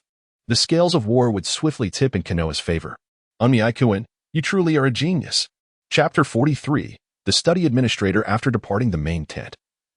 Onmei walked along the path back to the resting area, a twinge of regret blossoming within him. Had he perhaps stood out a bit too much? He hoped he wouldn't truly attract Orochimaru's attention. Surely not. He possessed no extraordinary bloodline, and Orochimaru would find no interest in him. Onmei reassured himself. Moreover, the current Orochimaru was still relatively young, having only just begun to entertain thoughts of immortality. He had yet to delve into the later stages of his research, where he devised the forbidden technique of body snatching, seeking out gifted children to serve as vessels. For now, he could bear this slight risk to avoid the battlefield. Onmei suppressed his worries. Becoming embroiled in war was beyond his control. Upon returning to the resting area, he spotted Fujimura Taiha wandering outside his tent. What was this fellow up to again? After the last debacle, Fujimura had been particularly timid, avoiding the resting area whenever possible. It was a crowded place. And while everyone knew the cause of his distress was poison, others laughed at their fate, yet he wept. Did this rough-and-tumble warrior possess a delicate heart? Good day, Fujimura-senpai. Onmei greeted him earnestly, ensuring not to reveal that he was the source of the trouble. Has Tsunade-sama praised you? Fujimura Taiha chuckled, patting Onmei on the shoulder. Much of it is thanks to your guidance, Fujimura-senpai, Onmei replied with a humble smile. You possess the talent yourself. Fujimura waved his hand dismissively. You flatter me, Fujimura-senpai. If there is nothing else, I shall take my leave to rest, Onmei said cheerfully, attempting to usher him away. Wait. You were so busy seeing Tsunade-sama that you haven't eaten, have you? Fujimura Taiha grinned sheepishly. I haven't eaten either. Shall we dine together? Are you addicted to mooching off meals? Onmei thought to himself, exasperated. Since arriving at the camp, this fellow had been incessantly coming to scrounge food. You're a nin, for goodness sake. Is it really necessary? Whether I eat or not is of little consequence. The main issue is that the IGA Jonin hasn't eaten either. Fujimura Taiha feigned a look of helplessness. Let us go. Onmei rolled his eyes. Your reasoning lacks sincerity. Without your coaxing, the composed and serious IGA Jonin wouldn't even consider joining for a meal. All right then. Fujimura Taiha exclaimed, pulling Onmei along as they hurried away. Why are you running so fast? Onmei protested, nearly being yanked off his feet. Do not run any slower. What if we encounter someone? Fujimura Takahiro said irritably. Come on. Fujimura-senpai, be a bit braver. So what if you raised your voice a little, or shed a few more tears? It's nothing to worry about. Yumen chuckled. Get lost. This spurred Fujimura Takahiro to run even faster. Orochimaru acted with remarkable swiftness. The next afternoon, at the same time and place, Yumen trembled in fear as he beheld the menacing presence of Orochimaru, whose golden snake-like eyes pierced through him. Under the intense gaze, Yumen felt as if he were a rabbit cornered by a ferocious beast. Having earned a notorious reputation in the ninja world, Orochimaru's hands were undoubtedly stained with blood. This realization heightened Yumen's anxiety, compelling him to avert his gaze slightly, avoiding direct eye contact. This is the puppet technique you desire. With his signature raspy voice, Orochimaru tossed a scroll toward him. Yumen raised his hand to catch it, feigning eagerness as he unfurled the scroll. With this scroll in hand, he could now justify using puppet strings in the future. The moments of enlightenment had already allowed Yumen to devise a unique form of puppet strings. Though they required fish line as a foundation, they proved more resilient than the Sand Ninja's puppet strings. This scroll would enable him to validate and connect his insights. With this scroll, Yumen could confidently utilize puppet strings. Orochimaru suddenly spoke with a weighty significance. Yumen sensed an ominous premonition. The puppet strings displayed yesterday were undoubtedly just a fraction of the truth. This little fellow before him had likely mastered the puppet strings long ago. A jolt surged through Yumen's heart. What was this sly serpent hinting at?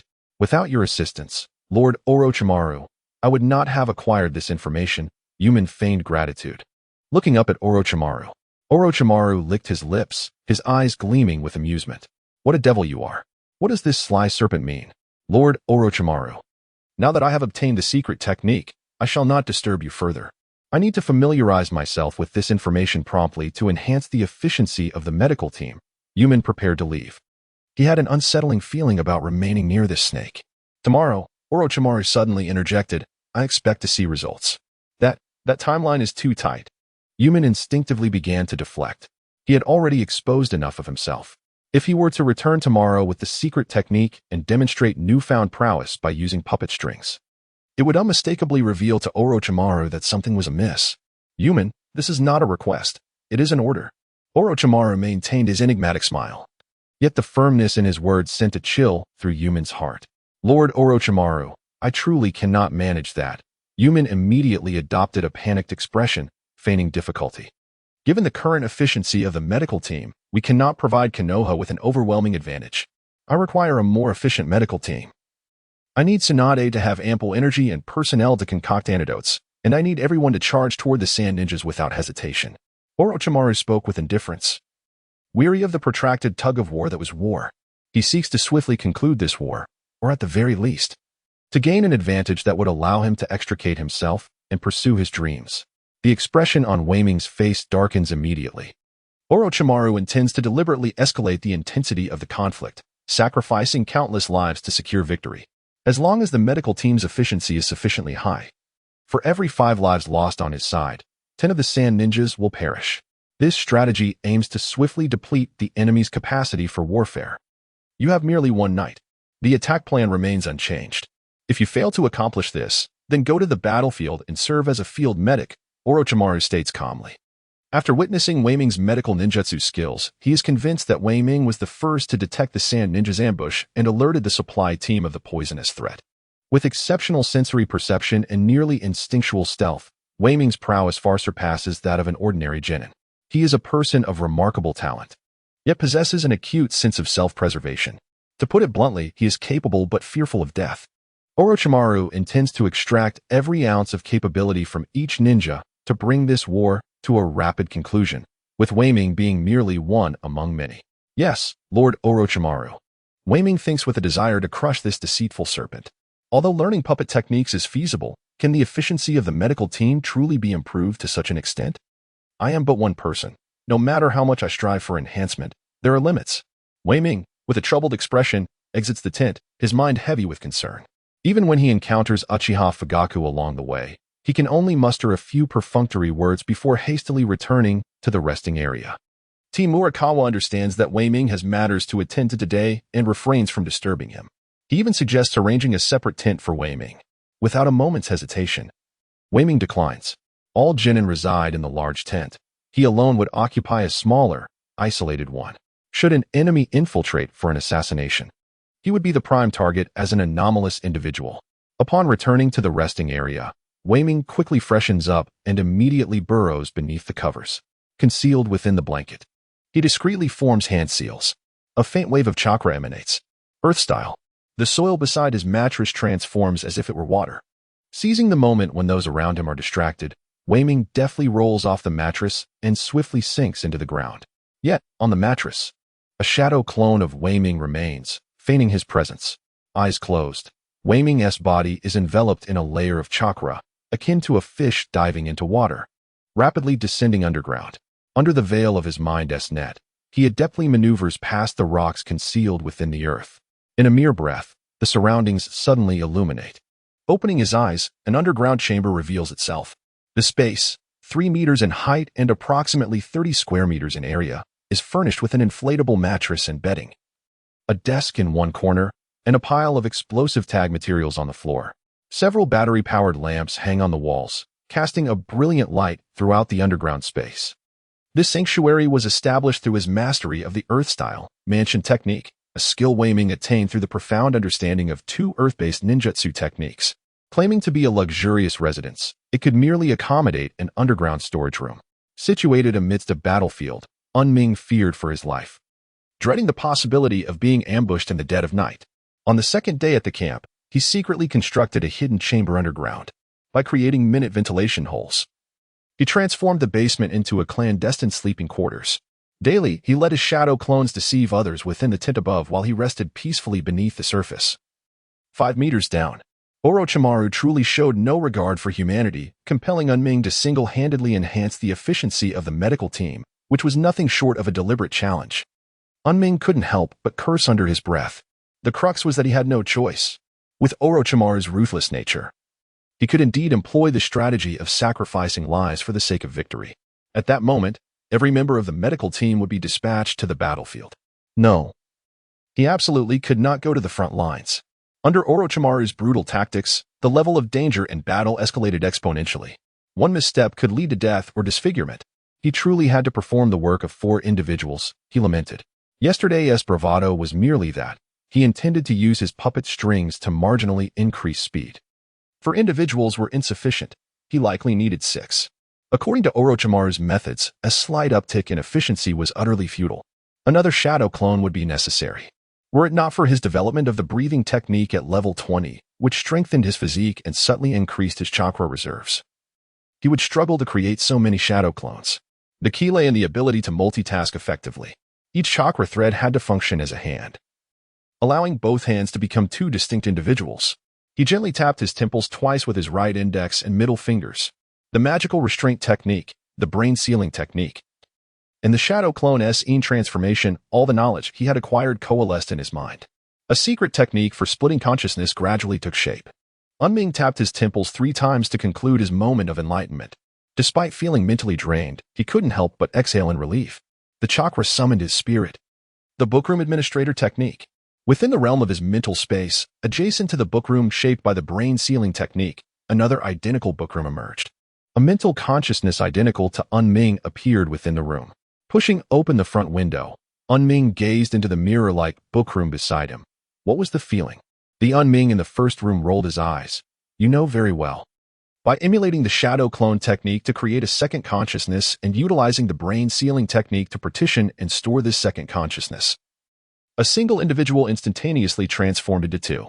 Upon completion, all he needed to do was open the door to the bookroom and enter the other room, and the 2 consciousnesses would immediately merge back into 1, bringing with them all the sensations of the second consciousness. This was akin to a spiritual world version of the shadow clone. With this technique, he could multitask, even tending to 2 individuals simultaneously. At this point, Unming finally breathed a sigh of relief. Chapter 44. Insufficient. The following day, Unming, as per his usual routine, arrived at the medical team he belonged to. He approached Dei from the Vine Village and handed over a document. What mischief are you up to now? Fujimura Taiga questioned with a face full of doubt. Although the medical assembly line plan proposed yesterday was commendable, it was he who bore immense pressure to bring it to fruition. Had it not been for IGA Chizong's unwavering support, he wouldn't have dared to attempt it even for a single day. The medical assembly line plan 20 aims for a more rational distribution of medical ninjas and a swifter treatment of the injured. With his left eye fixed calmly on Fujimura Taiga, surveyed the entire camp with his right eye, which darted about. The sensation of dual consciousness controlling his body was remarkably novel. He began to experiment shortly after its inception last night and succumbed to slumber only in the deep of the night, still yearning for more. What is wrong with your eye? Fujimura Taiga, lifting his gaze from the document, was startled to behold Unmiai's right eye swirling, nearly making him jump. Swish.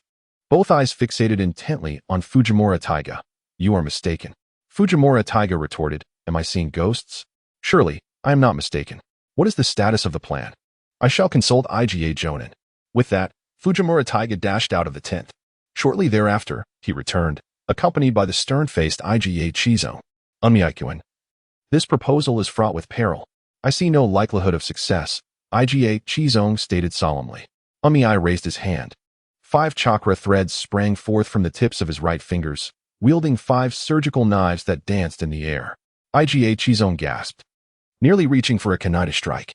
This was the battlefield of the Sand Ninja. He had initially thought Unmiai had been replaced by a Sand Ninja imposter. Lord Orochimaru has taught me the art of puppetry. I can fulfill the roles of 2 individuals, Unmiai proclaimed, waving his banner. From now on, should anyone attribute the art of puppetry to me, I shall credit it to Lord Orochimaru. It is not unreasonable for me to let him shoulder some blame for my labors. Fujimura, what do you think? IGA Chizong was at a loss. I cannot say. Fujimura Taiga replied candidly. Do as he suggests. A raspy voice suddenly resonated from behind the trio. Unmi instinctively recoiled, a chill running down his spine. How could this serpent move so silently? Lord Orochimaru, the three bowed respectfully. Shizome, proceed according to his request. Orochimaru reiterated, I, too, wish to observe how Unmi-kun has progressed in his puppetry skills. Orochimaru regarded Unmi with profound interest. This young lad is quite cunning, attempting to attribute the origins of puppetry to me. It seems he indeed possesses considerable knowledge of the art. Orochimaru's curiosity was piqued. The war had persisted for so many years. The basic technique of chakra threads was documented in various ninja villages to some extent. Yet only the Sand Ninja possessed a dedicated puppet brigade. For the essence of a puppeteer lies not merely in the chakra threads, but in the diverse styles of puppets in their accompanying tactics. Compared to the Sand Ninja, who have a rich heritage in puppetry, other ninja villages cannot endure the substantial investment in research. Remarkably, Unmi has managed to develop chakra threads in the absence of puppetry in the Leaf Village. Fascinating. While he pondered, the medical team had completed the personnel allocation. In front of Minming, 2 mobile hospital beds were positioned, each accompanied by 2 lower ninjas skilled in basic healing techniques. Not far away, Minming's 2 shadow clones were similarly accompanied by their own teams. As the sun began to rise, the ninjas who had infiltrated the battlefield of the Sand Village to carry out assassinations returned one after another. The medical team soon found themselves in a flurry of activity. To assess the efficiency of the flowing medical group, Orochimaru deliberately directed the injured to Minming's medical unit. In no time, the 6 hospital beds were filled with either moaning or unconscious wounded ninjas. Minming took a deep breath, raised his hands, and 10 puppet strings shot out. His eyes darted left and right, each pupil focusing on a bed. The puppet strings moved like hands, skillfully manipulating the instruments to conduct examinations, cleanse wounds, and administer treatment, astonishingly managing to treat 2 patients simultaneously. While working, he also directed the 2 medical ninjas to apply healing techniques at the opportune moments to stop bleeding and promote recovery. Patients were swiftly healed, with Minming, alongside several lower ninjas, employing basic healing skills, matching the speed of 7 or 8 teams. Fujimura Taiga watched in astonishment, muttering absent-mindedly. When did Minming acquire such capabilities? IGA Chizuru couldn't help but roll her eyes. You brought these subordinates in yourself, yet you remain oblivious to their abilities? What a fool. However, this young lad's prowess was indeed astounding. With such extraordinary talent, it was no wonder that Orochimaru had come to observe him so early in the day. Orochimaru watched Minming, who was diligently working, with keen interest. Multitasking? Such formidable mental acuity. Tsunade had truly found a gem. No. It seemed she had yet to take him as her apprentice. Orochimaru couldn't help but lick his lips in anticipation. Truly a raw talent. It wasn't until the sun climbed high in the sky that the number of injured ninjas gradually dwindled. After healing the last ninja with a severed arm, Minming shook his head and retracted the puppet strings. The patient's arm had been severed for too long, and the wound was contaminated by sand ninja toxins. It could not be reattached. He couldn't help but think of Agawahara from the Konoha Hospital's examination room, who had also lost his legs on the battlefield and was forced into retirement. Perhaps this was for the best, as he would no longer have to continue fighting. Supporting himself against the bed's edge, he dispelled his shadow clones, the accumulated fatigue crashing upon his mind. Minming shook his head, and after a moment, he gradually recovered. This was manageable. He engaged in moments of enlightenment every day, and, having been tempered by the aftermath of his experiences, had unknowingly developed resilient nerves. Remarkable capabilities indeed. Orochimaru approached Minming, expressing his admiration. Thank you for the compliment, Minming replied, squinting his eyes and feigning weakness. But it's still not enough. Orochimaru shifted his tone. The efficiency of the medical team needs to be higher. Minming's eyes widened in disbelief. Not enough? Come on, if you think you can do better, then by all means. His eyes nearly bulged out in frustration, fixated on Orochimaru, almost crossing in exasperation. Oh Lord Orochimaru, is this not a bit excessive? IGA-sen stepped forward, frowning. Genius is often perplexing. They invariably discover a way forward. Orochimaru cast a sidelong glance at Munin and chuckled. I'm not a genius. Munin replied sullenly. I prefer to remain hidden, dutifully serving as a medical ninja. Why does this crafty serpent have to fixate on me? Just watch. I could burrow into the earth and make my escape. Fujiwara Taiga subtly tugged at Munin's sleeve. What Lord Orochimaru says is true. This esteemed figure commands great power and can take a life without a second thought. We must not provoke him. Munin's left eye gazed ahead, while his right darted to fixate on Fujiwara Taiga. What is it? Do you wish for me to yield? After all those meals you've had, you still support him. Fujiwara Taiga's eyes nearly bulged. There must be something wrong with your vision. You've misjudged. With a calm demeanor, Munin's right eye returned to the center. Orochimaru observed Munin with keen interest. Munin-kun, do your utmost. You are aware of my plans. For everyone's sake, for mine, and for your own. With a resounding pop, he transformed into a cloud of white smoke. It turned out that the one remaining here was merely a shadow clone. Chapter 45. Spider in the center tent of the camp. Orochimaru intently scrutinized the sand table, meticulously analyzing the trajectory of the impending war. Shortly thereafter, Tsunade entered. You summoned me? How is the antidote formulation progressing? Orochimaru inquired. It's somewhat troublesome. Chiyo's poisons are quite formidable, Tsunade replied, her brow furrowing. We must expedite this process, Orochimaru said, his brow slightly creased. Are you planning a large-scale offensive? Tsunade's expression shifted. If a method to counter the Sand Ninja's poison could be found, Orochimaru would undoubtedly launch a full-scale assault. The casualties would be immense, Tsunade remarked. Such losses are unavoidable. Orochimaru replied indifferently. Noticing a flicker of compassion in Tsunade's eyes, Orochimaru spoke. The longer we delay, the greater the losses will be. To swiftly conclude this war is the greatest mercy we can extend to those involved. I understand. I will hasten the formulation of the antidote, Tsunade said. Taking a deep breath.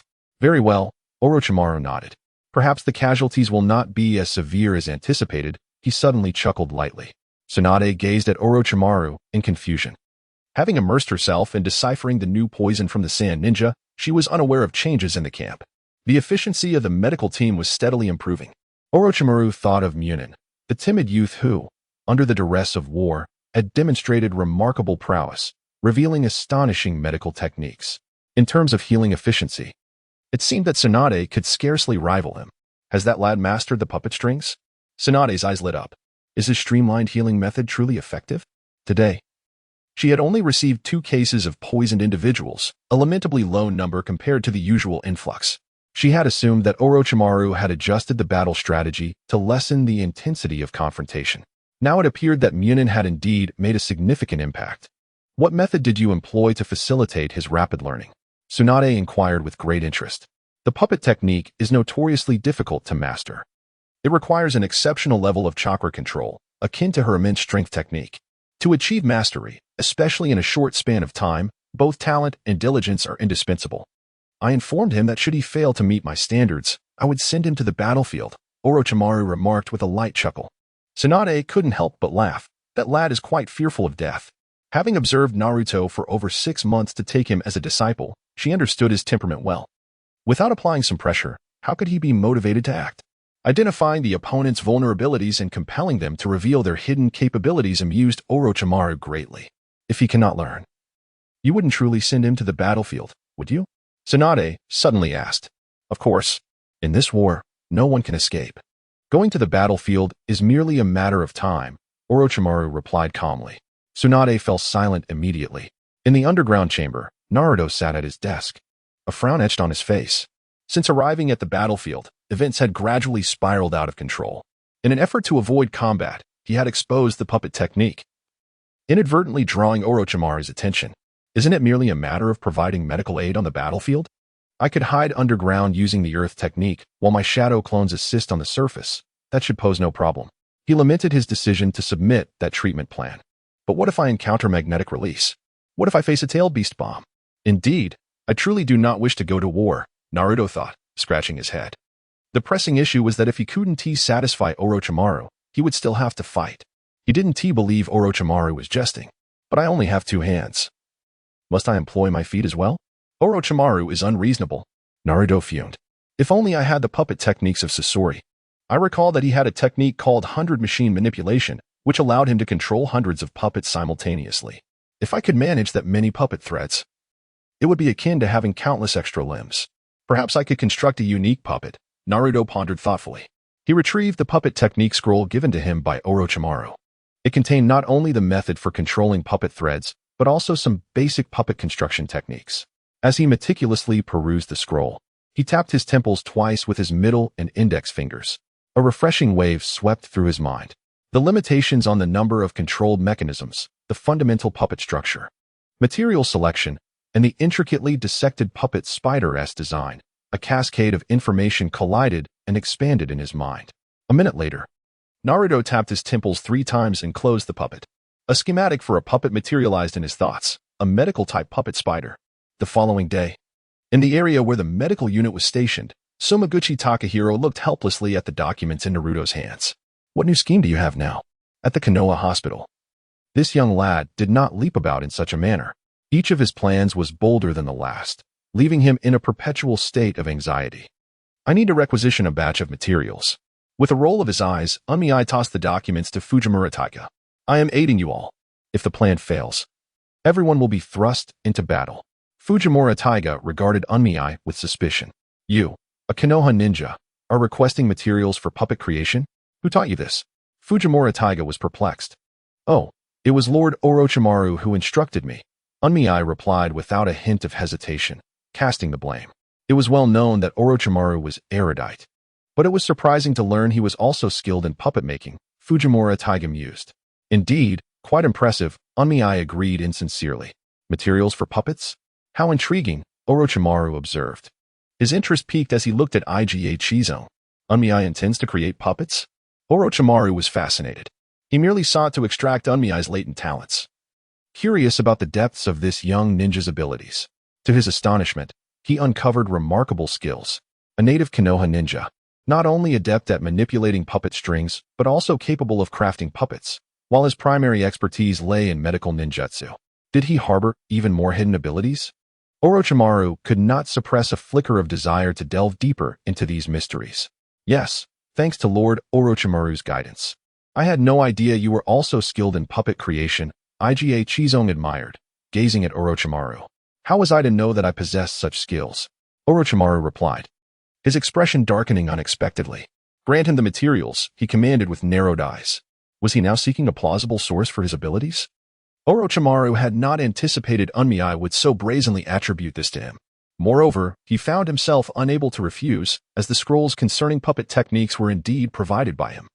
Tell him that if he does not meet my demands, I will send him to the battlefield tomorrow, Orochimaru added ominously. Iga Chizone instinctively recoiled, sensing that something significant was afoot. Burdened with a plethora of materials, he entered Fujimura Taiga's tent. This fellow had transformed a potion preparation room into a bedroom, enjoying the luxury of a spacious tent all to himself. No one could reproach him, for this was indeed his place of work. Unmei, have you crossed Lord Orochimaru? Fujimura Taiga expressed his concerns. Perhaps you should appeal to Lady Tsunade, he hesitated before advising. The battlefield is no place for jest. It's fine. I won't be sent to the battlefield. Unmei nonchalantly dismissed the concern, confident in the skills he had mastered over time. Should he find himself on the battlefield, he could simply burrow underground. With the earth release technique, he could descend hundreds of meters beneath the surface, confident that no one would be able to retrieve him. I am unafraid of the battlefield, Unmei declared, feigning a sense of noble resolve. I am terrified. Fujimura Taiga despaired. Ah, here we have a kindred spirit. Unmei swiftly turned his gaze toward Fujimura Taiga. Look at you, your eyes are truly peculiar. The tone from Fujimura Taiga shifted dramatically. You're mistaken. Unmei redirected his focus and continued to labor over a multitude of materials.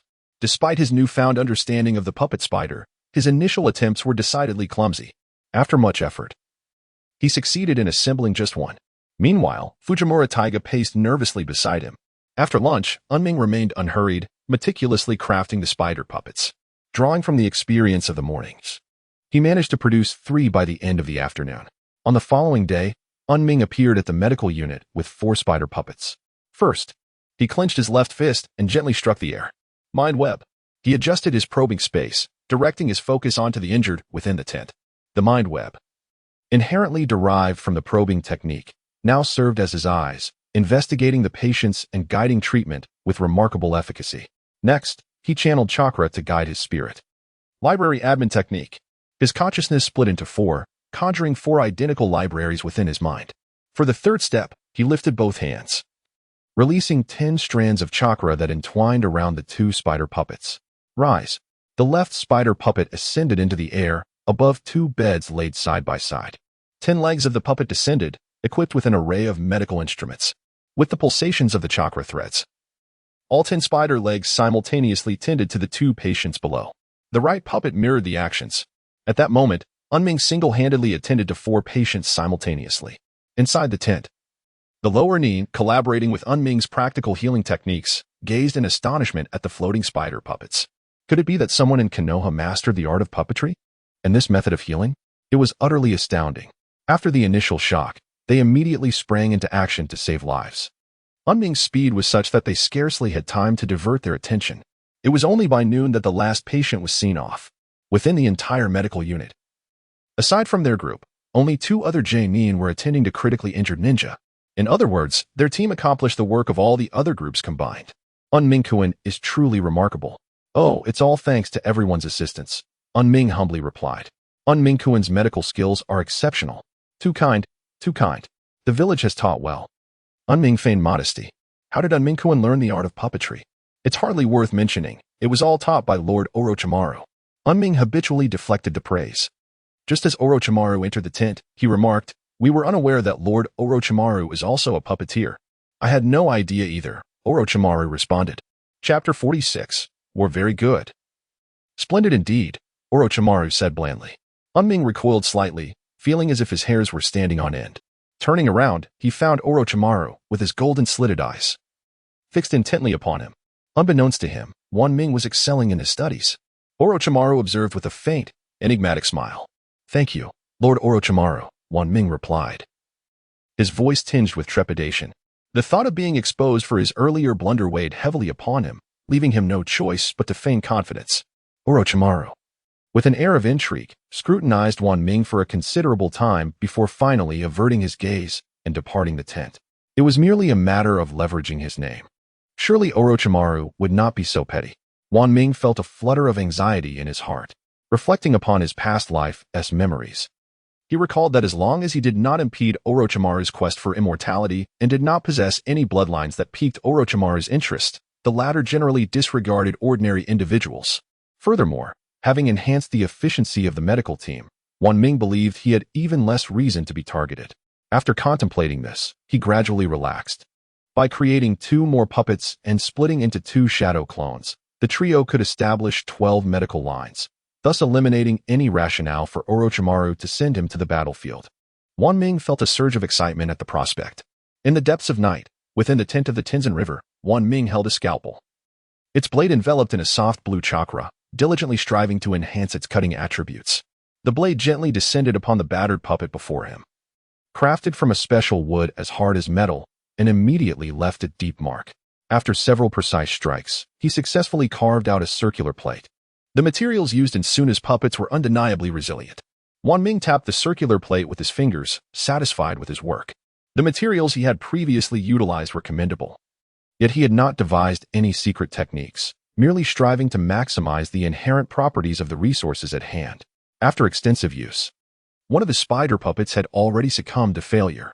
He then turned his attention to the puppets of Suna, suggesting that Orochimaru collect the shattered remnants, dismantle them, and repurpose the parts. An accumulation of damaged puppets was rapidly transforming the tent into a veritable junkyard of marionettes. Beside him, Tenzin River rested his chin in his hand. Drowsy, Unming, where did you acquire that chakra metal? Tenzin River inquired, squinting at the scalpel emanating a bluish light, a question he had long wished to pose. The cost of chakra-conducting metal was exorbitant. How could this young man dare to craft a scalpel from it? What a waste. You mean this?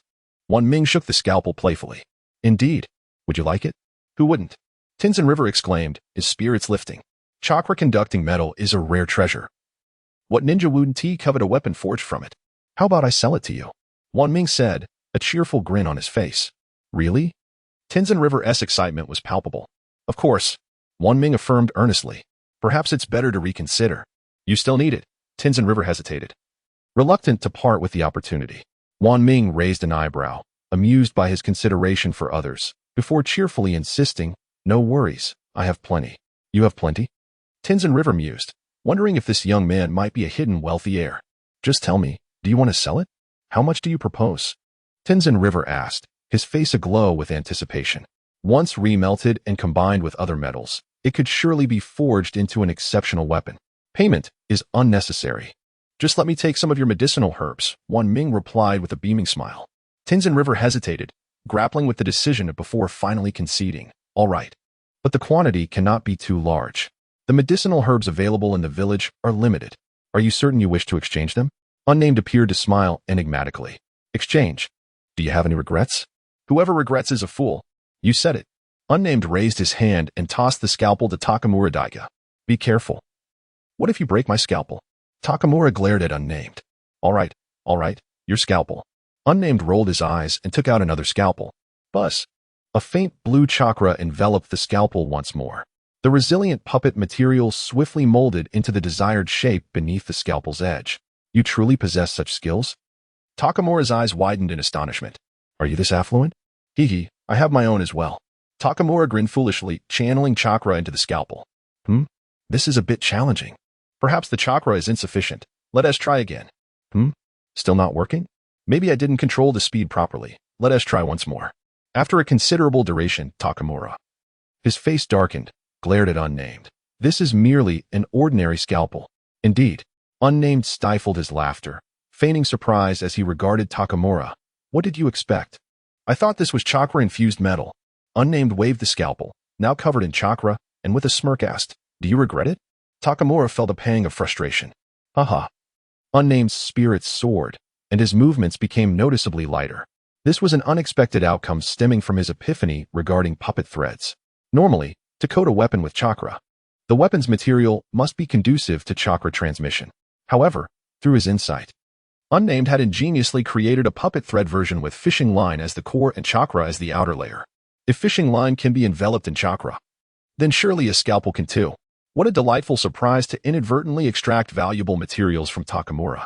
Swiftly assembling a spider-like contraption, Unnamed grabbed a sheet of white paper and jotted down a list of herbs. Senior Takamura, do not forget to bring these items along with the puppets to the tent tomorrow, he said, looking at Takamura with an expression reminiscent of a scheming opportunist. Not a chance. I'll take them myself. Takamura retorted, visibly displeased. The camp must not be roamed at night. I cannot simply return with these items. Unnamed chuckled. You wouldn't want to stay with me, would you? There is only one bed, and I certainly won't relinquish it. Takamura eyed Unnamed warily, as if guarding against a thief. Worry not.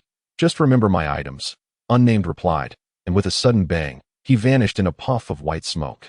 Shadow clone. Takamura's expression darkened further. I stayed up late specifically to accompany you, only to discover that you are a mere shadow clone. The most infuriating part is that I was outsmarted by a shadow clone. That little rascal. Due to Unnamed's appearance, Tsunade initiated significant reforms in the medical team, dividing it into two groups. Group A, composed entirely of Jonin, would handle critically injured individuals or those afflicted by rare toxins, while Group B, centered around Unnamed, consisted of Chunin and lower-ranked ninjas. In collaboration with the seasoned medical ninjas, the efficiency of our medical unit has soared as they conduct preliminary diagnoses and triage. With the aid of spider puppets, a single healer deftly treats multiple patients with ease. It was anticipated that our days would continue in such a manner. However, an unforeseen war has erupted.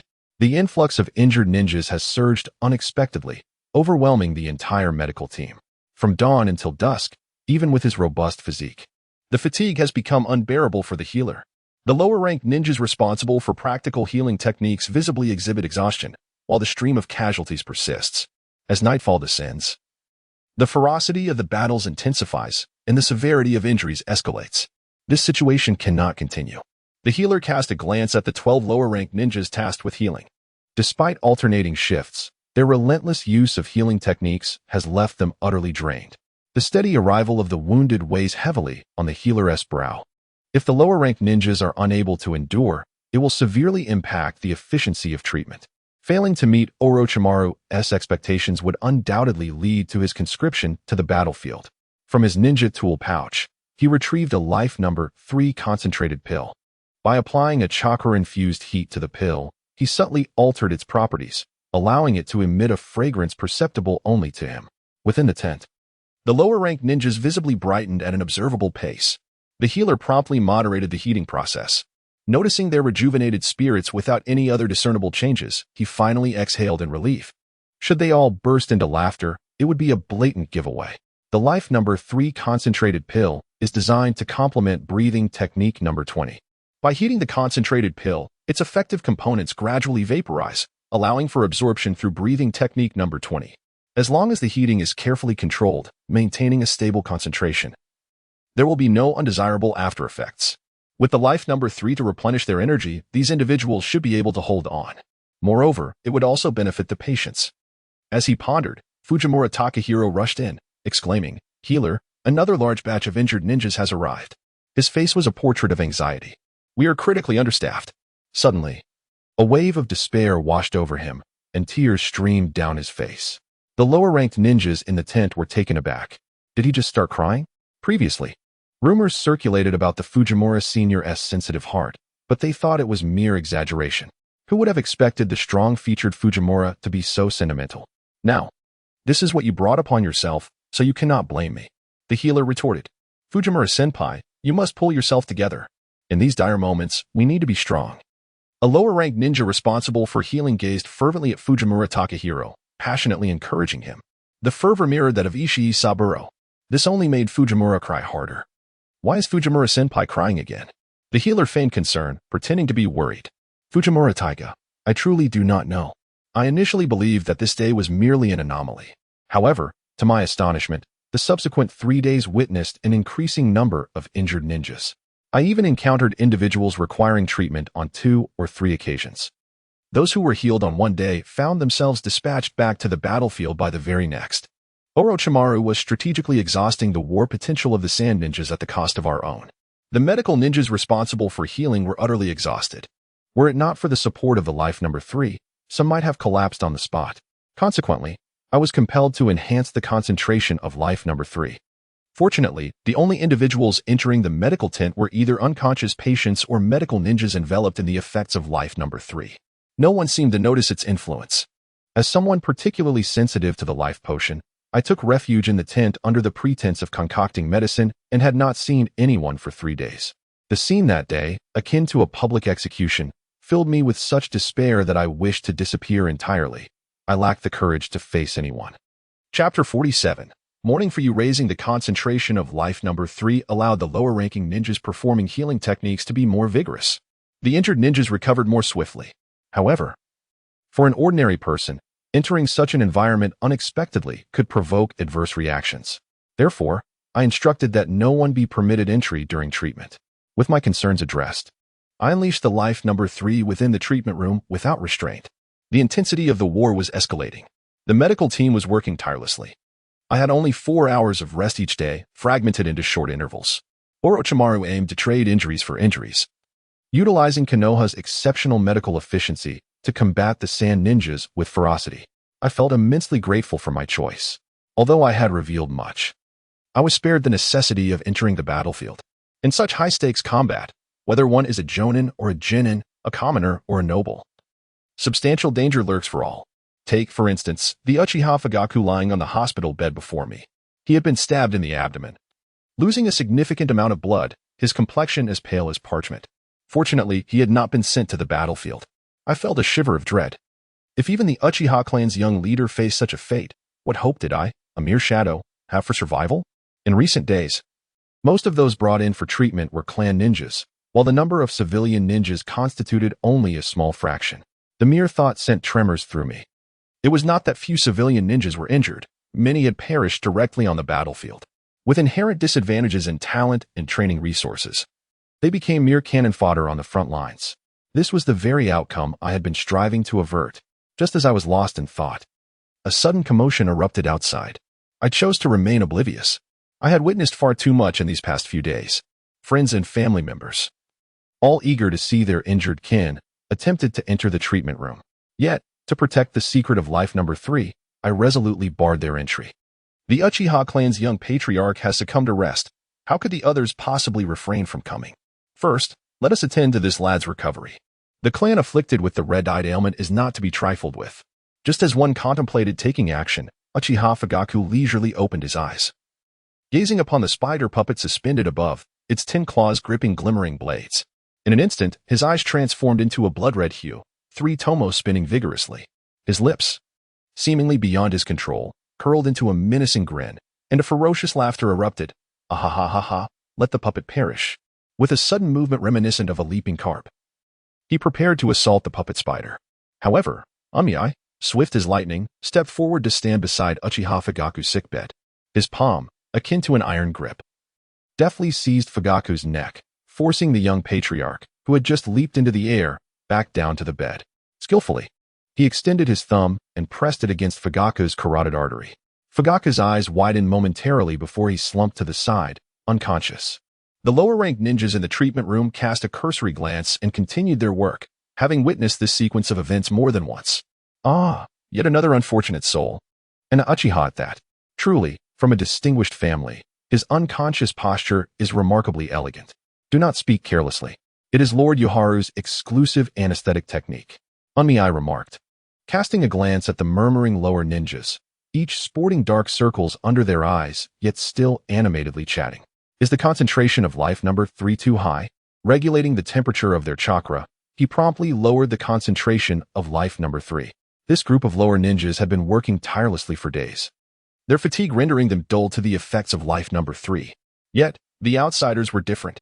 The moment Uchiha Fugaku awoke, his wild laughter was all too familiar, a perfect match to that of the young lady Shana.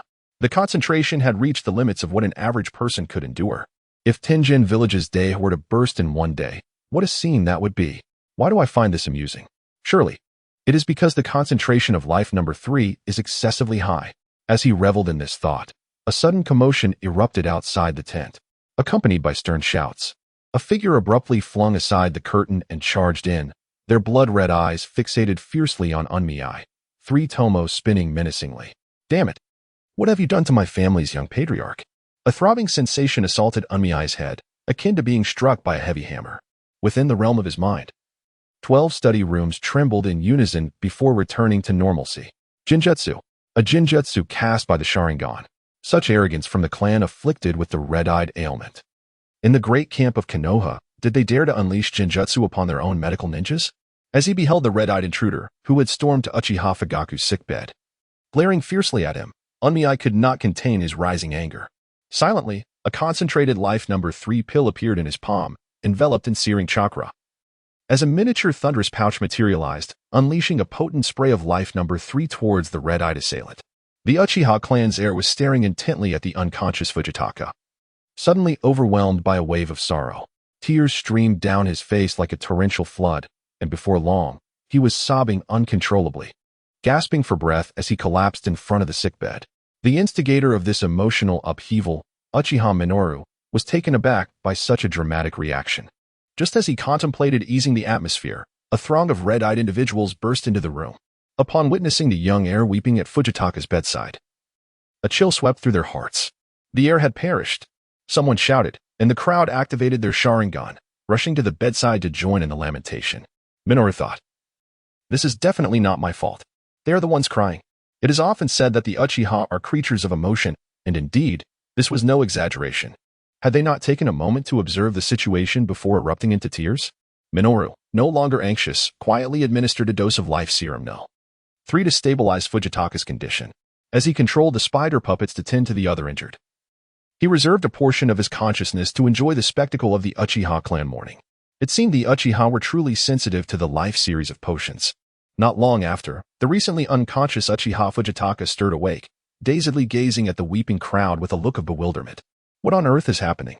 Minoru stealthily approached Fujitaka, cheerfully remarking, "They are mourning for you. Their feelings are truly sincere."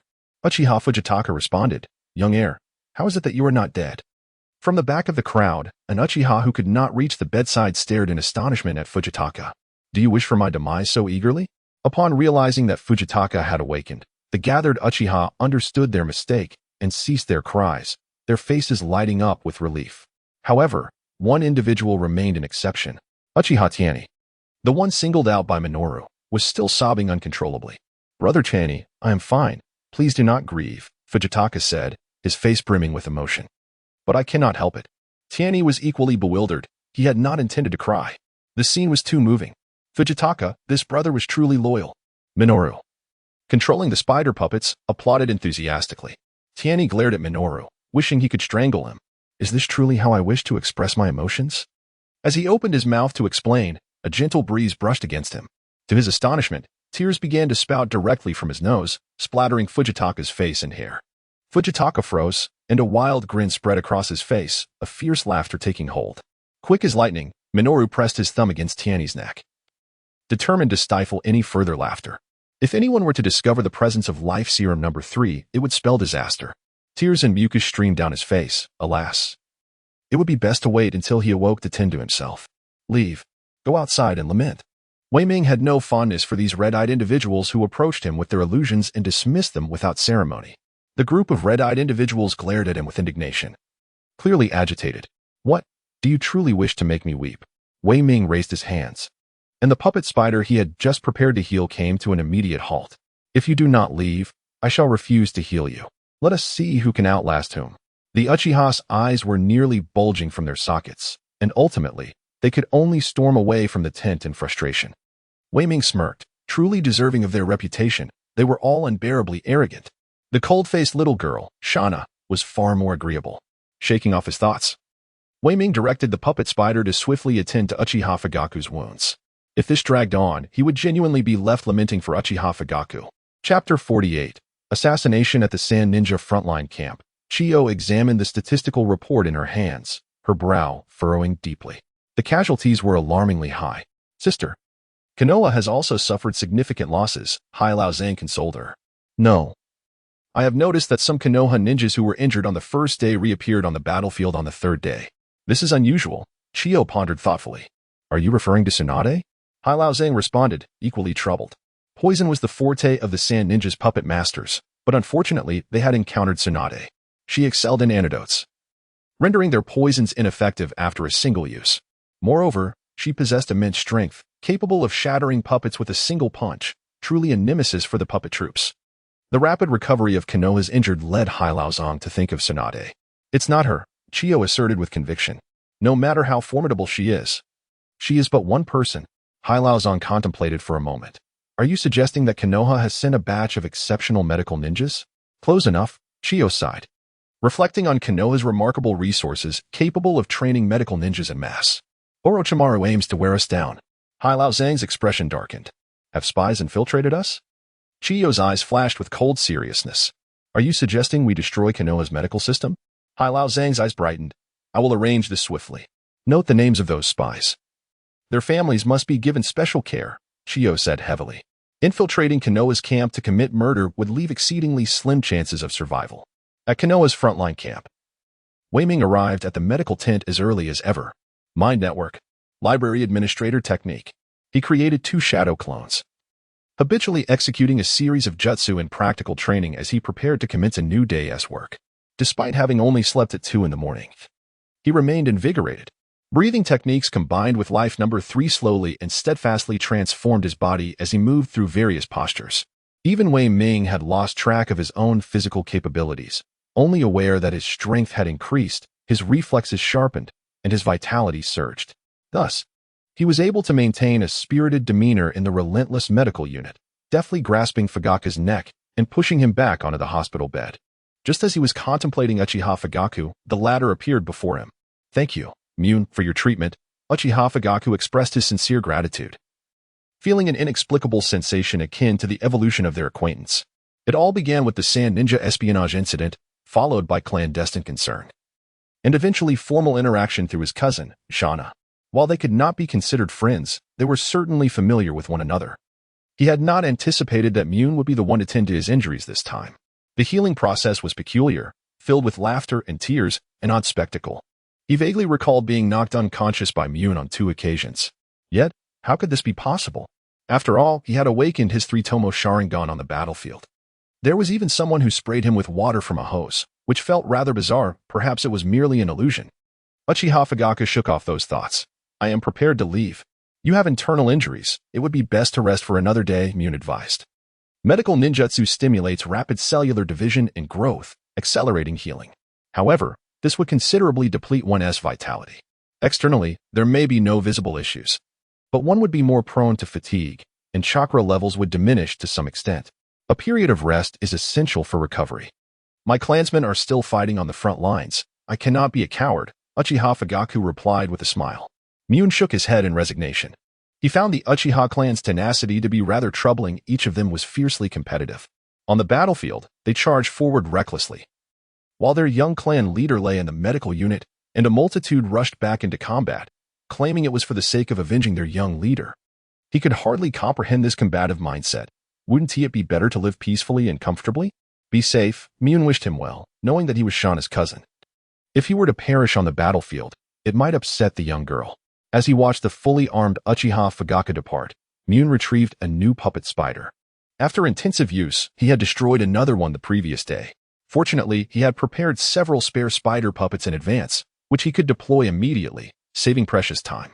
Just as he was busy, he sensed someone lifting the curtain, and upon raising his gaze, he spotted a familiar face. Tagakura Taiga? Not long ago, this fellow had inadvertently inhaled life number 3, resulting in a flood of tears and a mortifying social death. Subsequently, he had hidden in his tent for 4 or 5 days, terrified of being mocked. Now, he had the audacity to appear in the medical unit. How curious. Had he built up the courage? Was he no longer afraid of being seen? Mune stealthily approached Tagakura Taiga from behind and suddenly clapped him on the shoulder, teasingly exclaiming, "Tagakura-senpai, why aren't you running away? There are quite a few people here." Thankfully, he had not released life number 3. Otherwise, he would have caused another social catastrophe. Tagakura Taiga jumped in surprise, spinning around to glare at Mune, and upon hearing Mune's words, he instantly became tense. Mune observed him with a concealed smile. Indeed, it is still that prideful senior Fujimura. Just as I was about to jest with a few words, I noticed a sudden shift in his expression, and he unsheathed his blade, swiftly striking Wuming. Wuming exclaimed, "Damn, I merely jested with you. Is such ferocity necessary?" Boom. Wuming transformed into a wisp of white smoke, vanishing from sight. Fujimura's expression shifted dramatically as he lunged toward the nearest shadow with his gleaming knife, plunging it unhesitatingly into the victim's spleen from behind. The struck individual turned in shock, only to meet the equally astonished gaze of Fujimura. Simultaneously, chaos erupted in the vicinity of the medical team, with 2 tents being sent skyward in explosions. Boom. Wuming reappeared as another puff of white smoke. Fujimura's pupils constricted sharply as he turned to lock onto the final Wuming, who was concealed in the corner of a tent. Just as he took a few steps, a pale fist suddenly tore through the canvas, accompanied by a violent gust, crashing against Fujimura's neck. Crack. Wuming couldn't help but twitch at the corner of his eye. That neck was surely broken. At that moment, Wuming finally grasped the reality before him. This figure was not the true Fujimura. The face before him resembled shattered porcelain, with discontented fissures from which fine white sand cascaded. A sand ninja spy? Even within the medical team, an assassination could occur. The battlefield was truly perilous. Wuming stood in the corner, his face filled with a lingering dread. The curtain was drawn aside once more, and Tsunade strode in with purpose.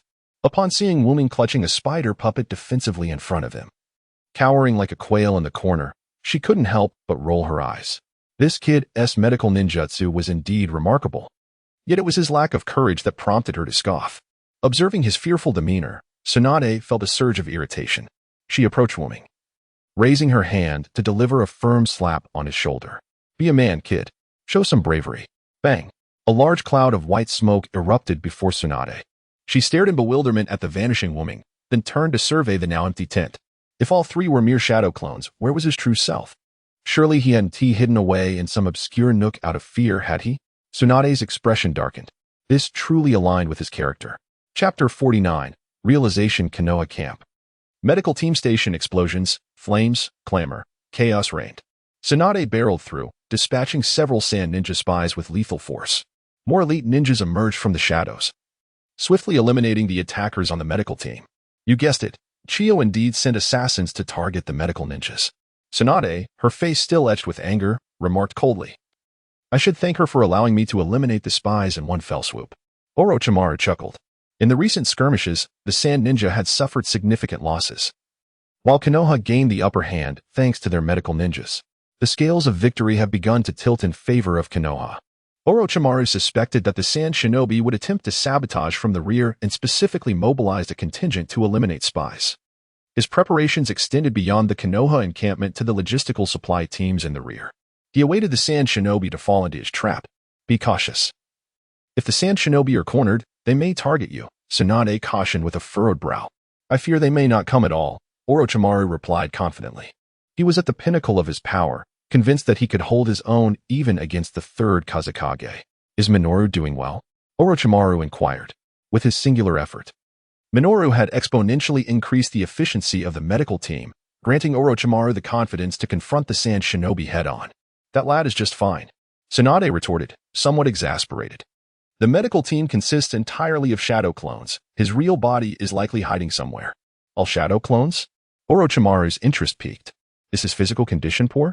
He suddenly asked. Otherwise, I would have taken him as my disciple long ago. Tsunade rolled her eyes, visibly conflicted. While she valued Minoru's medical talent, she was aware of his frail physique, which would ultimately confine him to the role of a mere medical ninja.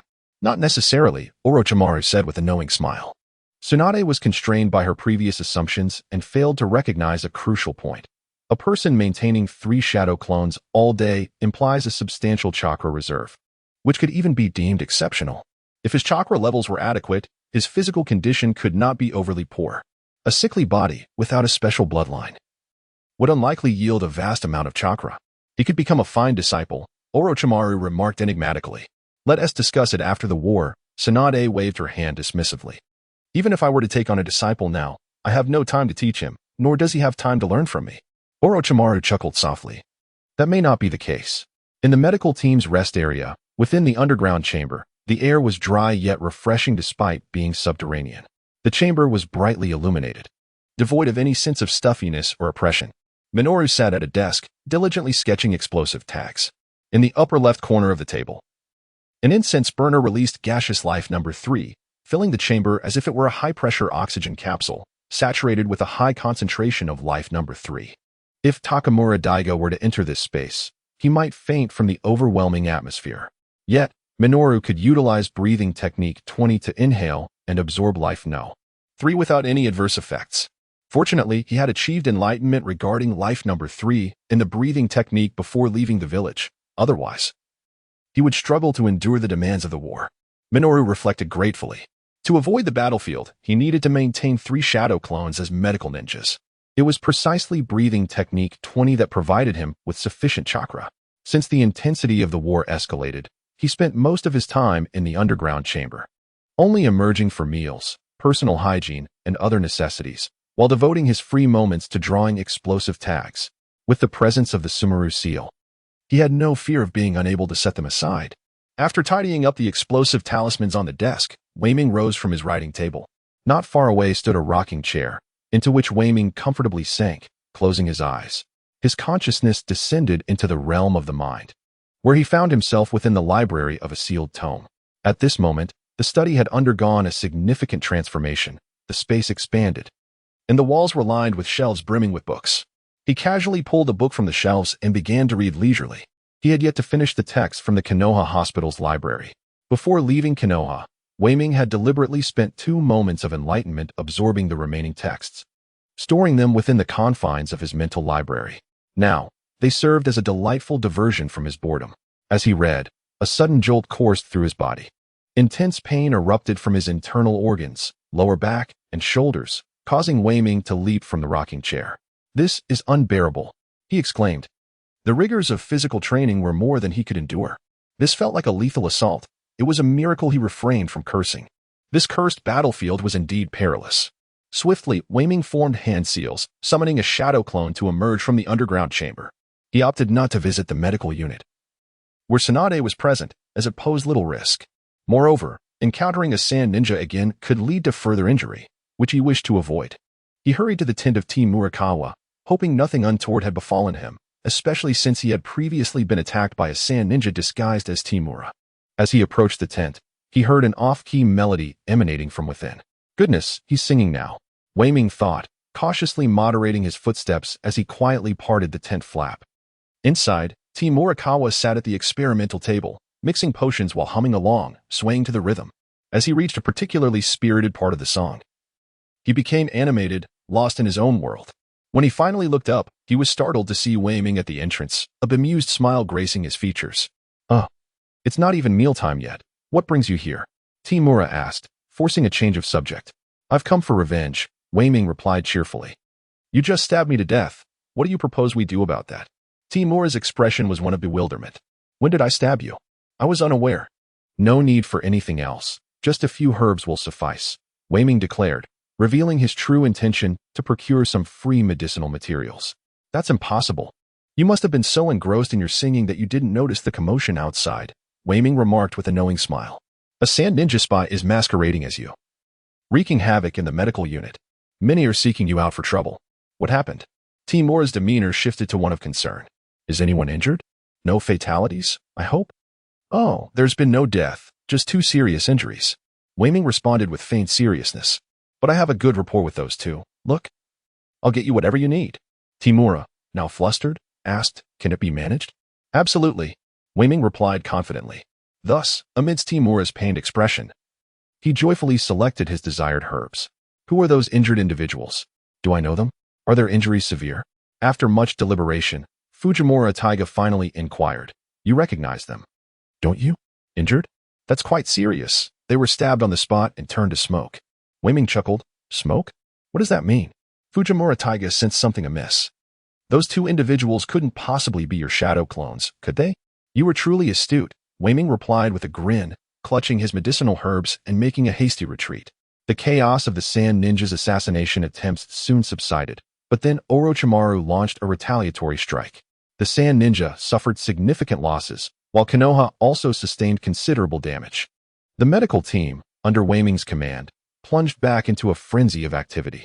He continued to dispatch shadow clones for labor, while his true self cautiously concealed himself in an underground chamber, engrossed in reading and crafting explosive tags.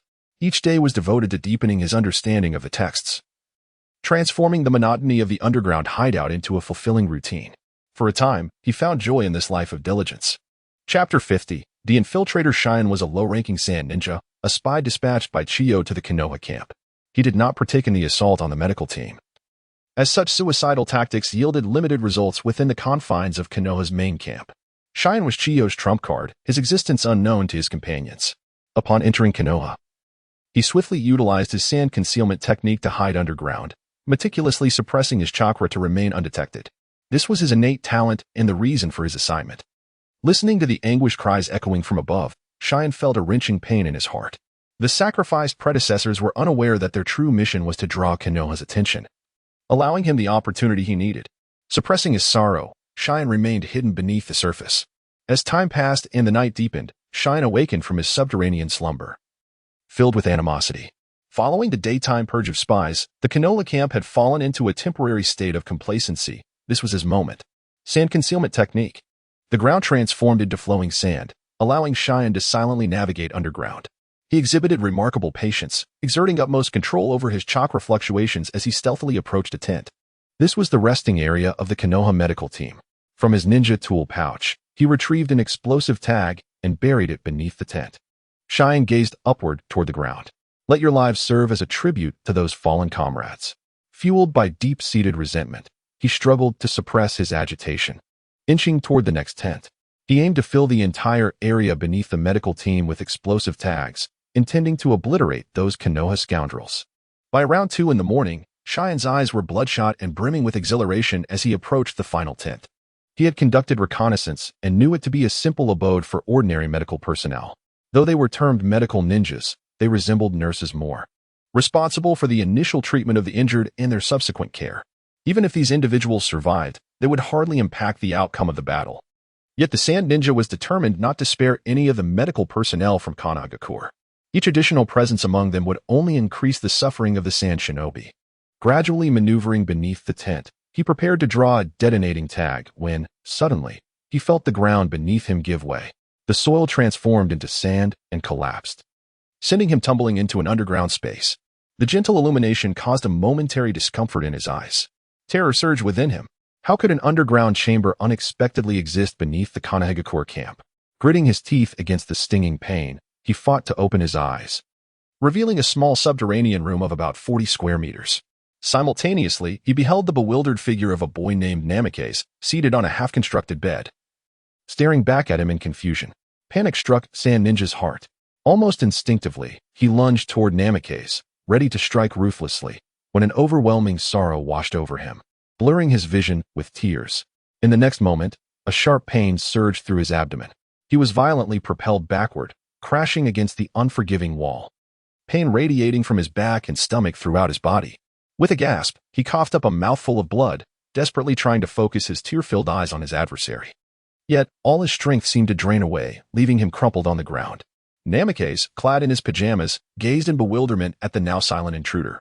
It was only at this moment that he truly awakened. Having been in a deep slumber, he was startled to find a tear-streaked man charging toward him. Without a second thought, still in a daze, he threw a punch. Since the inception of his breathing techniques, he had never ceased his training. His physical prowess had been continuously honed. Just how powerful he had become was a mystery even to him.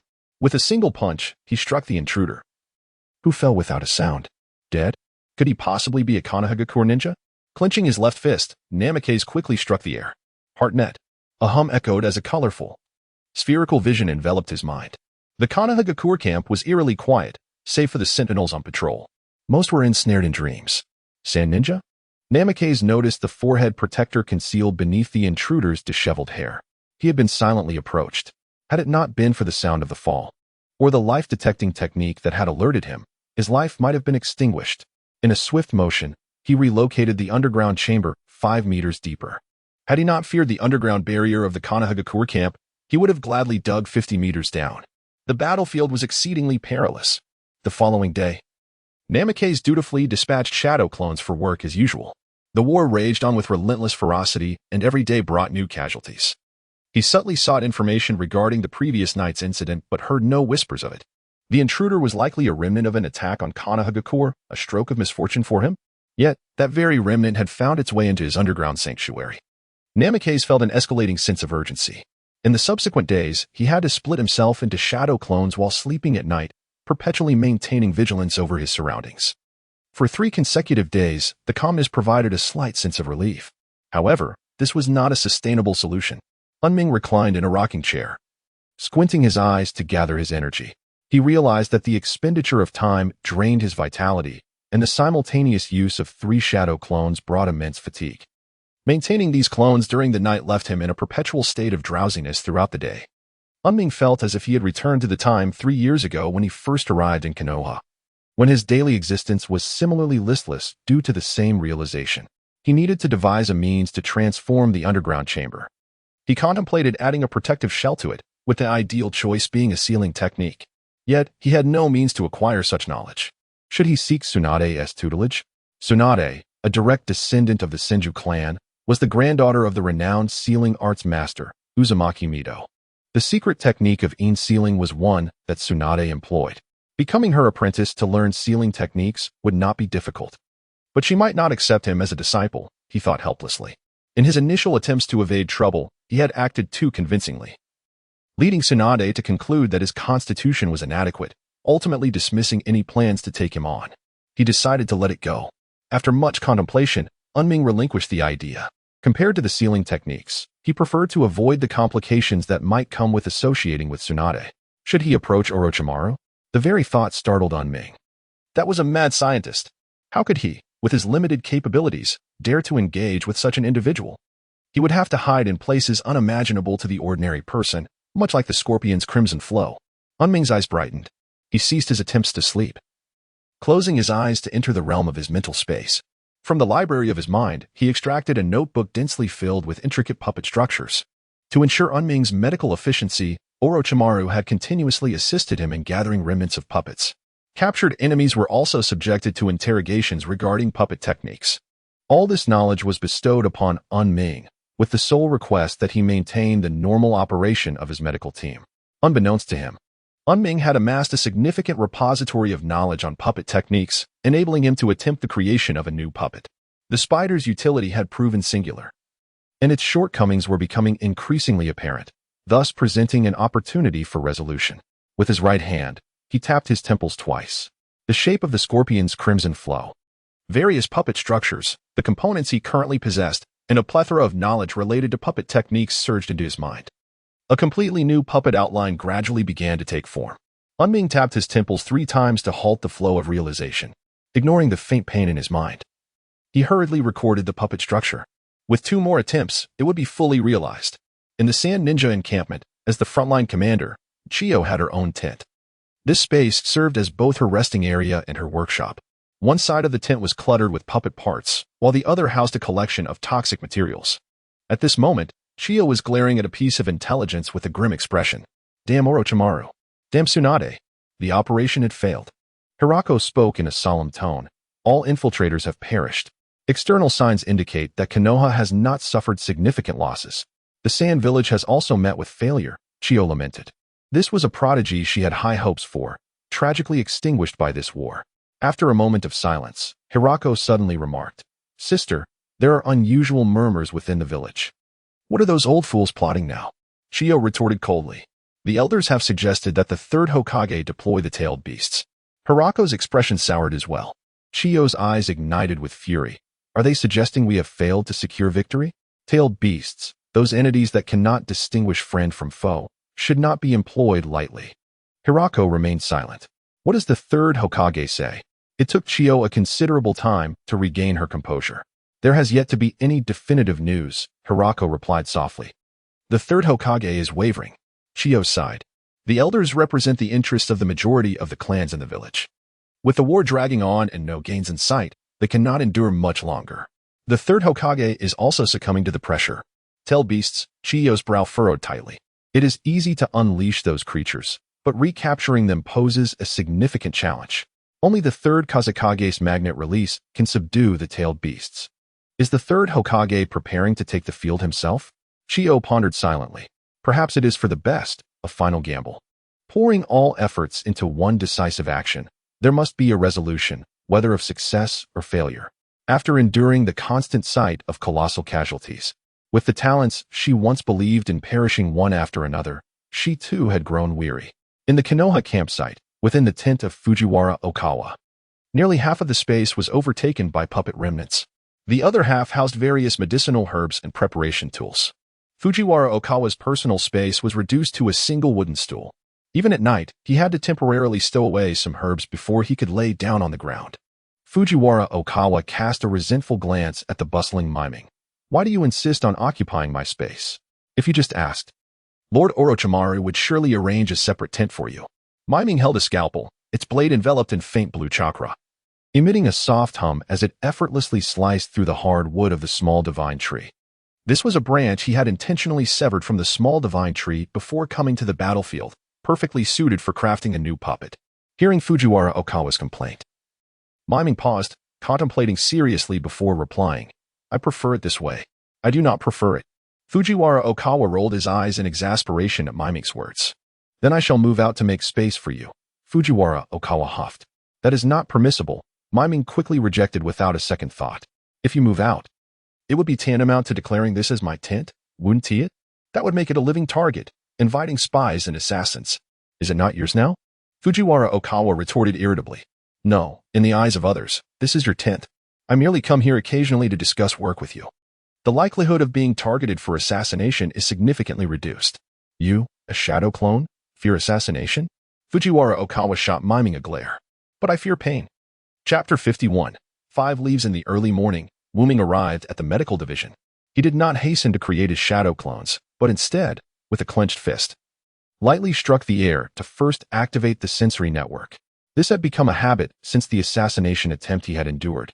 Before undertaking any task, it was essential to scout the surroundings. He then retrieved a scroll from his pocket. Summoning technique. With a resounding bang, a towering puppet, nearly the height of 2 men, materialized before him. This puppet sported an endearingly comical cat head, draped in an oversized white robe adorned with a large red cross on the back.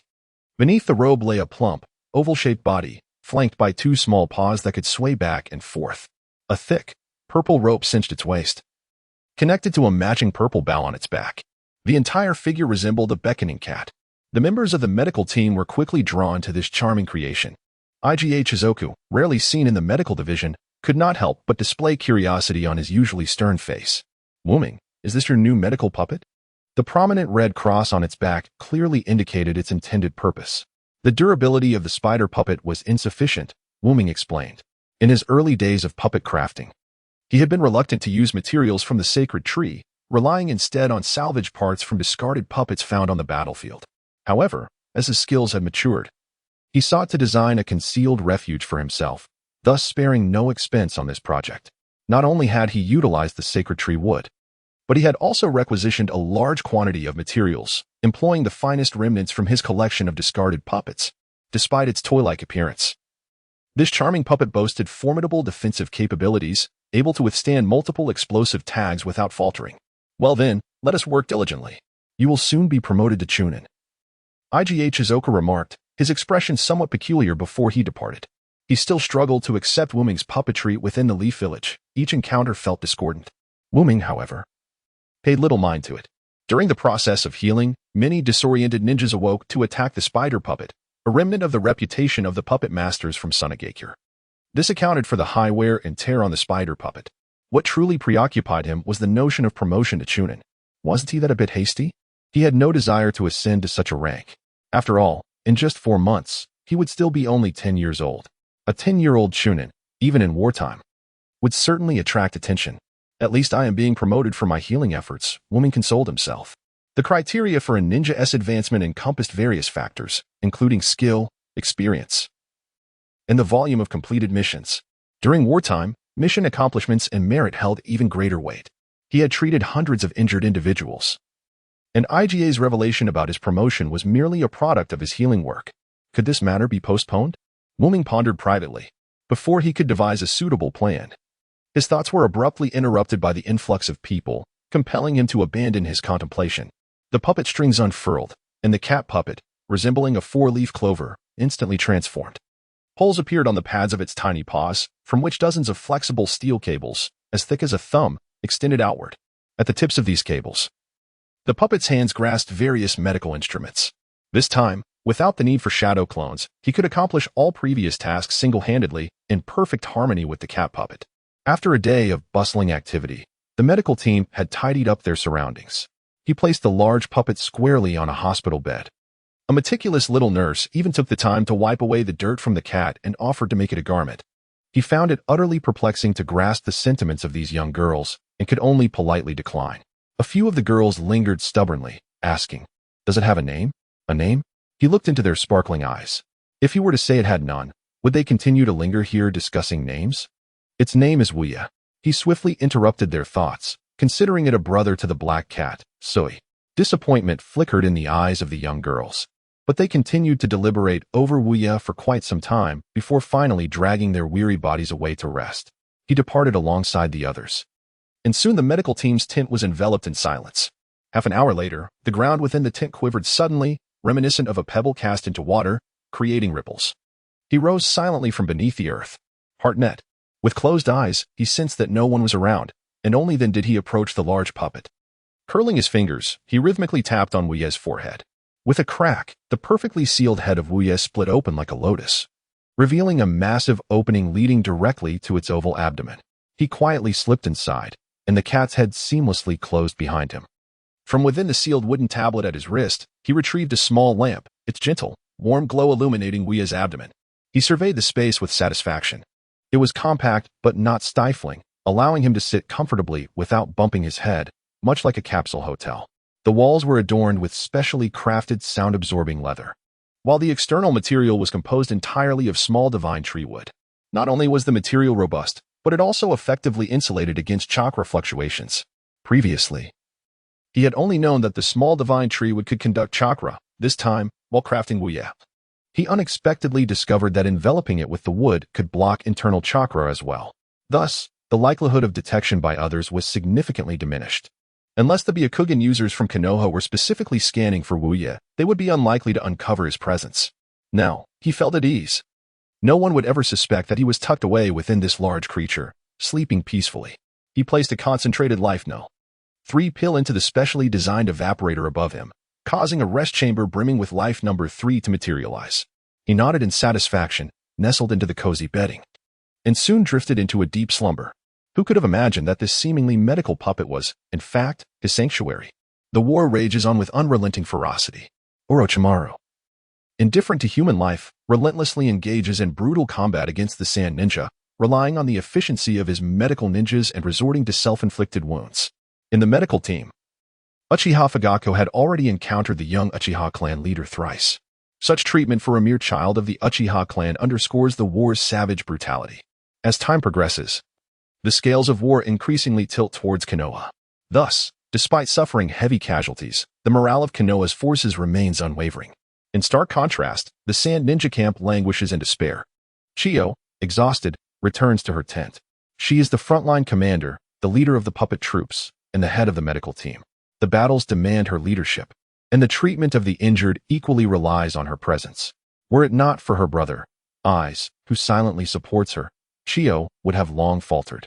Yet, this relentless effort, unable to halt the descent into the abyss of defeat, fills Chiyo with a sense of powerlessness. As she vacantly steps into the tent, her expression suddenly shifts. Someone is here. Before she can assume a defensive stance, she recognizes the figure within the tent. The third Kazekage. Her brother stands by his side. Chiyo exhales deeply, only to feel a tightening in her chest. It seems the third Kazekage can no longer withstand the pressure from the village elders and has come to personally conclude this war. Her peripheral vision catches a calm silhouette, sending chills down her spine. The Jinchuriki of the One Tail, a sand ninja. In the heart of the Konoha camp, Orochimaru sits within his tent, illuminated by the dim glow of an oil lamp that casts light upon the desk before him. There lies the statistical report of the battle losses suffered by Konoha. We can still endure, he sighs in relief. The brutal clashes had been instigated by him, and now neither the Sand Ninja nor Konoha can afford to relent. The intensity of the fighting exceeds even Orochimaru's predictions. The casualty count continues to rise, and even his cold demeanor cannot stave off the creeping concern of a potential collapse. He is grateful for the efforts of the young Yumino. Orochimaru muses inwardly. His intent was merely to exert pressure, to extract the latent potential within Yumino to tip the scales of this conflict. Little did he anticipate the monumental surprise that awaited him. Yumino's medical team has effectively undertaken half of the treatment responsibilities within the Konoha camp, allowing the ninjas to repeatedly re-enter the fray. This has granted him a swift advantage. In no more than 3 days, the Sand Ninja will surely crumble, Orochimaru asserts with confidence. Tsunade leads the charge to dismantle Chiyo's puppet forces while he himself confronts Eyes. Victory is within reach. Yet, the more he contemplates, the more his heart sinks with trepidation. The morale of the Sand Ninja is visibly waning, yet Chiyo remains unmoved. In such dire circumstances, a wise leader would immediately seek a ceasefire to preserve their remaining strength rather than persist in a futile struggle against Konoha. What other cards does the Sand Ninja hold? Is the third Kazekage truly coming to the battlefield? Orochimaru furrows his brow in concern. The third Kazekage, renowned as the strongest wind shadow in history, wields the formidable magnet release bloodline limit, capable of manipulating iron sand with astonishing lethality. On the battlefield, he excels at clearing the area, leaving ordinary ninja of lower ranks with no choice but to await their demise. Orochimaru has devised strategies targeting the third Kazekage on more than one occasion, yet an incessant sense of foreboding lingers in his heart, as if a dark cloud were approaching. His frequent checks on personnel and supplies are attempts to meticulously plan their forces in order to prevent the sudden emergence of the third Kazekage. Just as he contemplates this, a chilling alarm pierces the air outside the tent. This is the signal he established with the Hyuga clan, indicating a state of utmost alert. Once it sounds, it either signifies a large-scale invasion or the arrival of a formidable foe. The third Kazekage dares to assault the camp. Orochimaru cannot help but lick his lips. To breach an enemy camp alone demands not only immense courage but also formidable strength.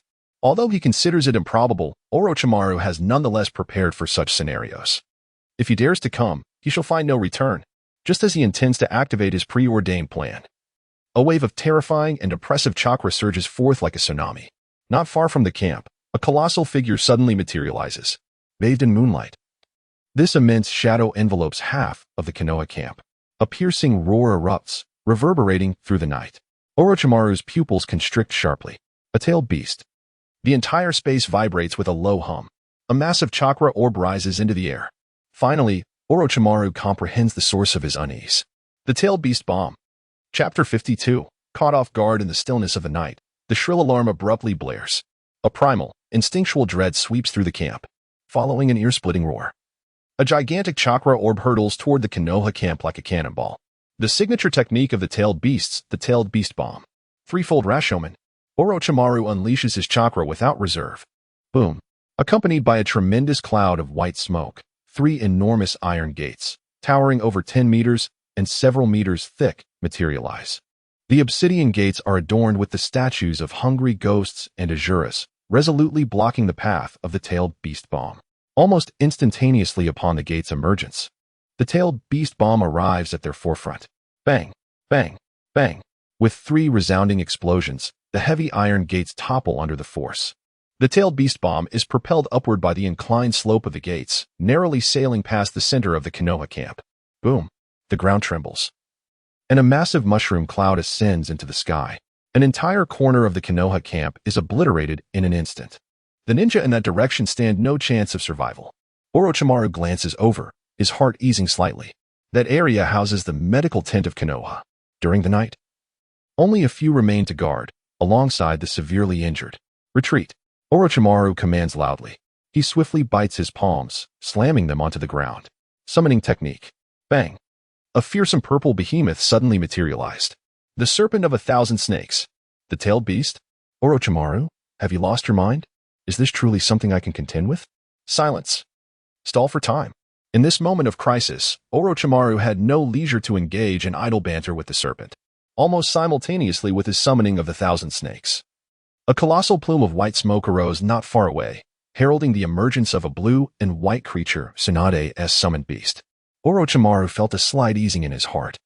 Casting a fleeting glance at the chaotic camp below, he harbored a deep resentment. The unexpected arrival of the tailed beast had disrupted his meticulously laid plans. The advantages gained from a month of arduous battle were obliterated by a single tailed beast bomb. Now, he could only strive to delay, buying time for the retreat of Konoha. Within the confines of the 5 leaves, rich life essence enveloped the entire space. Unmei lay nestled in a soft blanket, deeply immersed in slumber. The exertions of the day had drained him of energy, and as soon as he reclined, he swiftly succumbed to a profound sleep. At that moment, a wave of unsettling, intangible energy surged forth. The wave brushed against the body of 5 leaves, akin to water flowing over a reef, sliding gently past on either side without the slightest impact on Unmei nestled inside. In the next instant, a colossal shockwave surged forth. The violent gust obliterated the tent in an instant. The puppet, 5 leaves, was like a fragile boat amidst a tempest, effortlessly swept away. The massive body, propelled by the fierce winds, traced a graceful arc, soaring smoothly out of the Konoha camp. Bang! The earth erupted. 5 leaves plunged headlong into the ground. Unmei, blissfully asleep, was abruptly roused by the unexpected liftoff. Before he could react, he collided forcefully with the interior of the puppet, losing consciousness in an instant. Could it be that the end has come? The battle concluded in a mere half-hour. Thanks to Orochimaru's contingency plans, the majority of Konoha's ninjas managed to retreat successfully. Yet, he had not anticipated that the 3rd Hokage would hurl a tailed beast into the fray. In the ensuing chaos, casualties were heavy, leaving a field littered with corpses and devastation. A piece of sand iron, no larger than a tabletop, soared high above. From below, it appeared as merely a minute dot. The 3rd Kazekage stood impassively on the sand iron, arms crossed, his expression inscrutable. The biting cold wind whipped around him, making his ceremonial robe flutter ominously. He did not seize the opportunity to pursue. That was a task for Chiyo and Kuratsuchi. His priority was to ensure the safe retrieval of the tailed beast. Below, within the Konoha camp, the one-tailed Shikaku continued its rampage. Confined in darkness for years, Shikaku was filled with pent-up frustration and rage. Each time it was released, it could not contain its urge to unleash devastation upon everything before it. After 2 hours, Shikaku gradually calmed. The ground bore no trace of the Konoha camp. Trees and rocks had vanished entirely. For a radius of over 10 kilometers, it appeared as though it had been mercilessly bombarded by explosive attacks. The 3rd Kazekage let out a sigh of relief. Truly, as a tailed beast, its chakra was astonishingly abundant. He watched in astonishment as Shikaku relentlessly spewed 4th tailed beast bombs, drastically altering the terrain. It was no wonder that the major ninja villages were willing to assume tremendous risks to develop Jinchuriki technology. This power was overwhelming. If the one tail was this formidable, what of the 9 tails? The 3rd Kazekage felt a wave of anxiety wash over him. The Suna ninja were the first to employ their tailed beast. Would Konohagakure retaliate in kind? After a brief pause, Shikaku's massive form gradually diminished and vanished. The 3rd Kazekage exhaled in relief. Fortunately, Fubuki could partially control the tailed beast, sparing him the need to forcibly suppress it, which was a minor comfort. He directed the sand iron to gently descend, locating Fubuki, who lay unconscious on the ground. In the dense forest, Wuming groggily regained consciousness, the pain in his head jolting him awake. Memories flooded back from before his unconsciousness, the deafening explosion, the flight through the air, the impact upon landing. The Konoha camp had come under attack. He had been blown away. This place was now a battlefield. 3 large words, danger. Danger, danger, assaulted his mind. What to do? He had always sought to avoid the front lines, yet war struck with alarming unpredictability. He needed to leave immediately. Wu Ming instinctively clenched his left fist, gently striking the air. Heartnet, an image of a woman in her 50s, her face marked with flecks of blood, abruptly appeared in his mind. Damn. Wu Ming nearly leaped out of his skin. The heartnet was as vivid as if he were witnessing it firsthand. Upon opening his eyes, he was confronted by the expressionless visage of an old woman, reminiscent of a horror film, nearly causing him to lose control of his bladder. Paralyzed with fear, it took him a moment to comprehend the situation. The presence of the 5 leaves had been discovered, and it was by the Suna ninja. In his mind, he could see the woman's lips moving, evidently conversing with someone nearby, yet Wu Ming heard not a single sound. Was the soundproofing too effective? Wu Ming couldn't help but chuckle at the irony. In his quest for a peaceful slumber, he had inadvertently placed himself in peril. If not for using the heartnet in advance, he would have unknowingly walked right into their grasp. He quickly focused the heartnet on the situation at hand. The transformed sound information resonated within his mind. Whose puppet is this? Chiyo inquired with displeasure. Can this even be called a puppet? She rapped her knuckles against the enormous belly of the 5 leaves, her expression growing increasingly grim. Such fine materials, and they fashioned a mere toy. Which extravagant fool squandered their wealth on this madness? It must belong to Konoha, chimed in Zuki, chuckling. That puppet doctor? Chiyo realized, intrigued as she had heard rumors of a puppet master from Konoha, who was also a medical ninja. Reports indicated that the individual had learned the art of puppetry by dismantling damaged puppets collected from the battlefield, creating puppets to assist in medical ninjutsu. Zuki recalled fragmented bits of information. Chiyo raised an eyebrow. Can this broken thing truly be called a puppet? Unmuffled. How can this not be called a puppet? I spent several moments of profound insight devising this. If it weren't for the inability to overpower, I would have gone out to engage in a proper debate with her. He believed that Wu Ye was rather impressive. Chiyo gently nudged Wu Ye. Unmuffled quickly attached himself to the bottom of the puppet. For if it were to sway and reveal that someone was inside Wu Ye, the consequences would be dire. Then, this towering puppet surprisingly straightened itself up once more. Is it truly a weeble? It indeed resembles a mere toy. Chiyo was both amused and exasperated. What a splendid puppet has been turned into a large plaything. How far has this path of the Konoha puppet medic strayed? A weeble? Wu Ye? I certainly did not design this feature. Unmuffled thought, utterly bewildered. He looked down at himself. Goodness, by securing himself at the bottom of the puppet, he had inadvertently become a counterweight. Someone carry it back, he mused. The more Chiyo observed, the more she found this large cat endearing, her eyes lighting up with inspiration. Is this puppet made of peculiar materials? Are you planning to modify it, sister?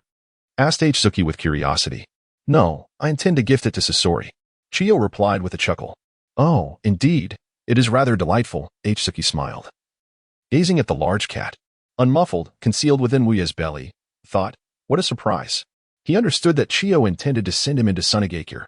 How could he, a medical ninja, suddenly find himself infiltrating enemy territory? Was this not tantamount to courting death? Escape directly? With Chiyo and Zuki outside, what chance did he have to flee? Unmuffled secured himself firmly at the bottom of the puppet. It seemed wise to remain a counterweight for the time being. At the Konoha camp, the 3rd Kazekage awaited in quiet anticipation. The pursuit by the Sand Ninja was nearing its conclusion. He had already seen the puppet brigade moving towards this location from the skies. Before long, he witnessed Chiyo burst into the Konoha camp, observing Finfu lying peacefully. Chiyo's face displayed a look of relief. It appeared that everything had gone smoothly. The 3rd Kazekage regarded Chiyo with a strange expression as he noticed 2 individuals carrying an enormous puppet behind her. A cat head, white attire, and a bow. Calling it a puppet was an understatement. It resembled a grand toy. Chiyo contemplated collecting this peculiar puppet, having reaped considerable rewards from the pursuit. This was a creation of that puppet medic, lacking offensive capabilities, meant solely to assist medical ninjas. Chiyo smiled broadly as she gazed at the large cat behind her. The surprise night raid had been exhilarating. The Sand Ninja had claimed countless victories. The pent-up frustration of being suppressed for a month had been released. The tide of battle had shifted dramatically. The Sand Ninja now held the upper hand. If they maintained their steady approach, they could wear down Konoha. "This is the gift I have prepared for Sasori," Chiyo joyfully declared. "Sturdy and robust, with a simple structure, it will provide Sasori with endless amusement." The third Kazekage stood resolutely. As Chiyo imparted the rudiments of puppetry to her grandson, Scorpion would undoubtedly become a prodigious puppeteer. Naturally, Chiyo proclaimed with pride. For she was a puppeteer, as were her son and daughter-in-law. Thus, her grandson was destined to excel in this art. Let us use this magnificent creation to enlighten him. She mused, nudging the puppet, 5 leaves, which swayed gently before bouncing back, adorably unsteady. Meanwhile, the spirit of the unawakened within 5 leaves dared not stir. Its feet were firmly attached to the base of the puppet, curled up cautiously, dutifully serving as a counterweight. One Chiyo could easily manage him, let alone with the formidable presence of the third Kazekage alongside the legendary Chiyo. And on the ground lay a colossal chakra, rendering escape unthinkable. Chapter 53. Shikaku under the moonlit sky. An expansive clearing became the gathering place for a multitude of Konoha ninjas. Campfires flickered, and apart from the moans of the wounded, silence enveloped the group. They had suffered the most devastating defeat since the onset of war, and morale was at an all-time low. Casualties were countless, with nearly every individual mourning a fallen comrade or friend. Orochimaru examined the personnel and supplies report in his hands, his brow furrowing into a deep frown. This single battle had obliterated all advantages. Curse-tailed beasts, Orochimaru seethed inwardly. If it weren't for the recent host change of the Nine Tails, he would have been tempted to request a similar intervention for the Sand Ninjas. The impact of such formidable creatures on the battlefield was overwhelmingly significant. As dawn began to break, Tsunade dragged her weary form to the main tent. "How are the injured? When can they return to combat?" Orochimaru inquired anxiously. "Do not expect any reinforcements in the short term. We lack sufficient medical ninjas," Tsunade replied, her expression grim. The absence of the enigmatic Hashigaki was particularly troubling. Tsunade's countenance darkened. The chaos of the previous night had rendered disappearance synonymous with death. She had long recognized the potential in Hashigaki, and although she ultimately did not take him as a disciple, she had monitored him closely. The sudden loss of someone so familiar evoked memories of her brother, Nawaki. "We must urgently request reinforcements. The medical team is under immense pressure," Tsunade pressed, striving to suppress her gloomy thoughts and focus on the present. Orochimaru remained silent, realizing that the efficiency of the medical team had plummeted with the loss of Hashigaki. It was only upon losing him that Orochimaru comprehended the magnitude of his contribution. No one knew where he had gone. He should still be alive, he mused, narrowing his eyes. Given the circumstances, he found it hard to believe that Hashigaki would meet an abrupt end. Tsunade could only silently hope for the best. The destructive power of the tailed beast bombs was formidable. Meanwhile, the one they both cherished, Hashigaki, lay nestled within 5 leaves, sound asleep. He had been carried back to the Sand Ninja camp, and to remember the route, he kept an open mind network, marveling at the sights along the way. Had it not been for the predicament of being amidst foes, this journey would have been rather delightful. Upon arriving at the Sand Ninja encampment, Goleaf was promptly carried into Chiyo's tent, after which he was left unattended. Unease gnawed at Mooming for a while, yet boredom soon prevailed, prompting him to delve into his mental space and peruse books for an extended period, ultimately succumbing to drowsiness and drifting into a deep slumber. Even in his sleep, he remained firmly attached to the base of the puppet. Should the unsteady figure topple unexpectedly, revealing him as a living being, it would surely incite chaos. He slumbered profoundly, awakening with a sense of clarity and refreshment. Since entering the Konoha encampment, he had been in constant motion.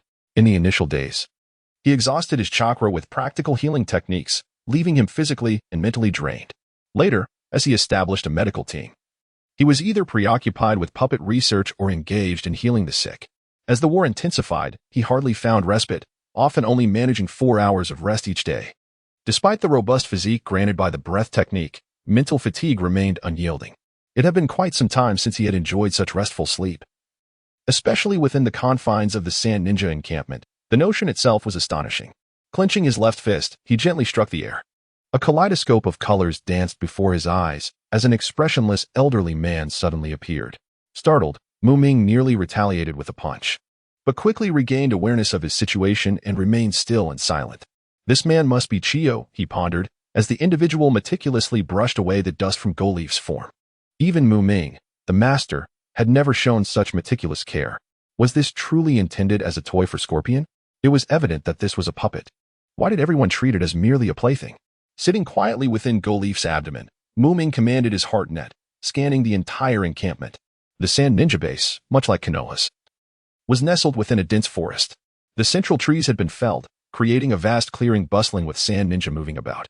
The sky was overcast, and even during the day, the light remained dim. This land belonged to the Rain Country, yet had become a battlefield for Konoha and the Sand Ninja, ravaged without mercy. Such is the tragedy of small nations.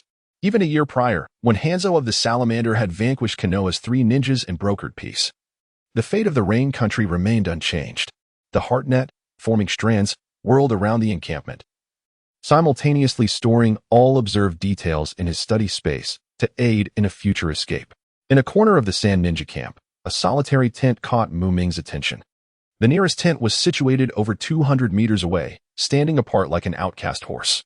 As he scanned the area, an enormous chakra signature resonated within him. Shikaku. A truly enviable quantity of chakra. These beings were pitiable, possessing great power yet perpetually bound by it, sealed away in confined spaces for decades. No wonder he emerged in such a state of agitation. What piqued Mu-Ming's interest even more was the presence of this Jinchuriki, Funfu. The chakra emanating from him was distinctly peculiar, serene and tranquil, devoid of any mental fluctuations, akin to that of a plant. Yet, he was certainly not an unconscious botanical entity. As Wu-Ming observed him, Funfu suddenly opened his eyes and gazed in Wu-Ming's direction from afar.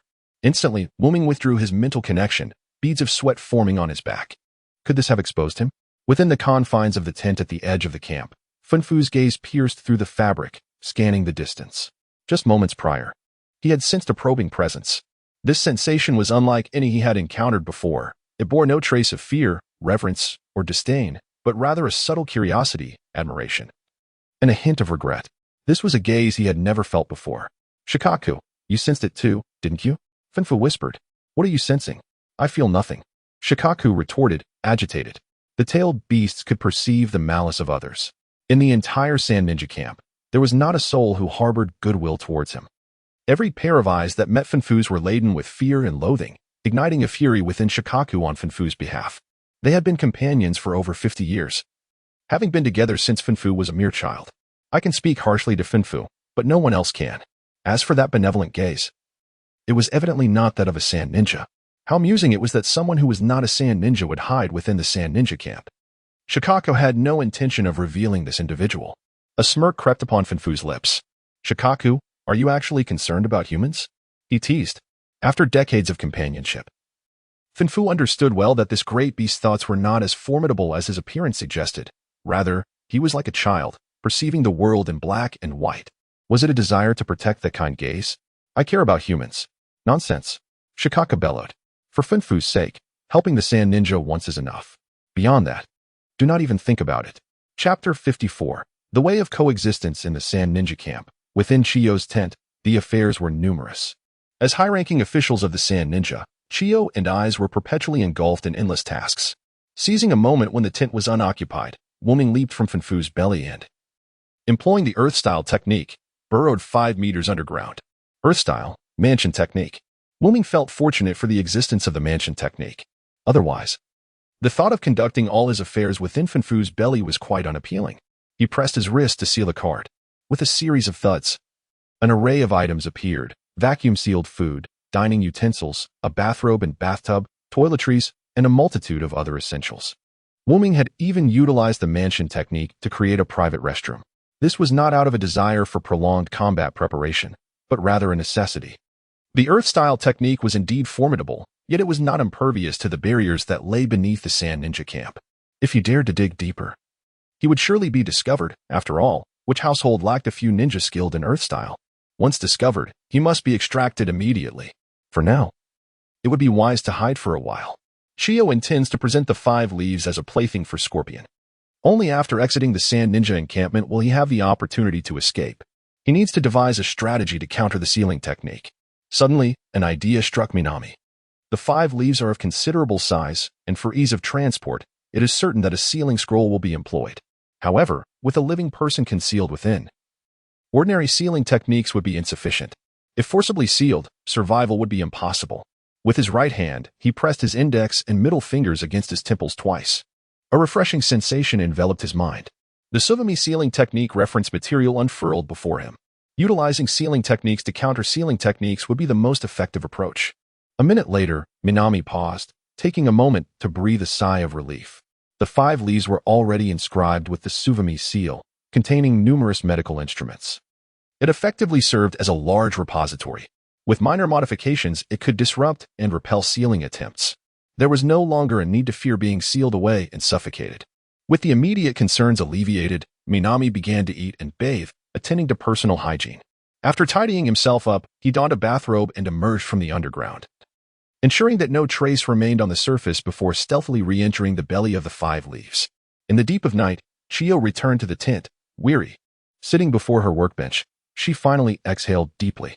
Commanding battles, managing resources, and tending to the wounded left her in a constant state of busyness. For someone of her age, being tense all day had taken a toll on her energy. Only at night, seated at her workbench, could she find a moment's respite. The neatly arranged puppet-making tools before her brought her comfort. If not for her passion for puppetry, she would not have achieved her current success. She hoped Scorpion would also become a puppeteer who cherished the art. Chiyo turned to observe the large cat, towering over 3 meters behind her. Rising, she approached the 5 leaves, scrutinizing the intricate patterns on its belly. How many sealing techniques had been inscribed? Had the increased size been for the sake of inscribing more seals? Chiyo's expression was one of incredulity. This was a puppet, not a warehouse. How could one treat it so? As she examined the 5 leaves, she shook her head and mumbled to herself. Clearly, this was not the work of a conventional puppeteer. Inside the belly of the 5 leaves, Minami, who had slept the entire day, opened his eyes and let out a significant yawn. Since arriving on the battlefield, he had never experienced such leisure, managing to sleep for an entire day. Clenching his left fist, he lightly tapped the air. Heartweb. An expressionless old woman's face instantly surged into his mind. Minami thought, what is the deal with this old man and woman? Every time I open my eyes, this old face is thrust before me. If it weren't for Minami's strong psychological resilience, he might have panicked and revealed himself long ago. With a furrowed brow, he glared at Chiyo, who was less than half a meter away, their eyes locked in a silent standoff. After overcoming his initial fright, Minami felt a surge of confidence regarding the 5 leaves. The formidable soundproofing allowed him to emit sounds without fear. The divine trees would effectively isolate a chakra, ensuring that Wei Ming had no worries about being discovered. Look closely. If you discern anything, I shall concede, he declared, unfazed. The mechanism at Wu Ye's head had been deliberately designed to be comprehended during moments of enlightenment. It was a culmination of his extensive knowledge of puppet techniques, enriched by unique mechanical structures from his previous life. Chiyo, upon her first inspection, could not discern the mechanism, nor could she do so upon subsequent examinations. Regardless of Chiyo's circling around him, Wei Ming found himself captivated by a puppet on Chiyo's workbench. The Jinmatsu 10 were clad in white robes, adorned with 2 red horns atop their heads, and bore a complex sealing technique etched within their partially open mouths. Is that the Sanbao dissolution sealing technique? If only I could secretly learn it. Hey. Chiyo prepared to maintain and repair the Jinmatsu 10, and Wei Ming's eyes sparkled with excitement. This was indeed a rare opportunity. Turning to Chiyo, who continued to circle around Wu Ye, he felt a surge of dissatisfaction. What are you staring at? Get to work already. He was eager to uncover the secrets of the Jinmatsu 10. After several laps around, he attempted to trigger several sealing symbols on Wu Ye's belly. Chiyo sighed and shook her head intermittently, still refusing to repair the Jinmatsu 10. Wei Ming was so exasperated that he felt an urge to leap out and yell at her. Such was the nature of intergenerational affection. Wei Ming, resigned, recognized that Chiyo placed greater importance on the gifts prepared for her grandson than on his own puppets. Do as you please. I refuse to believe you will never repair the puppets. Wei Ming sulked within Wu Ye's belly. He retrieved the chakra-conducting ink he had prepared long ago and began to inscribe sealing techniques inside Wu Ye. He needed to proactively address the counter-sealing symbols. Should he ever find himself sealed within a scroll, it would be utterly frustrating. By the time he completed the sealing technique, Chiyo had already retired for the day. Having failed to uncover the Jinmatsu 10 secrets, Chiyo had merely applied some lubricant and added a bit of weapon venom, which could only be deemed routine maintenance. There would be ample time ahead. Wei Ming felt no urgency. Hidden within Wu Ye's belly, he was temporarily safe. Venturing out would only pose greater danger. He was prepared for a prolonged battle, having stocked sufficient supplies. Wei Ming glanced around at the counter-sealing techniques with satisfaction, nodding in approval. He planned to activate them when no one was around the following day, ensuring he would not fear the sealing techniques. After tidying up, he suspended his belongings above him and sat cross-legged, feeling somewhat at a loss. Since arriving in Konoha, his schedule had been packed, especially when on the battlefield, where he had scarcely a moment to breathe. For the first time, he found himself with such leisure that he didn't know what to do. Perhaps he should read. He recalled that the Konoha Hospital's library contained several novels. Wei-Ming was grateful he had scanned all the books from the Konoha Hospital into his study space before leaving. This was his means of further developing the ability to unlock insights through a closed cerebral state. He quickly scanned and stored the materials into his mental space, occupying a modicum of mental energy, yet providing access to a personal library. Regrettably, it is merely a repository of images. To truly learn and comprehend, one must diligently study each volume individually. Whenever he finds leisure, he retreats into his mental space to peruse books. Each day, a moment of enlightenment allows him to swiftly grasp and absorb the knowledge contained within the texts. The previously tedious medical knowledge transforms into a source of intrigue. He has only completed half of his goal of exploring the collection at the Konoha Hospital's library. This opportunity is perfectly timed to fulfill his minor objective. As the moon hangs high in the sky and the night deepens, aside from the patrolling sentinels, all have surrendered to slumber. Within the confined space of the 5 leaves, the unspoken rests with closed eyes, heart as tranquil as a still lake, savoring the pages he turns. Meanwhile, in a corner of the Sand Shinobi camp, another solitary figure sits cross-legged at the center of a tent. Fubuki sits in silence, as if he has been in this position for all eternity. A mere glance at him evokes a profound sense of calm within others. He is neither asleep nor fully awake, having coexisted with Shikaku since childhood. He has transitioned from initial resistance to a harmonious relationship. He has discovered the path to coexistence with Shikaku and has also found his own way of survival. Old man, are you not curious? Shikaku's sharp voice resonates within him. Not curious, but I haven't said anything yet. Why are you not curious? No matter what you say, I remain uncurious. Fubuki's demeanor is one of tranquility within the sealed space. Stubborn old man, don't you ever get bored just sitting there all day? Shikaki retorts, filled with frustration. Yes. Fubuki replies with a smile. Ah, you old fool. Don't think I'll come out to help you next time. Shikaku exclaims in exasperation. I don't believe it. Fubuki boasts with a smirk. You will surely find yourself unable to resist the urge to go out and play. Stubborn old man, stop provoking me. One day, I will devour you like a cookie. Shikaku threatens. After a moment of silence, Fubuki replies teasingly. Have you even tasted a cookie? You must be joking. Chapter 55. The collapse of the 3 treasures in the Sand Shinobi camp. Within Chiyo's tent, early morning arrives as Unmei gradually awakens. Habitually, he casts out his mind's net. The sun has already risen above the horizon. Chiyo has departed the tent early to attend to her duties. Following that night's ambush, the Sand Shinobi gained a significant advantage, causing Konoha to retreat steadily, seemingly replaying the events of the previous month's battle. Albeit with the Sand Shinobi now in the ascendancy, once he confirms that no one is around, the charming petals of his cat-like form unfurl. Unmei gently leaps from within the 5 leaves. As his feet touch the ground, it feels as if he is plunged into water, seamlessly merging with the earth beneath. His mastery of the earth-walking technique has grown increasingly adept. In the underground chamber, Unmei enters the restroom, first addressing his physiological needs, then proceeding to wash his face and brush his teeth.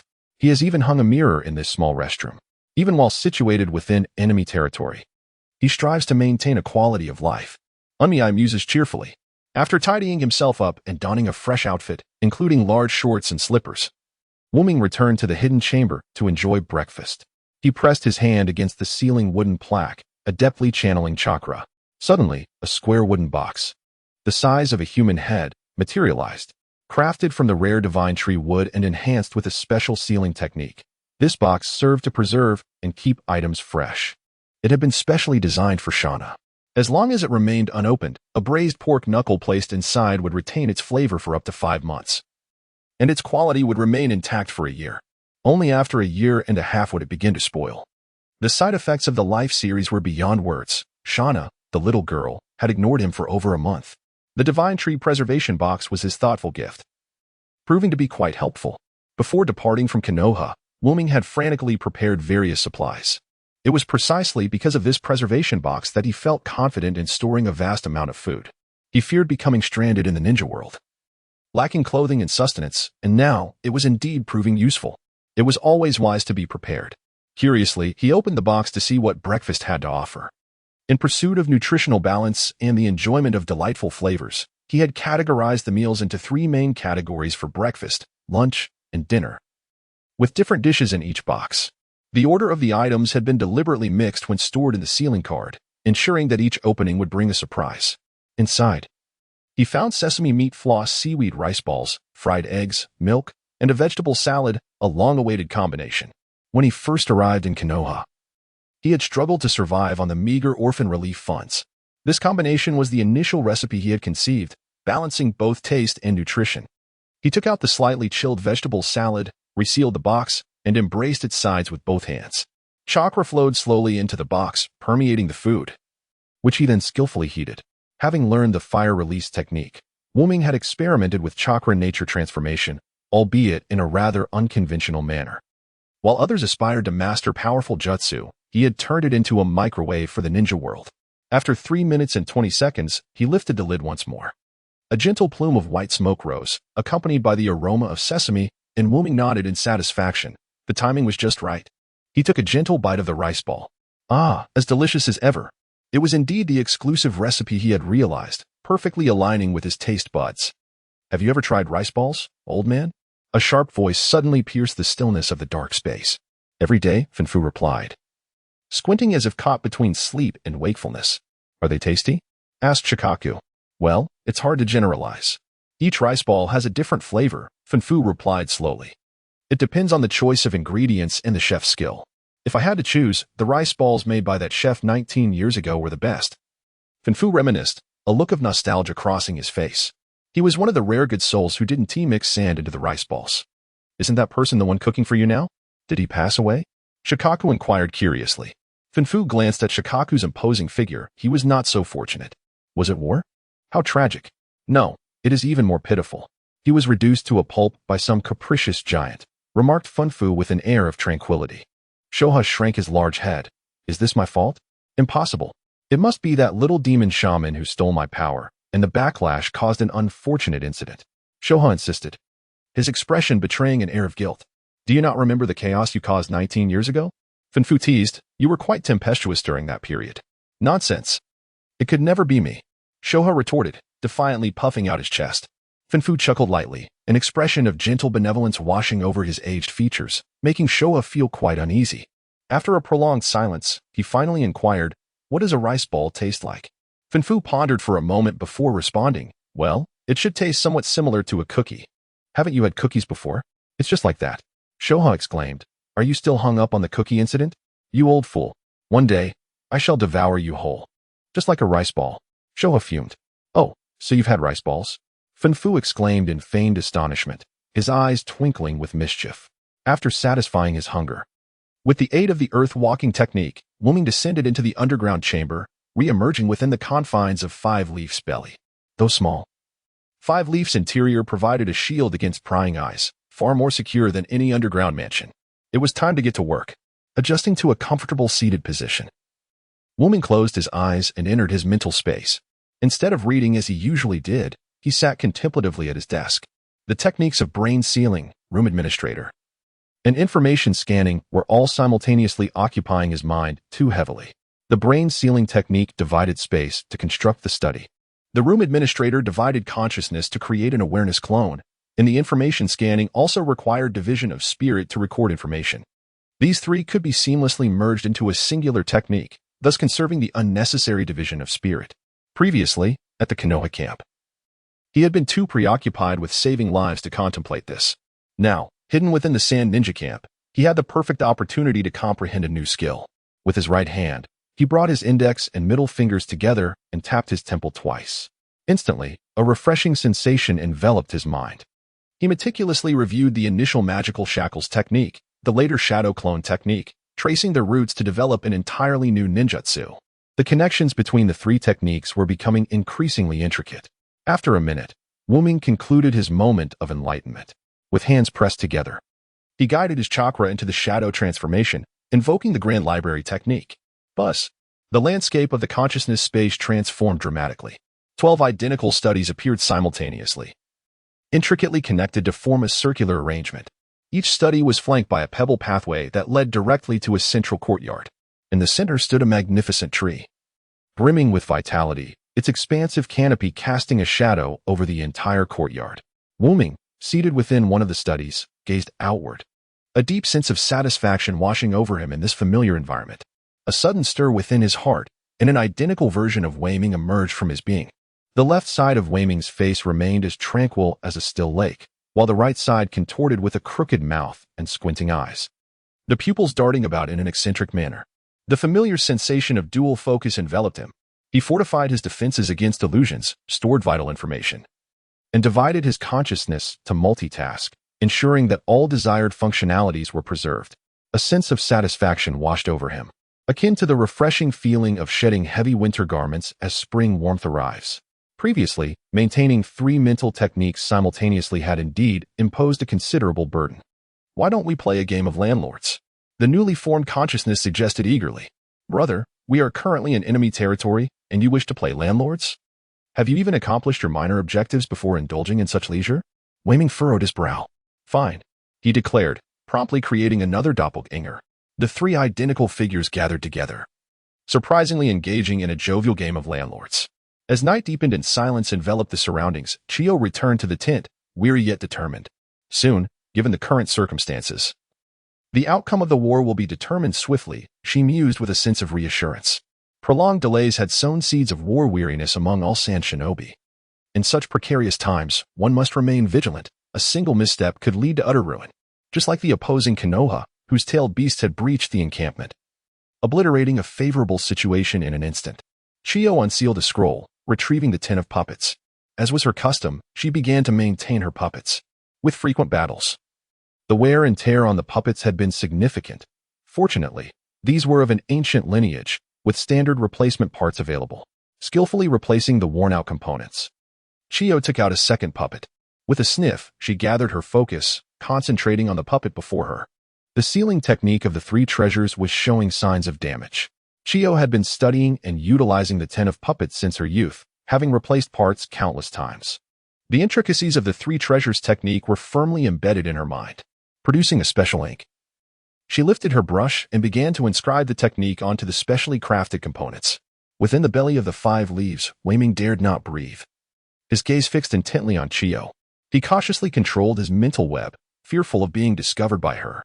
The 3 treasures. The shinobi villages had long monopolized knowledge of ninjutsu.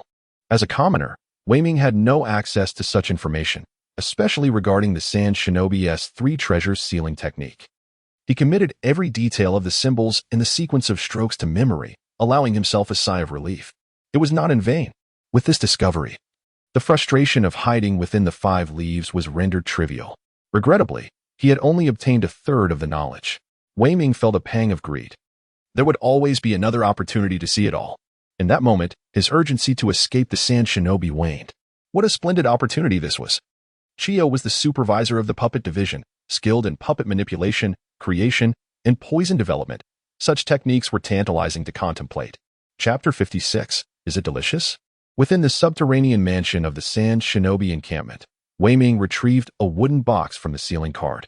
As I gently pried open a narrow gap, my heart surged with joy even before the sound of my name could escape my lips. A delightful surprise awaited me: braised pork knuckle. In the past, I had prepared numerous knuckles, but they had all been snatched away by that fleeting little girl. I was unaware of the quantity sealed within my card collection. A stroke of serendipity. My adept hands embraced the box, and I activated the chakra microwave. Accompanied by a subtle crackle and pop, a rich aroma wafted through the air. Unable to contain my anticipation, I opened the box and indulged in the delicacy. After lying low among the Sand Shinobi for several days, I had glimpsed a portion of the Sanbao dissipation technique last night. Of the entire technique, I had grasped 2/3. Moreover, I discovered that the 2 segments I had acquired were fundamentally identical, with only minor details differing, serving merely to facilitate the fusion of the 3 components. Even if I could not attain the last third, I believed I could achieve enlightenment through introspection. The Sanbao dissipation.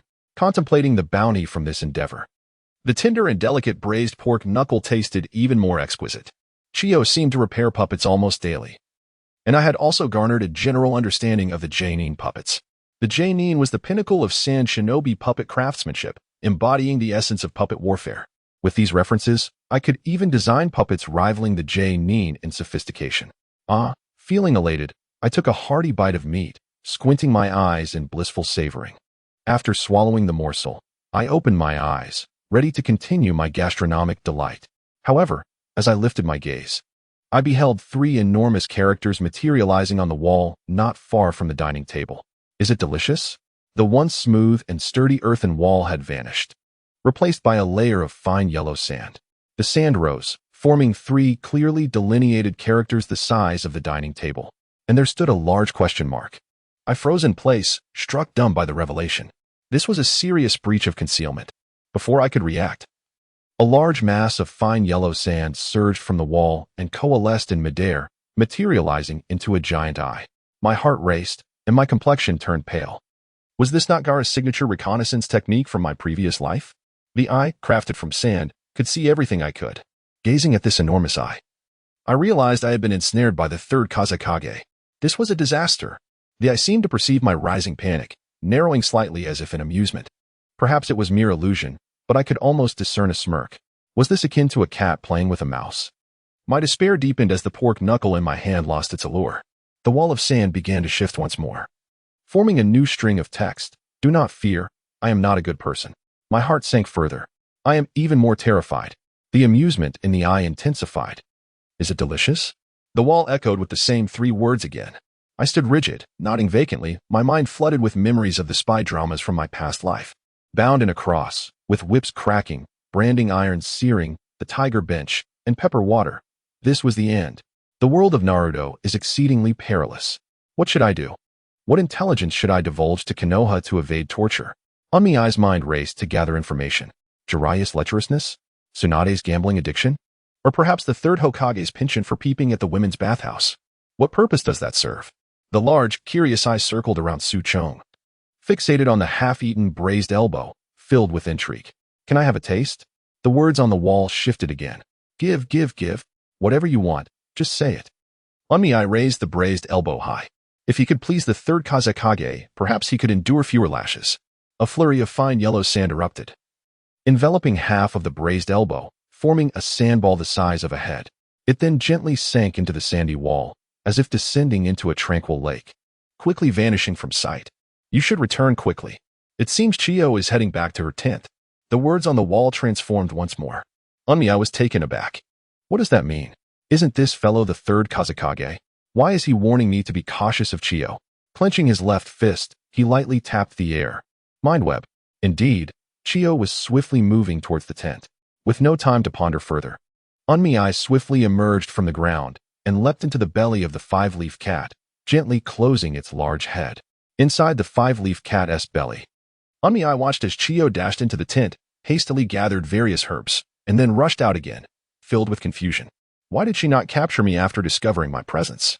Why did she warn me to be wary of Chiyo? Is he truly not the third Kazekage? Or is there some hidden agenda? Onmiai, concealed within the five-leaf cat, furrowed his brow in contemplation. Should I flee now? On the fringes of the sand ninja territory, a solitary tent stood. The tent was plastered with sealing techniques, ready to be triggered with a mere hint of chakra. Surrounding it, more than a dozen elite ninjas vigilantly monitored the area, and just 5 meters beneath their feet, a mass of yellow sand flowed cautiously as if it were an underground river, circumventing the tent's barrier and infiltrating within. Old man, sleepy old man, please wake up. You meditate all day long without a care. I've brought you some delicious food, absolutely no sand. Just taste and see what it is. Within the spiritual realm, Shikaku exclaimed with enthusiasm. Fukufuku, curious, opened his eyes, wondering what mischief this large cat was up to now. Before him, the ground rippled like the surface of water, emanating a faint chakra disturbance. Had he not been so close, he might have overlooked this subtle chakra. Fukufuku's intrigue deepened. What was Shikaku up to? Being so cautious as if afraid of detection by the outside ninjas? This was quite unlike his usual boisterous demeanor. A yellow sandball floated in midair, its layers of sand peeling away. An enticing aroma, unlike anything he had ever encountered, wafted through the air. Red and succulent, it was fragrant beyond measure. Fukufuku was rendered speechless. He was imprisoned for a lifetime, subsisting mostly on simple rice balls that merely sustained him, never quite delicious. The half-eaten pork knuckle before him introduced a flavor he had never encountered. Just the faintest whiff filled his heart with a complex array of emotions, prompting a solitary tear to escape his eye. Perhaps this is what the beauty of the world truly is. Hurry, eat. Is it not delectable? Has that boy deceived me? The expression on Shoha's face shifted dramatically. I shall report him. Shoha exclaimed in indignation.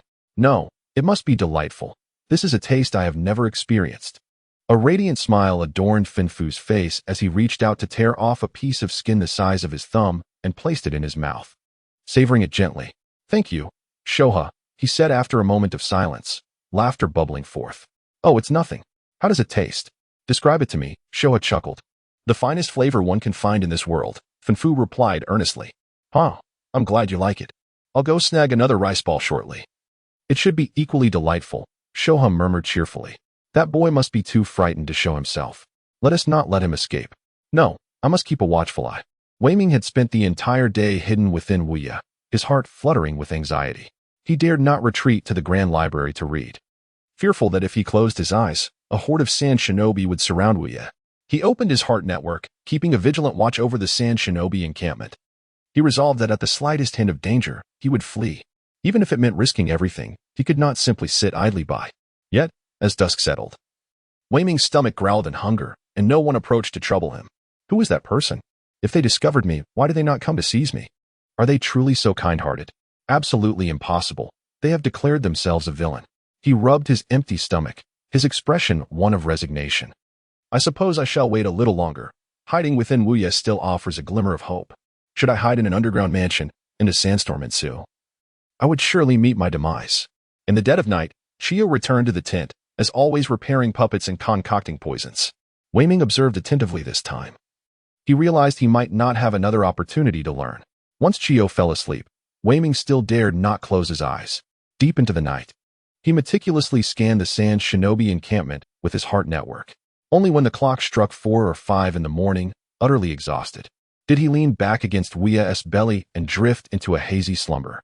Within a solitary tent on the outskirts of the sand shinobi encampment, in a concealed space, Shoha sensed the unique, tense gaze dissipate, and a hefty creature let out an unseemly honk. Shoha, you seem quite pleased, Finfu remarked, curiosity evident as he regarded the jubilant figure. Hee, I have discovered an amusing little fellow. The food you are enjoying was pilfered from him. He has been too frightened to venture out for a meal all day. Aha. Tomorrow, I shall continue my thievery. Finfu, who is the unfortunate soul that has caught their attention? Such pity. Then Finfu calmly remarked, just grab more. Just you wait and see. Hee. As the sun ascended high, Wei Ming awoke languidly, roused by hunger. He had hardly eaten anything the previous day. Consumed by anxiety until the early hours before finally succumbing to slumber, his stomach felt utterly empty. Even with the energy provided by the Life No. 3 mist, he still felt as if his front and back were pressed together by hunger. A person is like iron, and rice is like steel. One must seize the opportunity to eat, for how can one escape without strength? Wei Ming pressed down on the sealing card on his wrist and retrieved a preserved wooden box. He had always refrained from eating inside Wuya, fearing the lingering odors and the chance of being detected by Chiyo. However, now he could no longer afford such concerns. He only hoped that the food within the box bore minimal scent. Upon opening the box, Wei Ming sighed in relief. It contained a familiar rice ball set, the aroma not overly strong. In order to minimize the scent, Wei Ming didn't even use chakra to heat it. Grabbing a rice ball, he took a delightful bite. As delicious as ever. The flavor was already commendable, and combined with his gnawing hunger, it tasted even sweeter. Just as he was savoring it, a sudden vibration echoed from above. Wei Ming tensed up. Oh no, what was bound to come has finally arrived. A fierce expression flashed across his face as he prepared to fight desperately. Bang, bang, bang. 3 more gentle vibrations followed. The excellent soundproofing meant Wei Ming could not hear the noise, yet he could feel the tremors, which seemed rather mild. It felt as if someone was softly knocking at the door. Are the sand shinobi this polite? He clenched his left fist and struck the air. Heartnet. A colorful vision emerged, revealing a large-eyed head circling around Wuye. The eyes blinked with disdain, occasionally delivering 3 knocks against the cat head. That demeanor. That action. So you truly have come to knock. Bang, bang, bang. The large eye seemed to have circled enough, stopping atop Wuye's head, knocking 3 times intermittently, without a hint of impatience. In fact, when nearby sand shinobi approached, the large eye would hide behind Wuye, fearful of being discovered. Wei Ming was utterly bewildered. What was up with this large eye? This is your sand shinobi territory. You're being so cautious. Who is the real outsider here? And why do you keep knocking incessantly? Are you here for a visit? Wei Ming squatted inside Wu Ye's belly for half an hour. That large eye diligently continued knocking for the entire duration. Wei Ming, now resigned, thought to himself, I finished my meal, yet you still knock. You truly have patience. You neither come to capture me nor report me. What on earth do you intend to do? He had already determined that this large eye was certainly not the third Kazekage. The third utilized iron sand, not yellow sand. It cannot be an ordinary sand ninja. They lack the means to learn the sand eye technique. Could it be a spy, whose body belongs to the sand ninja, but whose heart lies elsewhere? Observing the persistent knocking at the door, Ming reluctantly opened the 5 leaves. The large eyes immediately soared into the air, rolling about as they discreetly surveyed the space within 5 leaves' belly. Ming could only roll his eyes in response. With such large eyes, no matter how stealthily one attempts to spy, it is no different from being brazenly open. The large eyes glanced at Ming before shifting their gaze to the ground. Ming, momentarily perplexed, tentatively pointed at the floor. Are you suggesting I go to the underground secret chamber? The large eyes bobbed up and down, resembling a nod. Very well. I shall go, for at least there is no immediate danger. Closing the big cat head of 5 leaves, Ming leapt down and swiftly burrowed underground. The large eyes followed closely behind, transforming into a fine mist of sand that penetrated the earth. Chapter 57. The Peculiar One. Who are you? Ming asked cautiously. The fine yellow sand once again cloaked the wall before him. Right. What does that mean? Oh, I understand now. You cannot hear me speak. Don't you read lip movements? Ming retrieved paper and pen from the ceiling card and wrote 3 large characters. Who are you? After finishing, he glanced at the large eyes hovering beside him. Then looked up at the wall. Take a guess. I damn well guess your sister. What kind of unrefined creature are you? Speak. What do you want from me? Ming rolled his eyes, yet felt a sense of relaxation within. Judging by the demeanor of these large eyes, they likely are not a sand ninja, and perhaps even a spy from another country. They Haven T reported me, so they probably seek something from me. Have you eaten? The writing on the wall shifted. Oh, how polite. I have eaten, Ming replied with a smile that conformed to societal expectations, responding courteously. How is it that even in the world of Naruto, such pleasantries persist? I have not eaten. Ming thought. All right, I was mistaken. Your lack of food is of no concern to me. Then he noticed the large eyes staring at him, blinking incessantly. Fine. Ming, feeling exasperated, pressed down on the ceiling wooden plaque. Boom. A preserved wooden box appeared amidst a cloud of white smoke. Ming opened the box to reveal pan-seared fish chunks, a multigrain vegetable salad, and a fried egg. It's one of the earlier recipes. The fish was caught from the Konoha River, tender and boneless, delicious in flavor. Why is there no rice ball? The large eyes floated above the wooden box and glanced inside, causing the text on the wall to change, filled with disdain that made Ming roll his eyes again. We are all spies. Being provided with food is already a privilege, and yet you complain. Uncultured. This is a recipe I have perfected, each dish exquisitely delightful. Just be grateful you can eat it all. Fine. I suppose this will suffice for today. The inscriptions on the wall shifted once more, imbued with an air of reluctant compliance. Do not let me discover your identity, you wretched creature, or I shall certainly report you, thought Wei Ming. The sand ninja camp was no longer a safe haven. He needed to devise a swift escape. With such a vigilant eye upon him, it was only a matter of time before his cover was blown. A surge of yellow sand erupted from the ground, sealing the wooden box, which he then pushed toward himself. Why was it being returned? Wei Ming, puzzled, glanced up at the wall. Heated up. Very well. He had been under scrutiny for days. Even his own Ninja World microwave was aware of it. No, the mind network needed revision. After being observed for so long, he had remained utterly oblivious. While mulling this over, he adeptly heated his food. For minutes and 11 seconds later, Wei Ming withdrew his hand. Watching the yellow sand envelop the wooden box as it sank into the earth, he felt an odd sensation. Surely, this creature's emergence couldn't be merely for a morsel of food? That seemed beneath the dignity of any spy. Whatever the case, he needed to think of a way to flee. Perhaps he could utilize the earth-walking technique to escape? As long as the sand ninja were caught off guard, he would have ample time to burrow deep and avoid detection. Just as he contemplated these possibilities, the piercing gaze floated before him, locking onto his own. The text on the wall transformed yet again. Do not think of escaping, or I shall report you. This is utterly ridiculous. Wei Ming thought. You insufferable spy. Do not let me discover your identity. Shio returned to the camp under the cloak of night. As she approached, her nose involuntarily twitched. She glanced toward the workshop on the opposite side of the tent. Had a vial of reagent leaked? What was that peculiar scent? Chiyo was highly skilled in the art of poison crafting. Indeed, every puppet master was also a master of toxins. The ability to discern the aromas of various herbs was a fundamental lesson for puppet masters. It felt as though she had encountered that scent before. Sniffing again. Chiyo realized the odor had dissipated. Shaking her head, she dismissed the thought. Crafting poisons was often fraught with unexpected reactions, yielding all manner of bizarre fragrances. She settled down at her workbench, resuming the repair of her puppets. Hidden within the belly of Goi, Wei Ming continued his clandestine study of techniques. He was determined to elevate Goi's capabilities. The more he observed, the more ideas flooded his mind, his hands aching to perform a significant operation on Goi. Perhaps he could achieve a breakthrough with the three treasures absorption technique. Wei Ming pondered while stroking his chin. He had acquired 2 of the techniques, but was still missing the final one. However, with a moment of enlightenment, he was confident he could deduce it. Today appeared to hold no special arrangements. Recently, he had primarily devoted his moments of insight to reading. He wished to refine his mind network, but found himself lacking references and direction, making the process rather arduous. First, he needed to master the 3 treasures absorption technique. Casting a glance at Chiyo, who was merely engaged in habitual puppet maintenance without any new techniques, Wei Ming resolved not to hesitate further. With his right hand, he aligned his middle and index fingers and tapped his temples twice. A refreshing sensation enveloped my mind. The 2 versions of the 3 treasures absorption technique unfurled before me, illustrating the sequence of strokes in a masterful display. Knowledge of sealing techniques crystallized in my brain, enabling me to swiftly analyze the 3 treasures absorption. After a minute, I tapped my temples 3 times, pausing to ponder. It seemed the 3 treasures absorption could indeed be layered. A thought flickered in my mind. The technique resembled an explosive talisman, akin to a Win-style ninjutsu executed through sealing methods. The more explosive talismans I sketched, the deeper my understanding became.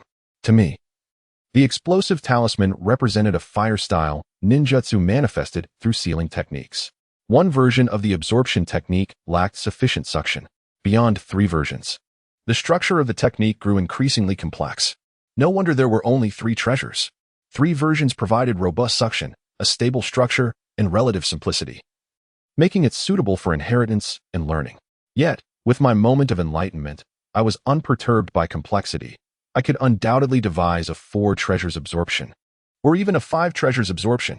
Glancing at the vast interior space of the 5 leaves, inspiration struck. As the morning sun ascended, my biological clock roused me. I leaped into the underground mansion, swiftly addressing my personal hygiene.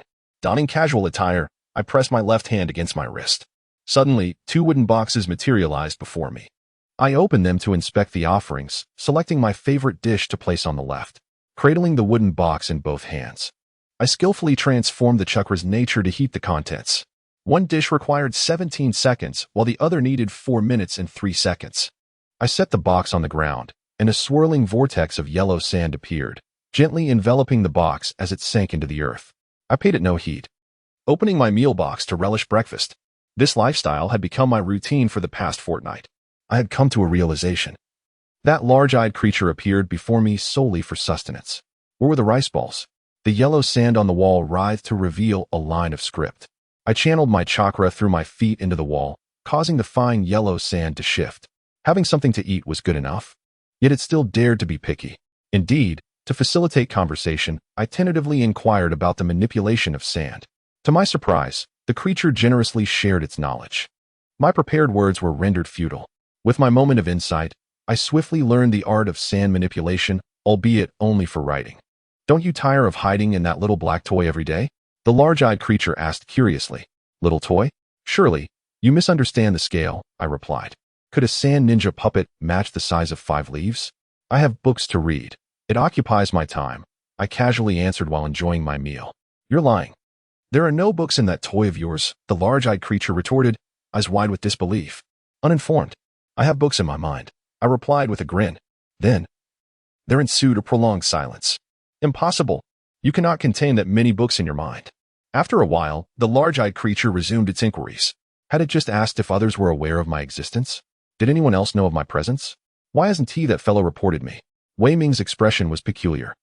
After spending half a month together, he increasingly found the large-eyed individual to be quite unusual. The other party exhibited a severe lack of common sense. at times appearing as innocent as a child, yet at other moments, displaying cunning akin to that of a seasoned fox. Believe it or not, Wei Ming nonchalantly replied. After 2 weeks of interaction, his initial tension had dissipated. The large-eyed one was unlikely to report him. Conversely, the other's remarks regarding the sand ninjas were exceedingly harsh. Who, then, was this person? Just as he contemplated probing into the other's identity once more, the large-eyed individual suddenly fell from the air, crashing to the ground with a thud. Here it comes again? He had witnessed this scene before. The large-eyed one was likely similar to him, lurking in the shadows, fearful of being discovered. Otherwise, why would they appear before him for a morsel of food? Misfortunes unite. Chapter 58. The Wind Cave. At the edge of the sand ninja camp, within a solitary tent, a wooden box lay before Fin Fu. He extracted a piece of beef, its spicy aroma tantalizing his taste buds, causing his mouth to salivate and his appetite to surge. Someone's coming, Showa suddenly shouted. Fin Fu, in a flurry, hastily stuffed the chopsticks and plate into the wooden box. A sudden whirlpool of sand appeared beneath the box, swiftly engulfing it. Fin Fu quickly wiped his mouth with his sleeve, took a deep breath, and sat cross-legged with his hands clasped, adopting the demeanor of a high monk. Moments later, voices could be heard outside the tent. Accompanied by a faint ripple of chakra, the barrier enveloping the tent opened a small gap. An elderly man with partially white hair entered the tent. Fin Fu, I've brought you some food, Hai Laotsong said, placing the tray near Fin Fu. Ah, a rare visitor. What brings you here? Fin Fu exclaimed joyfully. He and Hai Laotsong were old acquaintances. Since becoming a Jinchuriki, few had been able to see him, and even fewer had the composure to treat him with such normalcy. Hai Laotsong was one of those rare individuals. You seem to have gained a bit of weight, Hai Laotsong remarked in surprise. Fin Fu's heart skipped a beat. After a lifetime of training, he nearly faltered. Gain weight? How could he not?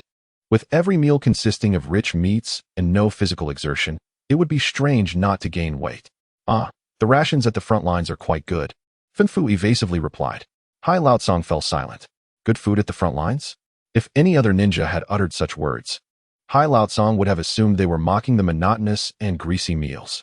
Yet, when Fin Fu spoke, Hai Laotsong believed it to be the truth. As a Jinchuriki, Fin Fu was not well regarded. The meals provided by the Sand Village were barely enough to keep him alive. In contrast, the frontline camp, in order to maintain the ninja's stamina, offered high-fat, high-calorie foods. Comparatively, that food was indeed more delicious. Eating too many high-calorie foods without sufficient exercise could lead to weight gain. After all, upon reflecting on the life of his dear friend, a subtle pang of bitterness welled up in Hai Laotsong's heart. Rest assured, upon returning to the village, I shall ensure the quality of your sustenance, he declared earnestly. Pray tell, what absurdities have you conjured in your mind? Fin Fu retorted, his face adorned with an inscrutable smile, exuding an air of mystery. Then I shall leave it to you, he replied, his tone imbued with a calm indifference, coupled with his serene demeanor. One might easily mistake him for a venerable monk. Let us dine, Hai Laotsong said as he placed the food tray before Fin Fu. He settled down opposite Fin Fu, picking up his chopsticks to partake of the meal. In the midst of a tumultuous world, only in the presence of this old friend could one experience a fleeting tranquility. Unintentionally, he caught a whiff of a faintly spicy aroma. What is that scent? Hai Laotsong murmured to himself. A sheen of perspiration broke out on Fin Fu's back. Yet he maintained an outward composure as he bit into a salty, greasy rice ball, sniffling in confusion. Surely not? Hai Laotsong, unfazed, noticed Fin Fu's reluctance to eat and inquired. Why so little? I am aging. My appetite has diminished, Fin Fu replied. I still have half a plate of cold beef to consume. Must save room. Once more, Hai Laotsong fell into silence. The tailed beast had always been an unpredictable factor. To prevent its rampage, the Jinchuriki must expend tremendous effort to keep it at bay. Fin Fu had battled against the tailed beast his entire life, his body and mind now riddled with scars. One could only wonder how much longer his friend could endure. That old man, why has he left yet? What if I just toss him out? Showa exclaimed within the sealed space. Now, let us not be so hasty. Patience is a virtue, Fin Fu advised calmly. Let him finish eating, and if he lingers, then we shall expel him. All right.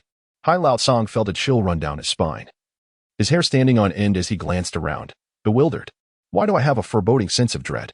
Fin Fu squinted with a smile, while Wang Ming raised his hand to tap his temples thrice, pausing to contemplate. A new suction technique within the wind hole was devised. By layering 9 suction techniques, the pulling force became immensely potent. Wang Ming assessed the space within Wu Ye's abdomen, strategizing how to inscribe the technique, intending to make some modifications for Wu Ye. Attaching the mechanisms to two cat-like paws would suffice. Once activated, it could instantly draw the enemy forth. This would essentially become a wind-based version of the almighty push. He mused. Once the foe is drawn close, I shall unleash a thunderous strike upon them and witness their demise. With the plan set, Wanming retrieved chakra-conducting ink and began to inscribe the technique within Wu Ye's abdomen. Compared to the 10 shinobi of Kenshin, Wu Ye's larger form allowed Wanming to express his creativity fully. Thus, the Wind Eye, capable of layering 9 suction techniques, was born. Half a day later, Wanming completed the intricate designs, a myriad of seals covering Wu Ye's abdomen. Extending from the base to the paws, holes beneath the paw pads would enable the activation of the wind hole from both sides.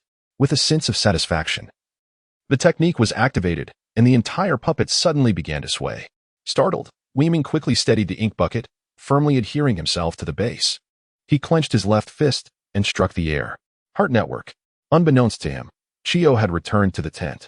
Fortunately, he had not activated the wind hole technique earlier. Otherwise, with Chio so close, he would surely have been discovered. However, what was she up to? Chio unfurled a large scroll, half a meter in height, and with both hands, released 10 chakra threads to connect to the 5 leaves. She then exerted force to lift the 5 leaves and place them onto the scroll. A sealing technique? Go ahead and seal it. If you can manage to do so, I will concede defeat. Weiming smiled with pride, for he possessed a counter-sealing technique.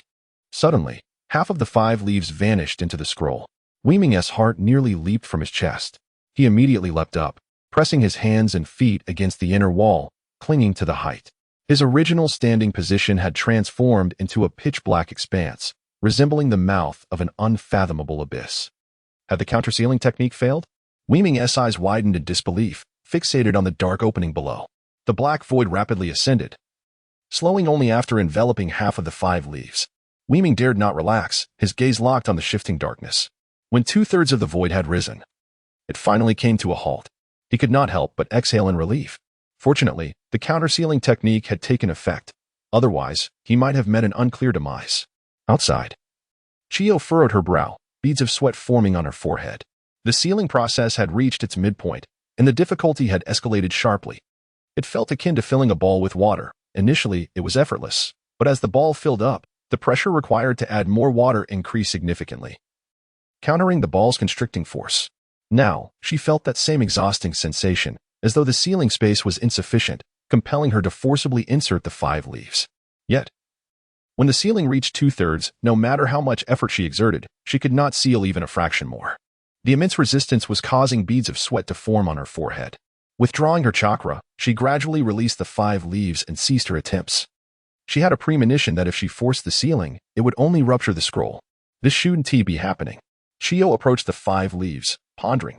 The scroll she had prepared was a large one used by the Sand Ninja for transporting supplies. Although the 5 leaves were substantial, their size paled in comparison to grander supplies. Was it due to the sealing techniques? Chio began to speculate. Each sealing technique was akin to a separate space.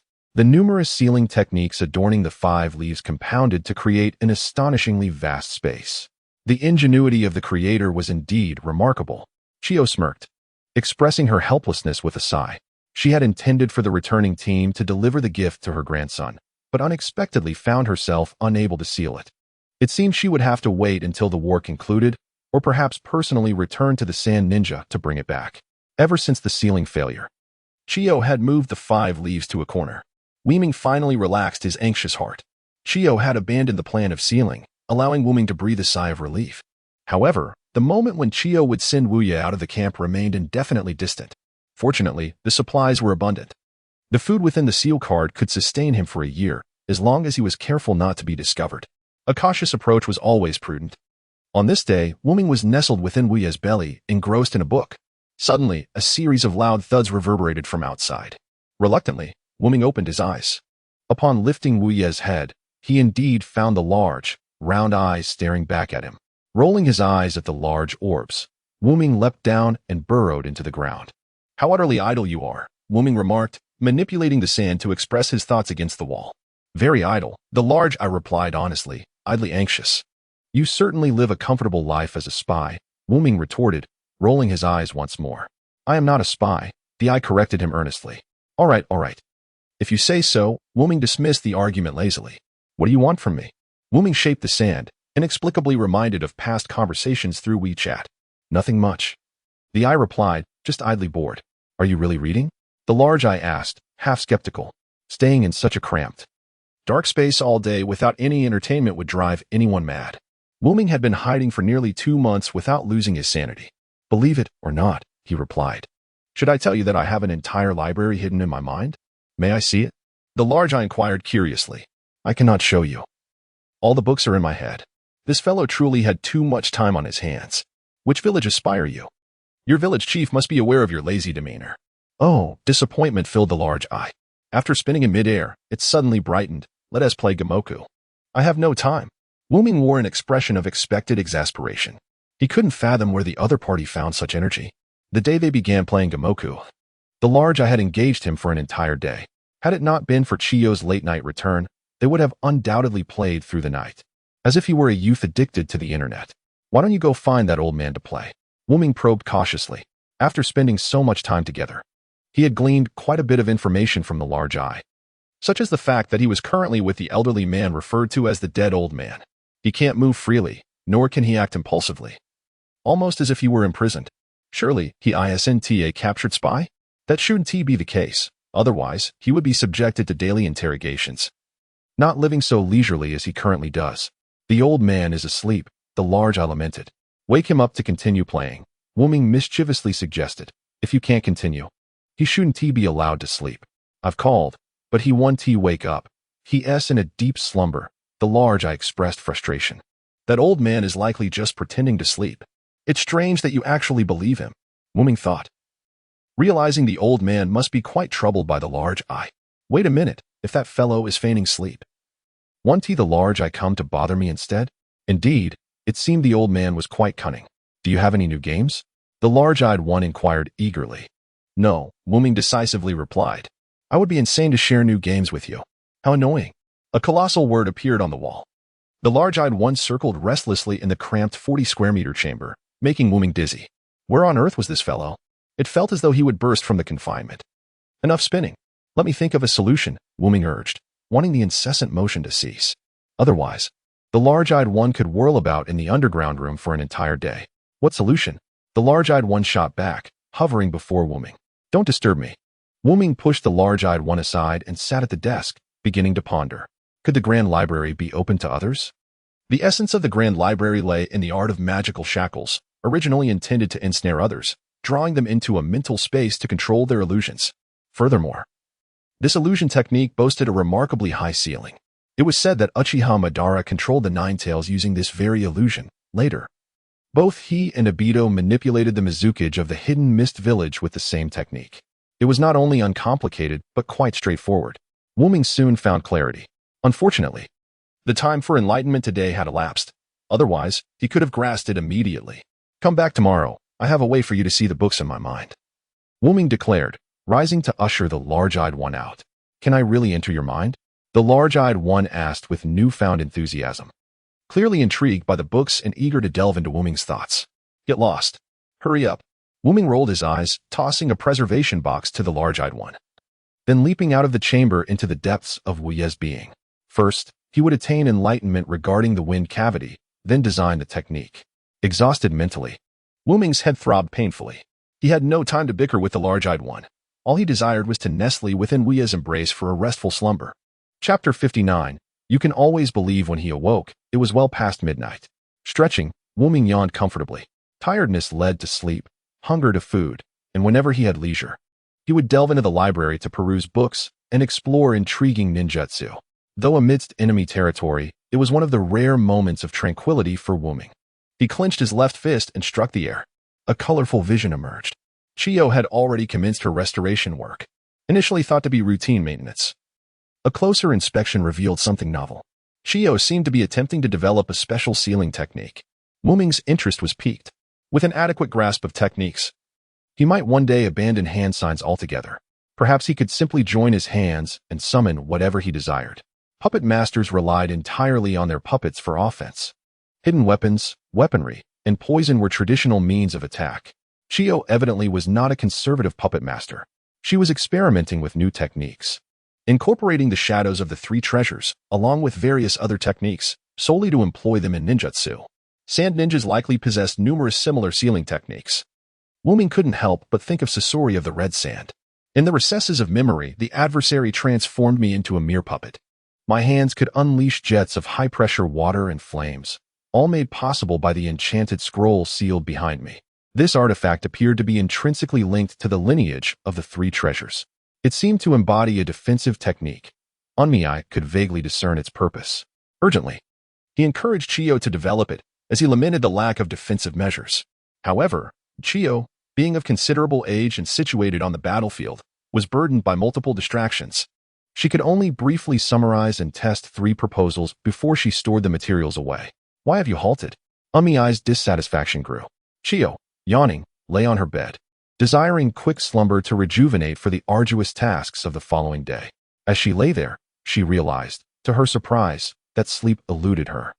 Was the pressure too great? Unlikely. The greater the pressure, the quicker she typically fell asleep, with enhanced rest quality. She turned over, attempting to drift back to sleep. Suddenly, she discovered that not only could she not sleep, but she felt increasingly alert, even on the verge of laughter. What was happening? Observing Chiyo, who was tossing and turning, compelled to rise and explore new techniques, Onmei couldn't help but smirk. You can always trust life number 3. At that moment, Chiyo had just completed a successful test of one of her proposals, and a wide grin spread across her face as she laughed heartily. Onmei remarked, "Well, this damn side effect is indeed persistent." Chiyo immersed herself in her research until the early hours, and Onmei, too, found himself awake at 2 o'clock. As dawn's light began to creep in, Chiyo emerged from the tent, brimming with vitality. Onmei, still in a daze, was reminded of the time he had engaged in a moment of enlightenment, grasping a new ninjutsu technique. Even with life number 3 at his disposal, he could not escape the fatigue weighing upon him. Just as the sun ascended above the horizon, a familiar thumping echoed overhead. Onmei jolted awake, reluctantly responding to the rhythmic knocking above him, and he opened the hatch to jump down, followed closely by the large-eyed creature. "Have you devised a method?" The yellow sand swirled through the air, forming a lengthy string of characters. Onmei pushed away the large-eyed creature that obstructed his view and, with drooping eyelids, began to attend to his personal hygiene. This creature truly possessed no sense of awareness. After leisurely finishing breakfast, which left the large-eyed creature in a state of agitation, Onmei buried the refuse before extracting a scroll to inscribe some characters. "What is this?" The yellow sand danced, coalescing into a series of words before Onmei. "Ninjutsu," he replied succinctly. The large-eyed creature's face displayed immediate trepidation. "Does it require hand seals?" it asked, clearly distressed by the notion. "Of course it requires hand seals," Onmei responded, casting an irritated glance at the large-eyed creature. "I am not a towering pillar, able to summon whatever I wish." Although only a single hand sign was necessary, it was unavoidable. The art of the library seal. This was the new ninjutsu that Onmei had conceived, incorporating the techniques of the library administrator's division of consciousness. The magical shackles that manipulate others' awareness, and the experience sharing of shadow clones. Those who wield the art of library cards can project a fragment of their consciousness into the unawakened library, as this is merely a projection of consciousness. Even if imprisoned by the unawakened, no harm will befall them. Likewise, because it is solely a division of consciousness, the unawakened need not fear disturbances to their mental realm. Thus, they can engage in face-to-face conversation. It feels strangely akin to transitioning from text chat to video chat, thought the unawakened, finding it peculiar. He was indeed quite curious to meet the one with the large eyes. It would be a pity not to get acquainted with such a languid spy. Perhaps they could even discuss the philosophy of languidness. Within the encampment of the sand shinobi, a wooden box levitated, bearing a scroll. Finfu skillfully opened the box and retrieved a plate to prepare for a meal. Fish balls. Ah, quite a delightful flavor. Finfu savored them slowly. "Don't rush to eat. Help me examine this ninjutsu," Shoha urged impatiently, tearing open the scroll with yellow sand. As Mr. Unawakened said, only love and good food should not be forsaken. Finfu mused leisurely. "Do you believe I would bury all the food?" Shoha retorted, vexed. Finfu shrugged. All right, don't rush. I'll look at it once I set down my chopsticks." Chewing on the fishball with a cheerful demeanor, he pushed the preservation box aside and began to scrutinize the scroll. "So, how is it? Can I learn it?" Shoha inquired anxiously. Fu remained silent, reviewing it once more before raising his head. Are you certain the creator of this ninjutsu is a child? Of course. I see him every day. P.S. Just a little squirt. Shoha responded with dissatisfaction. Geniuses are indeed a perplexing breed, Fu remarked. Is this ninjutsu truly powerful? Shoha questioned, astonished. Is it really that exaggerated for merely a meeting ninjutsu? Do you know who I last encountered with such innovative thinking? Fu asked. It wouldn't be that bastard shaman, would it? Shoha retorted venomously. He is indeed cold-hearted and certainly not a good person, Fu replied objectively. But he is undeniably one of the rare geniuses in the history of the Sand Shinobi village. Just him? Shoha scoffed, disdain evident on his face. Fu chuckled, disregarding Shoha's sulking, and continued. The techniques of sand manipulation and puppet mastery are the signature ninjutsu of the Sand Shinobi, and their creator is none other than Shaman. Controlling sand is not difficult. I can do it as well. That fellow, unawakened, learned it instantly. I will never concede that the bastard Shaman is a genius. Shoha huffed indignantly.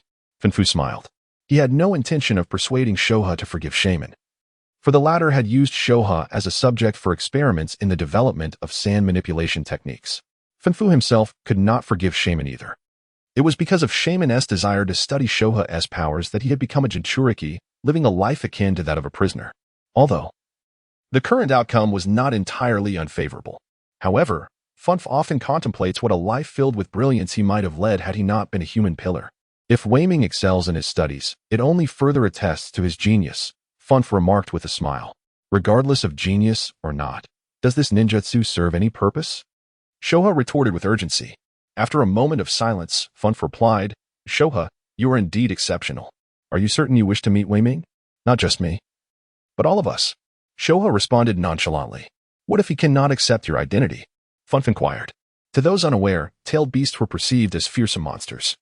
There is absolutely no issue, Shoha asserted confidently. Funf gazed at the robust figure before him, filled with mirth. It was delightful to witness such trust from Shoha for the first time. Perhaps I should meet him first, Funf suggested. Why do you still doubt? Wei Ming is undoubtedly fine. Shoha insisted, growing anxious. Having finally encountered an intriguing companion, he was eager to discern the thoughts that resided in Wei Ming's mind. Was the library truly real? He pondered, contemplating the repercussions if Wei Ming dared to deceive him. He would unearth every scrap of refuse buried beneath him to repulse him. Inappropriate. Funf shook his head. What makes it inappropriate? Shoha glared.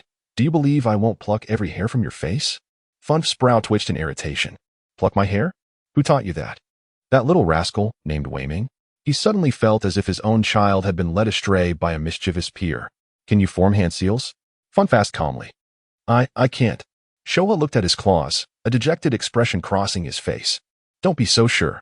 I will find a way to deal with you. Funf reassured him with a chuckle. Indeed, he will surely find a solution. Old man, you should learn quickly and ask him how to proceed. Shoha's spirits lifted once again. Funf nodded with a smile. He indeed needed to meet Wei Ming first, not due to the complexities of ninjutsu, but rather to assess the character of Wei Ming's. Considering Shoha's rare trust in a human, he was aging, while Shoha was virtually immortal.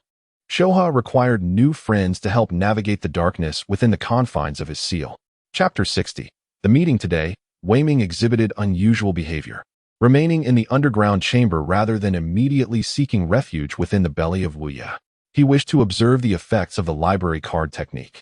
A mental net enveloped an area of over 100 meters.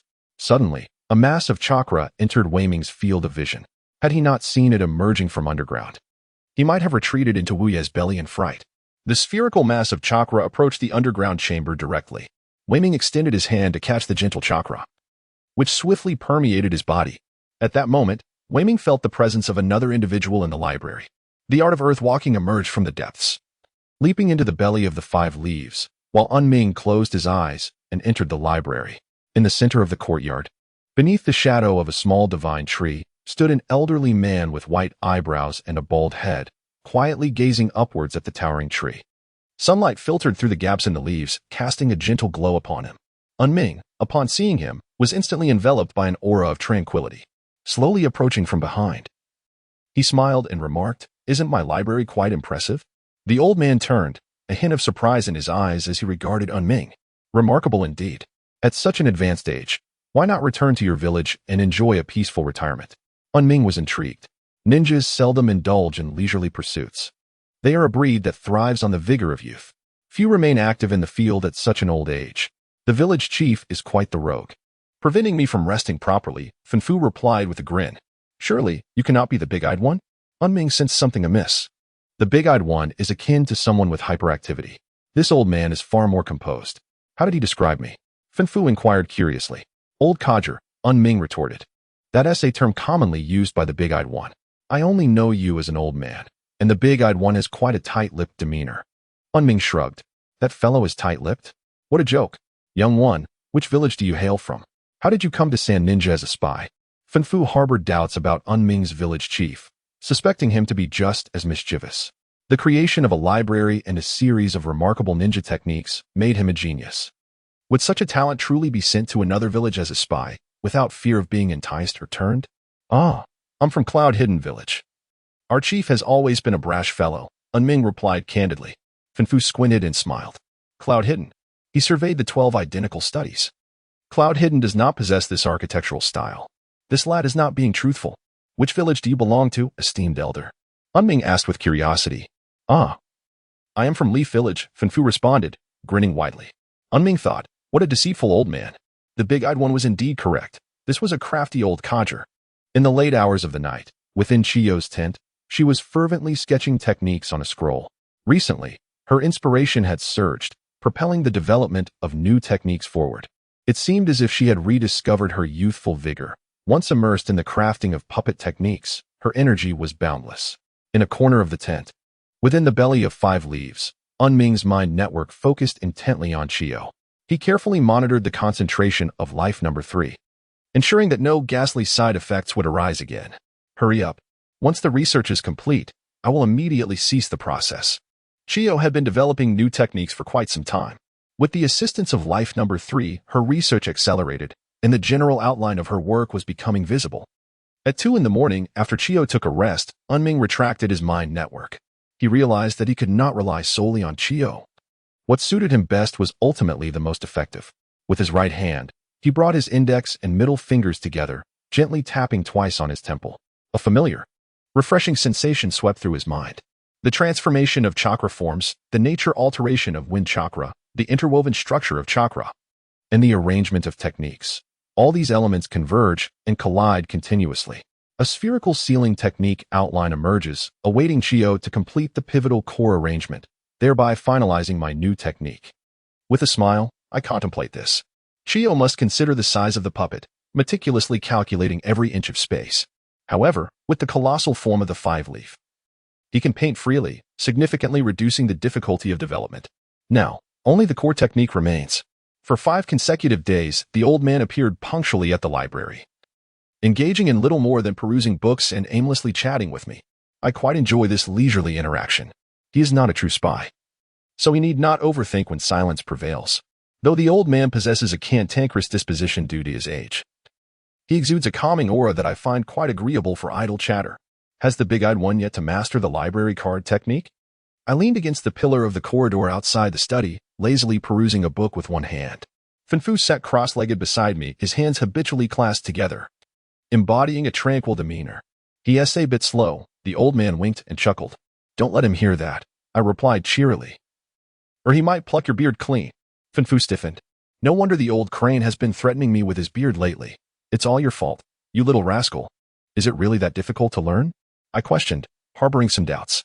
The ninjutsu I comprehended had taken into account the difficulty of execution. Not much more challenging than the shadow clone technique, so why was it taking so long for him to grasp it? It seems the big-eyed one struggles with chakra control. I recall Naruto's own difficulties with the shadow clone technique, hindered by the Nine-Tails interference, which caused him to mismanage his chakra. The shadow clone technique necessitates precise chakra manipulation, just as the library card technique does. Truly deserving of the one who developed the library card technique, Fanfu sighed, showcasing his keen insight. Initially, he had concerns about my character, but now he finds himself more worried about the big-eyed one's capabilities. How is it that such a massive-tailed beast cannot master such a simple ninjutsu? Excessive chakra can be a hindrance, he remarked, but there has been some progress in the past few days. All right then, let us not expect him to become proficient overnight. Perhaps he should inject a bit less chakra to sacrifice the duration of the library card's effectiveness for a higher success rate, I suggested lazily. I was quite eager to meet the big-eyed one, who knew it would stall here. I will convey your message, but be prepared, Fanfu hinted cautiously. How could one meet without being prepared? I rolled my eyes. I am well versed in such matters.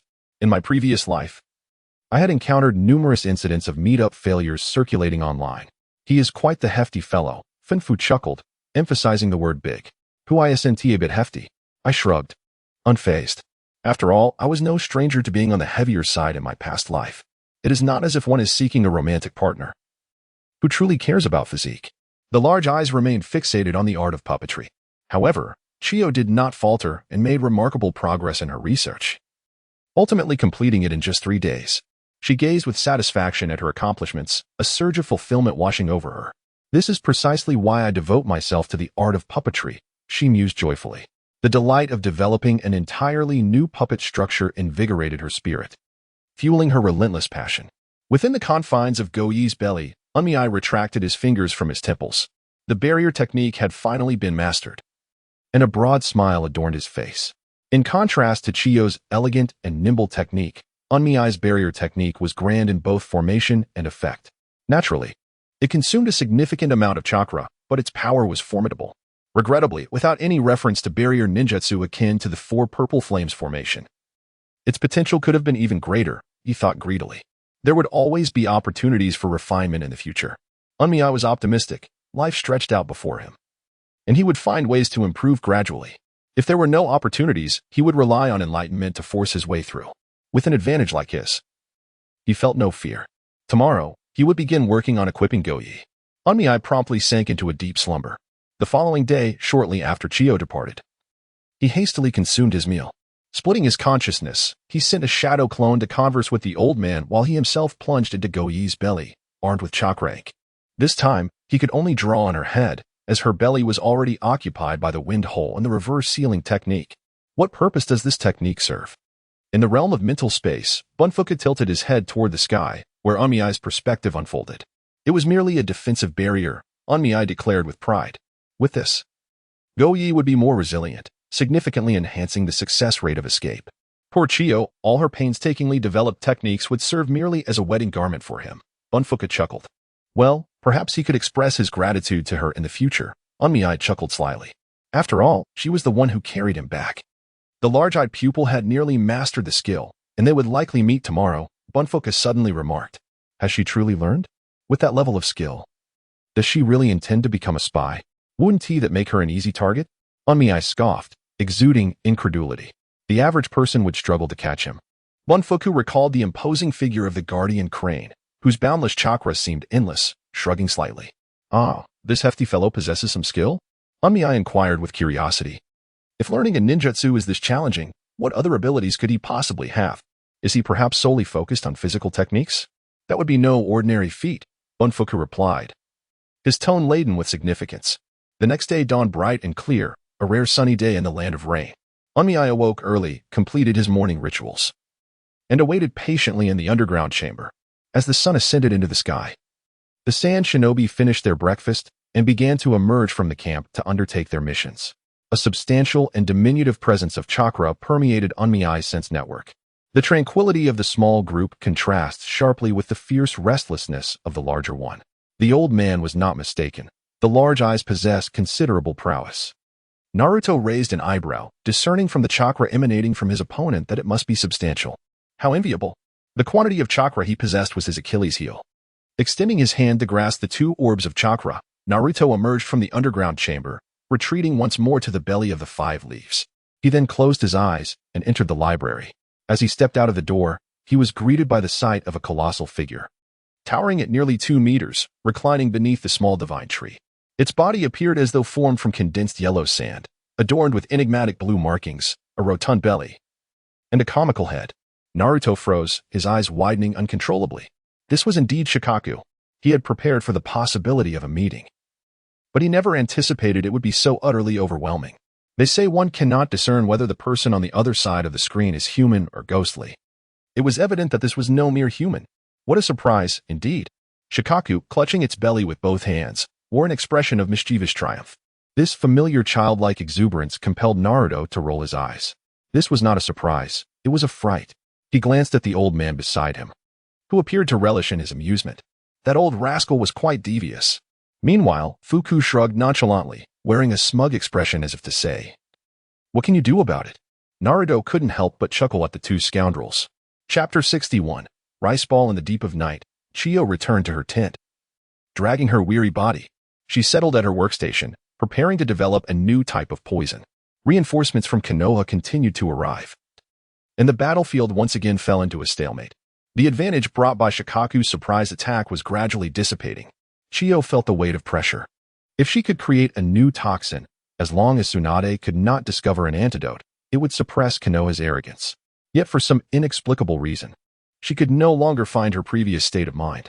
During her research on defensive techniques, she could labor until dawn without a hint of fatigue. Awakening the next day as if rejuvenated, reminiscent of her youth. Thoughts swirled chaotically in her mind, despite finally concocting the potion. She inadvertently missed the optimal extraction moment due to her distraction. Evidently, age was catching up to her. Chiyo forced a wry smile. After tidying up the remnants of her concoction, she left the workstation. It was time to rest, otherwise, tomorrow would be arduous. Within the library space, the three of them, including Shikaku, sat beneath the grand tree in the courtyard. Shikaku seemed particularly fond of leaning against the small divine tree. According to memories from a past life, tailed beasts were born from the divine tree. Shikaku had every reason to feel a kinship with it. Yet, what lay before them was merely a projection of the small divine tree. It was perplexing. As for Naruto, he casually tossed down 2 playing cards. Fuku extended his arm straight, tilting his neck back with great effort, squinting to scrutinize the cards for a while before finally speaking. This is quite the challenge. Playing cards with your old eyes is truly exhausting. I have to squint at every card for ages. It's my turn now, it's my turn, bomb. Shoha, with claws as large as a fan, deftly tossed out 2 small jokers as if they were mere toothpicks. You gluttonous fool, can't you play properly? Finfu is the landlord, and you're on my team. Why would you sabotage me? Is it forbidden to explode? Shoha scratched his head, gazing innocently at Finfu. Of course not. It's your turn to play, not his. Go ahead, unleash. Finfu urged with a smile. You old codger, why aren't you afraid of me? The game continued, yet Shoha suddenly inquired, his expression calm, his small eyes fixed intently on Wei Ming. Finfu maintained his cheerful demeanor, his eyes subtly scanning Wei Ming. Why should I fear you? You're not a man-eater. He truly harbored little fear of Shoha. The art of the book certificate was his own invention. Even if Shoha were a tailed beast, he could not wreak havoc in his library. Moreover, you're confined within that old man's belly. How could you possibly emerge to bite me? Wei Ming chuckled. If you did manage to spring out, the first to suffer would be the sand ninja. Although a tailed beast, compared to a certain ferocious fox, your aura is far more serene. When Kushina first became the Jinchuriki, Wei Ming felt his hair stand on end whenever he drew near her. The ferocity of her presence was unmistakable. Is that so? Showa chuckled, scratching his head merrily. Finfu, still smiling, suddenly teased, aren't you from the Cloud Village? How could you have encountered the Ninetales? Wei Ming rolled his eyes, and you claim to be from Konoha.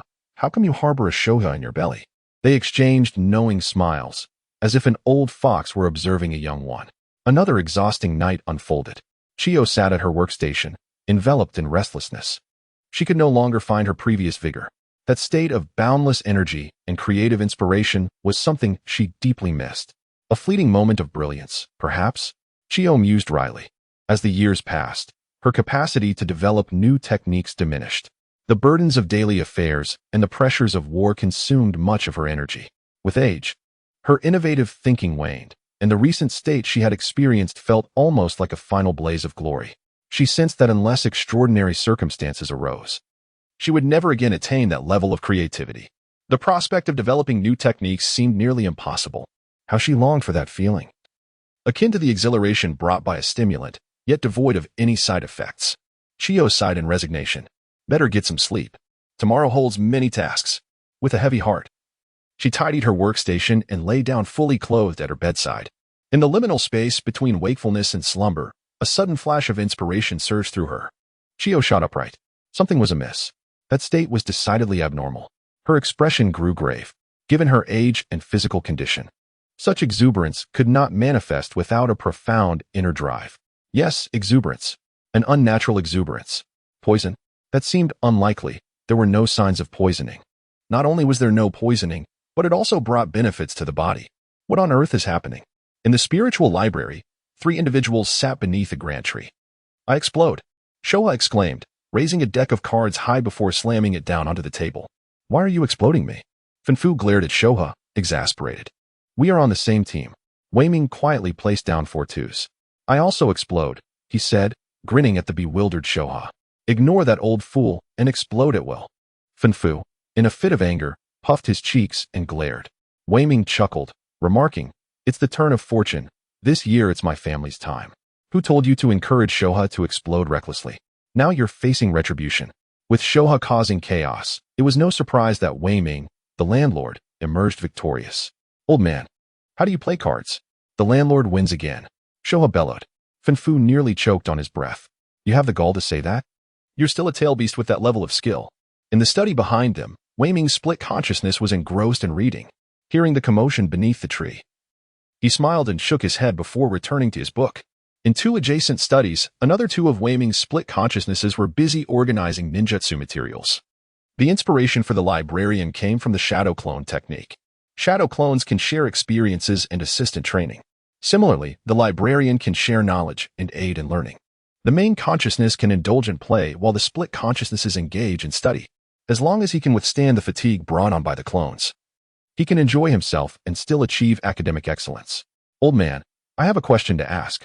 Wei Ming suddenly spoke at the card table. As a member of Konoha, why aren't you allowing anyone to capture me? It was indeed puzzling. He was a Konoha ninja, although he hadn't participated in killing. Those he healed had slain many from the Sand Village. As for Shoha, he would be delighted to see all Sand ninjas perish. Finfu, however, was genuinely from the Sand Village. What does it have to do with me? Finfu replied calmly. You are a Sand ninja. How can it not concern you? Wei Ming looked at Finfu in astonishment. Have you ever seen a prisoner sympathize with a guard? Finfu replied coolly. Moreover, this prisoner is innocent. As a result, he has been confined since childhood. For the first several years, he had to endure Shoha's erosion. In his youth, he never had a single peaceful night's sleep. Wei Ming suddenly understood. I don't hate the village, but don't expect me to be grateful to it, Finfu stated serenely. I see, Wei Ming nodded. You seem to have a great fondness for ninjutsu. Finfu glanced back at the 3 busy clones. Don't you find ninjutsu utterly fascinating? Wei Ming countered naturally. Of course it is fascinating, but not to this extent. Finfu indicated the distant clones with his chin. This is a bit mad. Hee, you wouldn't understand. Wei Ming said with a mysterious smile. That is power beyond the mundane. The allure of extraordinary power to an ordinary mortal in a commonplace world is utterly lethal. Initially, I learned ninjutsu to survive. However, as time passed, interest took precedence. Most individuals in this world perceive ninjutsu merely as a tool for slaughter. In their minds, ninjutsu is no different from weaponry or firearms. However, for Imanari, the sheer wonder of ninjutsu itself is sufficient to captivate his heart. Perhaps it is this very passion that fosters the creation of such extraordinary techniques. Bunfuku surveyed his surroundings, a look of contemplation upon his face. Although the Sand Ninja is also a genius, he employs his talents solely to fulfill his ambitions. He studies ninjutsu merely to amplify the strength of the Sand Ninja forces and solidify his own authority. The young lad before him is different. The utilization of ninjutsu to heat food, the library technique, and the library card technique. None of these reflect the characteristics of a conventional ninja. Bunfuku smiled warmly. If he were a typical ninja, they would hardly find common ground. Ominari's ninjutsu is indeed peculiar. I have never encountered anything like it, Shikaku remarked, glancing up at the small divine tree with envy. That is simply a matter of your limited experience, Ominari retorted without mercy. Who says I lack experience? I have seen the Sage of 6 Paths myself, Shikaku declared defiantly. I have encountered that old man too, Ominari replied nonchalantly. Is he not just an old fellow with horns? His face is wrinkled like a monster. Where did you see the Sage of 6 Paths? Shikaku exclaimed in shock. Bunfuku looked at Imanari in astonishment as well. Clearly, Imanari's description resonated with the true essence of the Sage of 6 Paths. You wouldn't comprehend even if I told you, Ominari chuckled. Where did I see him? I saw him on my computer. I've encountered not just the Sage of 6 Paths, but his mother too. Each day, upon waking, I first take care of personal hygiene. Then connect with Bunfuku and Shikaku's consciousness avatars, and finally nestle comfortably within the womb of the 5 leaves. I engage in games and leisure while also dedicating time to reading and studying ninjutsu. Life unfolds leisurely and delightfully, far more comfortably than in the Konoha encampment. Shikaku remained fixated on the rice balls. Yet, the variety of food in the preservation box is a mystery even to Ominari. Once the box is opened, it loses its freshness, allowing no prior selection, only the slow gamble of chance. On this day, as usual, Ominari retrieved 2 meal boxes. Upon opening them, he raised an eyebrow. 2 rice ball sets? At last, the wait is over. As per routine, he heated the food. The rich aroma of sesame wafting through the underground chamber. Here are the rice balls you've been waiting for. Ominari manipulated the sand to form a string of characters. He placed one of the boxes on the ground. A whirlpool of sand swiftly engulfed the wooden box. Ominari then leisurely enjoyed his breakfast. After a while, the Heart Network sensed the arrival of 2 chakra signatures. Upon receiving these chakra entities, Ominari routinely emerged from the underground and jumped into the womb of the 5 leaves. Engaged in their own playful pursuits, the 2 individuals and 1 beast were unaware that shortly after Ominari had entered the womb of the 5 leaves, Chiyo anxiously approached the tent. Who could it be? The more she pondered, the more she felt something had been amiss recently. Chiyo reflected on her itinerary, continuously eliminating suspicious time frames. Ultimately, she concluded that the issue resided within her own tent. Cautiously stepping into the tent, she observed her surroundings with keen attention as a faint yet familiar fragrance wafted through the air, causing her expression to shift dramatically. This was no mere concoction of medicinal odors, it was the unmistakable scent of sesame. The very essence of the sesame paste she had prepared for her grandson lingered in the air, indicating that someone had dined within her tent. Her nostrils flared as she cast a dark glare towards the corner where Wuye resided. A massive figure towering over 3 meters with a belly ample enough to conceal a person within. Damn it. Chapter 62. Exposure in the Sand Ninja Camp. An unusual expanse of clear skies unfolded above. The azure heavens were devoid of clouds, and a gentle, dry breeze swept through the camp, bringing a sense of ease to the sand ninjas accustomed to the arid desert climate. Inside Wuye's belly, 2 individuals, along with Shoha, were thoroughly engrossed in a game of Do-Di-Ju, although Wei Ming wished to teach them a few more games. His past life as a reclusive individual left him only familiar with Do-Di-Ju, shunning Mahjong, and mastering no more than Gamoku. Clutching his playing cards tightly, Wei Ming occasionally glanced back, noticing Shoha's comical attempt at cheating by secretly peeking at his cards. The elder Finfu seated opposite him observed the antics clearly but chose to remain silent. Seizing the moment, Wei Ming hurled a bomb card onto the table. Not possible. No way. Haha, I'm out. You've lost. Wei Ming joyously discarded his final card, claiming victory once more as the landlord. You're cheating. You blocked my view of your cards. I couldn't see how many you had left. Otherwise, I would have surely beaten you. Showa protested indignantly. Indeed, this round doesn't count, Finfu chimed in with a grin. Regardless, I still triumphed. Wei Ming declared, his face alight with pride. Let us go again. Showa huffed in frustration, just as Wei Ming was about to nod in agreement. He suddenly froze in place. Bang! An avatar within the study abruptly vanished. Guys, we can't continue this game, Wei Ming sighed, his emotions swirling within him. Showa scratched his head in confusion, while Finfu's eyes widened in concern as he looked at Wei Ming. Wei Ming forced a smile. Was this not something we anticipated? Chiyo was, after all, a seasoned ninja with extensive experience. The fact that Wei Ming had managed to hide beneath her nose for over 3 months was nothing short of miraculous. Despite the hiding and evasion over these 3 months, life had not been particularly arduous. There were no worries of battle, no late nights spent toiling away. He had spent his days reading, playing cards, and engaging in idle chatter with these 2 misfits, finding this existence even more pleasurable than his time in Konoha. Yet, the limit had ultimately been reached. Wei Ming steeled his emotions, preparing to devise an escape plan. Outside, Chiyo glared fiercely at Wuye, the esteemed elder of the Sand Ninja. Commander of the puppet army and frontline commander had allowed the enemy to hide within her very midst for over 3 months. Developing new ninjutsu under the very nose of the enemy, and even with their assistance, what a profound humiliation. Wind release, vacuum/dance, with hands like lightning. The hand seals were executed with remarkable swiftness. Chiyo took a deep breath and forcefully exhaled, an immense surge of chakra erupting forth. In midair, it swiftly transformed, conjuring several colossal scythe-like wind blades from thin air. Then, like an arrow released from its bow, they hurtled towards the 5 leaves puppet. Die. Within the abdomen of 5 leaves, the meditating miming suddenly opened his eyes. The sensation was akin to having his neck placed beneath the fangs of a ferocious beast. A profound sense of impending doom sending shivers down his spine. Clenching his left fist, he struck the air with rapidity. Mind net. A vibrant vista materialized before him. Several enormous wind blades descended from above, and should they strike, 5 leaves would undoubtedly be torn asunder. In this dire moment, Miming remained remarkably composed. The medical team tirelessly worked day and night, instilling in him a heart of steel. Though he had not faced the brutal battlefield, he had spent his days racing against death itself. The more urgent the situation became, the cooler he remained. With a swift motion, his figure shot upwards. His right hand came down forcefully upon the top of the 5 leaves puppet's head. Chakra surged forth uncontrollably. Barrier technique. Buzz. The air vibrated as a spherical, translucent blue barrier manifested out of nowhere. Almost instantaneously, the barrier was met with a barrage of thunderous impacts. Boom. The wind blades shattered, a tempest unleashed. And the tent was torn to shreds in mere moments. Damn it. Cheeto's expression darkened further. The familiarity of this barrier technique incited a furious desire to obliterate the puppet before her.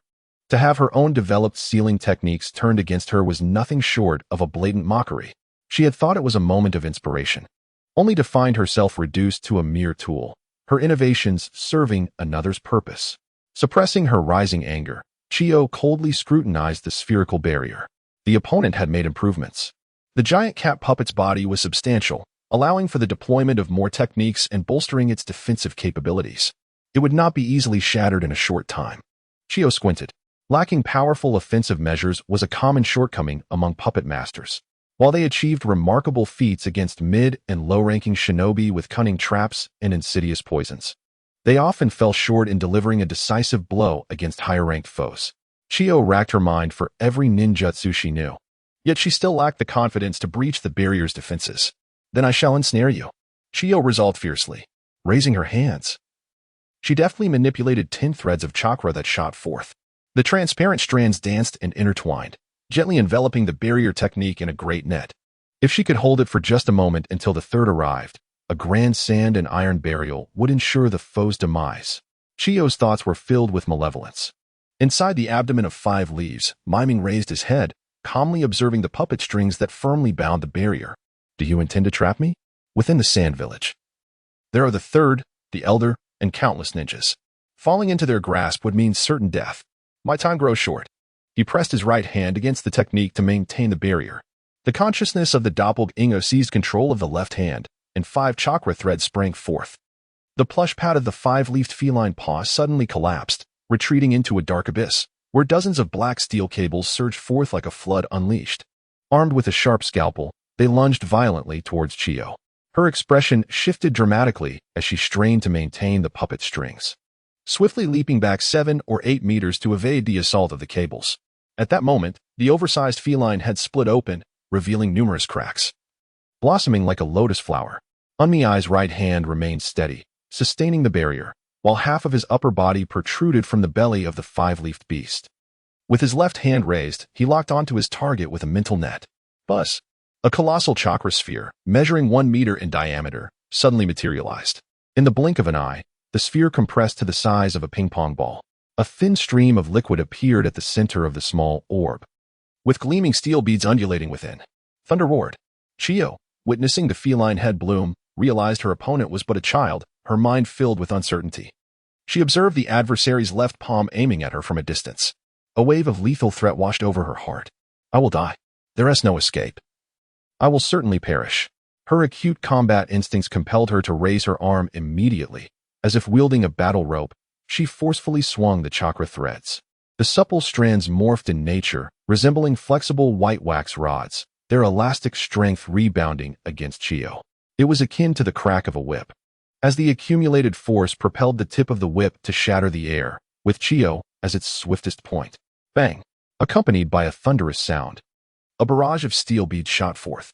Chio leapt into the air, narrowly brushing past the steel projectiles. She soared several dozen meters, her heart racing as she steadied herself.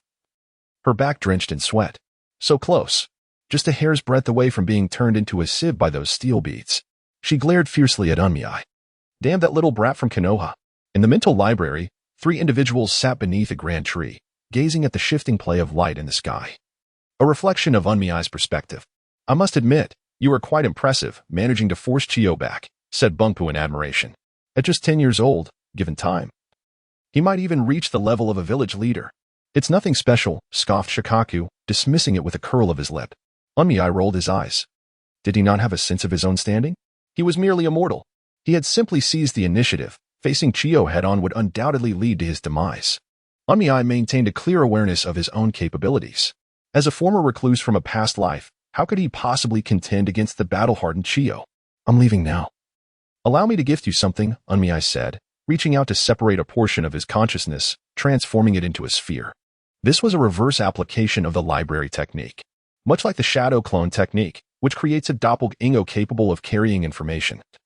The library technique could also divide consciousness to convey information, proving to be exceedingly convenient. Bungpu accepted it, instantly feeling a string of text materialize in his mind.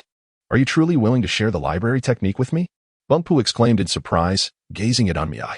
It is merely a simplified version. Unfazed. Wei Ming waved his hand dismissively. That's sufficient for you to construct a game room. How delightful. Just moments ago, the despondent Shohei was suddenly filled with joy. Fanfu cast a disapproving glance at the carefree Shohei before turning to Wei Ming with concern. Is it possible to escape? Wei Ming winked playfully, grinning. Just watch my prowess. Quick, quick. Let us see it in action. Shohei urged eagerly, his excitement unmistakable, relishing the unfolding drama. He hoped fervently that Wei Ming would create chaos among the sand ninjas. Annihilating them entirely would be even better. Just keep your eyes peeled. He had been preparing to flee for quite some time now. Outside, Wei Ming, with an impassive expression, flicked his left hand, accompanied by a whistling wind. The steel cable swiftly retracted.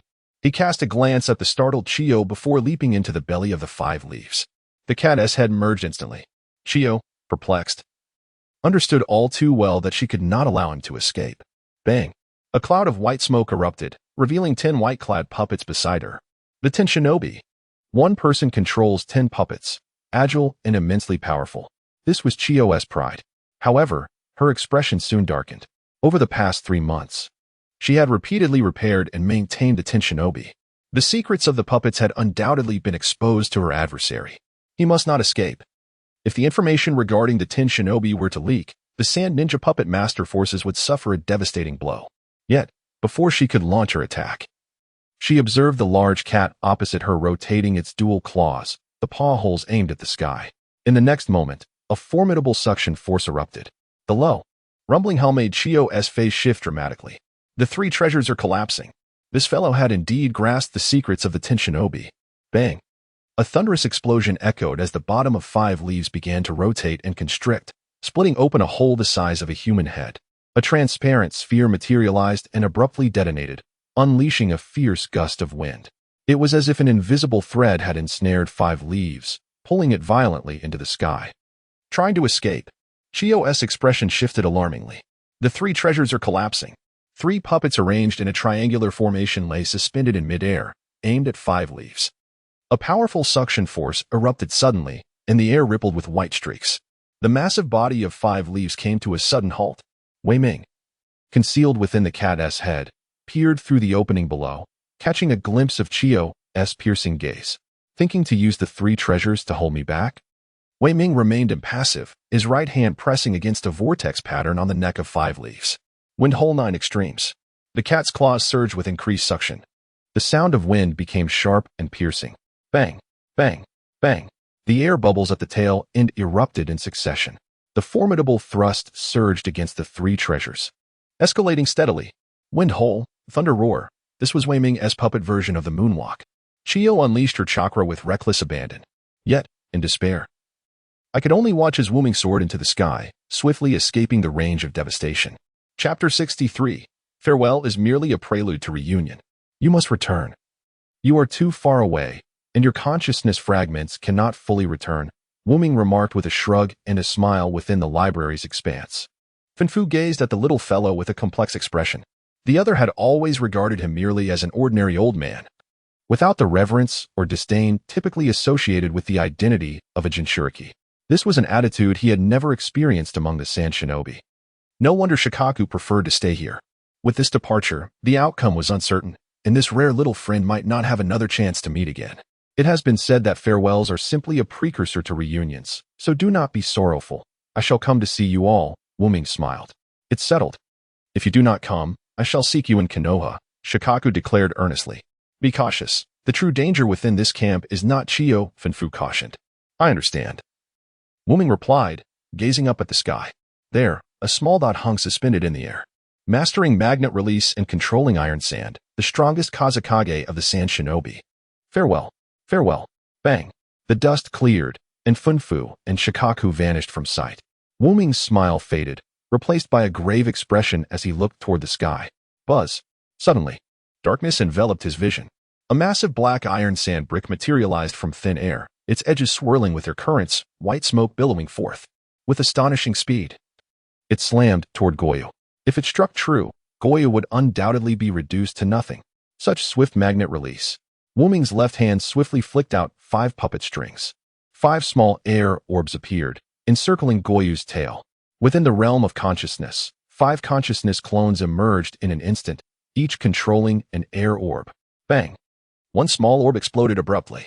Goyo, ascending vertically, suddenly made a sharp turn, shifting from upward ascent to horizontal movement. Bang! Bang! 2 large air orbs detonated in succession, propelling Goyo swiftly away from the base of the black brick. Buzz! Just as Goyo escaped the shadow, a colossal inverted pyramid plunged toward him with ferocity. Wuming's mind was fully engaged, fixating on everything surrounding Goyo. The small air orbs continued to explode, rapidly altering direction. Goyo flew close to one side of the pyramid, angled toward the sky. Before Wuming could exhale in relief, a dark cloud loomed above. Wuming had no choice but to dive downward, hastily evading the iron sand cloud. Iron sand bricks, iron sand pyramids, iron sand clouds, iron sand cones, various colossal iron sand constructs relentlessly pursued Goyo, striking with ferocity. Goyo resembled a small boat amidst towering waves, rising and falling perilously, on the brink of capsizing, yet managing to evade at the last possible moment. Chiyo, watching from below, gritted her teeth in frustration. The enemy was far too agile. The third's massive attacks were formidable but lacked the agility to lock onto the target. In midair, with arms crossed and a stern expression, the third Hokage finally released his grip. A glint of cold light flashed in his eyes. He would not permit anyone to act recklessly above the sand ninja. His hands swiftly formed a series of seals. Buzz! A vast expanse of iron sand rapidly coalesced in the air, rolling and surging like ocean waves. Sand iron rain.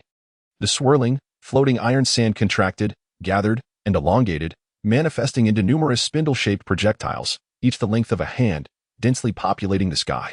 Accompanied by a continuous, low howling sound, the rain of projectiles poured down like a torrential deluge. The dark projectiles pierced the air, rushing toward Wuming like a black torrent. Wind hole 9 extremes. At this moment, Wuming spared no chakra. The wind hole technique operated at full power, unleashing a series of thunderous explosions as he ascended rapidly. Yet, after soaring nearly 100 meters, he was overtaken by the iron sand projectiles. Barrier. Buzz. The circular barrier technique reemerged. In the next instant, a deluge of projectiles completely enveloped Wu Yue. The entire camp had already been stirred by this immense commotion, with everyone rushing out of their tents to gather together.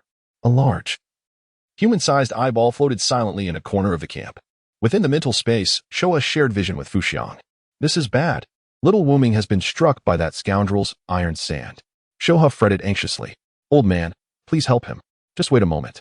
Fuxiang clenched his right fist, his eyes fixed intently on the sky. In the next moment, amidst the sea of black sand iron, a pale blue pearl abruptly ascended, like the moon rising over the sea, or a dolphin leaping with a ball. From below, it appeared as though the pale blue pearl had been tossed into the air by the waves of sand iron. Fuxiang immediately breathed a sigh of relief. Yet, Chiyo gritted her teeth in frustration. That was her invention, a defensive technique capable of withstanding the third Hokage's iron sand attacks, something to be proud of. However, she felt this was a profound humiliation. Her own creation had been pilfered and turned against the third Kazekage.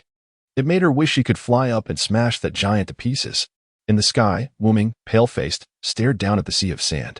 He realized he was ultimately too young. The wind hole and barrier techniques had been consecutively activated, and his chakra was dwindling. Continuing this entanglement would surely lead to his demise. He finally grasped the might of the top ninjas in the Hokage world. In the distance, The third Kazakage stood steadily atop the iron sand. Even from such a distance, Wuming could still faintly feel the third's gaze locking onto him. Being able to fly is a nuisance. If it weren't for the third Kazakage, he would have long since escaped with the abilities of Wu Yue. Let him be distracted by his own concerns. He won't have the time to deal with me. Wuming resolved fiercely in his heart. He knocked on Wu Yue's head and leaped out from its belly, standing atop Wu Yue's form. With his consciousness clone in control, Wu Yue continued to ascend vertically.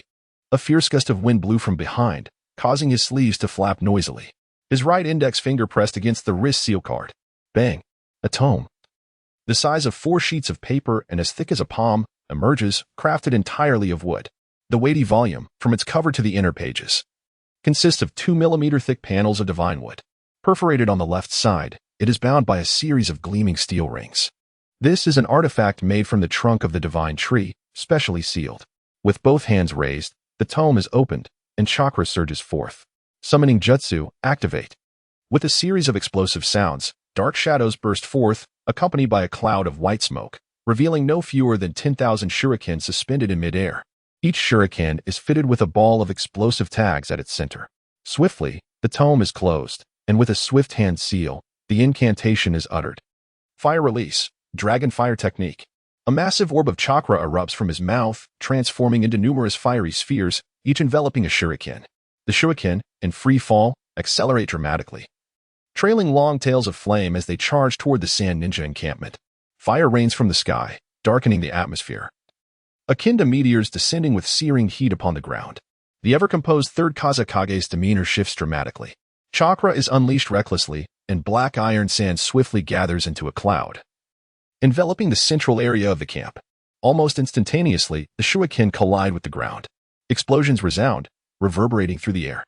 The entire encampment is soon engulfed by the cacophony of detonations.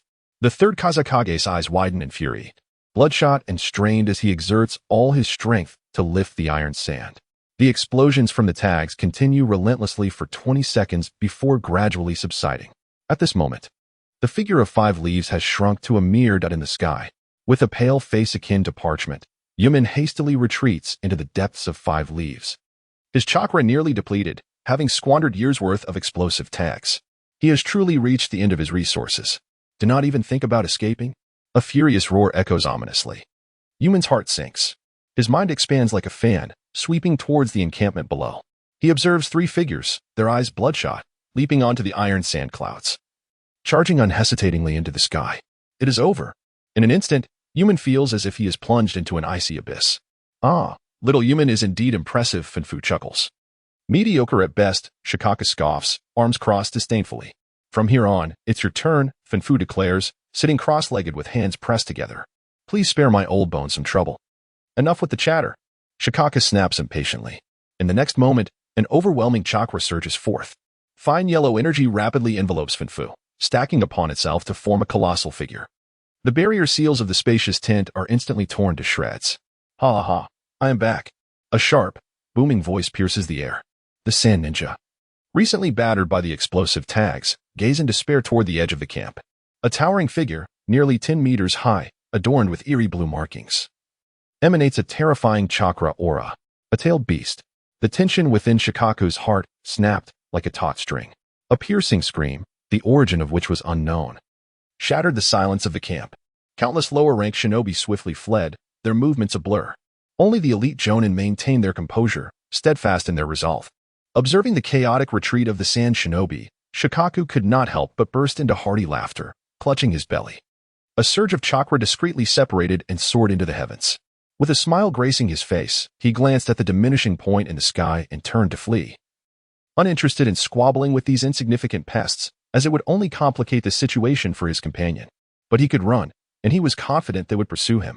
Not long after he had escaped the camp, he felt an overwhelming sense of pressure from above. Turning to behold the dark, iron sand sky, Shikaku couldn't help but smirk. Suddenly, he lunged forward, a gust of yellow sand swirling around him, and he vanished completely, leaving behind an elderly man lying peacefully on the ground. The third Kazakage descended from the sky, his bloodshot eyes fixed on the slumbering FNK, nearly seething with rage. He had resolutely abandoned the pursuit of enemies to specifically track Shikaku, mentally preparing for an intense battle. Yet, before he could arrive, his quarry had already fled. Was he jesting with him? After exhausting himself in vain, his adversary had simply retreated, leaving him seething with frustration. In the realm of his mind, Shikaka rolled in laughter, realizing that watching the third Kazekage suffer was far more amusing than merely defeating him. Perhaps when he returned to the sand village, he could indulge in similar antics. With a mischievous grin, he entertained the thought. F and K, observing Shikaku's silly chuckle, shivered involuntarily, uncertain of what schemes were brewing in that mind. Once a noble-tailed beast, he now found himself cheating at games, teasing the third Kazekage, and fixating on his whiskers, behaving like a mischievous child. All of this was thanks to that rascal, Ominari. Chapter 64. Hataki Tsukumo Ominari gazed in astonishment at the swirling mass of chakra before him. How had Shikaku arrived? Scanning the ground with his mind's eye, he spotted Shikaku's massive form, scampering joyfully on all fours. The third Kazekage, with eyes ablaze, swiftly pursued, riding the clouds of iron sand. Ominari couldn't help but chuckle. Reaching out to grasp the chakra, his consciousness returning to the mental library. Little Ominari, how will you thank me? Shikaku leaned lazily against the small divine tree, arms crossed, basking in his own pride. Ominari smiled. Your escape was quite dashing. Shikaku grinned. Well, who do you think I am? Wait, escape? Are you implying I'm cowardly? I was merely drawing the enemy's attention. Yes, that's precisely what I meant. I was praising you, Ominari replied with a chuckle. Something felt off, though, Shikaku murmured. Thank you, Shikaku, Ominari said earnestly. He was nearly depleted of chakra, and without Shikaku's diversion of the third Kazekage, he would have undoubtedly met his demise. With a mere gesture, Shoha remained indifferent. He presented a gift, raising his hand to unleash a sphere of chakra. Onmei instinctively caught it. A torrent of jutsu information flooding his mind. The data was chaotic, yet within it lay the unmistakable traces of numerous sand ninja techniques. This was a record of the sand sect's despicable research on the manipulation of sand. Was it useful? Shoha was uncertain. It is immensely beneficial, Onmei exclaimed joyfully. Although there was no specific jutsu, the principles of many techniques were embedded within. With time for enlightenment, he would soon be able to grasp a jutsu uniquely his own. Remember to return and visit the old man Bunfuku, Shoha remarked, scratching his head with a smile. Certainly, Onmei replied solemnly. By the way, I left something for Bunfuku in my secret chamber. Do take note of it, Onmei added with a grin. Really? Shoha chuckled. I shall go at once. With a sudden puff of white smoke, Shoha vanished beneath the small divine tree. What a wondrous journey it was. He gazed upward at the sky, where the Heart Network's vision resided. The Sand Ninja Camp was now entirely out of sight. It was best to depart first, adjusting the direction of the 5 leaves. He transitioned from a vertical ascent to a horizontal glide. Pressing a button inside the owl's head, a massive bow on the back of the 5 leaves suddenly burst open. A white gas sack rapidly inflated, expanding with great speed. In the blink of an eye, a sack 3 times the size emerged from the back of the 5 leaves, filled with a special gas capable of lifting it into the air. He had calculated the weight precisely, ensuring it would ascend. Onmei reclined within the head of the 5 leaves, ceasing the thunderous rumble and reducing the chakra output of the wind cavity. Only a gentle breeze now flowed from the end, gradually pushing the 5 leaves further away. In the main tent of the Sand Ninja Camp, the third sat expressionless in the upper seat, an oppressive atmosphere surrounding him. Chiyo, HZ, and a cadre of elite jonin stood below, too intimidated to speak. After a prolonged silence, the third managed to quell his frustration. As the village's leader, he must confront even the most daunting situations. Casting a glance at Chiyo, whose face was ashen, the third refrained from laying blame, knowing it would only exacerbate the situation. How are the casualties? He asked, his gaze heavy as he turned to HZ. HZ, with an awkward expression, hesitantly replied, 32 with minor injuries, 2 with broken legs, and 0 fatalities. Are you jesting? The third responded incredulously, staring at HZ. With such a significant commotion during the day, half the camp bombarded, and yet this is the toll? Most of the injuries were self-inflicted. The 2 with broken legs leapt too high while evacuating and missed their landing. HZ's face was filled with embarrassment. Evacuating? What an absurd notion. Is that not simply fleeing? The enemy wreaked havoc, yet not a single casualty was reported among them. Instead, their own ninjas were terrified into retreat. And in their haste, they broke their legs. The tent fell into a grave silence, the atmosphere thick with awkwardness. The third's face flushed crimson, feeling utterly humiliated. His toes gripped the ground tightly, feeling as though he could carve out a 3-room apartment from the earth. How embarrassing. In the dead of night at the Sand Ninja Camp, Chiyo stepped into the new tent. She scrutinized every corner suspiciously, even lifting the tablecloth, before finally relaxing her guard. The thought of someone lurking nearby for over 3 months sent a shiver down her spine. How did that little brat manage to survive? Chio murmured to herself. Within the Sand Ninja camp, even eating and drinking posed a challenge. She had not heard any reports from logistics regarding signs of food theft. Is the puppet doctor from the Leaf Village just a child? Even now, she found it somewhat unbelievable. The 5 Leaves puppet, the 3 treasures collapse. The defensive barrier, without anyone to teach them, the opponent had nearly mastered all puppet techniques. Such innate talent was something she had never witnessed before. What a pity to be born in the Leaf Village. Chio thought, her teeth clenched in frustration. Reflecting on today's casualty report, her expression darkened further. In the midst of chaos, not a single person had perished at the Sand Ninja camp. Despite the ferocity of the explosion, most of the attacks targeted empty areas of the camp. The injured Sand Ninjas were either self-inflicted or frightened by Shikaku. After all that commotion, they had only injured themselves. Had they shown mercy? Damn brats. At the edge of the Sand Ninja camp, within a tent, the ceiling barrier grew increasingly stringent. Bunpuku sat cross-legged as usual. The tent enveloped in silence. It was around 2 in the morning when a fine sand vortex suddenly appeared before him, revealing over 20 wooden plaques. Quick, let us see what it is, Shikaku urged impatiently. Bang! A burst of white smoke enveloped the area, and a familiar food container materialized before them. It was a rice ball set. The familiar aroma of sesame brought a gentle smile to Bunpuku's face. This is for you, Shikaku said, arms crossed, visibly displeased. There is some for you too, Bunpuku chuckled. Little Miming provided the library techniques and left behind a few minigames. Really? Shikaku exclaimed joyfully, his ears perked up in excitement. Meanwhile, within the belly of 5 Leaves, Miming had been drifting in the sky for 3 days, utterly lost. To escape the pursuit of the Sand Ninjas, Miming took an unconventional route, initially drifting westward for 2 days towards the Wind Country. Then, he traced a large arc, attempting to circumvent the Sand Ninja camp as much as possible, drifting eastward. Today marked the 4th day of his aerial wandering. He still had not spotted any familiar landmarks below. Since arriving at the front lines, Miming had thrown himself into the medical team, lacking any combat experience or nearby maps. Now, he was completely in the dark, aimlessly drifting eastward. It would be amusing if he just floated straight to the Leaf Village. Just as he contemplated this, a distant rumble of explosions reached his ears. Miming's expression changed, his heart racing as he focused his senses. Blades flashed, blood spattered, and the sunlight illuminated the scene, making the crimson liquid appear vividly shocking. The moment he glanced over, he was instantly struck with fear at the horrifying sight. The blade flashed with such swiftness that merely witnessing it sent a chill down one's spine. A silver-haired young ninja, with an expression of icy determination, darted through the rainforest, relentlessly pursued by more than 10 other ninjas. The sounds of flames, clashing blades, rushing winds, and explosive blasts claimed lives in mere instants, sending shivers through Wuming's entire being. Without hesitation, he activated the wind hole technique, propelling himself away with a series of sharp exhales. Although he discerned that the silver-haired ninja hailed from Konoha, the overwhelming presence of Suna ninjas behind him left Wuming feeling utterly powerless, prioritizing his own survival. He swiftly directed his 5 Leaves to veer away from the fleeing Konoha ninja. As night descended, Wuming descended to the ground. Just as he had done in the previous days, he dispelled the sealing technique that had bound the 5 Leaves, then employed the earth walking technique to burrow underground.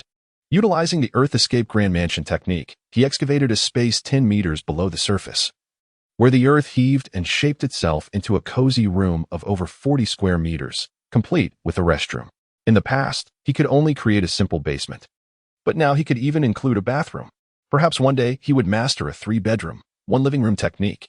He mused cheerfully about his progress, noting that this subterranean sanctuary was far more discreet and secure than Daimau's wooden house above ground. After attending to his personal hygiene, Wuming donned a comfortable bathrobe and savored a delightful dinner. For the past couple of days, he had floated above ground for safety, only daring to come down at night for sustenance and rest. Once satisfied, he stretched and prepared to ascend into the night sky for slumber. As he dared not sleep underground, what if he fell into a deep slumber and was buried alive?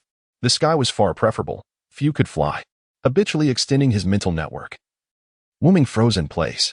Directly above his underground mansion sat a silver-haired ninja, seated in a meditative posture. Upon closer inspection, it was none other than the Konoha ninja he had encountered earlier. Such a coincidence. Yet, he felt no desire to engage. This individual was being pursued by Suna ninjas, and associating with him could only spell trouble. Silently employing the earth-walking technique, he allowed the ground to ripple like water as he sank back into the earth, swiftly maneuvering in an arbitrary direction. After running for a good half hour, Wuming once again utilized his mental network to scan for any signs of life. Once he detected no presence, he emerged from the ground. It's not that I don't wish to assist you. It's simply that our fates do not align. He chuckled as he retrieved a sealing scroll, intending to summon the 5 leaves for a restful night in the sky. Just as he bent down, a sudden chill enveloped his neck. A gleaming blade rested perilously close to his carotid artery.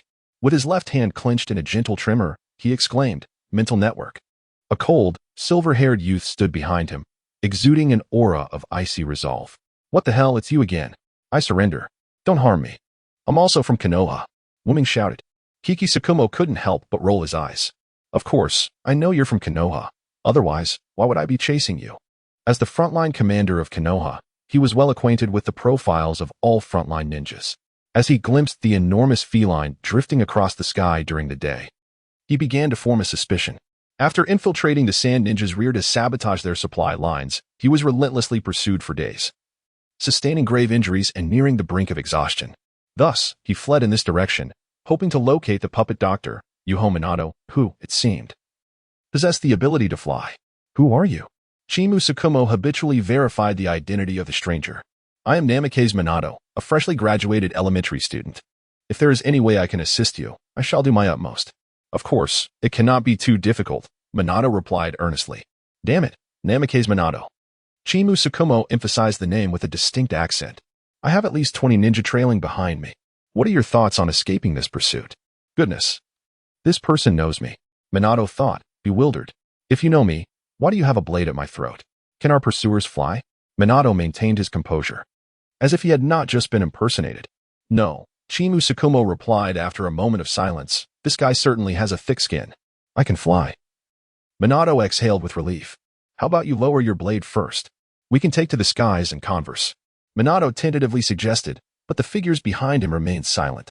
"Could you at least give me a clear answer?" Minato felt helpless, uncertain of the intentions of the person behind him. The silence continued, prompting Minato to discreetly observe with his mind's eye. Squinting, he noticed the person clutching the blade, their face pale, breathing weakly. Is this person truly fainting while standing? What a terrifying character. In a swift motion, Minato evaded the blade's threat, sighing in relief. "Wounded and poisoned, and yet you encounter me. Otherwise, you would be awaiting your demise." Summoning the 5 leaves, Minato deftly ascended into the air alongside the silver-haired ninja. He remembered there were still over 20 sand ninjas in pursuit. Chimu Tsukumo awoke from a frozen slumber. Upon opening his eyes, he immediately sensed the biting cold wind surrounding him. A slight turn of his head caused him to freeze in place. Below him lay a dark forest and a moonlit surface of water. He was suspended in the sky. Reaching out, he felt the thick steel cables woven into a net, which ensnared him. "Awake, are we?" A voice suddenly resonated from above.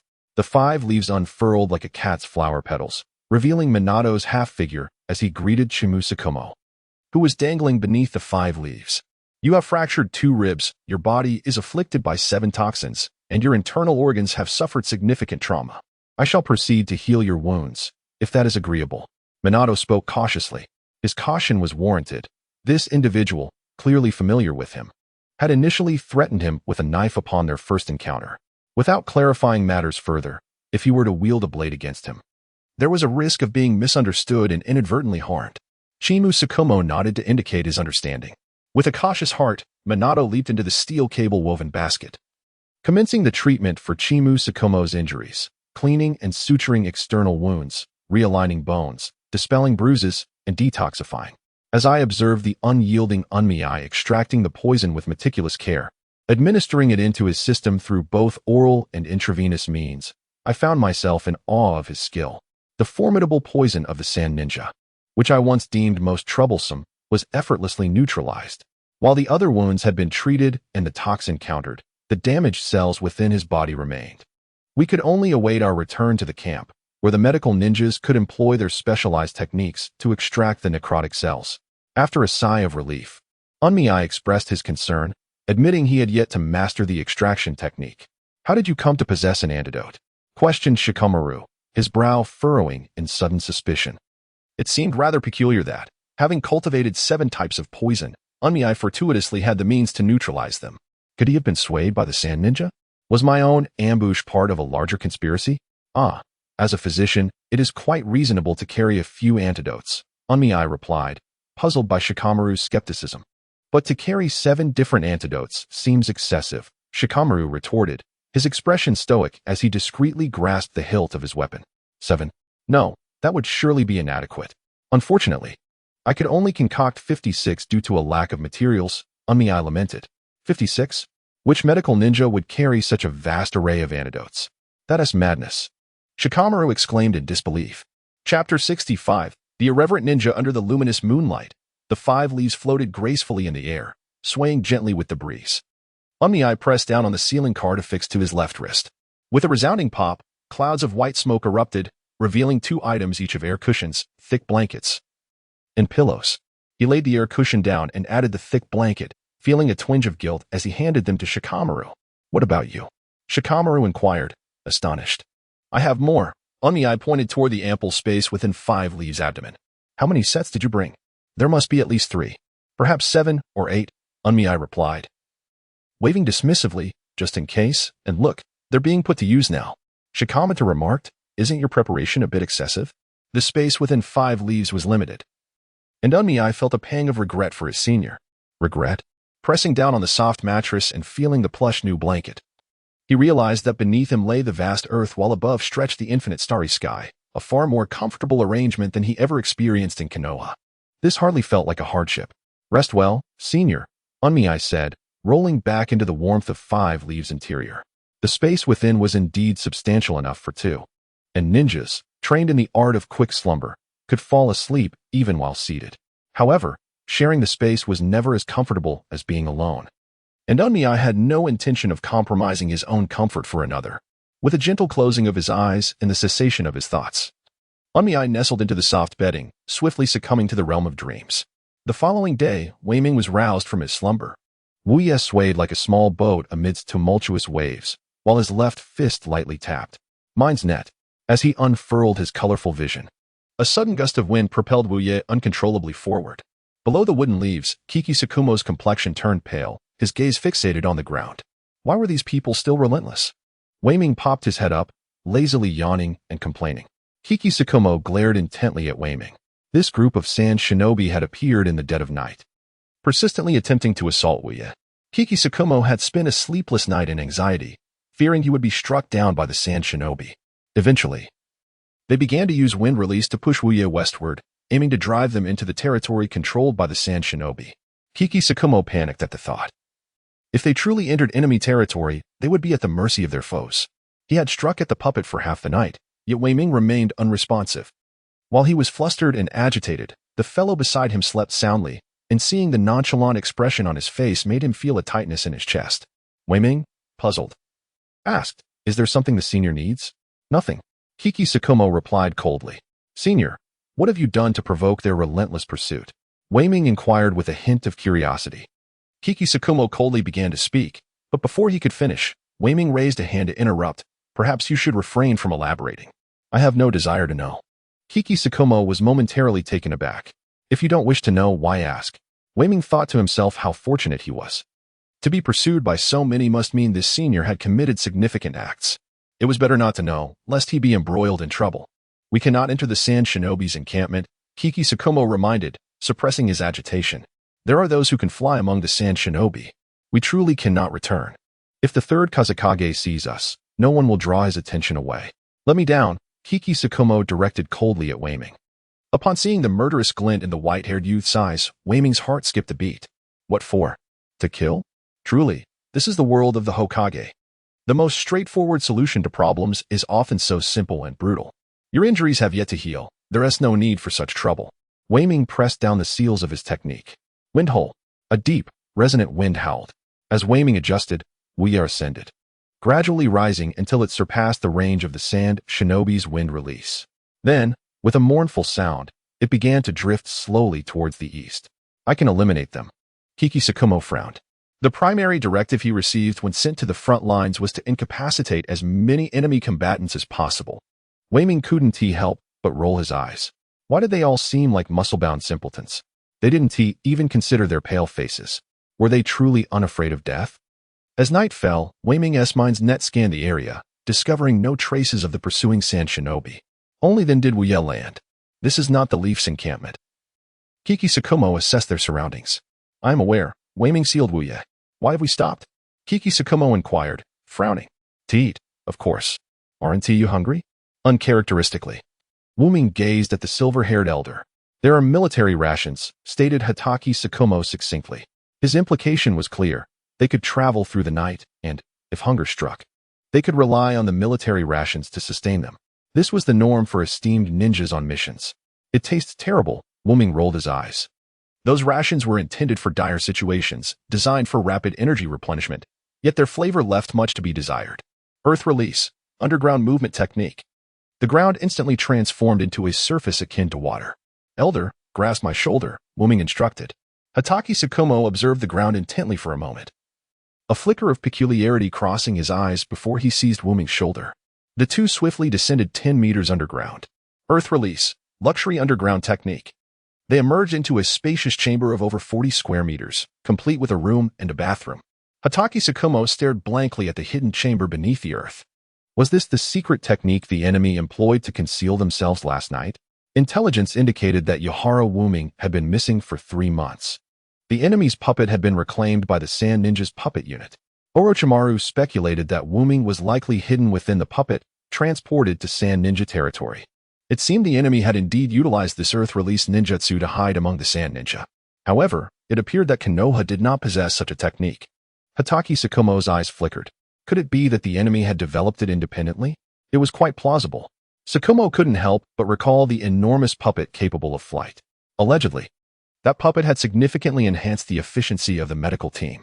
If a Konoha ninja could devise puppet techniques on their own, it would not be unreasonable for them to create an earth-release technique as well. Truly a genius. Yet, observing Wu Ming bustling about, even taking a bath and changing into pajamas, made Tsukumo's temples throb. Was this a time for war? It felt more akin to a picnic. With such thorough preparations for food and living arrangements, what else was left unaddressed? You're neglecting your duties. Hatake Tsukumo snorted coldly. What did you say, elder? Wu Ming mumbled, engrossed in devouring a braised pork elbow, unable to catch the words. Noticing Tsukumo still scrutinizing the hidden chamber, he reassured, rest assured, elder.